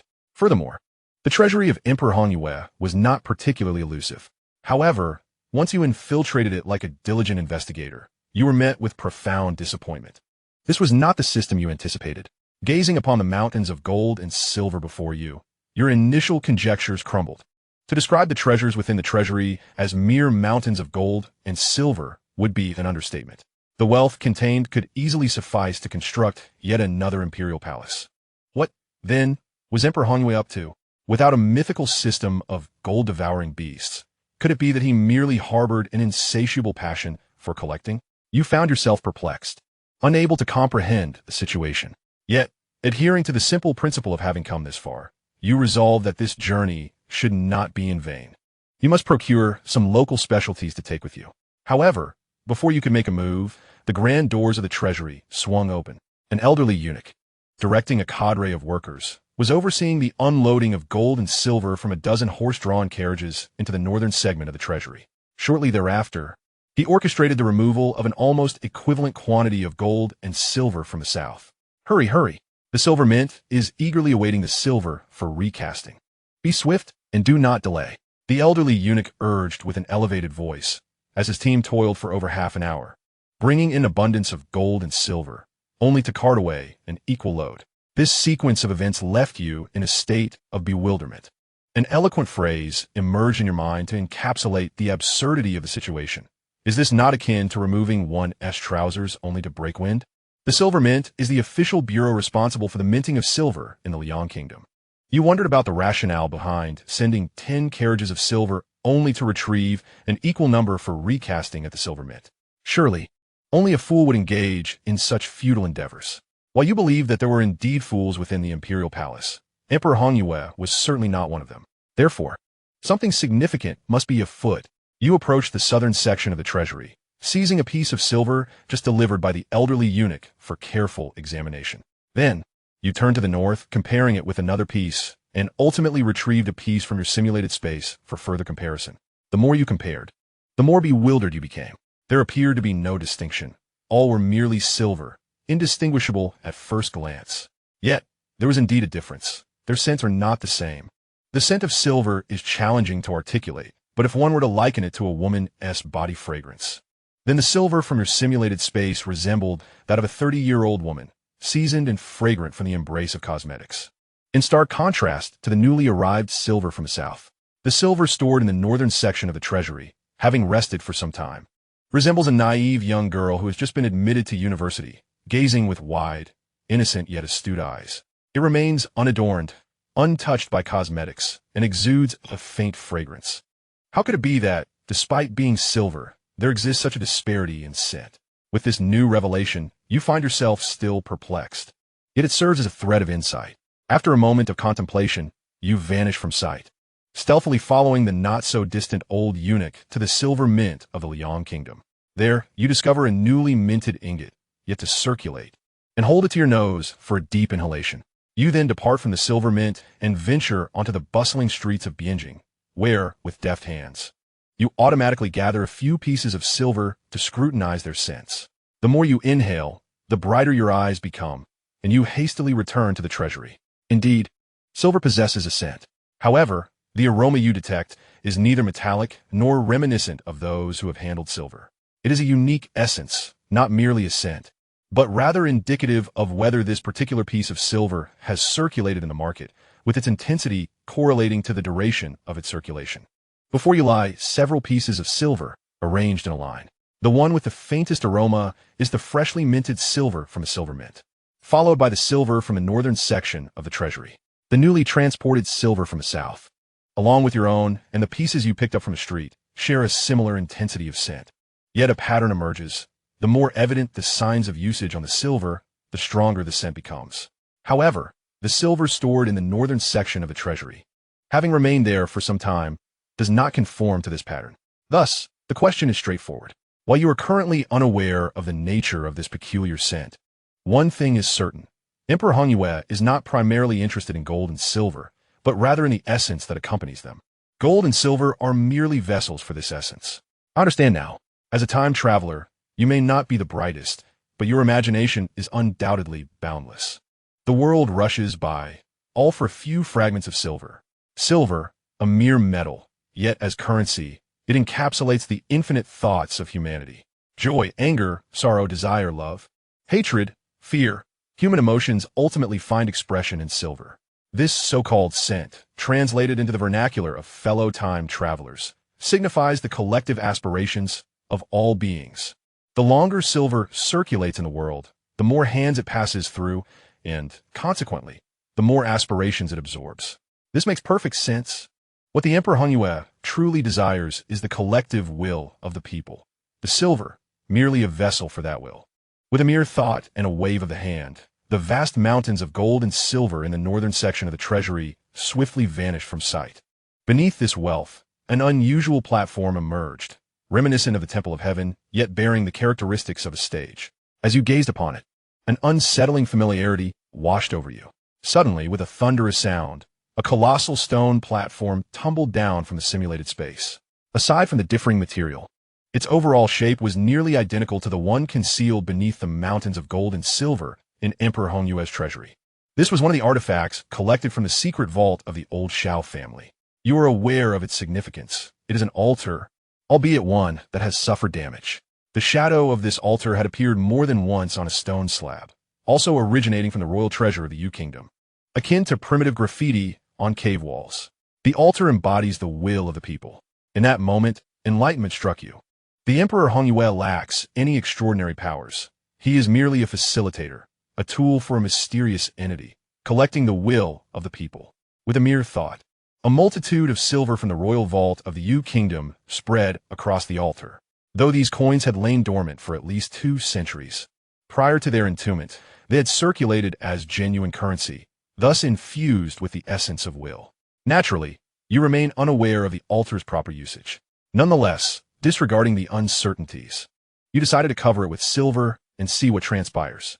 A quarter of an hour passed without any reaction from the altar. In desperation, you poured out all the silver from the Xiao family's vault. Over 10 million taels inundated the altar in an instant. Suddenly, a radiant light emerged, sending chills down your spine. The instincts of a warrior warned you that a mysterious and formidable presence was fixating on you with unwavering intensity. Cold sweat dripped down, your body trembled. Your legs felt weak.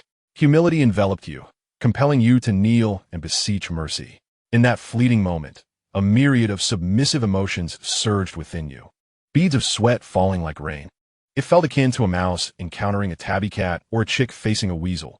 An instinctual urge to flee clashed with a paralyzing fear that rendered you unable to escape, leaving you with an overwhelming desire to kneel and implore for compassion. This feeling, how dare I kneel before you? In a fit of anger, you chastised inwardly. Shifting into the mindset of a time traveler, you directed your gaze toward the source of the scrutiny, despite the immense pressure that made even raising your head a challenge. All you could see was an impenetrable darkness. Yet whatever power or adversary lay before you, you would not be cowed. You, who fear not even death, may feel the weight of instinctual trepidation, but you shall never yield. Who dares to impose pressure upon you? If you have the capability, then come forth and end my life. You exclaimed these words with visible intensity, the overwhelming pressure persisting, yet you felt unafraid as the darkness before you dissipated. Before your eyes lay an altar, submerged beneath mountains of gold and silver, emitting a soft, ethereal glow that coalesced into the phantom of a Taoist priest. How intriguing. He remarked, I am Chao Bao, and today I shall collect 3 coins worth of your will. Once I gather a total of 4 pounds and 9 taels, I can assist you in transcending this petty mire. With a clang, a metallic sound echoed as an object fell to the ground. The ethereal glow vanished, and the interior of Lianghua's treasury returned to normalcy. You gasped for breath, remaining silent for a considerable time, before bending down to retrieve a copper coin. The coin bore no inscriptions on its obverse, while the reverse was engraved with the characters for 3 coins. Clutching the coin, you recalled the words of the phantom Taoist and suddenly smiled. Ah, I see now. It is a scheme of a small world enveloping a larger one. Though not particularly astute, your extensive reading had afforded you this understanding in an instant. The realm you traversed was indeed a lesser world, overshadowed by higher dimensional realms above it. The Taoist hailed from that very world. By utilizing this altar to send him a weight of will amounting to 4 pounds and 9 taels, he would facilitate your departure from this small world to his grand one. No wonder the Emperor Xianxia amassed wealth so diligently. However, one must admit, the Taoist's appetite was quite insatiable. With a flick of your wrist, you reclaimed the silver and gold belonging to your father-in-law, Old Xiao, from the altar into the simulated space. It took an astronomical sum of gold and silver, millions of taels, to amass just 3 coins worth of will. Given the conversion rate of 1 pound equating to 16 taels and 1 tael to 10 coins, to fulfill the Taoist demand for 4 pounds and 9 taels of will, approximately 5 billion taels of silver would be required. One astounding sum, too. 5 billion taels. Moreover, this was merely a rough estimate. In reality, the will attached to each tael of silver varied significantly. The actual requirement could easily double, even if you were to gather the necessary amount. The veracity of the Taoist's claims remained questionable. While the scheme may be old, the situation had certainly become intriguing. You smirked, disdainfully tossing the copper coin into the simulated space. This so-called path to transcendence, should you choose to embark upon it, would undoubtedly be simpler for you than for anyone else in this world. While acquiring billions of taels in one breath may be impossible, mustering a mere 100 million taels would not pose a challenge. Thus, with a single wave of simulation, you could gather 100 million taels in the real world. Within mere minutes, you could easily amass the gold and silver required for the 4 pounds and 9 taels of will, effortlessly meeting the mysterious Taoist's expectations. It was that simple. Yet, despite the simplicity, you found little interest in pursuing this path. Who can discern whether that individual is virtuous or malevolent? Unless absolutely necessary, one should refrain from entrusting their life to others. Yet, if we follow this line of reasoning, could it be that the collection of human blood by the Xianxia is also motivated by such a notion? In this vast world, it is not surprising that there exists a desire for willpower, just as there may be a demand for human blood. However, as long as one does not provoke you, you remain indifferent to such matters. With a flick of your wrist, your inner repository lies barren, firmly adhering to the principle that a hero should not leave empty-handed. Of course, this serves as a small lesson for Emperor Xianxia. Although he did not partake in the recent incident concerning the Shinnong Temple, one must inquire whether Ganyang Chunhui is his subordinate. When a younger sibling heirs, the elder brother bears the responsibility. This is only just. It is time to seek out Ganyang Chunhui for some amusement. Without a backward glance, you departed the palace of the Liang Kingdom, having discovered Emperor Hongyue's secret. Your interest in this place has waned. A quarter of an hour later, at the Ganyang Left Minister's residence, you personally closed the gate, remaining inside for 3 days before departing. In the 8th year, January, you resumed your blissful existence as the carefree monarch of the Shinnong Temple, neglecting morning court sessions while occasionally practicing martial arts. Yet, joyous moments are often easily interrupted. By the month's end, 2 streaks of light hovered above the Shinnong Temple, exuding an overwhelming pressure. One was surrounded by thunder and lightning, while the other radiated a torrent of energy. Looking up at the 2 figures, you smiled. It appears that Emperor Hongyu has returned from the northern barbarians, intending to engage you in a contest of strength. This is entirely reasonable. After all, you have invaded his stronghold and eliminated his left minister, Ganyang Chunhui. It would indeed be strange for a ruler to endure such humiliation quietly. Having relaxed for long enough, it is time to stir into action. You tossed a small fire elixir into your mouth and soared into the sky. Moments later, the heavens above the Shinnong Temple shifted in hue. Waves, thunder, and flames intertwined as you clashed with the 2 formidable adversaries from the Liang court.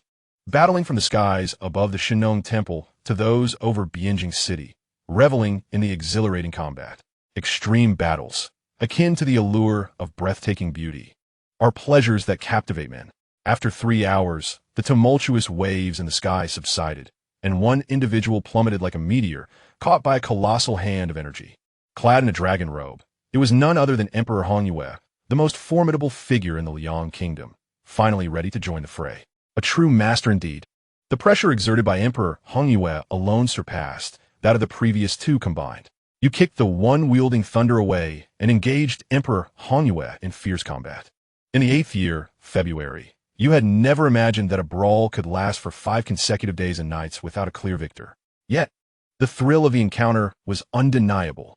Emperor Hongyu felt the same. You 2 swiftly exchanged a punch before quickly separating, enveloped in silence.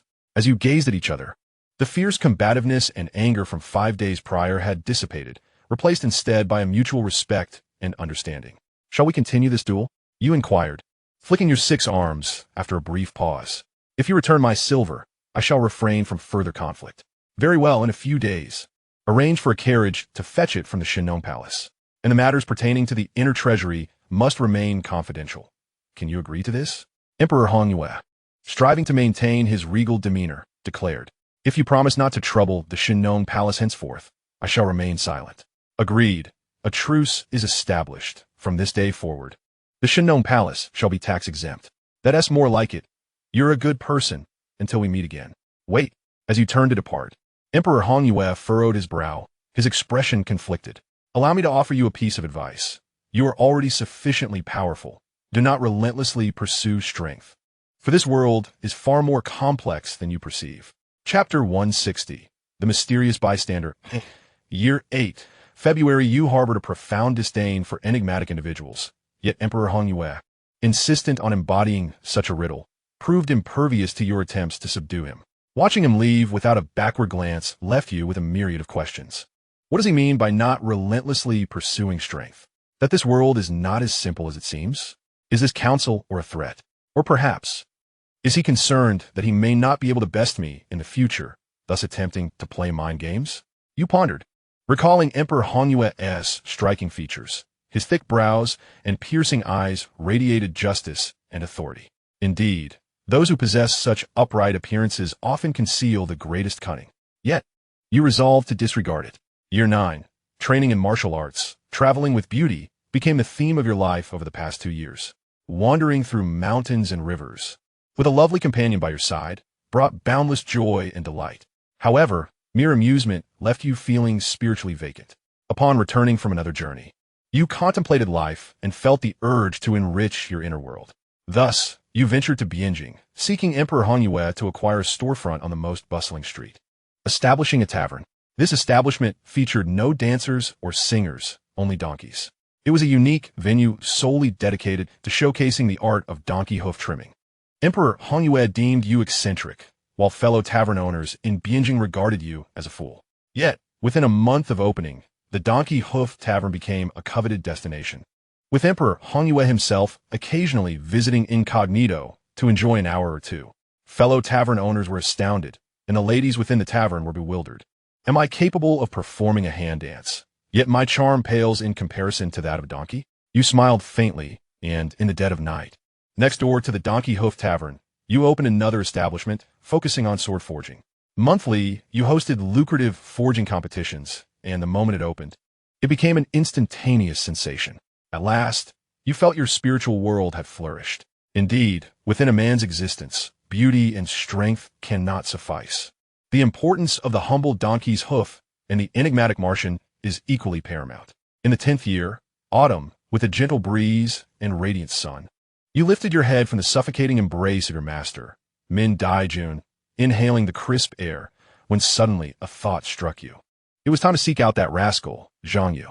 Although you had acquired 4 pieces of the punishment Evil Jade Pendant, which treated its users with a certain discrimination, one can never have too many enhancements, can they? Moreover, you harbored a desire to meet the mysterious individual who had clandestinely arranged for Xianxia to receive the punishment Evil Jade Pendant. As the saying goes, one's curiosity flourishes in tandem with their growing prowess. Having developed the 5th generation of Fire Dan, enabling you to instantaneously condense 8 miniature steam engines within your body. You have been lonely at the pinnacle for quite some time. Deciding to embark on your quest, you hoisted the now 40-pound hefty black cat, Dogsy, and commenced your journey across the world in search of Xianxia. It is worth noting that under your tutelage, Dogsy had mastered all domestic skills, even crafting delectable dishes that surpassed those of the imperial chef in the household of Emperor Honyue. In the 11th year, where on earth had that rascal Xianxia vanished? Clutching Dogsy, you found yourself enveloped in profound perplexity. Your search for Xianxia had endured for a year and a half. During this time, you traversed Liang and Shang states, and even scoured the vast grasslands and deserts of the northern barbarians. Yet, Xianxia seemed to have evaporated from existence. You pondered the possibility of Xianxu's demise, yet felt that it was unlikely. Given Xianxu's rate of growth, he would, at the very least, be at the level of a grandmaster in martial arts, not someone easily extinguished. Even if you were to face death, based on your understanding of him, it would be while upholding justice and punishing the wicked. However, despite your inquiries, there had been no significant occurrences of such events in the past couple of years, which left you bewildered. Ah well, if he cannot be found, then so be it. Perhaps it is time to return to the Shinong Hall and see if my master has grown more beautiful in my absence. Having left the Shinong Hall for a year and a half, you found yourself yearning for its splendor. As you soared through the sky with Dogsy, passing over a quaint water town in Jiangnan, you descended and felt an uncanny familiarity with the scene before you. Upon closer inspection, you chuckled, realizing the reason for this familiarity. It was Yumi County. In the 3rd simulation, you had spent over 2 years here with the charming wife of your boisterous neighbor and your godson, Xiaohu. Reflecting on the timeline, it dawned on you that this marked the 11th year of the 6th simulation. In the 3rd simulation during this very period, you had just settled in this locale. A whimsical idea struck you. What if the timelines of the 2 simulations could overlap? Perhaps you might encounter your former, much weaker self here. Alas, such a notion was but a fantasy. Xiaohu, slow down. Your mother cannot keep up with you. As you were on the verge of self-deprecatingly contemplating your whimsical thoughts, a familiar scent wafted through your nostrils.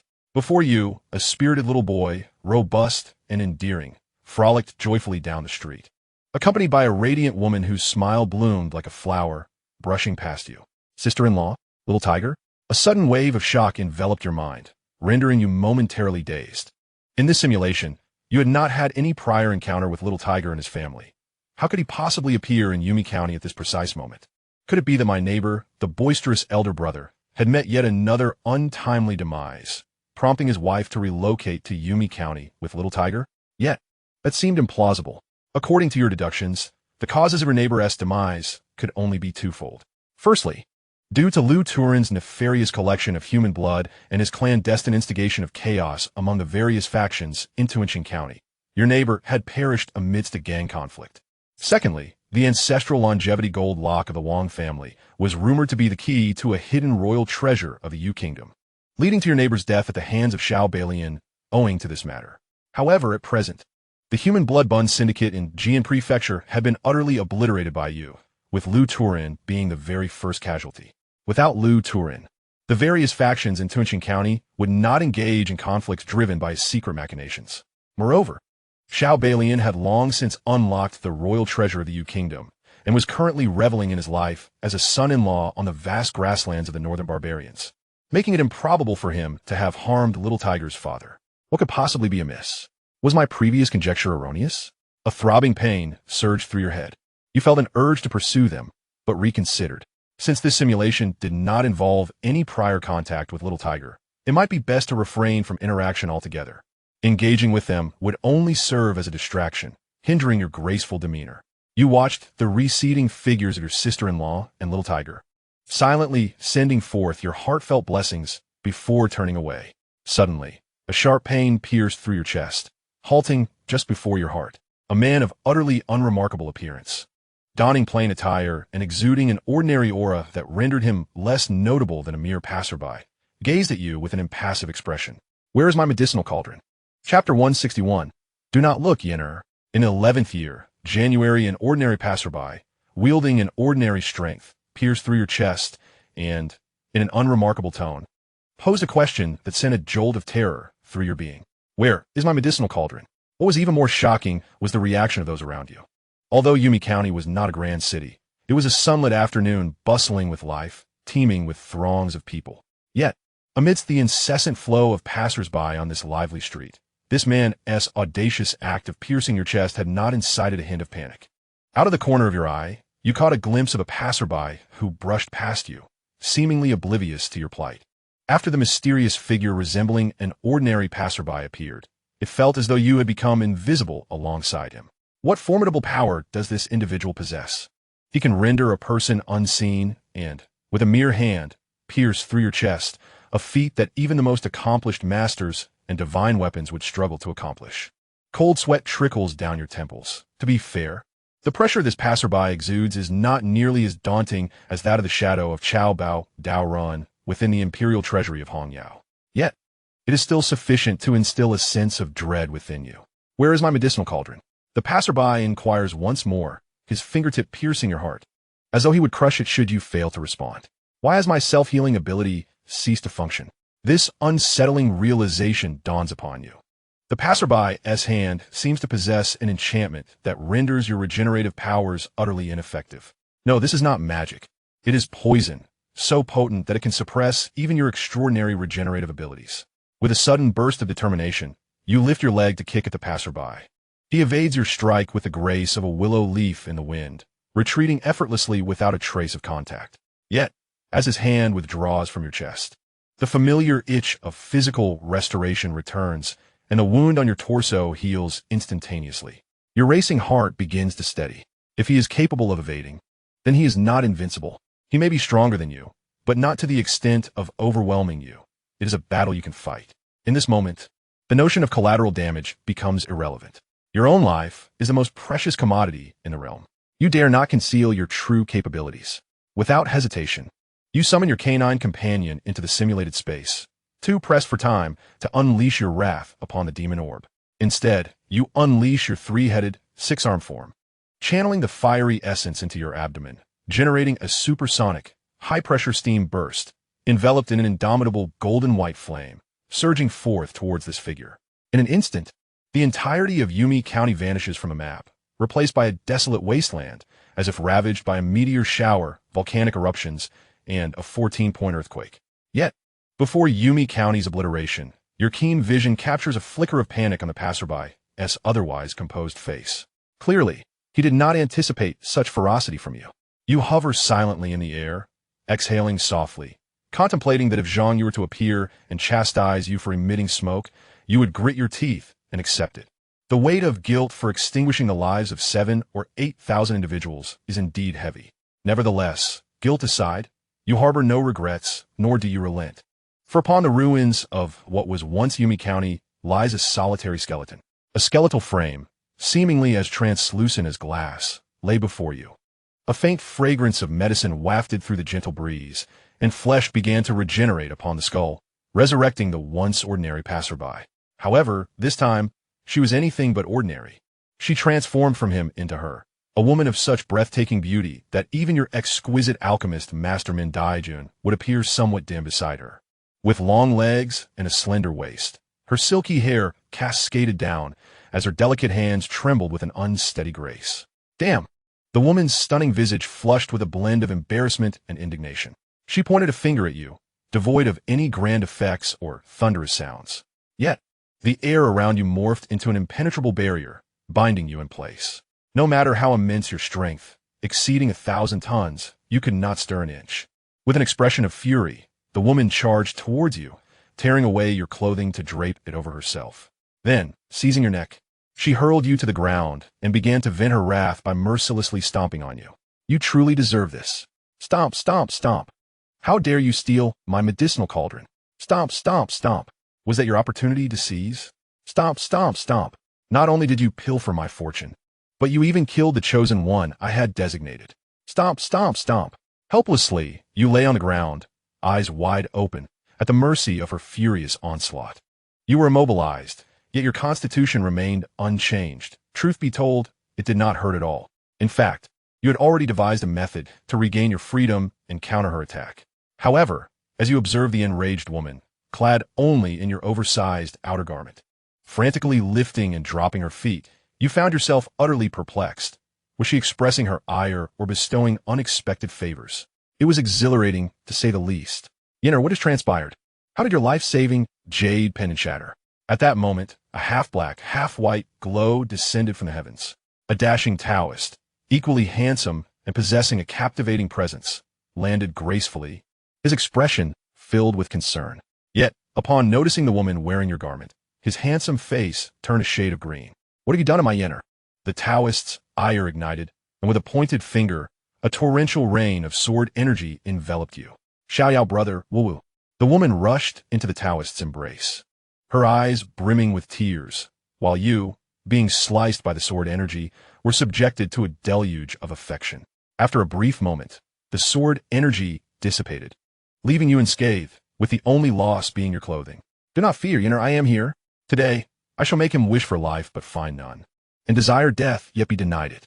The dashing Taoist, brimming with vigor, sought to showcase his prowess before Yenner as he clasped her small hand and turned to face you. Two individuals gazed upon your pristine form, lying on the ground. Yenner, avert your eyes. There is something unclean. The Taoist swiftly covered Yenner's eyes, but it was too late. You noticed her slightly pursing her lips, as if swallowing hard, and realized that you were no longer pure. Yet, such is fate. One must repay another. After all, you two had looked moments ago. But who exactly were these two? Were they unwell? Chapter 162, Restart. Following your brief encounter with Yenner and the subsequent display of sword prowess by the carefree Taoist, you had gleaned some understanding of their abilities. How should one put it? Rather, they were rather ordinary. Yenner's poison could indeed suppress your regenerative capabilities. But as long as you did not make contact, you would be fine.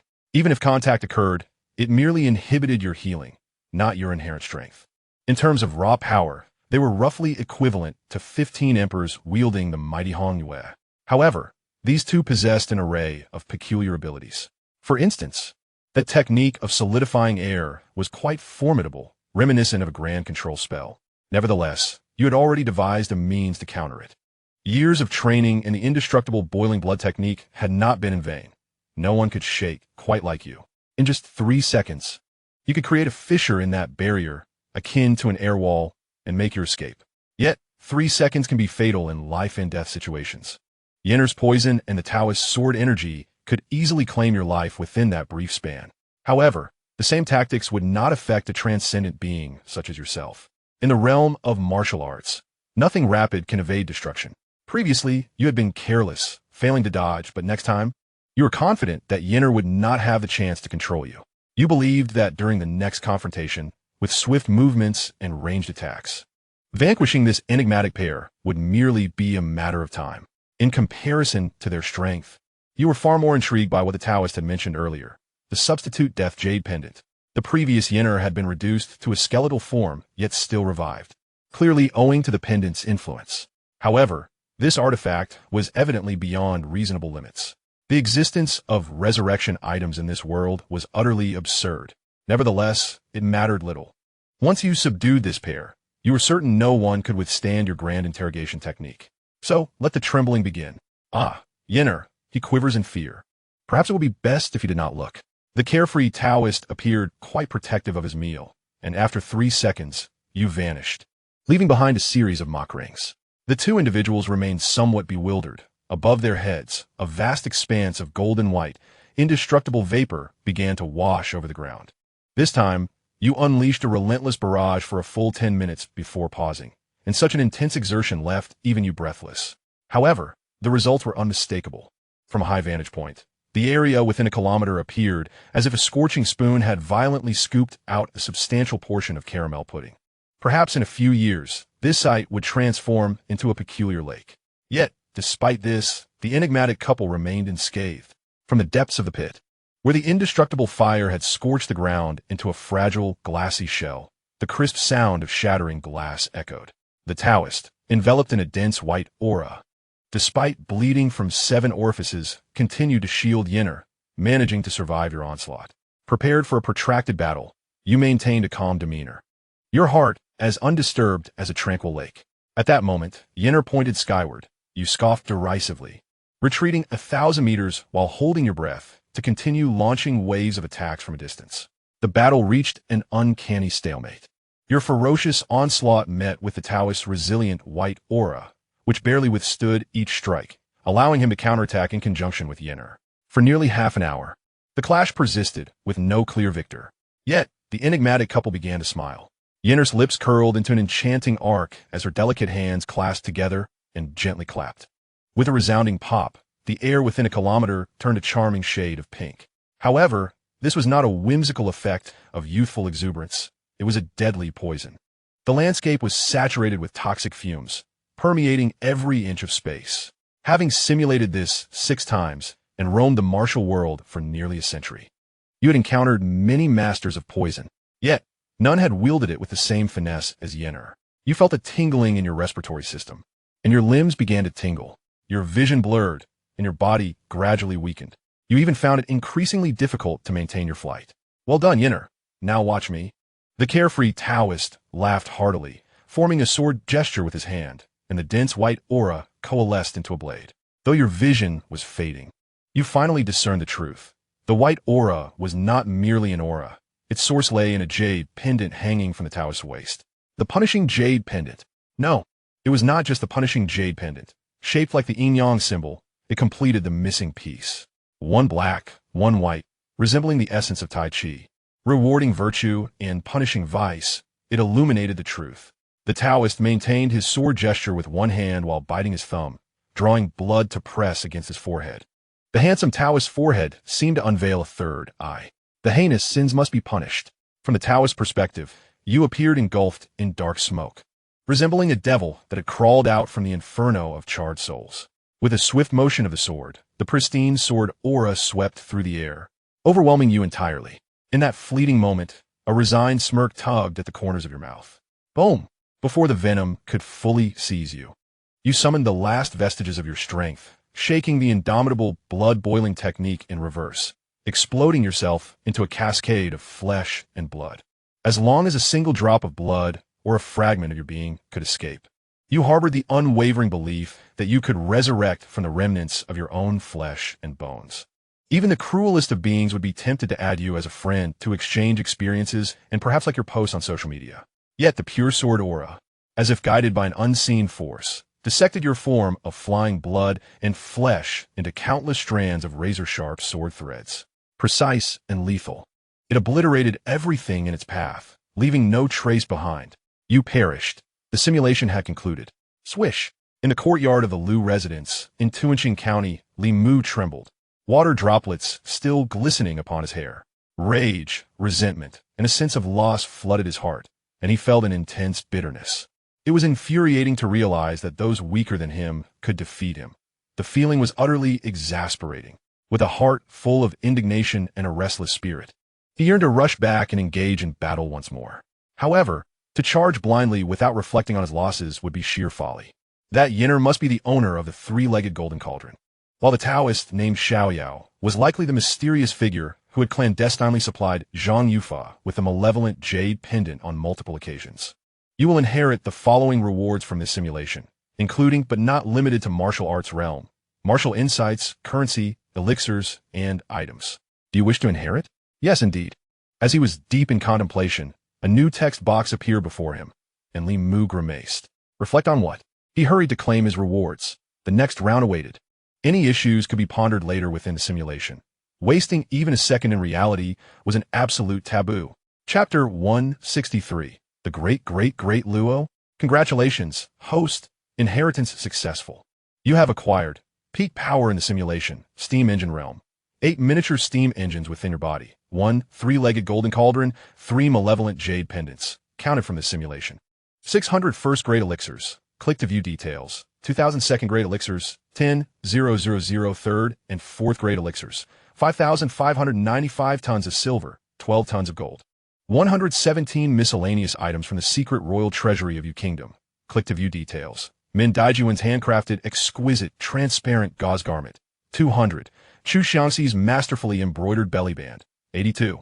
Xiao Guangguan's cat socks. 33. The custom scripts from the twin sisters of the Juzhui Pavilion. 19.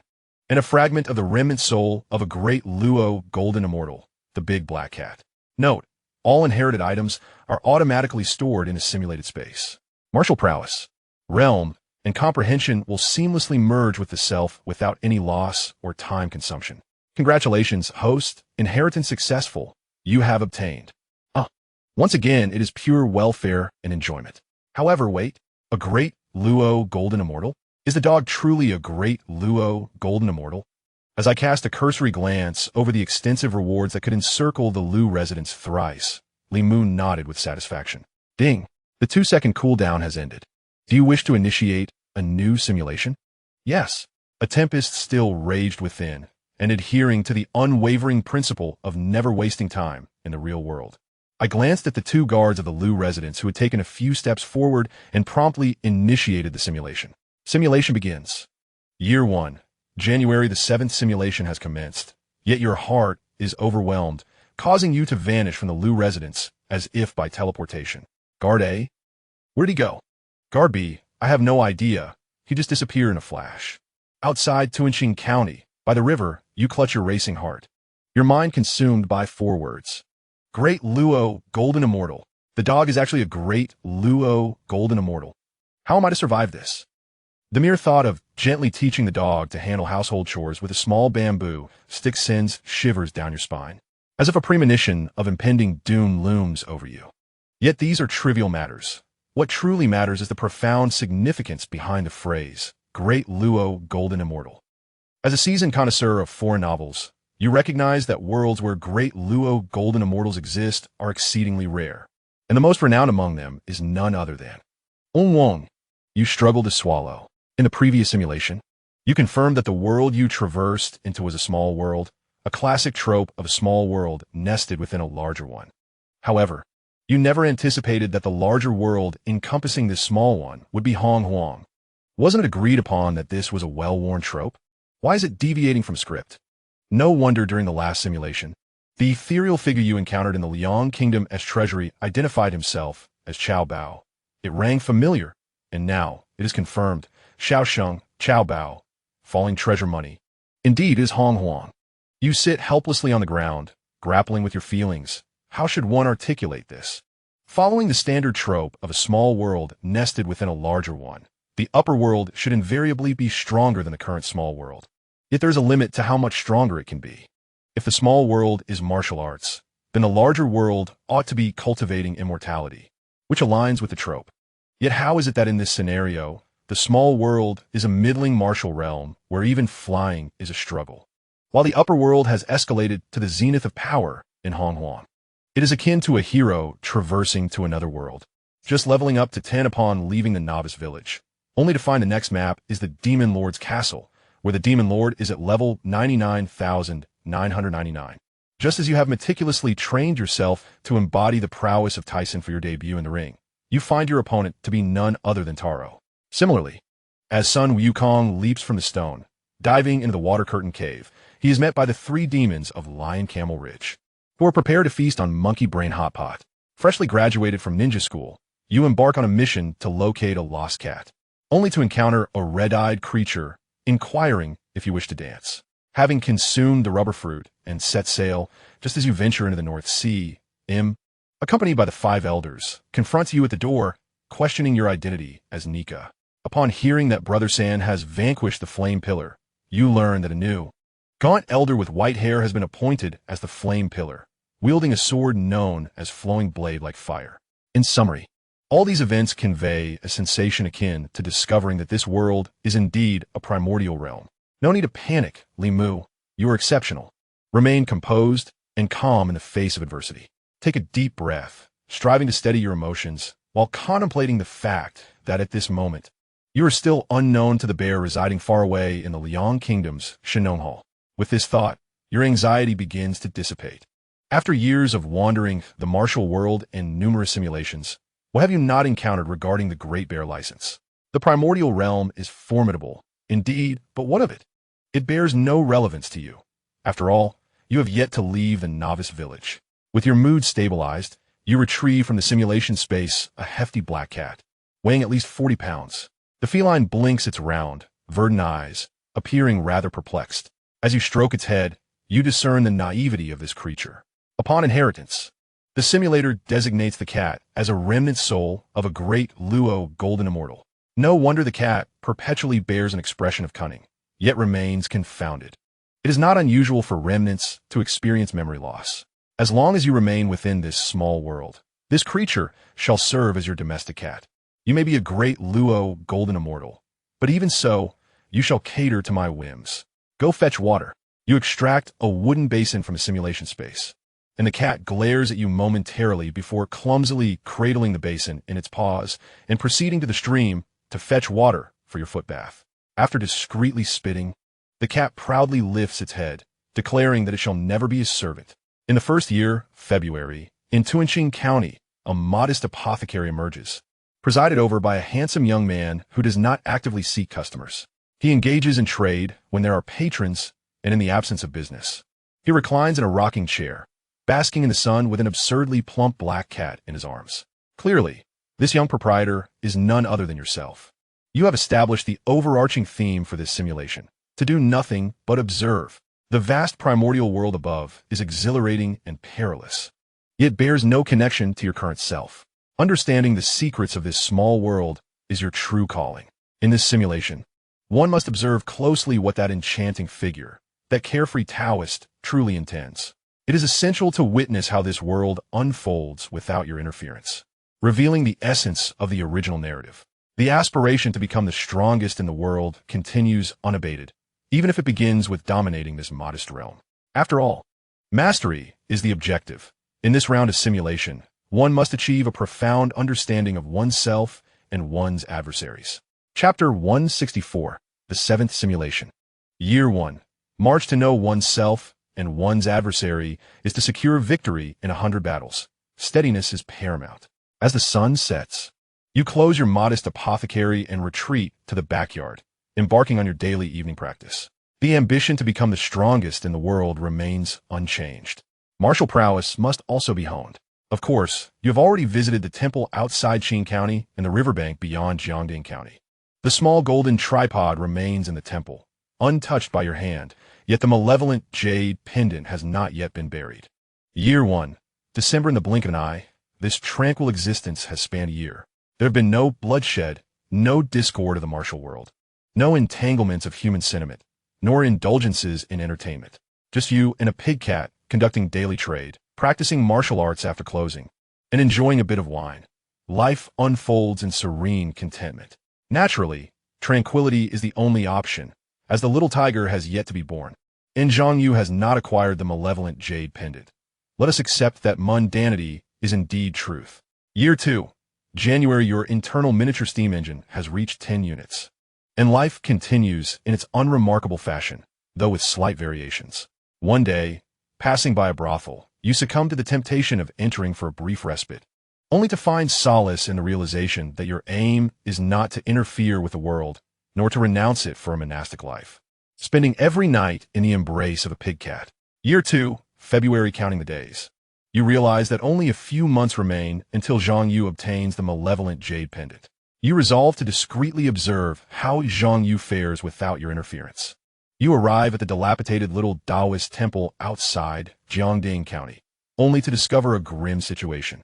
In the previous simulation, you had preemptively eliminated the unscrupulous officials of Jiangding County and periodically provided them with silver. As a result, while Xianxia and the small orphans under his care lived in poverty, they at least had enough to eat. However, this time, without your intervention and under the natural course of events, Xianxia silently dug the earth with his hands, burying a skeletal little beggar, no more than 7 or 8 years of age. Xianxia's hands were covered in blood, his body bruised, yet his eyes bore no trace of surrender to life or darkness. I will seek food, wait for my return. Brushing off the dust from his hands, Xianxia endeavored to clean himself as much as possible, rolling up a fortune-telling banner and limping towards the county town. Shortly after his departure, Cheng Yunxin, accompanied by her brother Cheng Shijiao, also left the Taoist temple, heading towards the capital city. The following year, in May, ever since your visit to Jiangding County 2 months ago, you have been coming by daily to take a glance.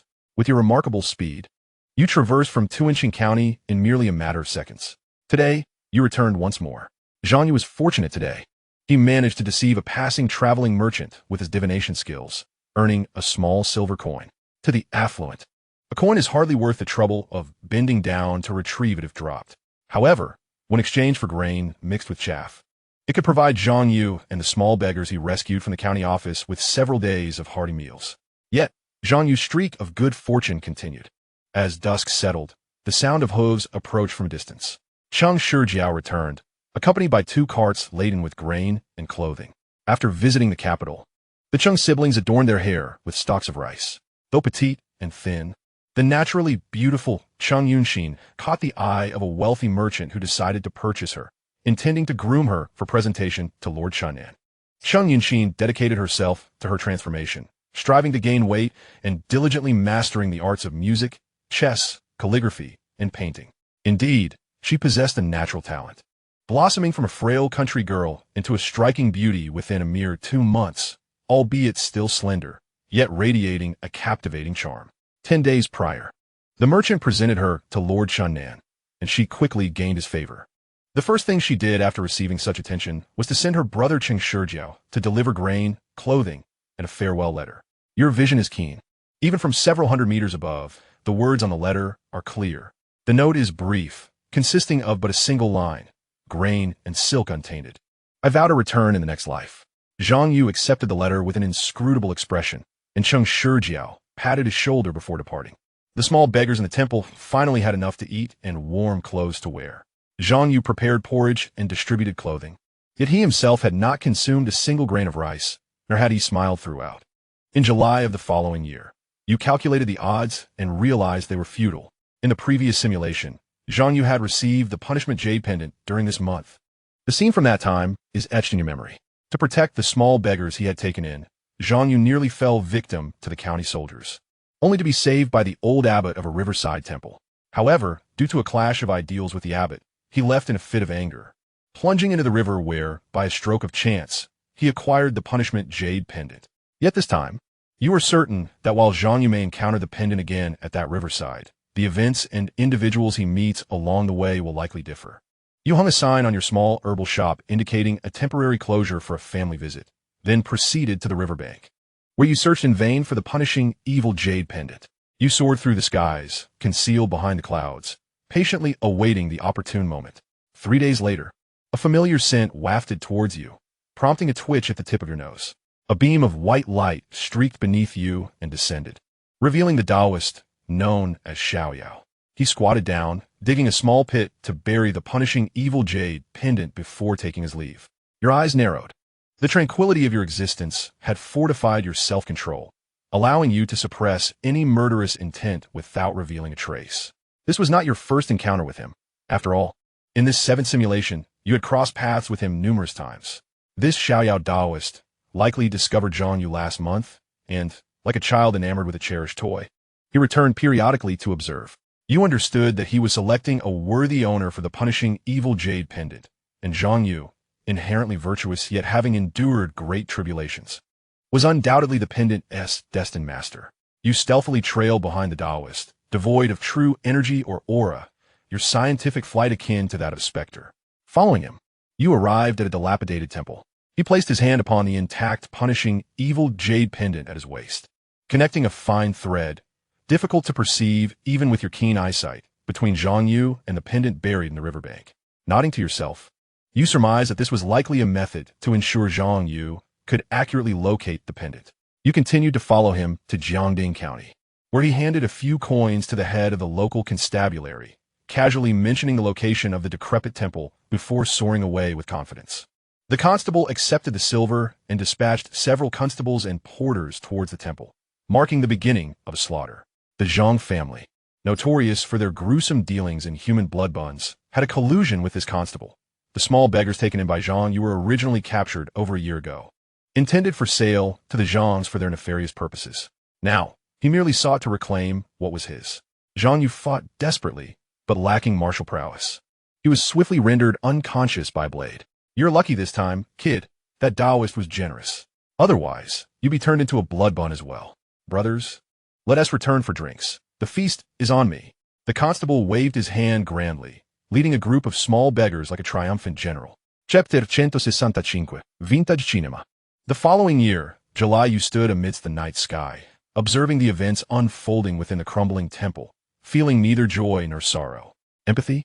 What a farce. After countless simulations, you had become an old hand at this. Each simulation was but a dream, and within each dream lay a different identity. You currently perceive yourself as an observer, merely a bystander, consuming the spectacle without emotional involvement. Empathy, after all, is merely folly. Regrettably, without a drink in hand, indulging in this tragic tale feels rather lacking. You savor the moment and continue to watch. After more than half an hour, Xianxia, who had been rendered unconscious, awakens in the desolate temple, emitting a hoarse and defiant roar into the emptiness. He stumbles to his feet like a lost spirit. Yet, the seemingly illogical direction of his advance appears to you as a path marked by subtle connections. You can vaguely discern that Xiangxia's trajectory is guided by the delicate thread linking him to the punishment jade pendant. He stumbles and falls into the river. The unfolding of events diverges yet ultimately overlaps with the previous simulation. Xianxia is carried by the waves to the riverbank, where he comes upon the fated punishment jade pendant. In the following year, August, when a naturally virtuous individual, willing to stand against injustice for the sake of the weak, acquires the ability to punish evil and uphold righteousness, his life's trajectory becomes predetermined. You follow Xianxia for a full month, witnessing him at a riverside temple, kneeling for 3 days and nights outside the temple doors until he finally moved the elderly abbot. Xianxia shaves his head and becomes a handsome young monk at the riverside temple. However, he harbors no faith in Buddhism and regards the scriptures meant to save all beings with disdain. His sole desire is to acquire martial arts skills without cost. By day, Xianxia is the obedient young monk, reciting scriptures, cleaning, and practicing martial arts with the other monks. By night, he dons black attire, stealthily infiltrating the county town, tracking down the constables responsible for abducting a young beggar from the dilapidated temple, meticulously uncovering their details and addresses. By mid-month, having gained some strength from the temple's vegetarian meals and martial training, Xianxia secretly lies in wait at the home of a solitary constable, earning his first merit in a lifetime of righteousness. He channels this merit into a golden elixir, and after consuming it, bloodied and battered, he begins practicing martial stances upon the corpse of the constable. 1 hour later, he reaches the peak of physical conditioning. You nod slightly, Zhang Yu's golden finger has indeed been activated. In the following year, September, a month passes, and the officials of Jiangding County are filled with trepidation.